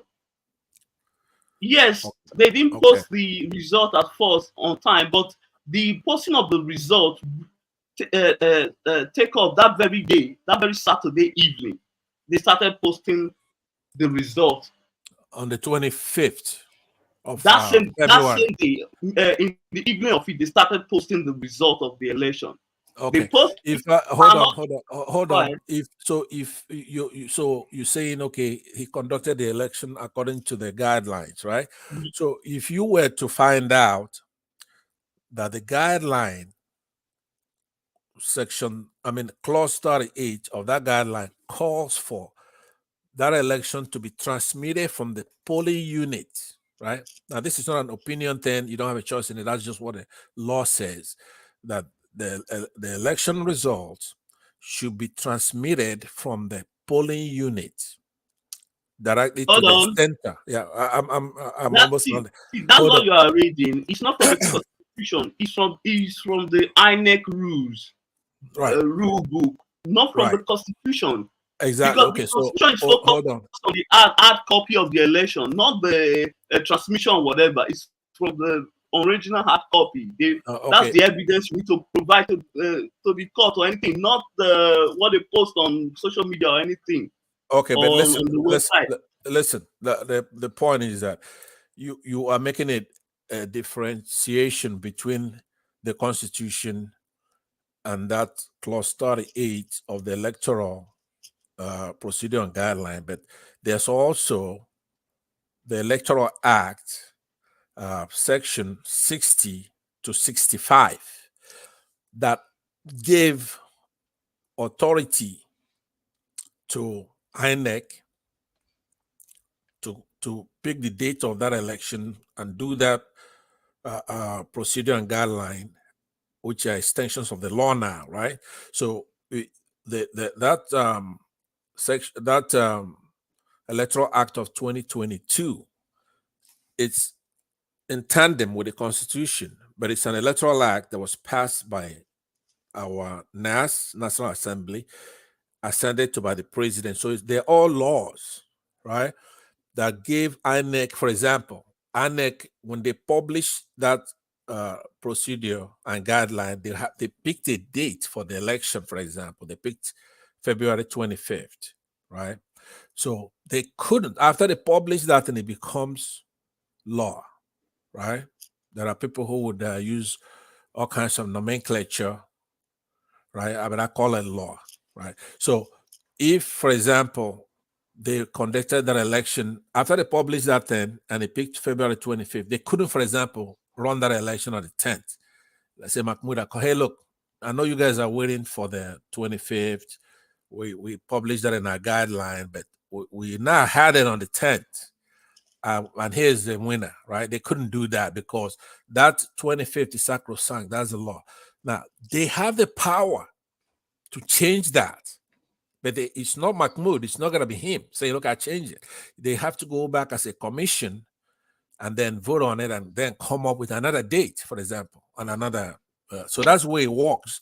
When you have a law, the Constitution can be amended, but there are procedures to do each one of those things. You can't say there's a Constitution and go ahead and just change it overnight. No, you have to go back and do same thing with that electoral that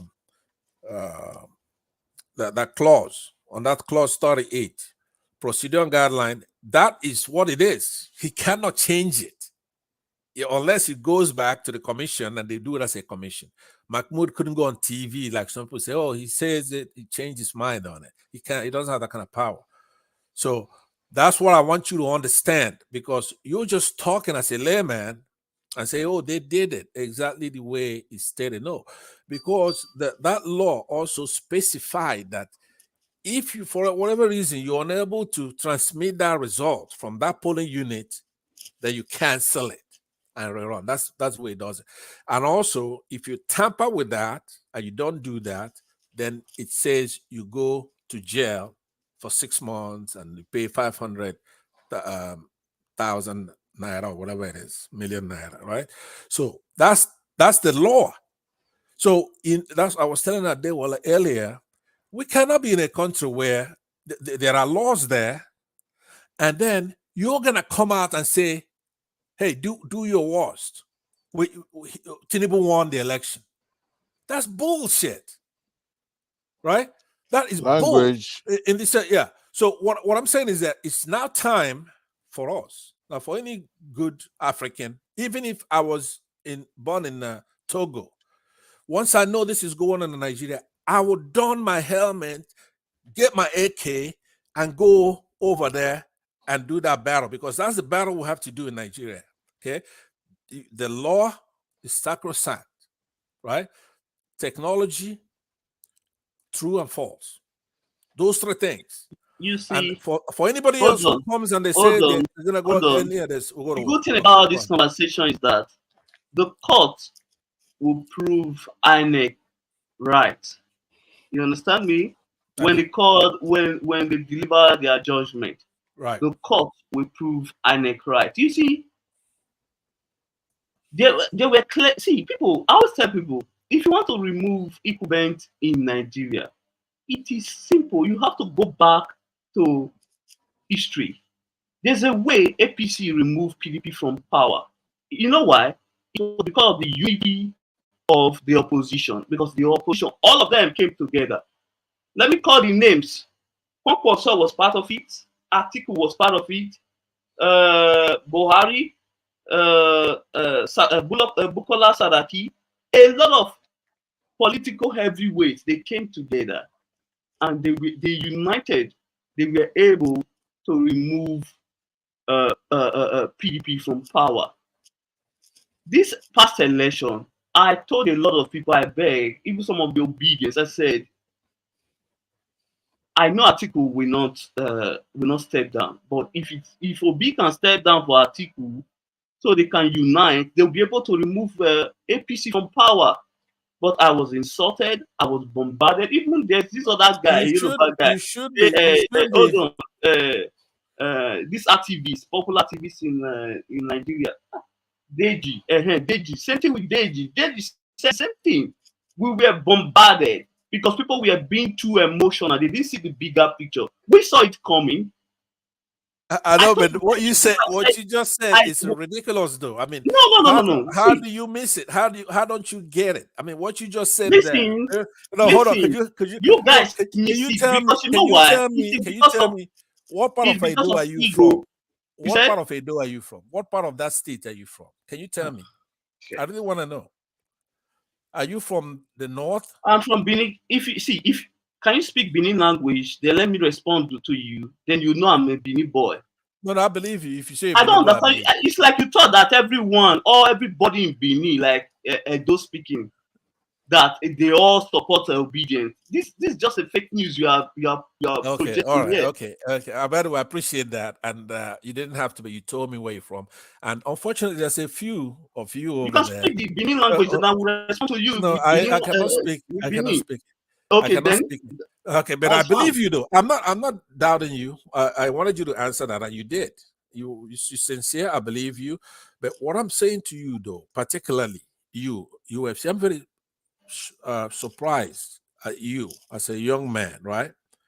What is your problem? Is that you didn't go to school? You know why? Did you go to school? Do you have college education? Hold on. Do you I live in reality. I know, but do you have college education? Hold on. I don't live in bubble. Can you tell me? Do you have college education? Do you have college education? Hold on, Wait, sir. I really want to know. Hold on. I will give you that personal information, okay? But what I'm trying to say, just tell me if you have. No, I'm not going to give you any personal information. You can ask me. That's not personal. Tell me. You're a bully. No, I'm not going to give you that information. If Sorry. you don't give me, it means you don't have it. Yes, I don't have it. I'm okay with that. If you say I don't have it, I'm okay with it. That's fine. Okay, let me ask you something. Can you answer me this? What does paradox mean? Paradox. You think I should be answering you? No, just tell me. Do you know what that means? No, I'm not going to answer you anything. You don't know what it means. Yes, you've answered everything else. You've answered everything else. You can say so. Fine. Okay. What is the square root of 9? You see? What is the square root of 9? Fine. I don't know. Go ahead and answer your question. See, here's the problem we have. Hold on. Here's the problem we have. We're coming on a platform, right?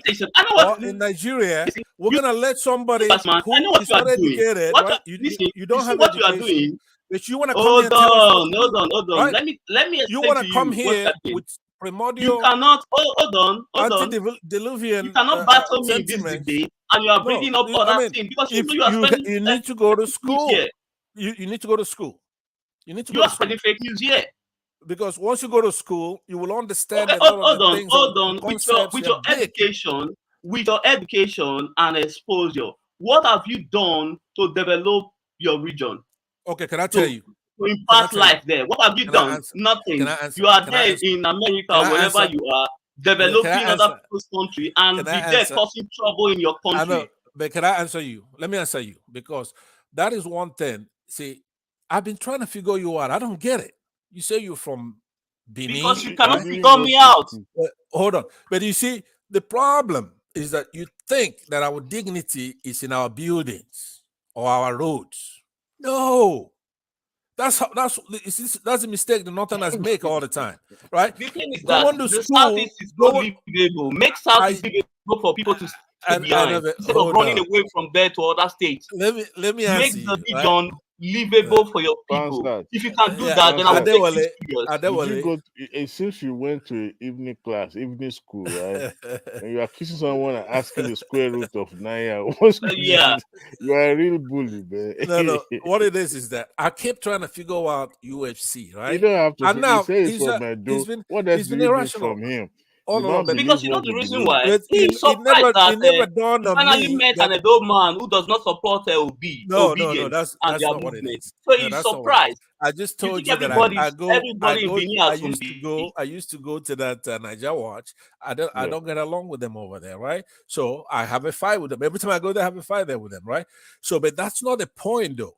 In your case, that last time that I encountered you with two Nigerians, I just couldn't figure it out. You were worshiping two Nigerians, right? And you were Listen, I against the agree, and proof. hold on. I Hold agree, on. And I also disagree with two Niger.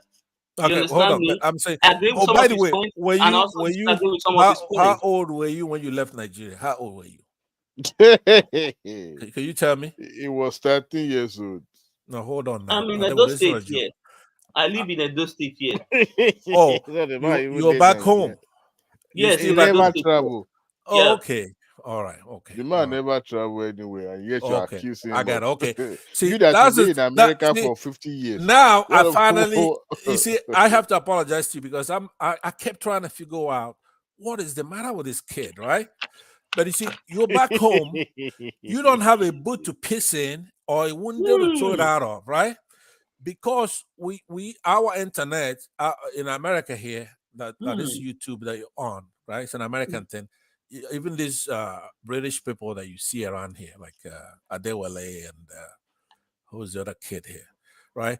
They come up here and the space is narrowed down. You're not supposed to be here arguing with any of these people you see on this platform. You're not in the same league. Because why? Because you live in a white man's country. No, because you live in a white man's country. No, let me tell you why.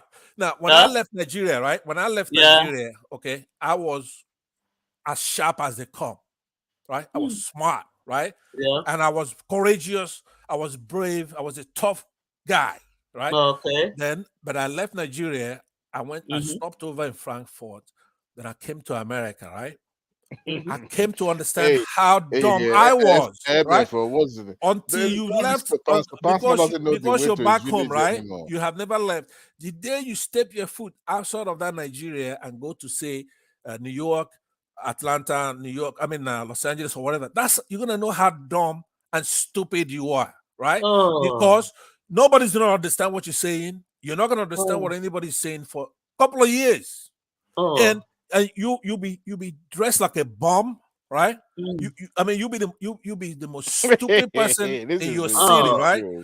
And that means that's for a smart guy now. That's like maybe a governor, right? I don't know your governor. What's your governor's name over there? What's his name now? I can't think of his name. If your governor, Obaseki, if he lands in New York, right, he's gonna be the most stupid person in that city for a couple of years. Nobody's gonna understand what he's saying.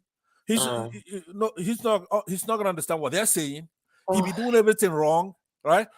That's how backward you'll be because you're in Nigeria. You don't have lights. You don't like I said, you don't have a boot to piss in, right? So when we hear, okay, fine. I am not exposed. I am not enlightened. But you have lived in America. Hold on. You don't even know you have lived in America for years now. But still, you still have the Nigeria and Uzobu mentality. Yeah, you want chaos. You want chaos in Nigeria. But I don't. I live here. I don't want chaos here. But you want chaos. I gotta give you a who little credit is the smartest one now? You I have all the wasn't able. you have all the. Mike, mute this guy, please. You are the stupid one here. I believe you are in your 60s or 70s or something like that. But look at the way you reason. Look at you're talking to me. You're talking to me. You're talking to me. In the United States for years. You're talking to me like that because there is a social media. Before, like when I travel, I go to Nigeria, right? Everybody in your clan, I could have told them to. Let me bust your bubble. Most If of us that live here, hold on, come on, bring yourself down. Most of us that live get here, on your knees, UFC, and we you have do it, wealth. right? We have wealth more than you guys there. It's not You wealth. It's not understand me? money. Let me put it to you now. Most of us who live here, we have wealth more than you guys there. That is why Nigerians that live in Nigeria, they are more wealthy than Nigerians that live abroad. That's what you think, right? Okay. But it's not about that. It's not about that. So keep quiet. Stop using this what you are not. Trying to project what you are not here. The only reason why somebody if you are smart, you won't want chaos. is going to be on this platform and talking while I'm talking is because of social media. Because what I kept trying to figure out, what's wrong with this kid, right? I had no idea, so I give you credit for that. That you were able to. Listen, if you say this on my face in Benin here, I'll beat the hell out of you too, because you will have your head. You will have your head shop. I will beat the head out of you. You are talking. You won't talk to me if you saw me in person. You wouldn't talk to me like that. Not this. See, one thing about us in Benin here, we don't make mouth. That's we deliver. You keep when it comes to violence, we don't make mouth, we deliver here. You keep deluding yourself. I hear you guys always talk about how you do this, not with you, or you say we don't do that with anybody else. If you do anything here in our land, as far as I'm concerned, where you belong. We don't make noise. We don't come along and say we are powerful and all that. Conquered you first before we go to the Fulanis. We should have taken you over. First of all, we should have just grabbed you all and taken you over. The first 48 hours, you conquer you. That's what we should have done. Because you keep running your mouth. If you saw me in real person, you wouldn't do that. Because first of all, I'm not in a good mood with you, right? With your people over there, all right? He's not and both of us are giving ourselves the same energy. The only reason why we're projecting our energy here. You don't like people from the same time. Don't like people from the southeast. I told because of their crying and wailing all the time. I'm tired of it. What's wrong with this kid? I had no idea he's back home, and he's right here on this platform talking because America is so good to open social media, and you could just get on it. No matter where you are, you're in Nigeria. You on this social media running your mouth to speak all this BS. If left to me, you would have cut off from this internet, right? Go and make your own. Mike, you observe most of this Nigerian diaspora from the southeast that want violence in the southeast and in Nigeria, they don't live there. They cannot survive here. They will be beat down. Can you Can we make a bet right now? Can we make a bet right now? You buy ticket next week. Let's meet in somewhere in let's not use those states. Somewhere outside of those states. Let's meet there. Can you do that? He's showing that he lives in Nigeria. Did you hear what he said? Can you do that? Can we meet in somewhere in maybe let me say those states or somewhere or in Asaba in Delta State? Can we meet there? All right. Enough of that. All right. You would disappear.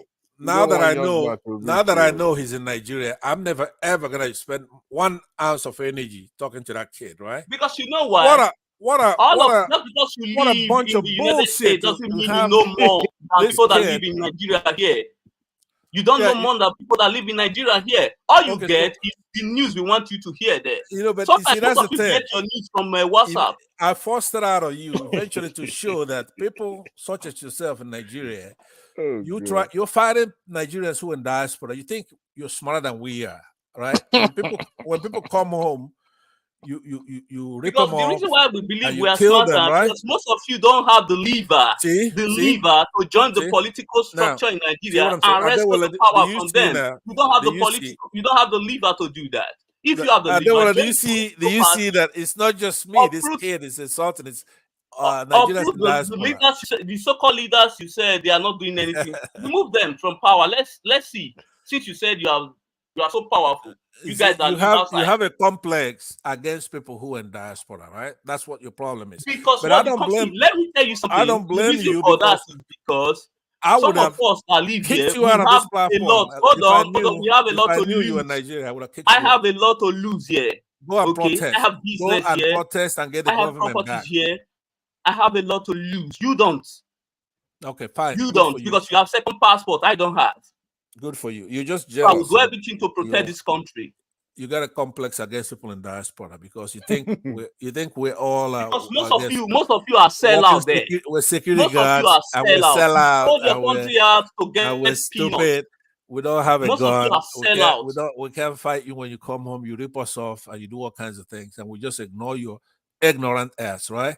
So you're gonna get on our social media here and running your mouth.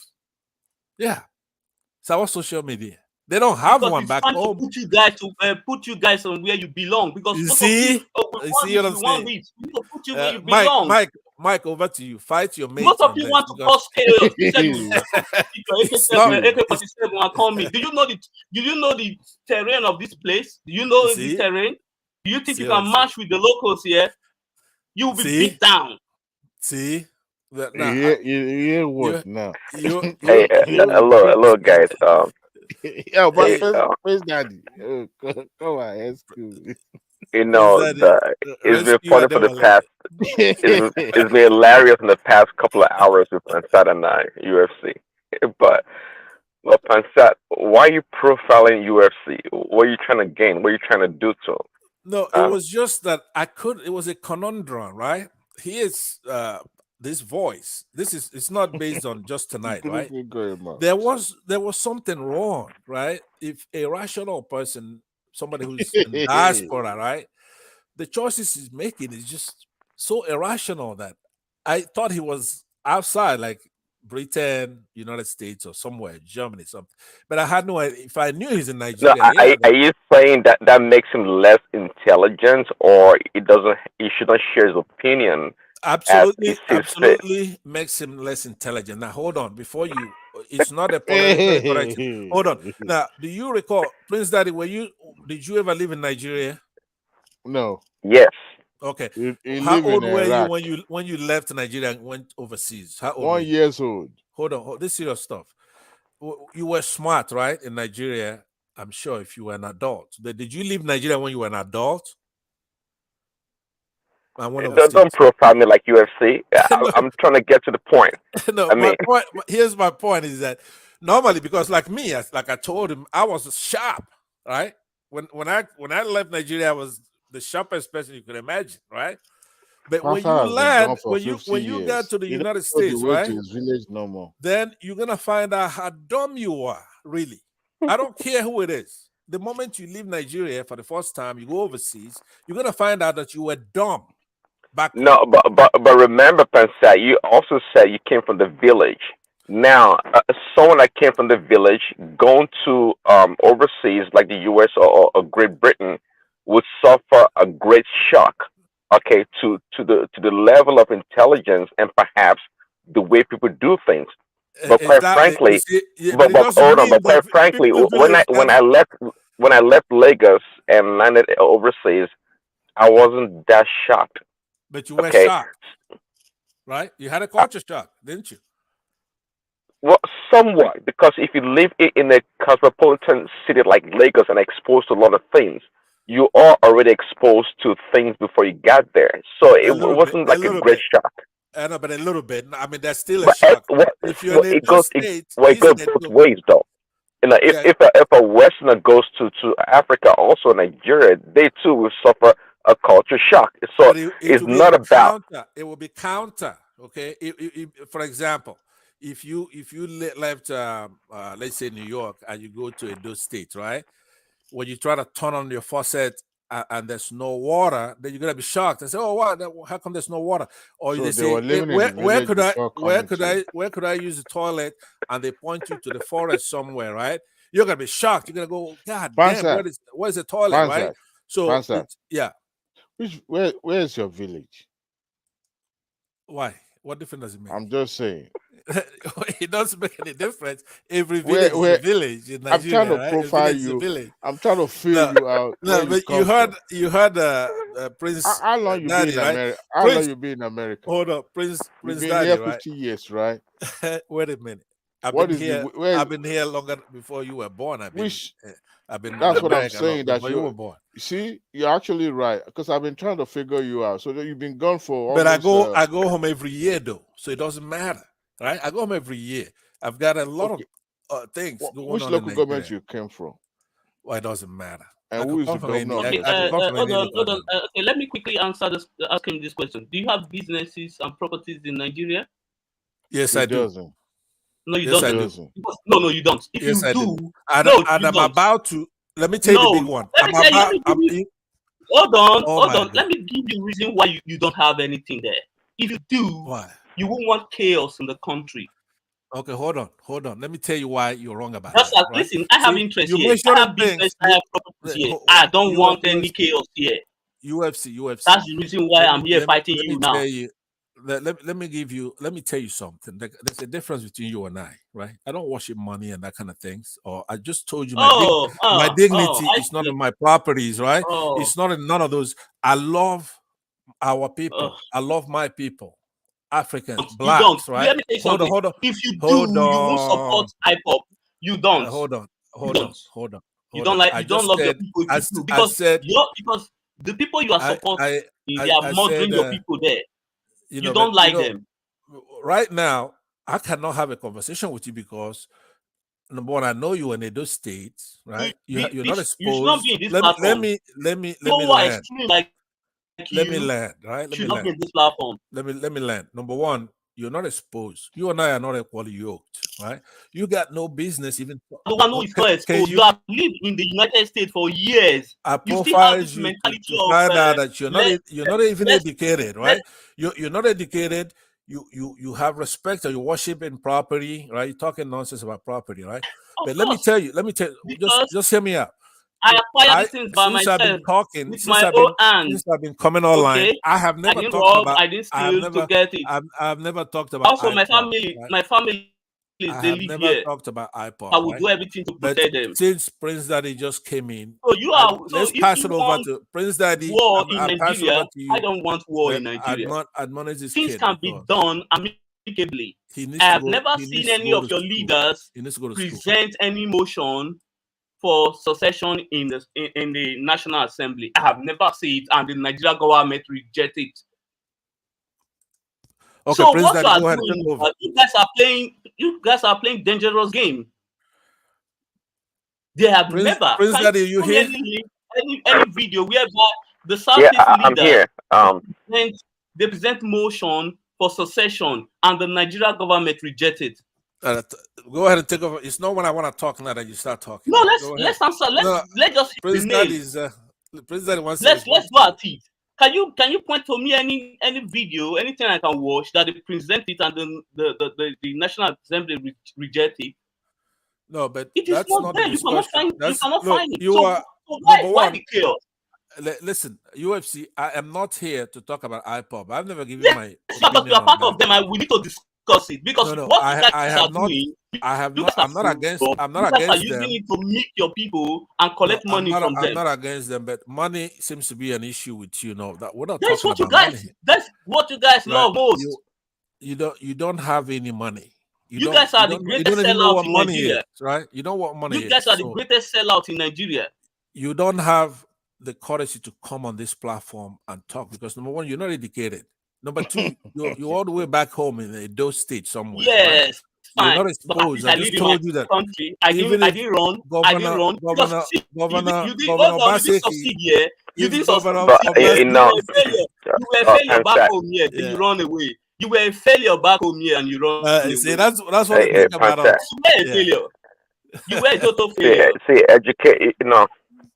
Because somebody lives in Nigeria doesn't mean they're not educated, regardless Well, he of. admitted it. I asked him a couple of square root of 9. He doesn't know what Because it I don't is. need to answer you.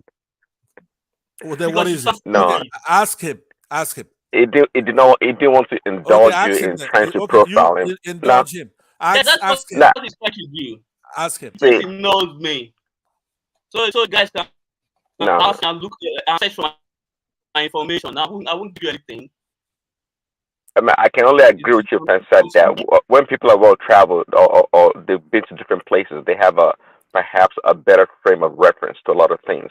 But to draw a conclusion that because someone is a non-traveler, that means that they're not smart. I don't buy that. I mean, that is to assume also that Yeah. No, you're right. that is to assume that a lot of Americans too that don't travel. Are you going to say that they are not smart? Or what will be your conclusion because they live in America? No, because the difference. Normally, most people, it's from Dimly. most people It's in never America, trouble. right? They may not be educated in the orthodox manner, right? They may be educated in the unorthodox manner. Do you understand what I'm saying? Basically, there's a big difference. There's a chasm between the people of, say, the United States and people in Nigeria. It's a big difference. Right? Let's admit that. Okay. So you Answer, cannot say, what are let you me doing in land. the Southeast to impart the poor in the land. Southeast? If you Let me can land. give me the answer, See the way I will go there's no ahead educated and person verify. that Hold on, I will go jump to in the like that. location and It's not verify. civil. Then I will It's not report. civil. Hold on. I will report It's not back civil. to this. I will report back to this platform. Can you tell me the things you are doing to impart life in the Southeast? Okay, I'm on this or in platform. Nigeria in general, what you are doing. I'm on this platform talking. That helps the whole Nigeria. No, you Just see, talking here, right? talk but is cheap I and free. also occasionally I will donate my money. Money is what you respect. I do that too. But listen to this. I employ over 1,000 people in Nigeria. Oh, right? And none of them is in the Southeast. Not even one.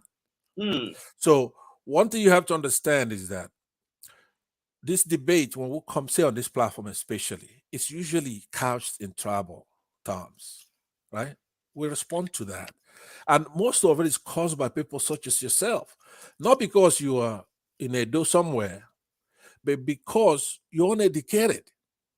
Right? Listen, and you come from a tired minority of you group. guys, the educated one, babbling online, Hold on. And you also and spew fake news because here. you come from a small tribe, You came are doing what's called the bandwagoning let me share effect. this.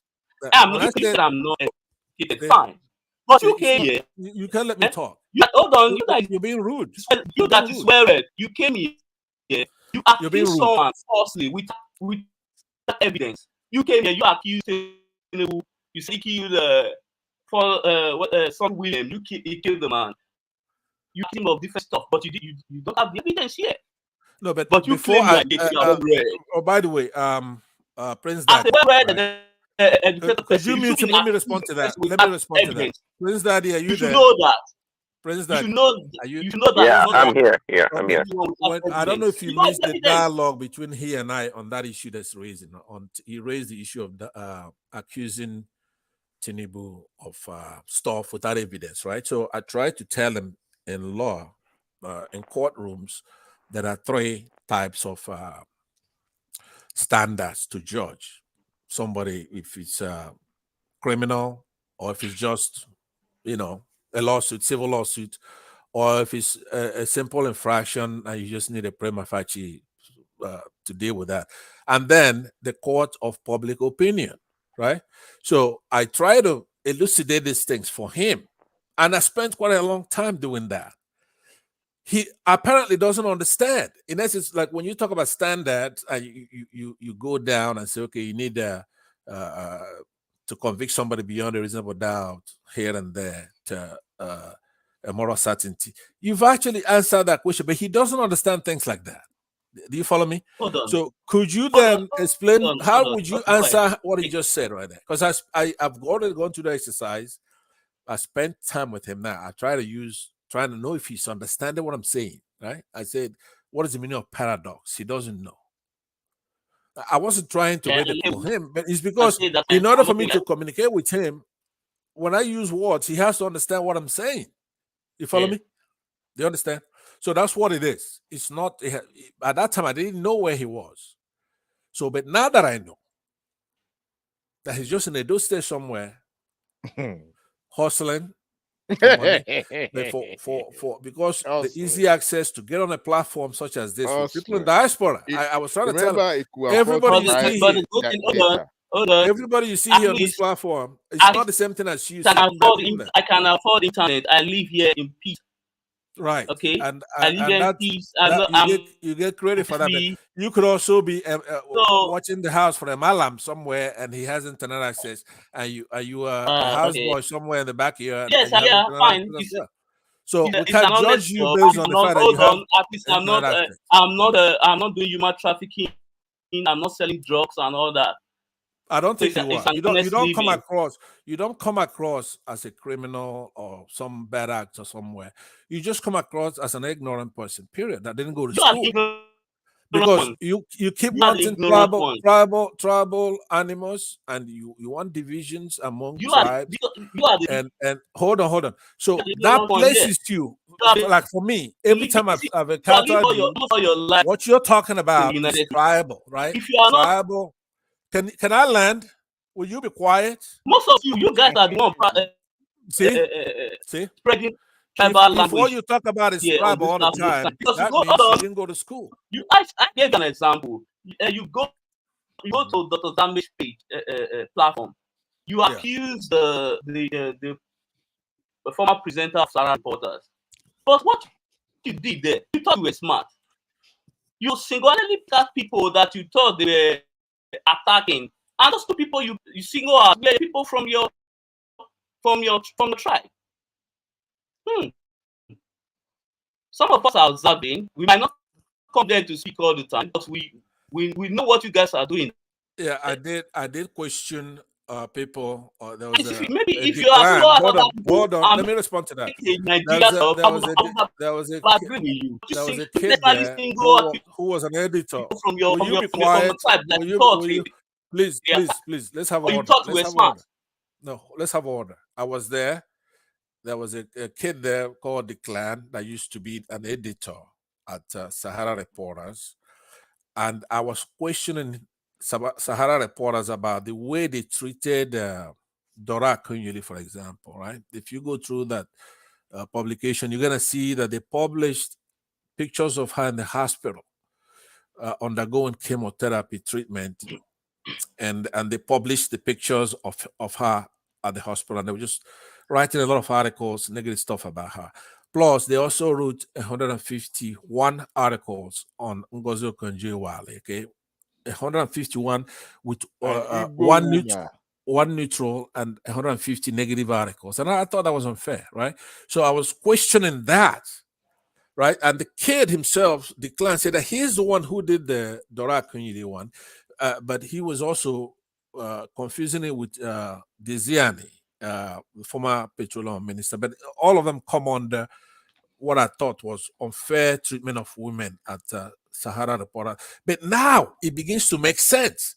See, if I didn't question them on that, I had no idea that because it made no sense that Showere or any of the African journalists would do what they did.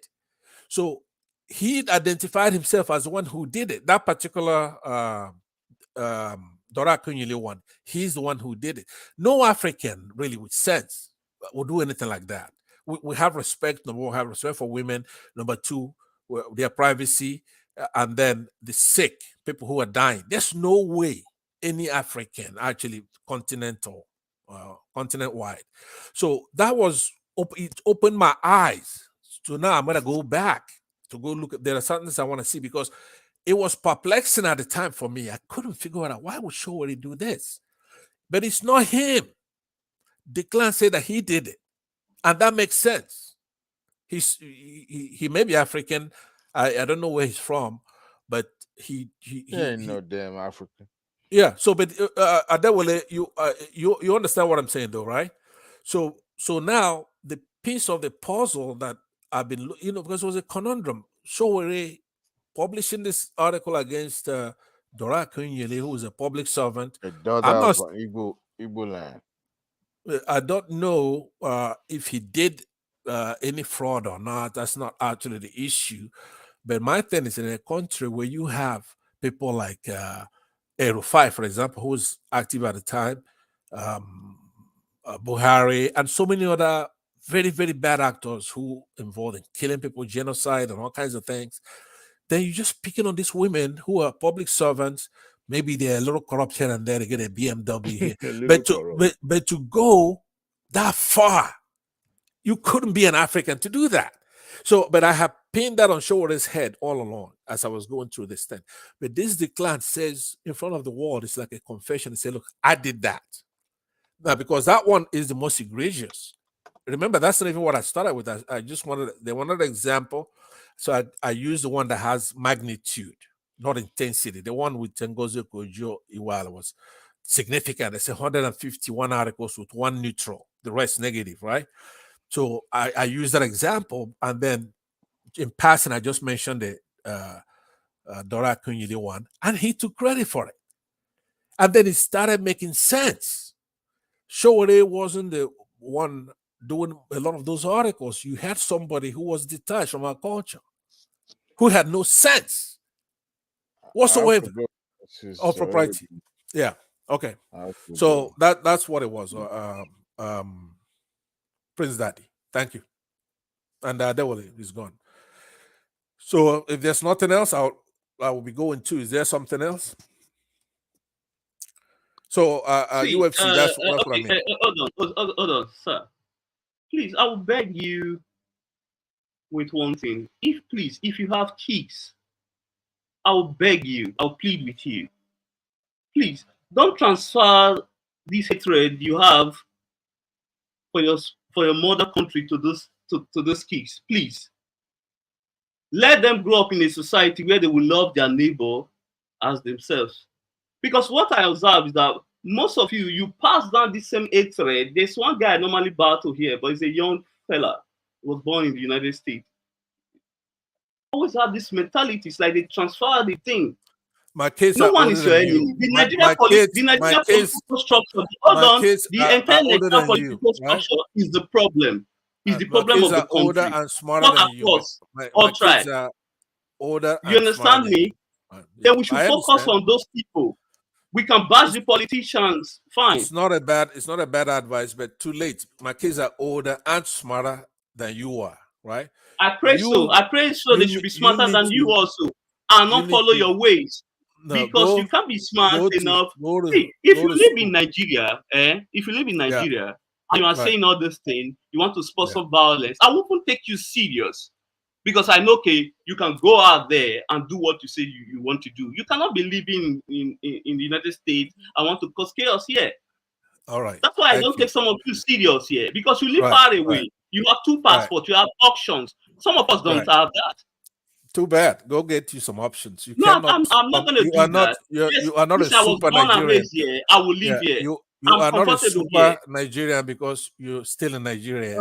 We Super are Nigeria. just Some of as you Nigerian as some you of are. you got nothing. I understand why some of you have resentment for the country.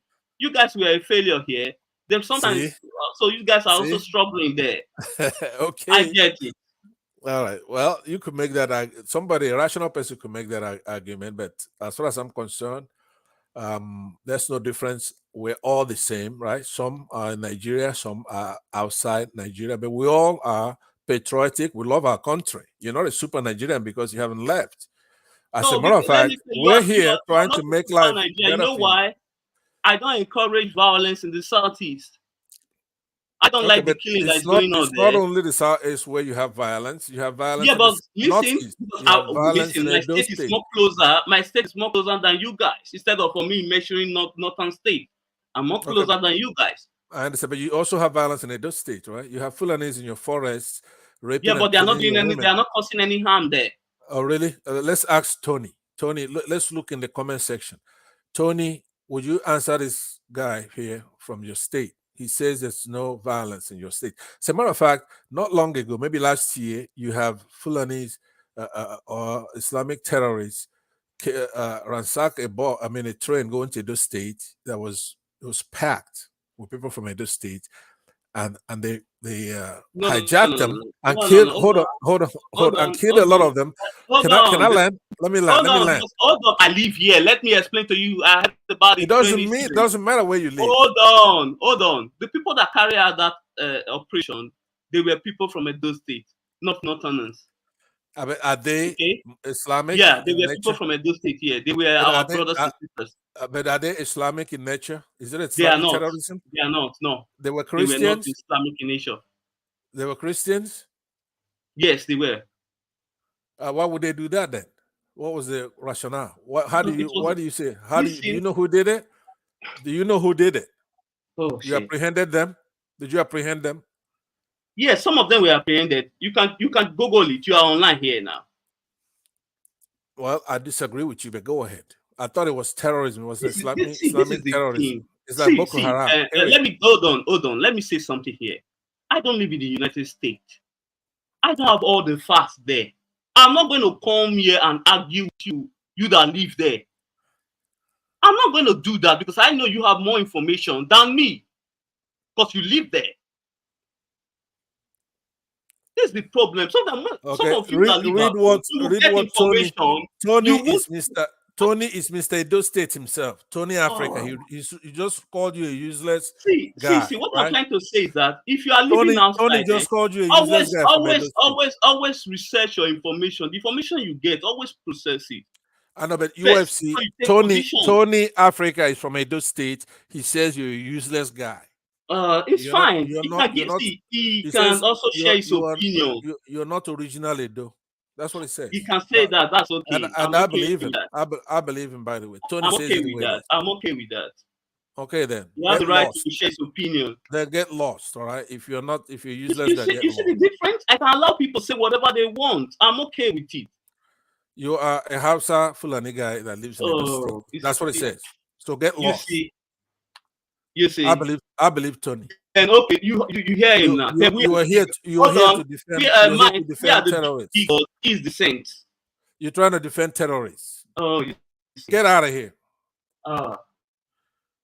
You lied Uh, about your origin. You're not an Edo guy. I'm not. You're not original Edo. You Bring came someone from the here. Can you please control any Edo man here? Let's exchange language. Let's speak this language. And you said, you know how I know you're a liar? You said that Elvis is doing what he's doing because he's doing it for money. That's when you expose yourself. Of course. I'm speaking No, fast. nobody can say anything like that about his own brother who is not. Why not? See, listen. It's a lie. That's why. Nigeria I am. If my brother commit crime, I will snitch on him.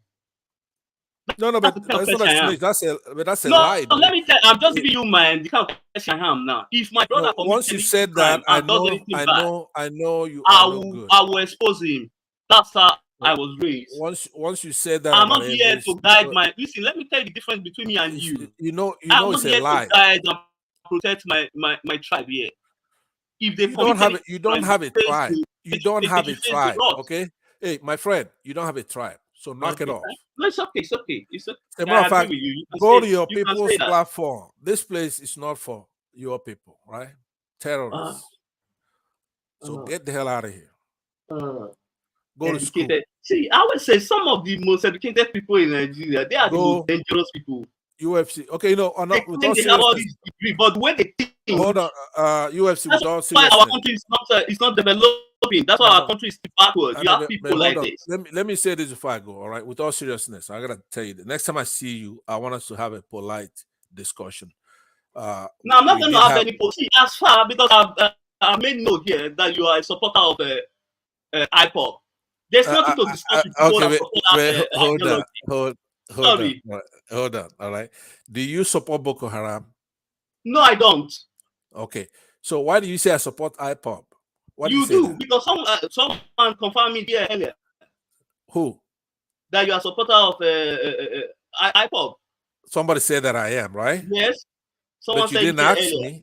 But you didn't ask me. That's hearsay, right? Hold on. Hold on.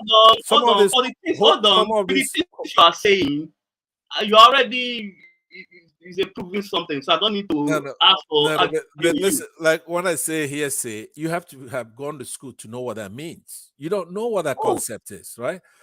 You're supposed to ask me, right? Do I disagree?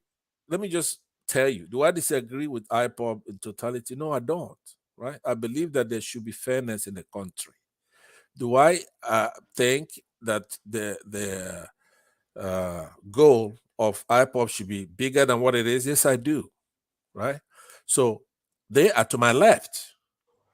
If it's me, right, and I'll be coming home soon, when I come home, I'm going to deal with anybody occupying forests,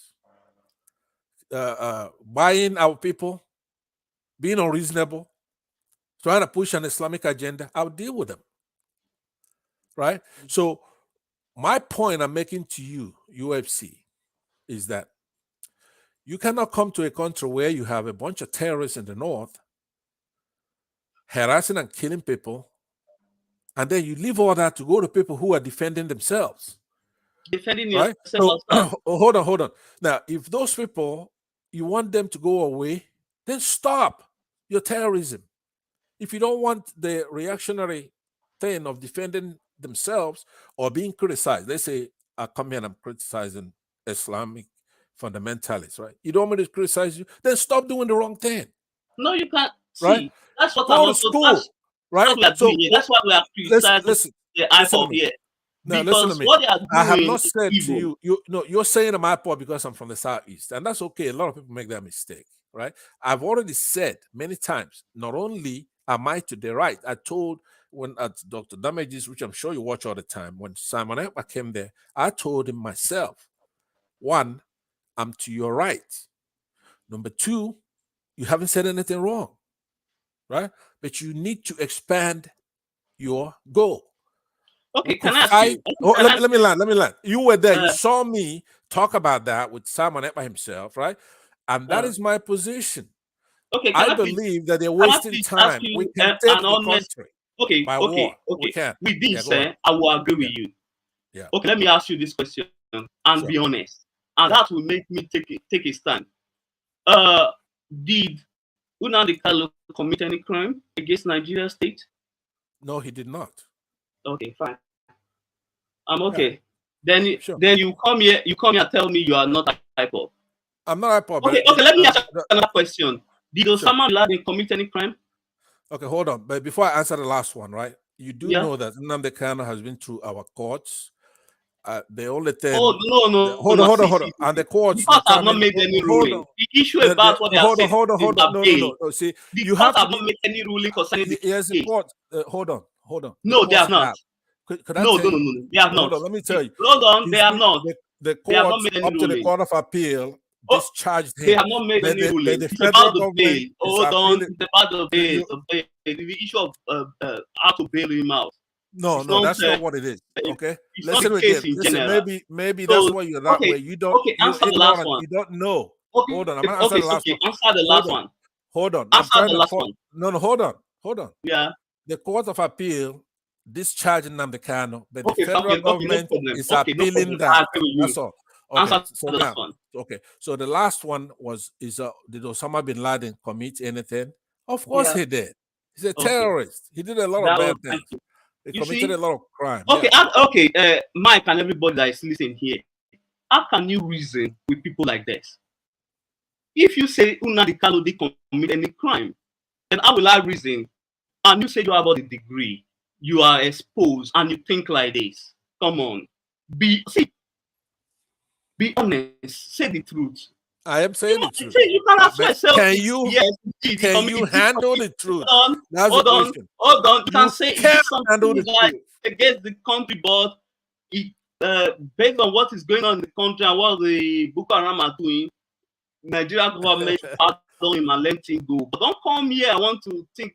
Well, all of us are not fools. You cannot handle it. I just told you what's your problem. You have a problem, right? Here's what your problem is. I told you we all had it.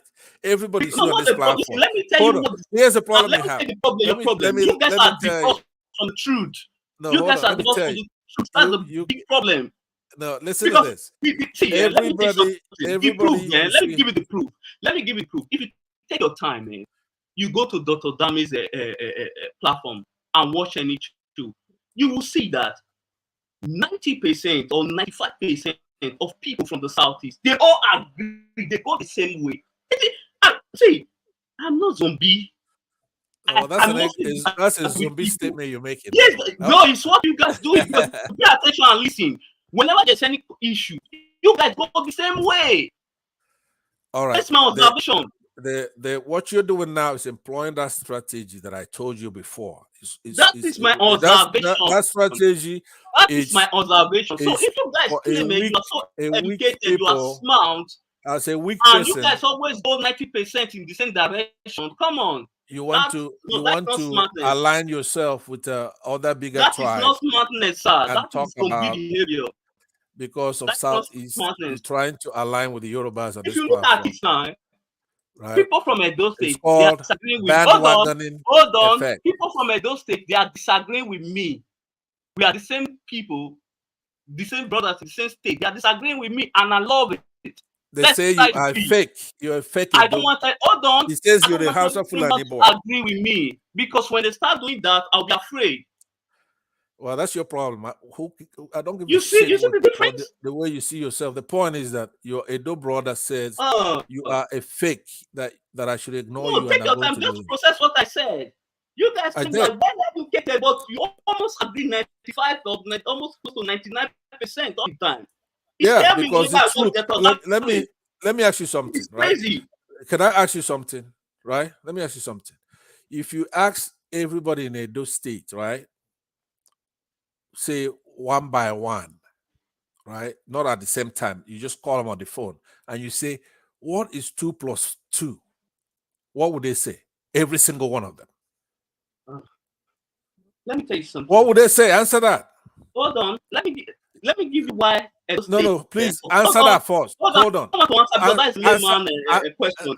No, but answer it first. Hold on. I'm not going to answer that BS. Let me tell you why those state people supported. Let me blow this all of big them. issue. Hold on. All of them will say 4. Hold on. Right? Let me tell you why our It people. doesn't mean they're agreeing. That's the truth. That's what it is. Hold on. The That's the reason way the why truth our works. people support Obi as a candidate. Let me tell you something. In Edo State, we always, if you look at Edo State history, we always support the underdog. Always. So when we see injustice, people, hold on. Edo people agree. When we all sense, of them agree. When I thought you said the Igbos agree, right? Hold So on, all Edo agree to support the underdog. So what's wrong with the Igbos agreeing to support you? When we sense injustice, we support the okay, but UFC, hold on. But hold on. I agree. But can you hold on? Hold on. If you look at the state during the election, let me corner you right there. Hold on. Oshomole was against the governor. He didn't want to give the governor the ticket of APC mandate. Right, but you know the people wait. because the people said that's I agree. Okay, I give you that. But hold on. Let me stipulate to that. Let me concede that point to you. Hold on. But what I'm saying, you just said that all Edo people support the underdog. Right? All of them. Hold on. Yes, and I have nothing wrong with that. That's fine. But then how could you with the same breath, just a couple of sentences back, knock the Igbos for agreeing to support Obi? I mean, so you have tribal support for something. Hold on. What I said is that you guys always say other tribes are bigots. Because if you look at the Southwest, the Yoruba, right. You see, you guys Obi won a state there in Lagos. Right. And Obi got some vote in the Southwest. Right. But when you come to the Southeast region, right, Tinubu only got 5% of Southeast vote. Right. So if you look at it, the Yorubas are not bigots. Okay, can I answer that? Because do you know what's called a fallacy? Okay. Do you know what that means? Fallacy. Have you ever heard that word before? Ooh. Can you answer me? Just this is a let me ask to you also. Osun State went to PDP. That's a Yoruba state. Okay, when you have an unsound argument and you then end up with a mistaken belief, a misconception, right? A delusion, false notion, misbelief. That in logic is what you're committing by saying that because Obi got some votes in the Southwest and Tinubu didn't get it that much in the Southeast, that automatically the Southeast people are bigots, right? Let me ask you, did Obi get votes in Edo State? That is a neutral state. It's neither Southeast nor Southwest. Yeah, but hold on. Then Tinubu also got the 25% in lead there. Right. You see the difference? I know, but listen to what I'm saying. Yeah. Now, when Jonathan, right, is Jonathan Igbo? You guys said it was Igbo, yeah? You said it was Jonathan Billy. Okay, do you You believe guys call that? him Igbo. He's no Yeah. longer your brother again. No, but what I'm saying for you, for you, is Jonathan Igbo. Yes, because you guys think say so? it's Igbo. Okay. Now, what about let's say Obasanjo? Is he Igbo? No, Obasanjo is just the Yoruba.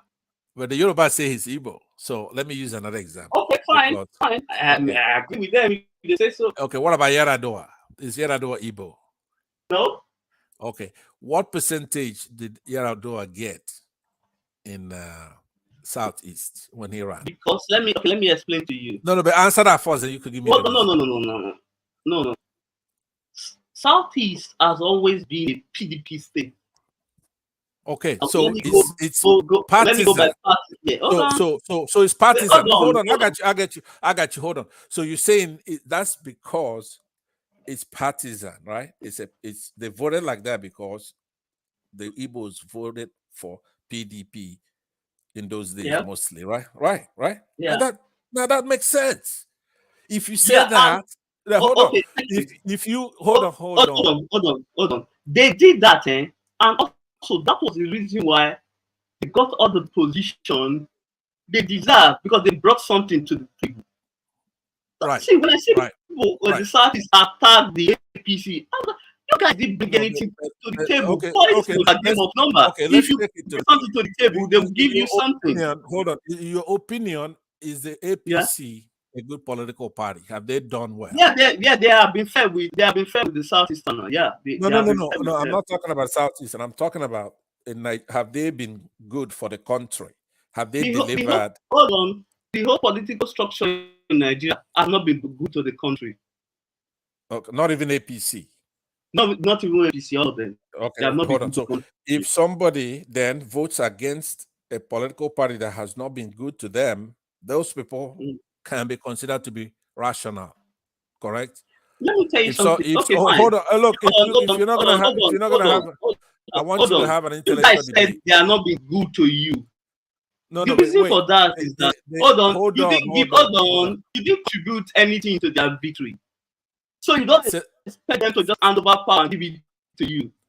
Okay, well, it's not done like that. You like I said, you're in Nigeria and you're myopic and you're ignorant. Everything is about. See, we are being political here. Let's be honest. About tribe, right?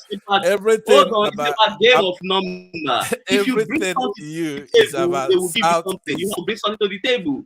Okay, but hold on. I have not even talked about that. Okay, because you keep going to Southeast and what they want.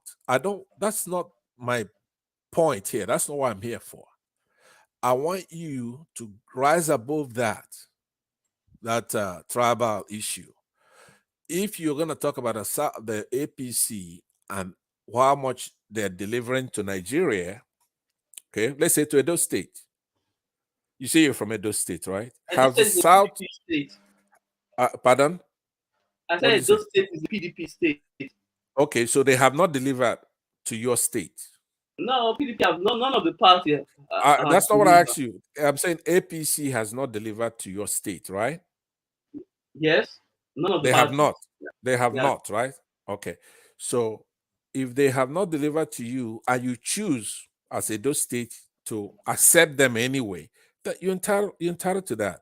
What you're not entitled to is to tell the Southeast how to respond to APC. No. What I'm saying is that the Southeast can respond, but not always come online and complain to everybody that you are being cheated. Why not? They have no limitation. The sky is the limit for them. Okay. Then if that is the case, then tell yourself, mobilize and get the power and wrestle the power from the elite. It is possible. That's exactly what they're doing, and unfortunately, some of this takes time, and there are stages to it. Right now, they are the tribunal. When the tribunal renders their decision, then we're gonna determine what we're gonna do. See if it's fair. Did they do it according to law? Hold on. Can I stop your bubble again? If the tribunal wants you haven't bought my let me go bubble. stop again. If they want to rule, the people, if they want to rule for maybe a rerun, the contest will be between Tinubu and Atiku. Those are the two that will run for for rerun. Why? Why you say that? Because they came first and second, not Okay. third. Okay, but you do know that the process itself is challengeable and is Okay. being challenged, right? Hold on. It's challengeable. The Constitution allows for a challenge to be made if there's an error, right? If say INEC erred in the conduct of the election, you do know that is within the parameters of the law. That the ambits of the law allow for a challenge to take place, right? You do know that. You're very slow and reluctant to answer truthfully. Because I'm not going to answer your question. Very quick to talk nonsense. Why is that? Because you have not also answered anything here. You be quick to tell the truth. You support everything that is wrong with Nigeria. And reluctant anybody to lie. You have it mixed up. You have it the other way anybody around. that supports everything that is wrong with Nigeria, I'm not going to support them. Okay. UFC has been quite fun engaging you, but like I said, you are way ahead, above your head here. You are outmatched, outclassed by me. No, I'm not. There's no. I put where you belong. No. I put you where you belong. You can insult and talk I nonsense. put you where That's you easy. belong. That's easy to do. But as far The as good thing is that I like this platform. They didn't take me out. If it was in the and the rest, they took me out. That's the difference here. No, they shouldn't. There's no one. There's no one trying to. You don't have anybody to take you out. But the point is that your own brother Tony Africa DPT, he says you're a fake Edo guy. Right? I won't say the rest. And I agree with him. I love that. That's the difference between me and you. My brother can disagree. He says you're a fake Edo. If you're a fake Edo, then get the fuck off this platform. Thank you very much, Tony. Or whatever said that. All right, I'm heading out. Thank you very much. Hold on. My ideologies need to be challenged. It's not a challenge. It's not a challenge. It's exposing you as a fake, as a fake guy. Hold on. You see the difference between me and you? I can accept other opinions. I know, but I'm fine with it. Let me tell you something. But you guys, the kind of person I am, let me tell you. You cannot stand the other person because they are not towing your line. That's the difference. If you admit, right, like that you're a child molester, then I will shoot you, right? I don't care. I don't care for the fact that you admitted it, right? I'm not gonna give you. You just exposed yourself. I'm not gonna give you. I'm not gonna give you credit. You should be investigated. You just expose yourself. Yeah, but listen to this. If you just expose yourself. If you go, I'm saying for those who are in law enforcement and they're out there to apprehend you, and you just say, I admit it. That doesn't resolve the issue, right?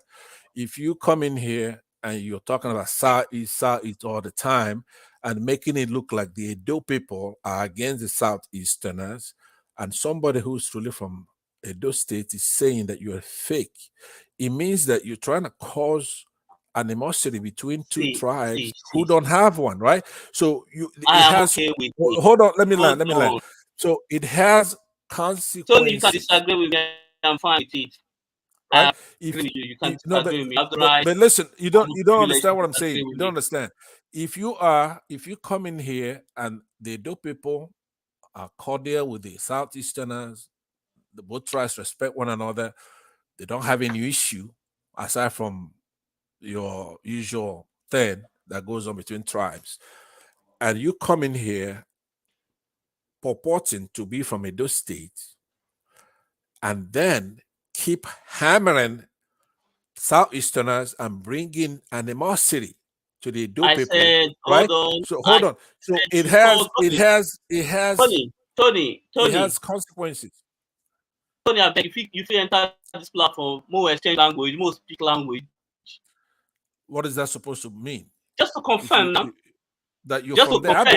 I believe that you speak it, but a lot of people come out from the forest in that area, all right, and they're Hausa Fulanese, and they learn Igbo, and they learn Yoruba, and they learn Edo, and they want our land, right? You guys are not living in reality. That's the thing. And you could speak the language, but are you truly from there? I mean, you've been exposed here tonight as agent provocateur, right? But anyway, it's nice talking to you, UFC. I have to go. It's about 2 in the morning. You need to change your ideology, please. It's 2 in the morning. Okay, your ideology is divisive. It's 2 in the morning where I am. So I've your ideology is not good for the country, please. I had no idea you all the way back home. Let me say this. You guys are one of the most beneficiary of Nigeria. You benefit a lot from Nigeria. Who are we? You benefit a lot. Who are the we? Who are the we? Who are you talking about? Yeah, the 3 major tribes benefit a lot from Nigeria. The Yoruba, the Igbo, and the Hausa. They benefit a lot from Nigeria. And most three of you are the problem of the country because you always at each other's neck. Go on. Yeah, 3 of you are the problem. You always at each other's neck. But go on. Talk. I'm just saying. I'm speaking the fact. A reasonable person can make that argument. I'm not disagreeing with you on that. That is true. That's a correct statement. And now that's the way to talk, right? The 3 major ethnic groups are the problem in the country. First of all, because of their size, obviously. And they're all over the place. So you would expect for the problem to be emanating from them. But that's the way to talk. And you may be wrong at the end, right? But a reasonable person should be able to make that argument. Do you follow what I'm saying? Now, yes, I'm here. Yeah. So when you talk like that, I want to hear why you're saying that. Could you elucidate more? Why do you say that? Aside from by observation, it seems to make sense. Just the sheer number. You're a minority, so I don't even know if you're up to the clan. You wouldn't say where you're from, right? You don't have a tribe, right? I have villages in my neighborhood in Nigeria. Bigger than your entire tribe. You may be in Nigeria, America, working for the CIA or FBI. I shouldn't be giving you my information now. I'm not going to say more than what I've said. This is internet, social media. You don't give out informations like that. About what? What do you mean? What are you hiding? See. Anyone can always disagree with me. Listen, I understand social media. I don't put out information out there. No. Okay, but let me. I would be stupid to give you any hint about me. Since you've been talking here tonight, right? I've noticed something. You're right once in a while, not by intuition, just by sheer instinct, right? You make a cogent point, and every time I'm giving you that credit. You understand? So the last one you made, which is that the 3 tribes are the problem in the country. Yeah, used to be true, but who is instigating it? Without the minority, because I wanted you to be able to elucidate more on the point. But let me tell you what the phenomenon, what's going on.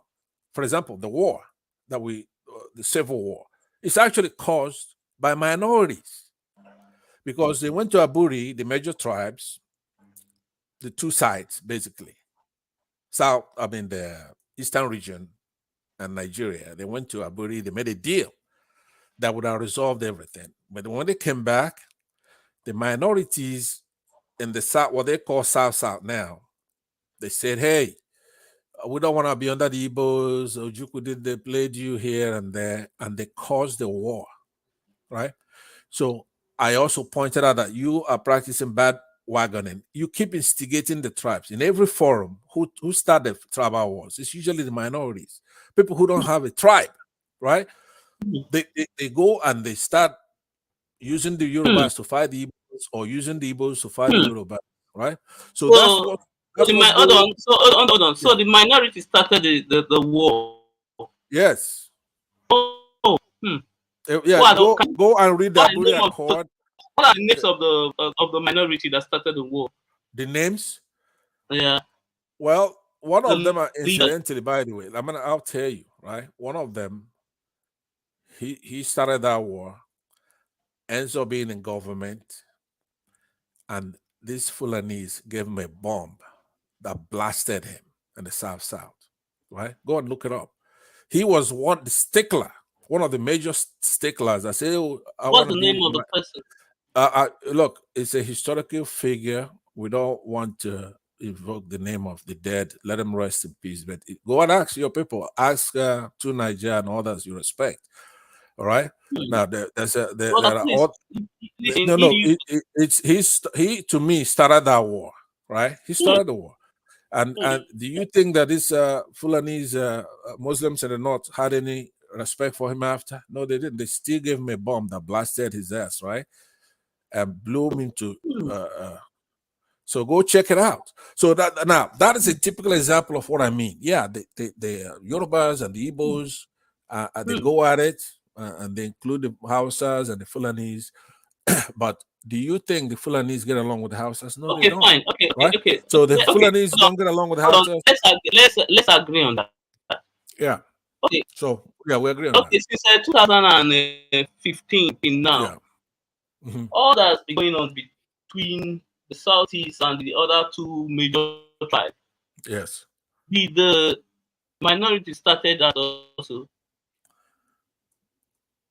Yeah, you are a typical example of what I'm talking about on this platform. You've been trying to have the Yorubas fight me, right? Since you got here. No. Listen. You've been hold on. Let me land. Minority, let me tell you what I've been doing. Let me on land this now. platform. I always observe. Yeah. I will see. It's based on my observation, both on Twitter, on space like this. I always observe. See, let me tell you something. You guys always claim you are very smart, very educated. I get it. But if you are so smart like that, if you want to take over the country and become president, in my observation, the way you are doing it, that's not the way to do it. Ask me why. You cannot be cursing the people, insulting them online every day, calling them all sorts of crazy things every day, and when it comes during the time of election and you expect them to cast their vote for you, it will be possible. Sometimes for you to get what you want, you have to behave like a snake. You have to be smart. You have to dance to their tune and smile when you are with them and do all kind of stuff. Then you get what you want and you do whatever you want to do. All right. So what you've done there, hold on. What you've committed there is a bunch of fallacies, including what they call a genetic fallacy, right? So fallacy of origin. Hold on. The way you have been doing it, it has not worked out. See, you cannot be doing something, I know, but listen, and expect the same result. I was this trying to booze up weighing bad thing. It doesn't work. Sometimes you have to be smart. I know you've heard that many times, so I'm engaging you on this. Hold on. Just hold on. I heard you out, right? Hear me out. The point is that, like, I remember when I told you, because you're back home, you're not exposed, right? When you open your mouth, you're making a fool out of yourself talking like that. Okay. People don't care if you were outside Nigeria. Let's say you've been outside for 3 or 4 years. All right. Okay, hold on. Listen. Hold on. No, you hold on. Hold on. Look here. He said, I campaign for this election. I shut your mouth and listen for a minute. Listen, let me answer what you said. Okay. Let me tell you why you need to be outside of Nigeria, so you'll be exposed. See, people don't go looking for presidency, right? Hold on. Presidency means I am living in reality. Did you know that presidency means to you? Hold on. Right? You are using it's the. not what it means. Hold on. It's only because you're Nigerian. Hold on. You think your glory is in the presidency. Let right? me explain this to you. It shows you are using the Western. Hold on. You are using the Western system to evaluate Nigeria. This is Nigeria. You have to do things with the way people do it here. Sometimes you have to play to their tune for you to what you want. It is Nigeria. Okay. If you don't understand that, then sorry, there's nothing I can do for you. I know, but listen. You're not listening to what I'm saying. To you, that presidency means everything, right? I've just told Oh, you. okay. Even though So you people, guys, you guys don't need it again. now let Then me why are you here complaining? can I you Why have are to you here listen. waiting for the Let why me are you here waiting for the verdict from the court if you let me don't tell need it? you. Let me tell you something. You're not listening Okay. to me. You don't have a certain tribe waiting for a verdict. You have Nigerians, the Labour Party, waiting for a result of their candidacy, right, for that election. It's not the Southeast. As a matter of fact, if you look, the pure IPOP people, they don't give a shit about voting in the Nigerian election. They don't care. They know that it's going to be rigged. They say, sit at home, don't even go out to vote. They had to, their hands had to be twisted for people to go. People in the Southeast who are IPOP, okay, which is about 3-4% of Igbos, right? They don't care about the Nigerian presidency. They're completely tuned out to all this nonsense, right? So, but when you see people like Afenifere, they support Peter Obi, right? You see that guest you're talking about, Dr. Wumi, supports Peter Obi. These are not Igbos. I try to question him about that, and I particularly asked him to speak with moral clarity to wayward kids such as yourself, uneducated punks like you, right?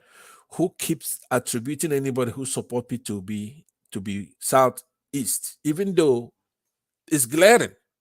Afenifere Because is a social culture. hold Let me land.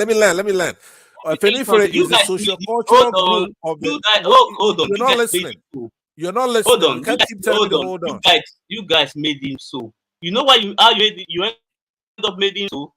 When people try to criticize Obi in some certain area when what he did when he was a governor, you see they will pounce on you. All leaders can be criticized. Fine, No, you can but criticize you people, keep. I but keep reminding you criticizing that Obi P2B has been won. has become a P2B sin. won Because Edo State. whenever you criticize Obi, Peter you have Obi committed a won great sin. Edo State. Peter Obi, get that through your score right now. Peter Obi Yeah, but I won didn't Edo State. support him Peter because I've been Obi following Nigeria won elections since 2011. Lagos State. As a matter of fact, Peter Obi won River State and so many other states. Once this tribunal come in, you're gonna find out that Tinubu did not win a single state. Right? Okay. So that's one thing you have to understand. There's the official result, and Let then me there's the break right it to you. result. Hold on. So break Let it me down break and it know to that you. Peter Obi is not an Igbo candidate. Hold on. Peter Obi I is was on not the an Igbo candidate.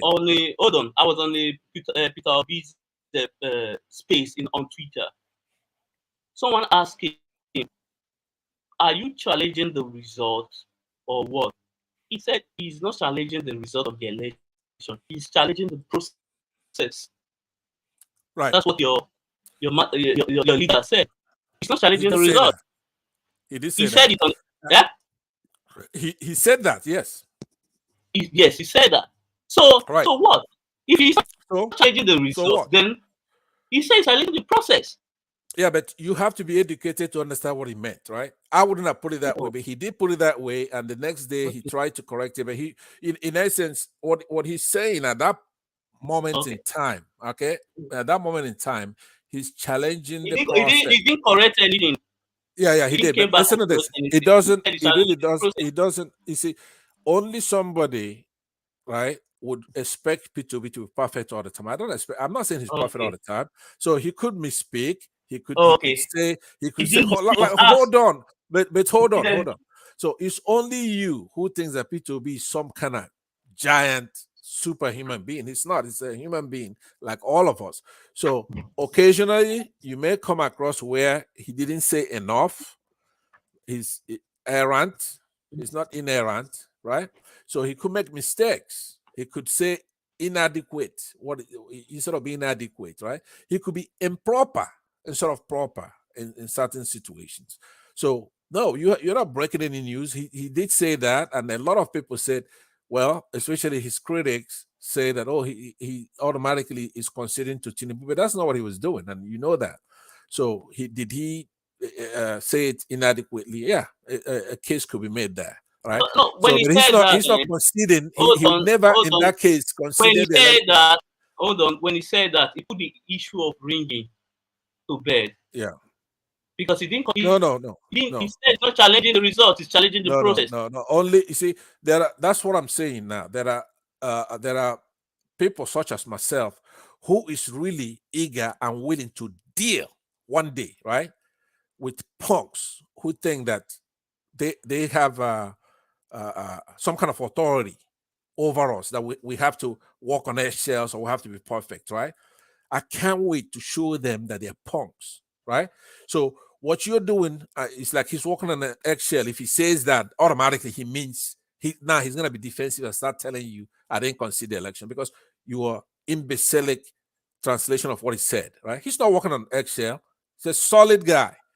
What he said is inadequate for that point, but that's the only time he talked. He's been talking all the time. And in most cases, you have the spirit of what he's saying.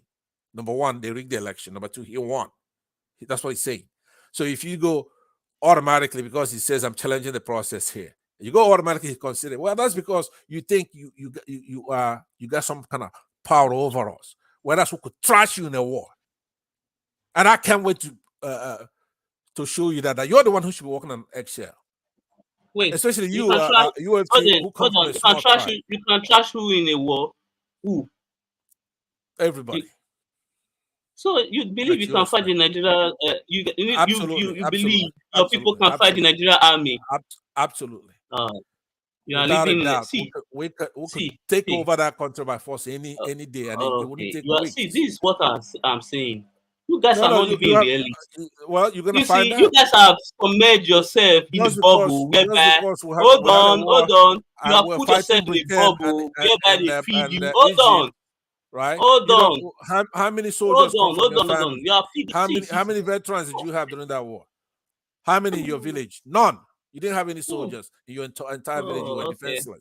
We could have wiped you off on our way up. The thing is that, and we should you have. guys are not learning. Right? You are not. You didn't learning. have anybody. You don't have any soldiers in your village, right? You want to send. You want to send another soul, or another bunch of souls to lose you can their always life. hide under the Nigerian army and talk nonsense. Who do you think were the Nigerian army before the war? I'm saying. You guys keep on repeating the same thing, and you are losing. You couldn't talk more nonsense. National politics, you are losing. The Sadwana of Sokoto, who insulted the Igbos. Yeah, but in those days, you had Igbos all over the place, and they went over there and they dealt with him man to man, right? So you could stay there and roll your mouth and say, "Oh, you Igbos are insulting your king and talking nonsense." No, you can say what. See, it's not as big as the Sadwana of Sokoto, right? But he insulted Igbos and talked all that nonsense, and then when the boys went over there, he couldn't back it up. So it depends on who's in the Nigerian army, right? At the time that you're talking, you're making noise. The Biafrans made a mistake of going to your village and wiping you out before they go up north. They should have gone right through you there. You don't have anybody in the army. You don't have anybody in the army from your tribe. You don't have a single helmet. Nor do you have an AK-47. Then why are you crying that Nigeria? Nobody's crying.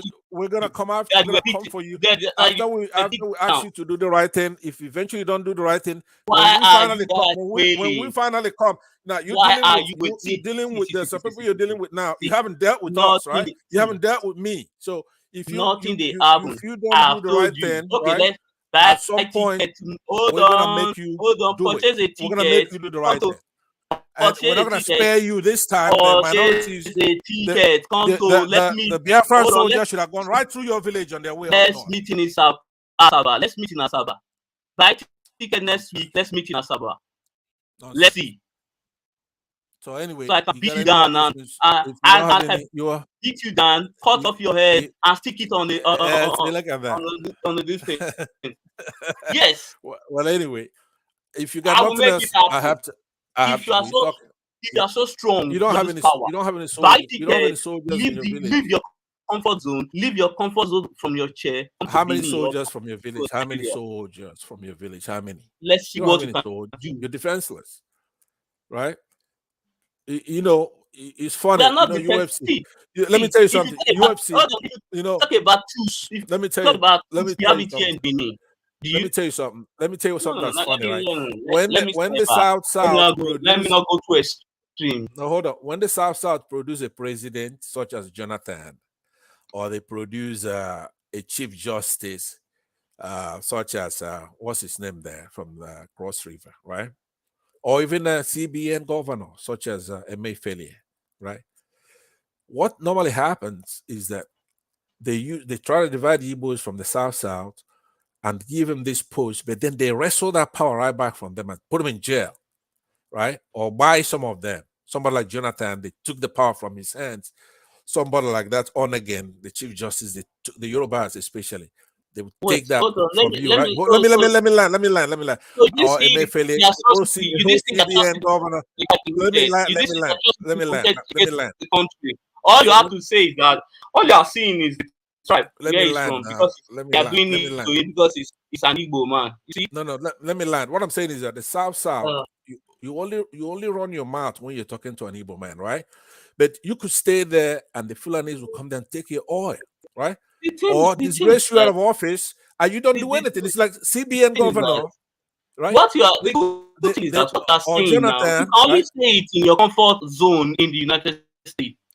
You cannot come to Benin City here and say this thing in my face. What would you do? What would you do? You will be put down. How?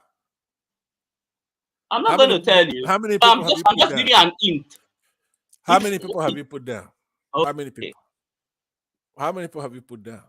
Or you just talking nonsense? Okay. So I was giving If you you are an so example. strong, I said they come and they take your see, oil. when it comes to And when it comes and to then combat, and one thing I then know about your people, all they do is they know how to talk, and the talk is cheap. When it comes to let's face the danger, they are not there. They're not. all right, like Even your leader, Tony, I'm not gonna get mad at Edo people even your because leader. Tony say you're a fake Hold on, Edo. hold on. Your leader, if he did say to face the rot, he ran away. He's as weak as every other person there. So don't come here and want to lecture and show your power, your strength. You got no strength. You got no power. All right, thank you very much. Like I said, Tony Africa say you're a fake Edo person, so I'm not gonna get mad at Edo people when you talk like that If about you my look people. at the way I reason, if you want to go into You combat, reason I'll with be what? You haven't reasoned here all night. What are you gonna reason with? Easy for me. It will be easy for me to defeat you. You know why? How? I can think with my brain. I know things I can do. You don't have any brain. Come down. on. I don't have to. I don't have to do the zobu. It doesn't. No. You don't. You cannot do it. Okay. Only the Igbos can do the zobu in Yimba, The and you know Igbos that. are very So, easy to catch in any situation. If to you do want what? to To fight? no, let me not say this because if I say this, it's fact. But What is it? What is it? What the Igbos are what? Oh, What okay. did you say? The Igbos are what? They are the sellout of Nigeria. Sellout. Why do you say that? Because why I say that is that I told you before, always pay attention.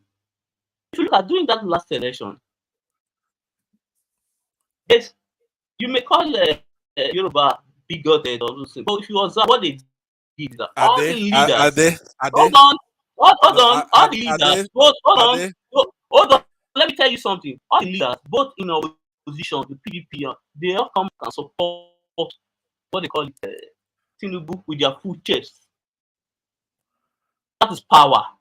But your leaders there, they were hiding behind closed doors. They were saying, I support you in the background. They come out and say, okay, I support Obi. They didn't do it. That is cowardness. Who didn't do that? How many leaders in Southeast boldly came out? Let's say governor and the rest came out and said support. Because they're no good, right? Those leaders are no good. But wait a minute, are you Akokedo? Are you from Warri or Auchi or which part are you from? You're not. You're not. You see, why? We the minority, you know what we do best? We just sit down and watch guys. Hold on. We just sit down and watch you guys fool.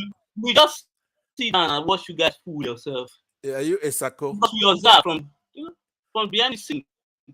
Okay, anyway, look, listen to this UFC. The thing I accused you of doing before, which is trying to bandwagon, run to want to have ethnic groups fighting. That's all you've been doing all night. Either you want us to be Igbos to be fighting Yorubas. You already fighting them already. You're hiding your own ethnic group. I want to fight your ethnic group, right? Right? Benin is the largest area there. The Benin people from the Benin, they don't talk like you, right? You're not from Benin. We all are not going to reason the way you guys are doing in the Southeast. We are going to reason. We are not sheep. We can disagree and agree peacefully. All right. That's how we behave here. No problem. And I'm not against that. That's where it should be. That's where we are as well. And you try to hold your own. Stop trying to cause trouble between the ethnic groups No, we because are you're a not. You see, minority. if a minority All right? cause trouble against the bigger tribe, that means it's not as smart as you claim you guys are. Because even let me tell you something. Even the majority tribe can't cause any trouble here in Edo State. We will settle our issue by ourselves. We have other ethnic group here. We will not to settle ourselves here. So that's the difference. What I'm trying to say is that sometimes, if you want, if it's the reason why I respect the white men. You see, if you observe, they control the world. Black people might come out online and insult them and all that. They don't Do you care. They know? don't Do give you a care. know? They Do will you know who? silently do what they, hold on, Do they will you know? silently do what they Do want you to do. know? Do you know who's called Delegiwa? Yes, Delegiwa. he was killed. Yes, he was killed. He was murdered He was murdered by who? by the By Nigerian who? government. Okay. Did you know that he was the cause of that civil war? Did you know that?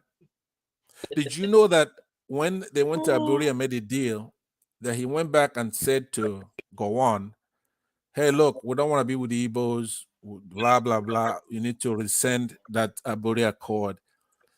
And then eventually, now the Igbos don't go But saying to you, let me land. It's Okay. a Yoruba, not a minority group. You see, you got it wrong again. No. Delegiwa is from the majority tribe. No. It's not Delegiwa I'm looking for. What is the name of the other activist from the South that was killed by these people? What is the name? I think it's a Joe. The name I'm looking for. Is it Ken Saro-Wiwa? Yeah, there you go. You're not as dumb as I thought you were. So you do know that one. So he was a cause. When I say that the minorities are the ones causing all these problems between the ethnic groups, right? Ken Saro-Wiwa tried to make that deal not work out that was agreed to in Aburi, and he was able to say they don't want to be under the Igbos, and he wants to join Nigeria. But eventually they still whacked him in a brutal way, unfairly, 5 of them or more at the same time. So that's what I'm trying to tell you. What the role you're playing is exactly what Ken was doing, which is no good. Yeah, let me tell you have why. You have to play a positive role. Hold on, let me land on this. So what I'm saying to you, yes, it goes vice versa. The minorities try to instigate these major ethnic groups to be fighting one another, and consequently, these major groups try to court the minorities, right? And it's just a vicious cycle. Okay, let me tell you something. That's dealing with the country. Yeah, go ahead. Let me tell you something. I cannot. If Ken Saro-Wiwa take that position, I can't agree with him. You know why? This social media have opened my eyes a lot. You know, I always respect the Southeasterners, but what they call Lunatic successfully did is that when he started, I was in support of this thing. I was following him, but when he turned it on and ethnic something, then I left. Who is that? Who are you talking about? Who? Whose platform? Okay. I was a supporter of him before. Right. But when he started going into the ethnic gutter, I decided to stop. So what I'm trying to say is that that's a rational thing to do. Who's knocking you for that? What's wrong with that? The way most of you behave mostly on social media. Most of who? Most of who? Let me tell you something. I will be afraid to support any move. Hold on. Any movement that will allow my state to go with the Southeast. Sorry. I won't. Okay. Because you know why? You will behave. You won't allow other people to have a voice at all in your so-called world you want to build. Okay, all right, We won't okay. allow. Hold on. We Let won't me give say. other people First of all, position to have their own hold on. opinion to Yeah, live in peace. UFC. Listen to this, right? Because So on we're that, gonna I be agree wrapping. with Hold on. Saruwab's Yeah, position.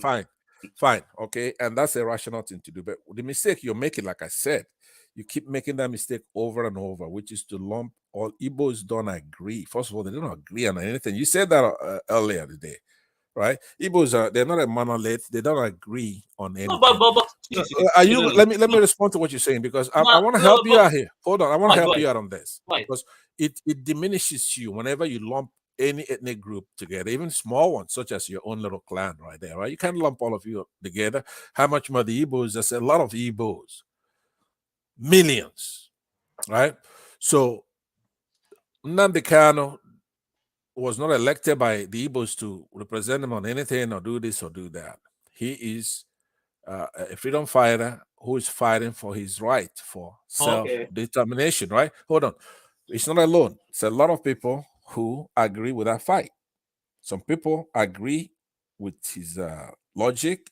Some people disagree. Some people agree with his strategy. Some people disagree. So that's a whole area. But the way I treat that, those who are fighting for freedom, it could be Nelson Mandela, it could be Nnamdi Kanu, it could be Simon Ekpa, it could be anybody, it could be me, right? Is the cause is just. That's it. I look at it if the cause is just, and his cause is just. Now, you cannot detect. Now, you do have right, like you've been espousing your right all night here, right?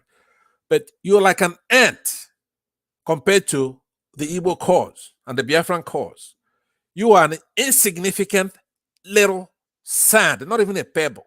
You're entitled to your stupid opinion. The Igbos are not going to be subjugated by people who can defeat in a war. Just because. You are proving my. Let me land. No, because nobody's ever come to you and say, "Come and join them." No, I haven't heard anybody. Hold on. Because you guys, it's like you guys want the oil. You guys want the oil and gas in our region. No. The Igbos have more oil and more gas. To the oil and gas in our region. No. The Igbos have more oil and more gas in their region. No, you don't. Yours no, is you just. don't. Would you let me answer you? Hold on. You made a statement. Southeastern states, they don't. No, they have. You're ignorant and you don't know. No, anything, they don't. right? Because you know why? Go and research it. Yours can be taken. Ours cannot be. See, so yours is the next. Is the easy. It's like the weakest link. They go there and they take that oil. You don't even have one in your area. You don't have one volume from each certain state. Then you see that is what. And those states is higher when it comes to production. And those states is higher than the listen to this. Is because the Oyibo they're not stupid. They fly the airplane across Nigeria, they detect where those resources are. Yours, Edo State, is the easiest one to go there and get. So in our case, they're on top. They're not gonna reveal this and reveal that. They know that if you go to those wells, right, then we're gonna start immediately to get you out of there, right? So they'll go and they take it from the areas where they've politically been able to soften, right? So they did it by trying to divide the South Easterners from that Southerners, right? Now, why do you think there was a war? The war was because of that oil. So it's the same thing going on in Niger right now due to the uranium, right? It's a phenomenon in the entire Africa. You go to the Congo, they find diamonds here and there, or cobalt or whatever. So they start a war there, and they go to the minority or outsiders and try to make them own that place where the resources are, and then they start fighting the war, right? But at night, we were fighting the Egyptians. The ones when we shut down the planes, we know it was Egyptians and Brits were the pilots. Nigeria at that time, northern Nigeria didn't have any pilots. They didn't have anybody. They didn't know how to drive a tank. They were stupid, right? So their Saduana was whacked easily, right? So it was Brits that we were fighting. Same, it's like Niger right now. If France, hey, my friend, be quiet. Let me tell you something. Be quiet. Hold on. So like I said, you can talk all the crap. You didn't have a soldier. You didn't have a single soldier in your village. Okay. Hold on. So we were fighting pretend. So if that war comes again, in a couple of days, we're gonna take over that whole country. Then shut the fuck up. If and the have low you and have IQ you all Northerners repent. can defeat you, if the low Bullshit. IQ Bullshit. Northerners can defeat you, then shut the Bullshit. fuck up and listen Bullshit. to what the minority Like I said is to saying. you, we should have Because you have done if something Ojukwu did the repeatedly, right thing you by have done starting something, from you the have done something Onitsha repeatedly, border you and have start failed. You capturing have everybody failed and after failed and Onitsha, failed and you won't failed be and here talking repeatedly. right But now. you don't learn. They You don't should, want to learn. You don't want he to was learn because of your ego, he because of he your was pride. going after You don't he was going after want the to Fulani, but learn. he should have started from south right after You were, Onitsha, start capturing you everybody were, over you there. were beat down and brought to ashes. That's not So true. don't come It here. was Don't come a here and no make victor, noise. no vanquished. That's what the result of that was. Yeah, For they 3 decided to years, say for 3 that. years, They decided to say that entire Nigeria. just to make you happy. Let your clan go and fight Nigeria for 3 years then, right? Even Show me. Even your so-called We even your fought so-called you leader to a disappeared. standstill. We fought you, the entire Nigeria, Britain, Russia, and we're manufacturing our Winigwe. We're manufacturing our The thing bombs, is that our the most guns. easy, the most So the you most easy Britain, group to defeat, they the sued most for peace. easy group to defeat in Nigeria. That's Still keep you thinking that guys. we've Because you already know won why? the war. We've That's already why I won the used war, one word. right? I used one word earlier. So, I said you but guys are another one is coming. Be ready this I time said you because, guys are like I sellers. said, And also, if it Ojukwu made a happen, mistake of going and looking at the Fulani. Should have started just right not. after Onitsha. Don't Everybody out there worry. is an enemy. Everybody out there is an enemy. Yes, All right. yes, So yes, that's what you're gonna get yes. next time because that's why you're talking And nonsense. when it starts, The I hope you come casualties, online. I hope you the come online. casualties would have Give been me your number. So when you fly into Nigerian Nigeria, casualty would have when you been fly, monumental. into Nigeria, let my battalion and your battalion meet. Let's exchange something. Keep talking. You're gonna find out one little village in Let's see. there's one little village in Aba conquered your whole state. One little village in Aba conquered your whole state, right? Okay. So keep talking nonsense. You're gonna see very soon. Don't straighten out You and you guys see what you're gonna get. You guys always Next time, project this pride. like I say for you, you don't have. you have all this impetus of trying to cause trouble between the two large ethnic groups. And next time, I would support going after the minorities first. All you do is complain. Is it victimhood? That's what I you just do told you. When the next war goes down, we're gonna capture all of you motherfuckers Be a out man. there. Let's start the war now. Before we start going up north, first of all, get you guys down. Can we start it So next you won't be here talking nonsense all the time. Can we start it in September? Right? You don't make anything. You have no technology, right? You don't go to school. You have no technology. You're always knocking the Igbos who can fight Britain themselves, right? Igbos can fight Britain and beat them in a war. Igbos, they can go after Britain and beat them in a war. Even Port Harcourt, that is a minority state. They are more. It's not developed than the whole. Who do you think is there developing it? No, it's 90% Igbos in that Port Harcourt. No, they're not. Because see. Okay, well, keep talking like that. Name a governor. Name a governor of River State that's not Igbo. Name one. Let me tell you something. Just because they voted someone from your tribe in as governor, doesn't mean you are the majority. You are just 200,000. What do you think? Calabari, hold on, Calabari. What do you Calabari think people, they are the majority there. From hold on, let me explain to you. Akokedo and the northern Muslims in Edo State, are the majority in Port Harcourt, in River State. The Calabari, the Ijaws. You're gonna understand all those people. As far as geopolitics is concerned, as far as geopolitics are concerned, all those people you mentioned are Igbos. That's where you have to. They are not. All right. They are not. So wait till it goes down again. You know that you're from Akokedo Muslim. You guys want to force other minorities. Is the only part of Edo that's not with us. If you're not a Edo guy, Muslim, right? Yeah, then you're with the Fulanese, so that's okay. But aside from that, when it jumps down again, we're gonna come to get you. Edo people is that when you want to make it behave as if we are a fool, we will show you our two colors. That's not you. You always talk that nonsense. It's not. Oyibo come there. Oyibo come there. Come colonize you. What did you do? Nothing. The same thing. They colonize you too. No, but you say you're different from other Africans. They ask you. They not colonize you. Almighty Igbo. They not colonize you. listen to what I'm saying.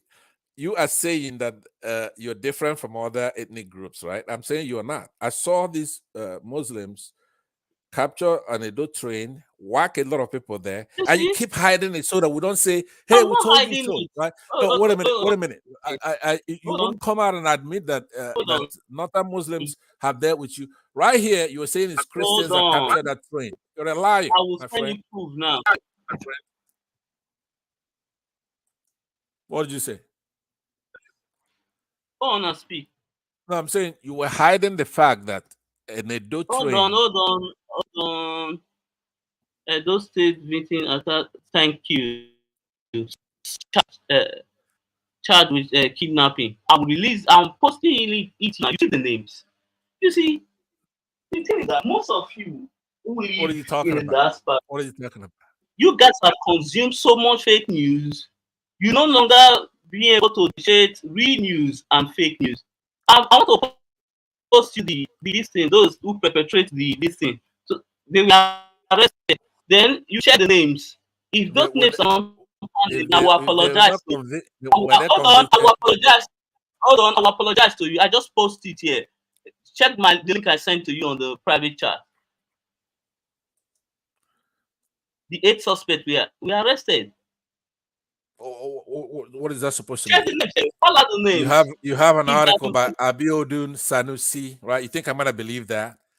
That Sanusi name there, that doesn't tell you anything. you see, Sanusi, Were they convicted? Were well, they it's a convicted? news from the hold on. It's a news from Punch.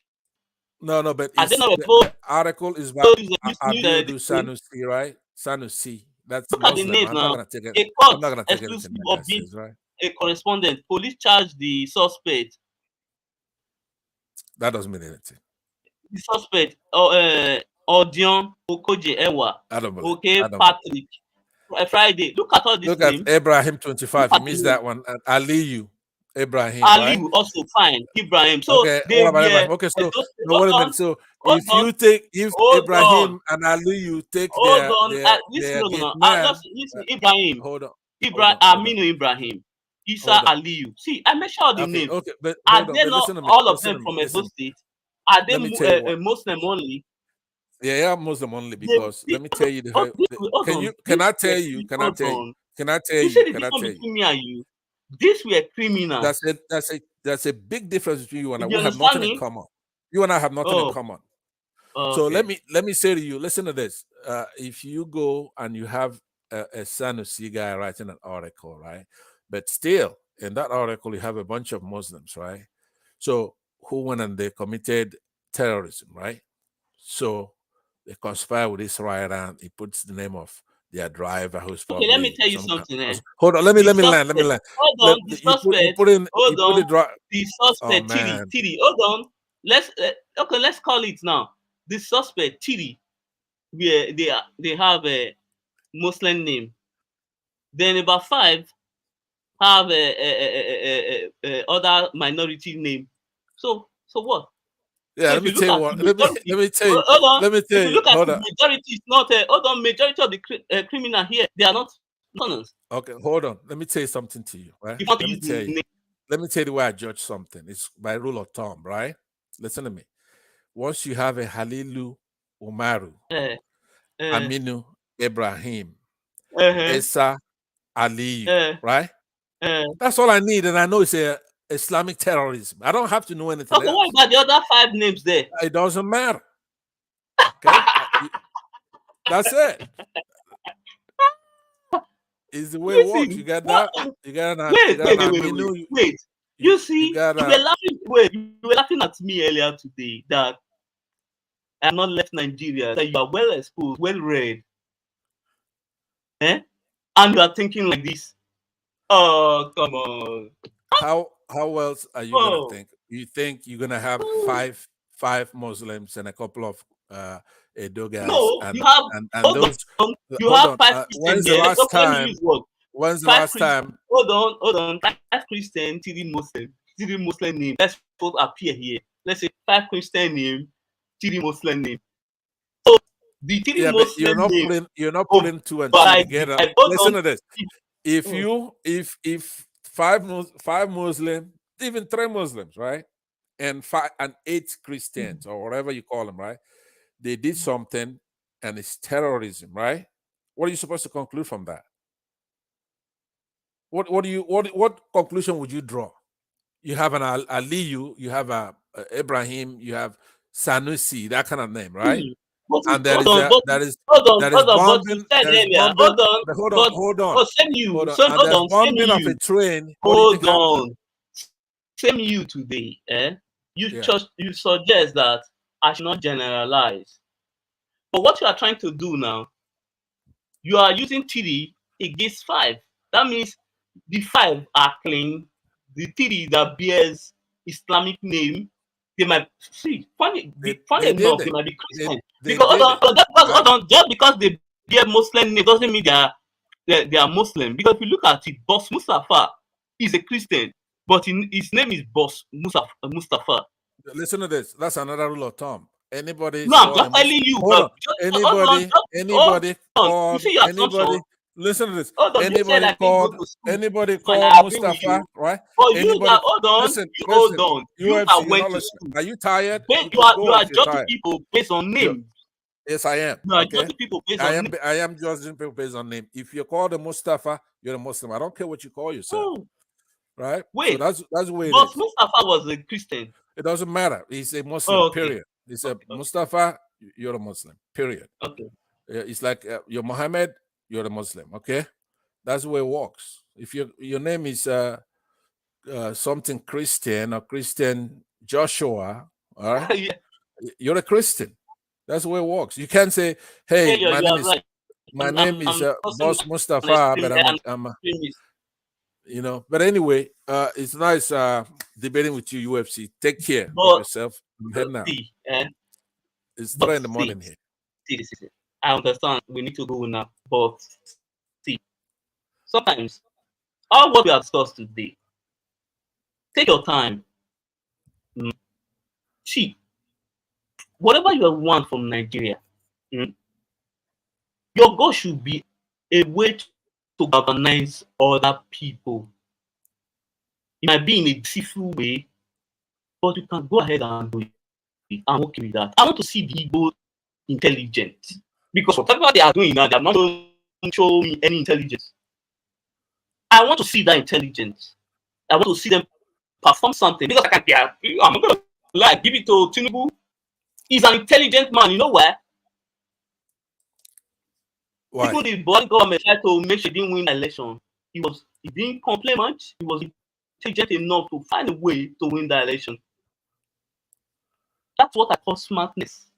You guys can do it. I'm counting on you. All right. It can be done. All right. Change the way you are doing it, because the way you are doing it now, you are not going to win. Right. I want you guys to win. All right. Okay. I want to become president in no problem. No problem. I want to hold on. That's not a. They always say they are more smarter than everybody. You gotta learn how to talk and debate civilly, not argue and keep making noise, right?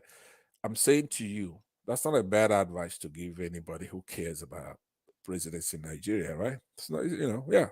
If the approach doesn't work, you try another one. But there are many ways to skin a cat, right? So you better pray to your God that tribunal does the right thing, because I have a much better way. I have a much better way to get the presidency is to go there and take it back from whoever stole it, right? And that's exactly what you're gonna get. You better get your ass ready for it. If the tribunal doesn't do the right thing, the people they're suffering. The people are gonna go there and take that office back. You. That's what I want to tell you now. I want to break it to you now. What is it? What is it? The tribunal will rule in Tinubu's favor, and I promise you, nothing will happen. Okay. All right. Let's see. You I promise you that. Nigeria is a strange place. Maybe they're not ready to. Because the reason why I'm telling you, once you guys are watching online. See, you don't have to give me the reason. On the ground is different. Everybody's going about their business on ground. So you are not on ground. You all living in a bubble. True. That is true. Nigeria is like that, right? They are not the smartest light bulbs in the room. That is true. They're suffering right now. Is it enough to make them take their country back? We'll find out. Let me Now, tell you something. if that tribunal comes with a good reason, Let me tell you something. and hold on. If Nigeria have been spoon-fed for too long. Electricity subsidized, education subsidized, fuel subsidized. If we say we are practicing capitalism, we should go ahead and practice capitalism. Why are you saying that now? Where's that coming from? Hold on. With the way we are running our country, the country won't grow. This constantly, we must subsidize everything. It's not going to grow the economy. It's not UFC. I want you to hear. I want you to hear me. I want you to hear what I'm. Let me tell you something, right? Yeah. First of all, that country is not going to do any good until it's inclusive. For example, women, about almost half of the country are women. They are not treated fairly in the society. Okay, so they don't contribute as much as they could. The Igbos, Southeasterners, they're not incorporated as fully because they are the conscience of the country. They've got technology. Hold on, they got technology. They're hardworking. They're all over the country. They're all in all fields. Let me land. You cannot take your ear and hear anything good about Igbos. You go wild. You go crazy like an animal, right? Not animal, because you always projecting what you don't have. I have not said it. Let me say to you, you can't stop it because you've gone around collecting all kinds of junk in your head about the Igbos, right? Igbos are your neighbors, your friends. Let me land. They're your brothers and I live with some of my friends are Igbo. Okay, good. So one thing you have to understand, you cannot stop the Igbos. The Benin's always try to compete with Igbos. You know, like Tony there is my friend. They don't like to hear when I say things like that. When I go to Nigeria watching, I'll be telling them, no, you're not a match to the Igbos. You're a small tribe, right? Compared to the Igbos. You are not the Igbos. Hold on, you're not the Igbos pinky toe. That's not your competition. It's not the Igbos. You're supposed to join with Igbos. Okay, so you can be always doing that and be on the defensive. When you hear Igbos, you get all jittery and you jump up. Because let me tell you something. The Igbos are your. Let me land. You gotta be able to handle the truth, right? What is the population of the Ejo? I don't know if you're up to 1 million, right? What you are projecting is fake news. Let me land. So what I'm saying to you is that you are boxing shadows. We're not in the same league. We're not fighting you as far as we're concerned. Now, I'm against that Ojukwu did that. In my opinion, if I was the one with the strategy on that war, I would have captured the Jos first. I would have taken care of that South first, secured it. You don't have defense, you don't have soldiers, nothing you could do will take you in hours, right? We should have taken you and shot anybody who's raising their ugly head over there, right? Before we then go to the enemy itself. Because that's a mistake we made in that war. All of you are competing against the Igbos and talking nonsense like you're doing on this platform. You see what I say? You see what I did yesterday? What I'm saying to you is that you know what I did yesterday. If you're not gonna listen, I expose your intention. Well, you see, like I said, if you are a big man, you are listening here now. I have exposed this guy their intention. Their intention is not their intention. You do what you have to do. Like I said to you, to conquer every other tribe, and we can see it from afar. If you keep it up, we can see it from afar. If our peacemakers come to you and you don't want to listen, when it gets to our hands, those who are not happy anyway, right? And you want to deal, we're going to have to deal with you. You bet your ass that's what we're going to do, because we have peacemakers out there, we have Democrats, and they've been out there trying to make the country unite. I've come here tonight and I was talking to Mike. I said, look, Mike, it's about time to think Pan-African, right? We can't go building a unified Nigeria when we keep squabbling over here about one tribe or the other. So let's elevate this conversation.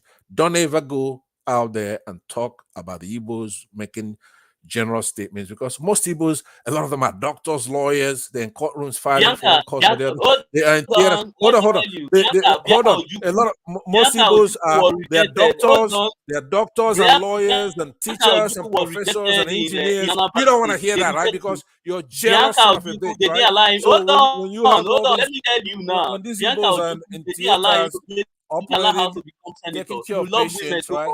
They're not on this platform. Hold on. You want women empowerment. From you want women empowerment, but right? you reject so Bianca. You don't want to hear whenever you're talking about Igbos, you want to know that a majority of them are doctors and lawyers and physicists and engineers, and they're busy in their work. They don't have time to be talking about you. A lot of minority groups here and there.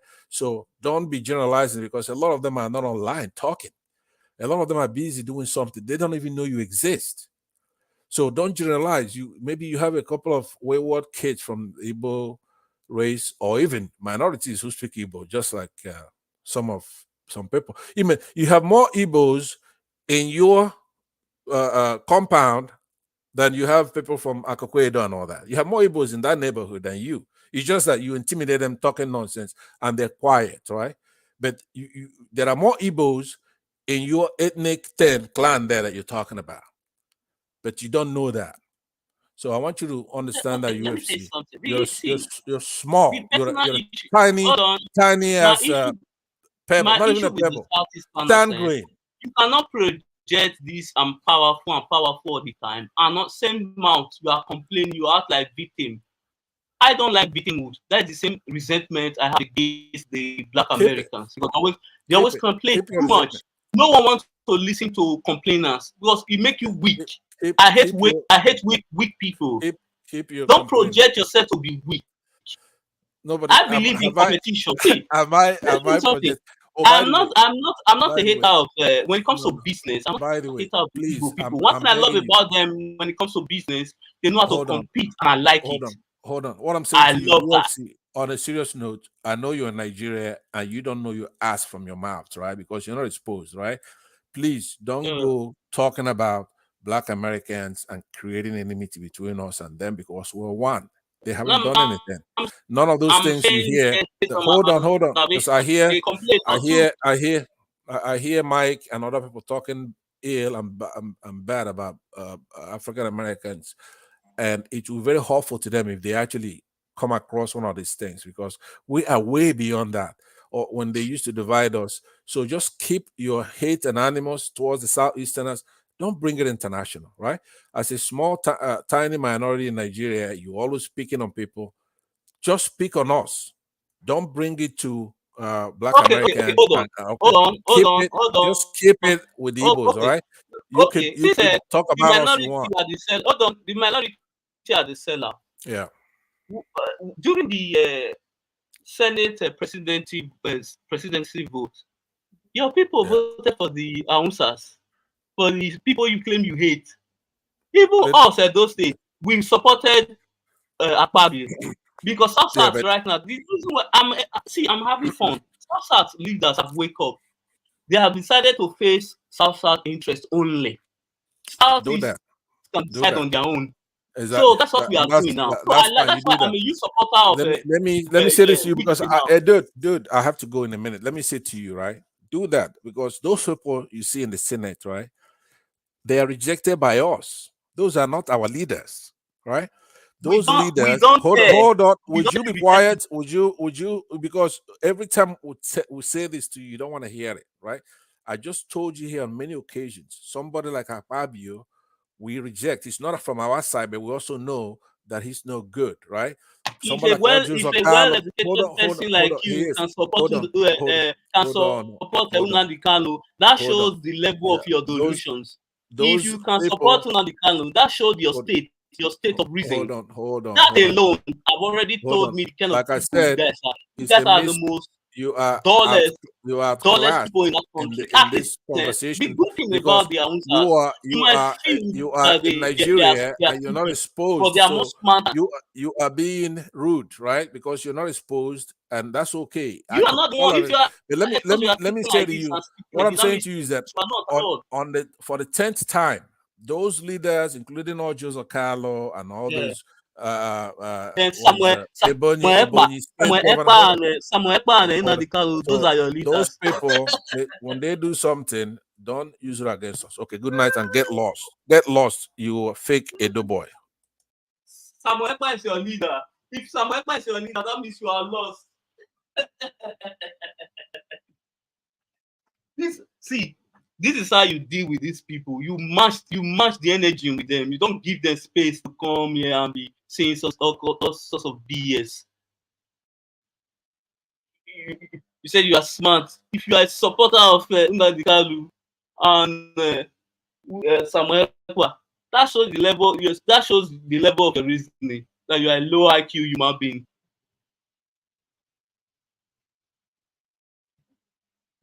Degree my ass.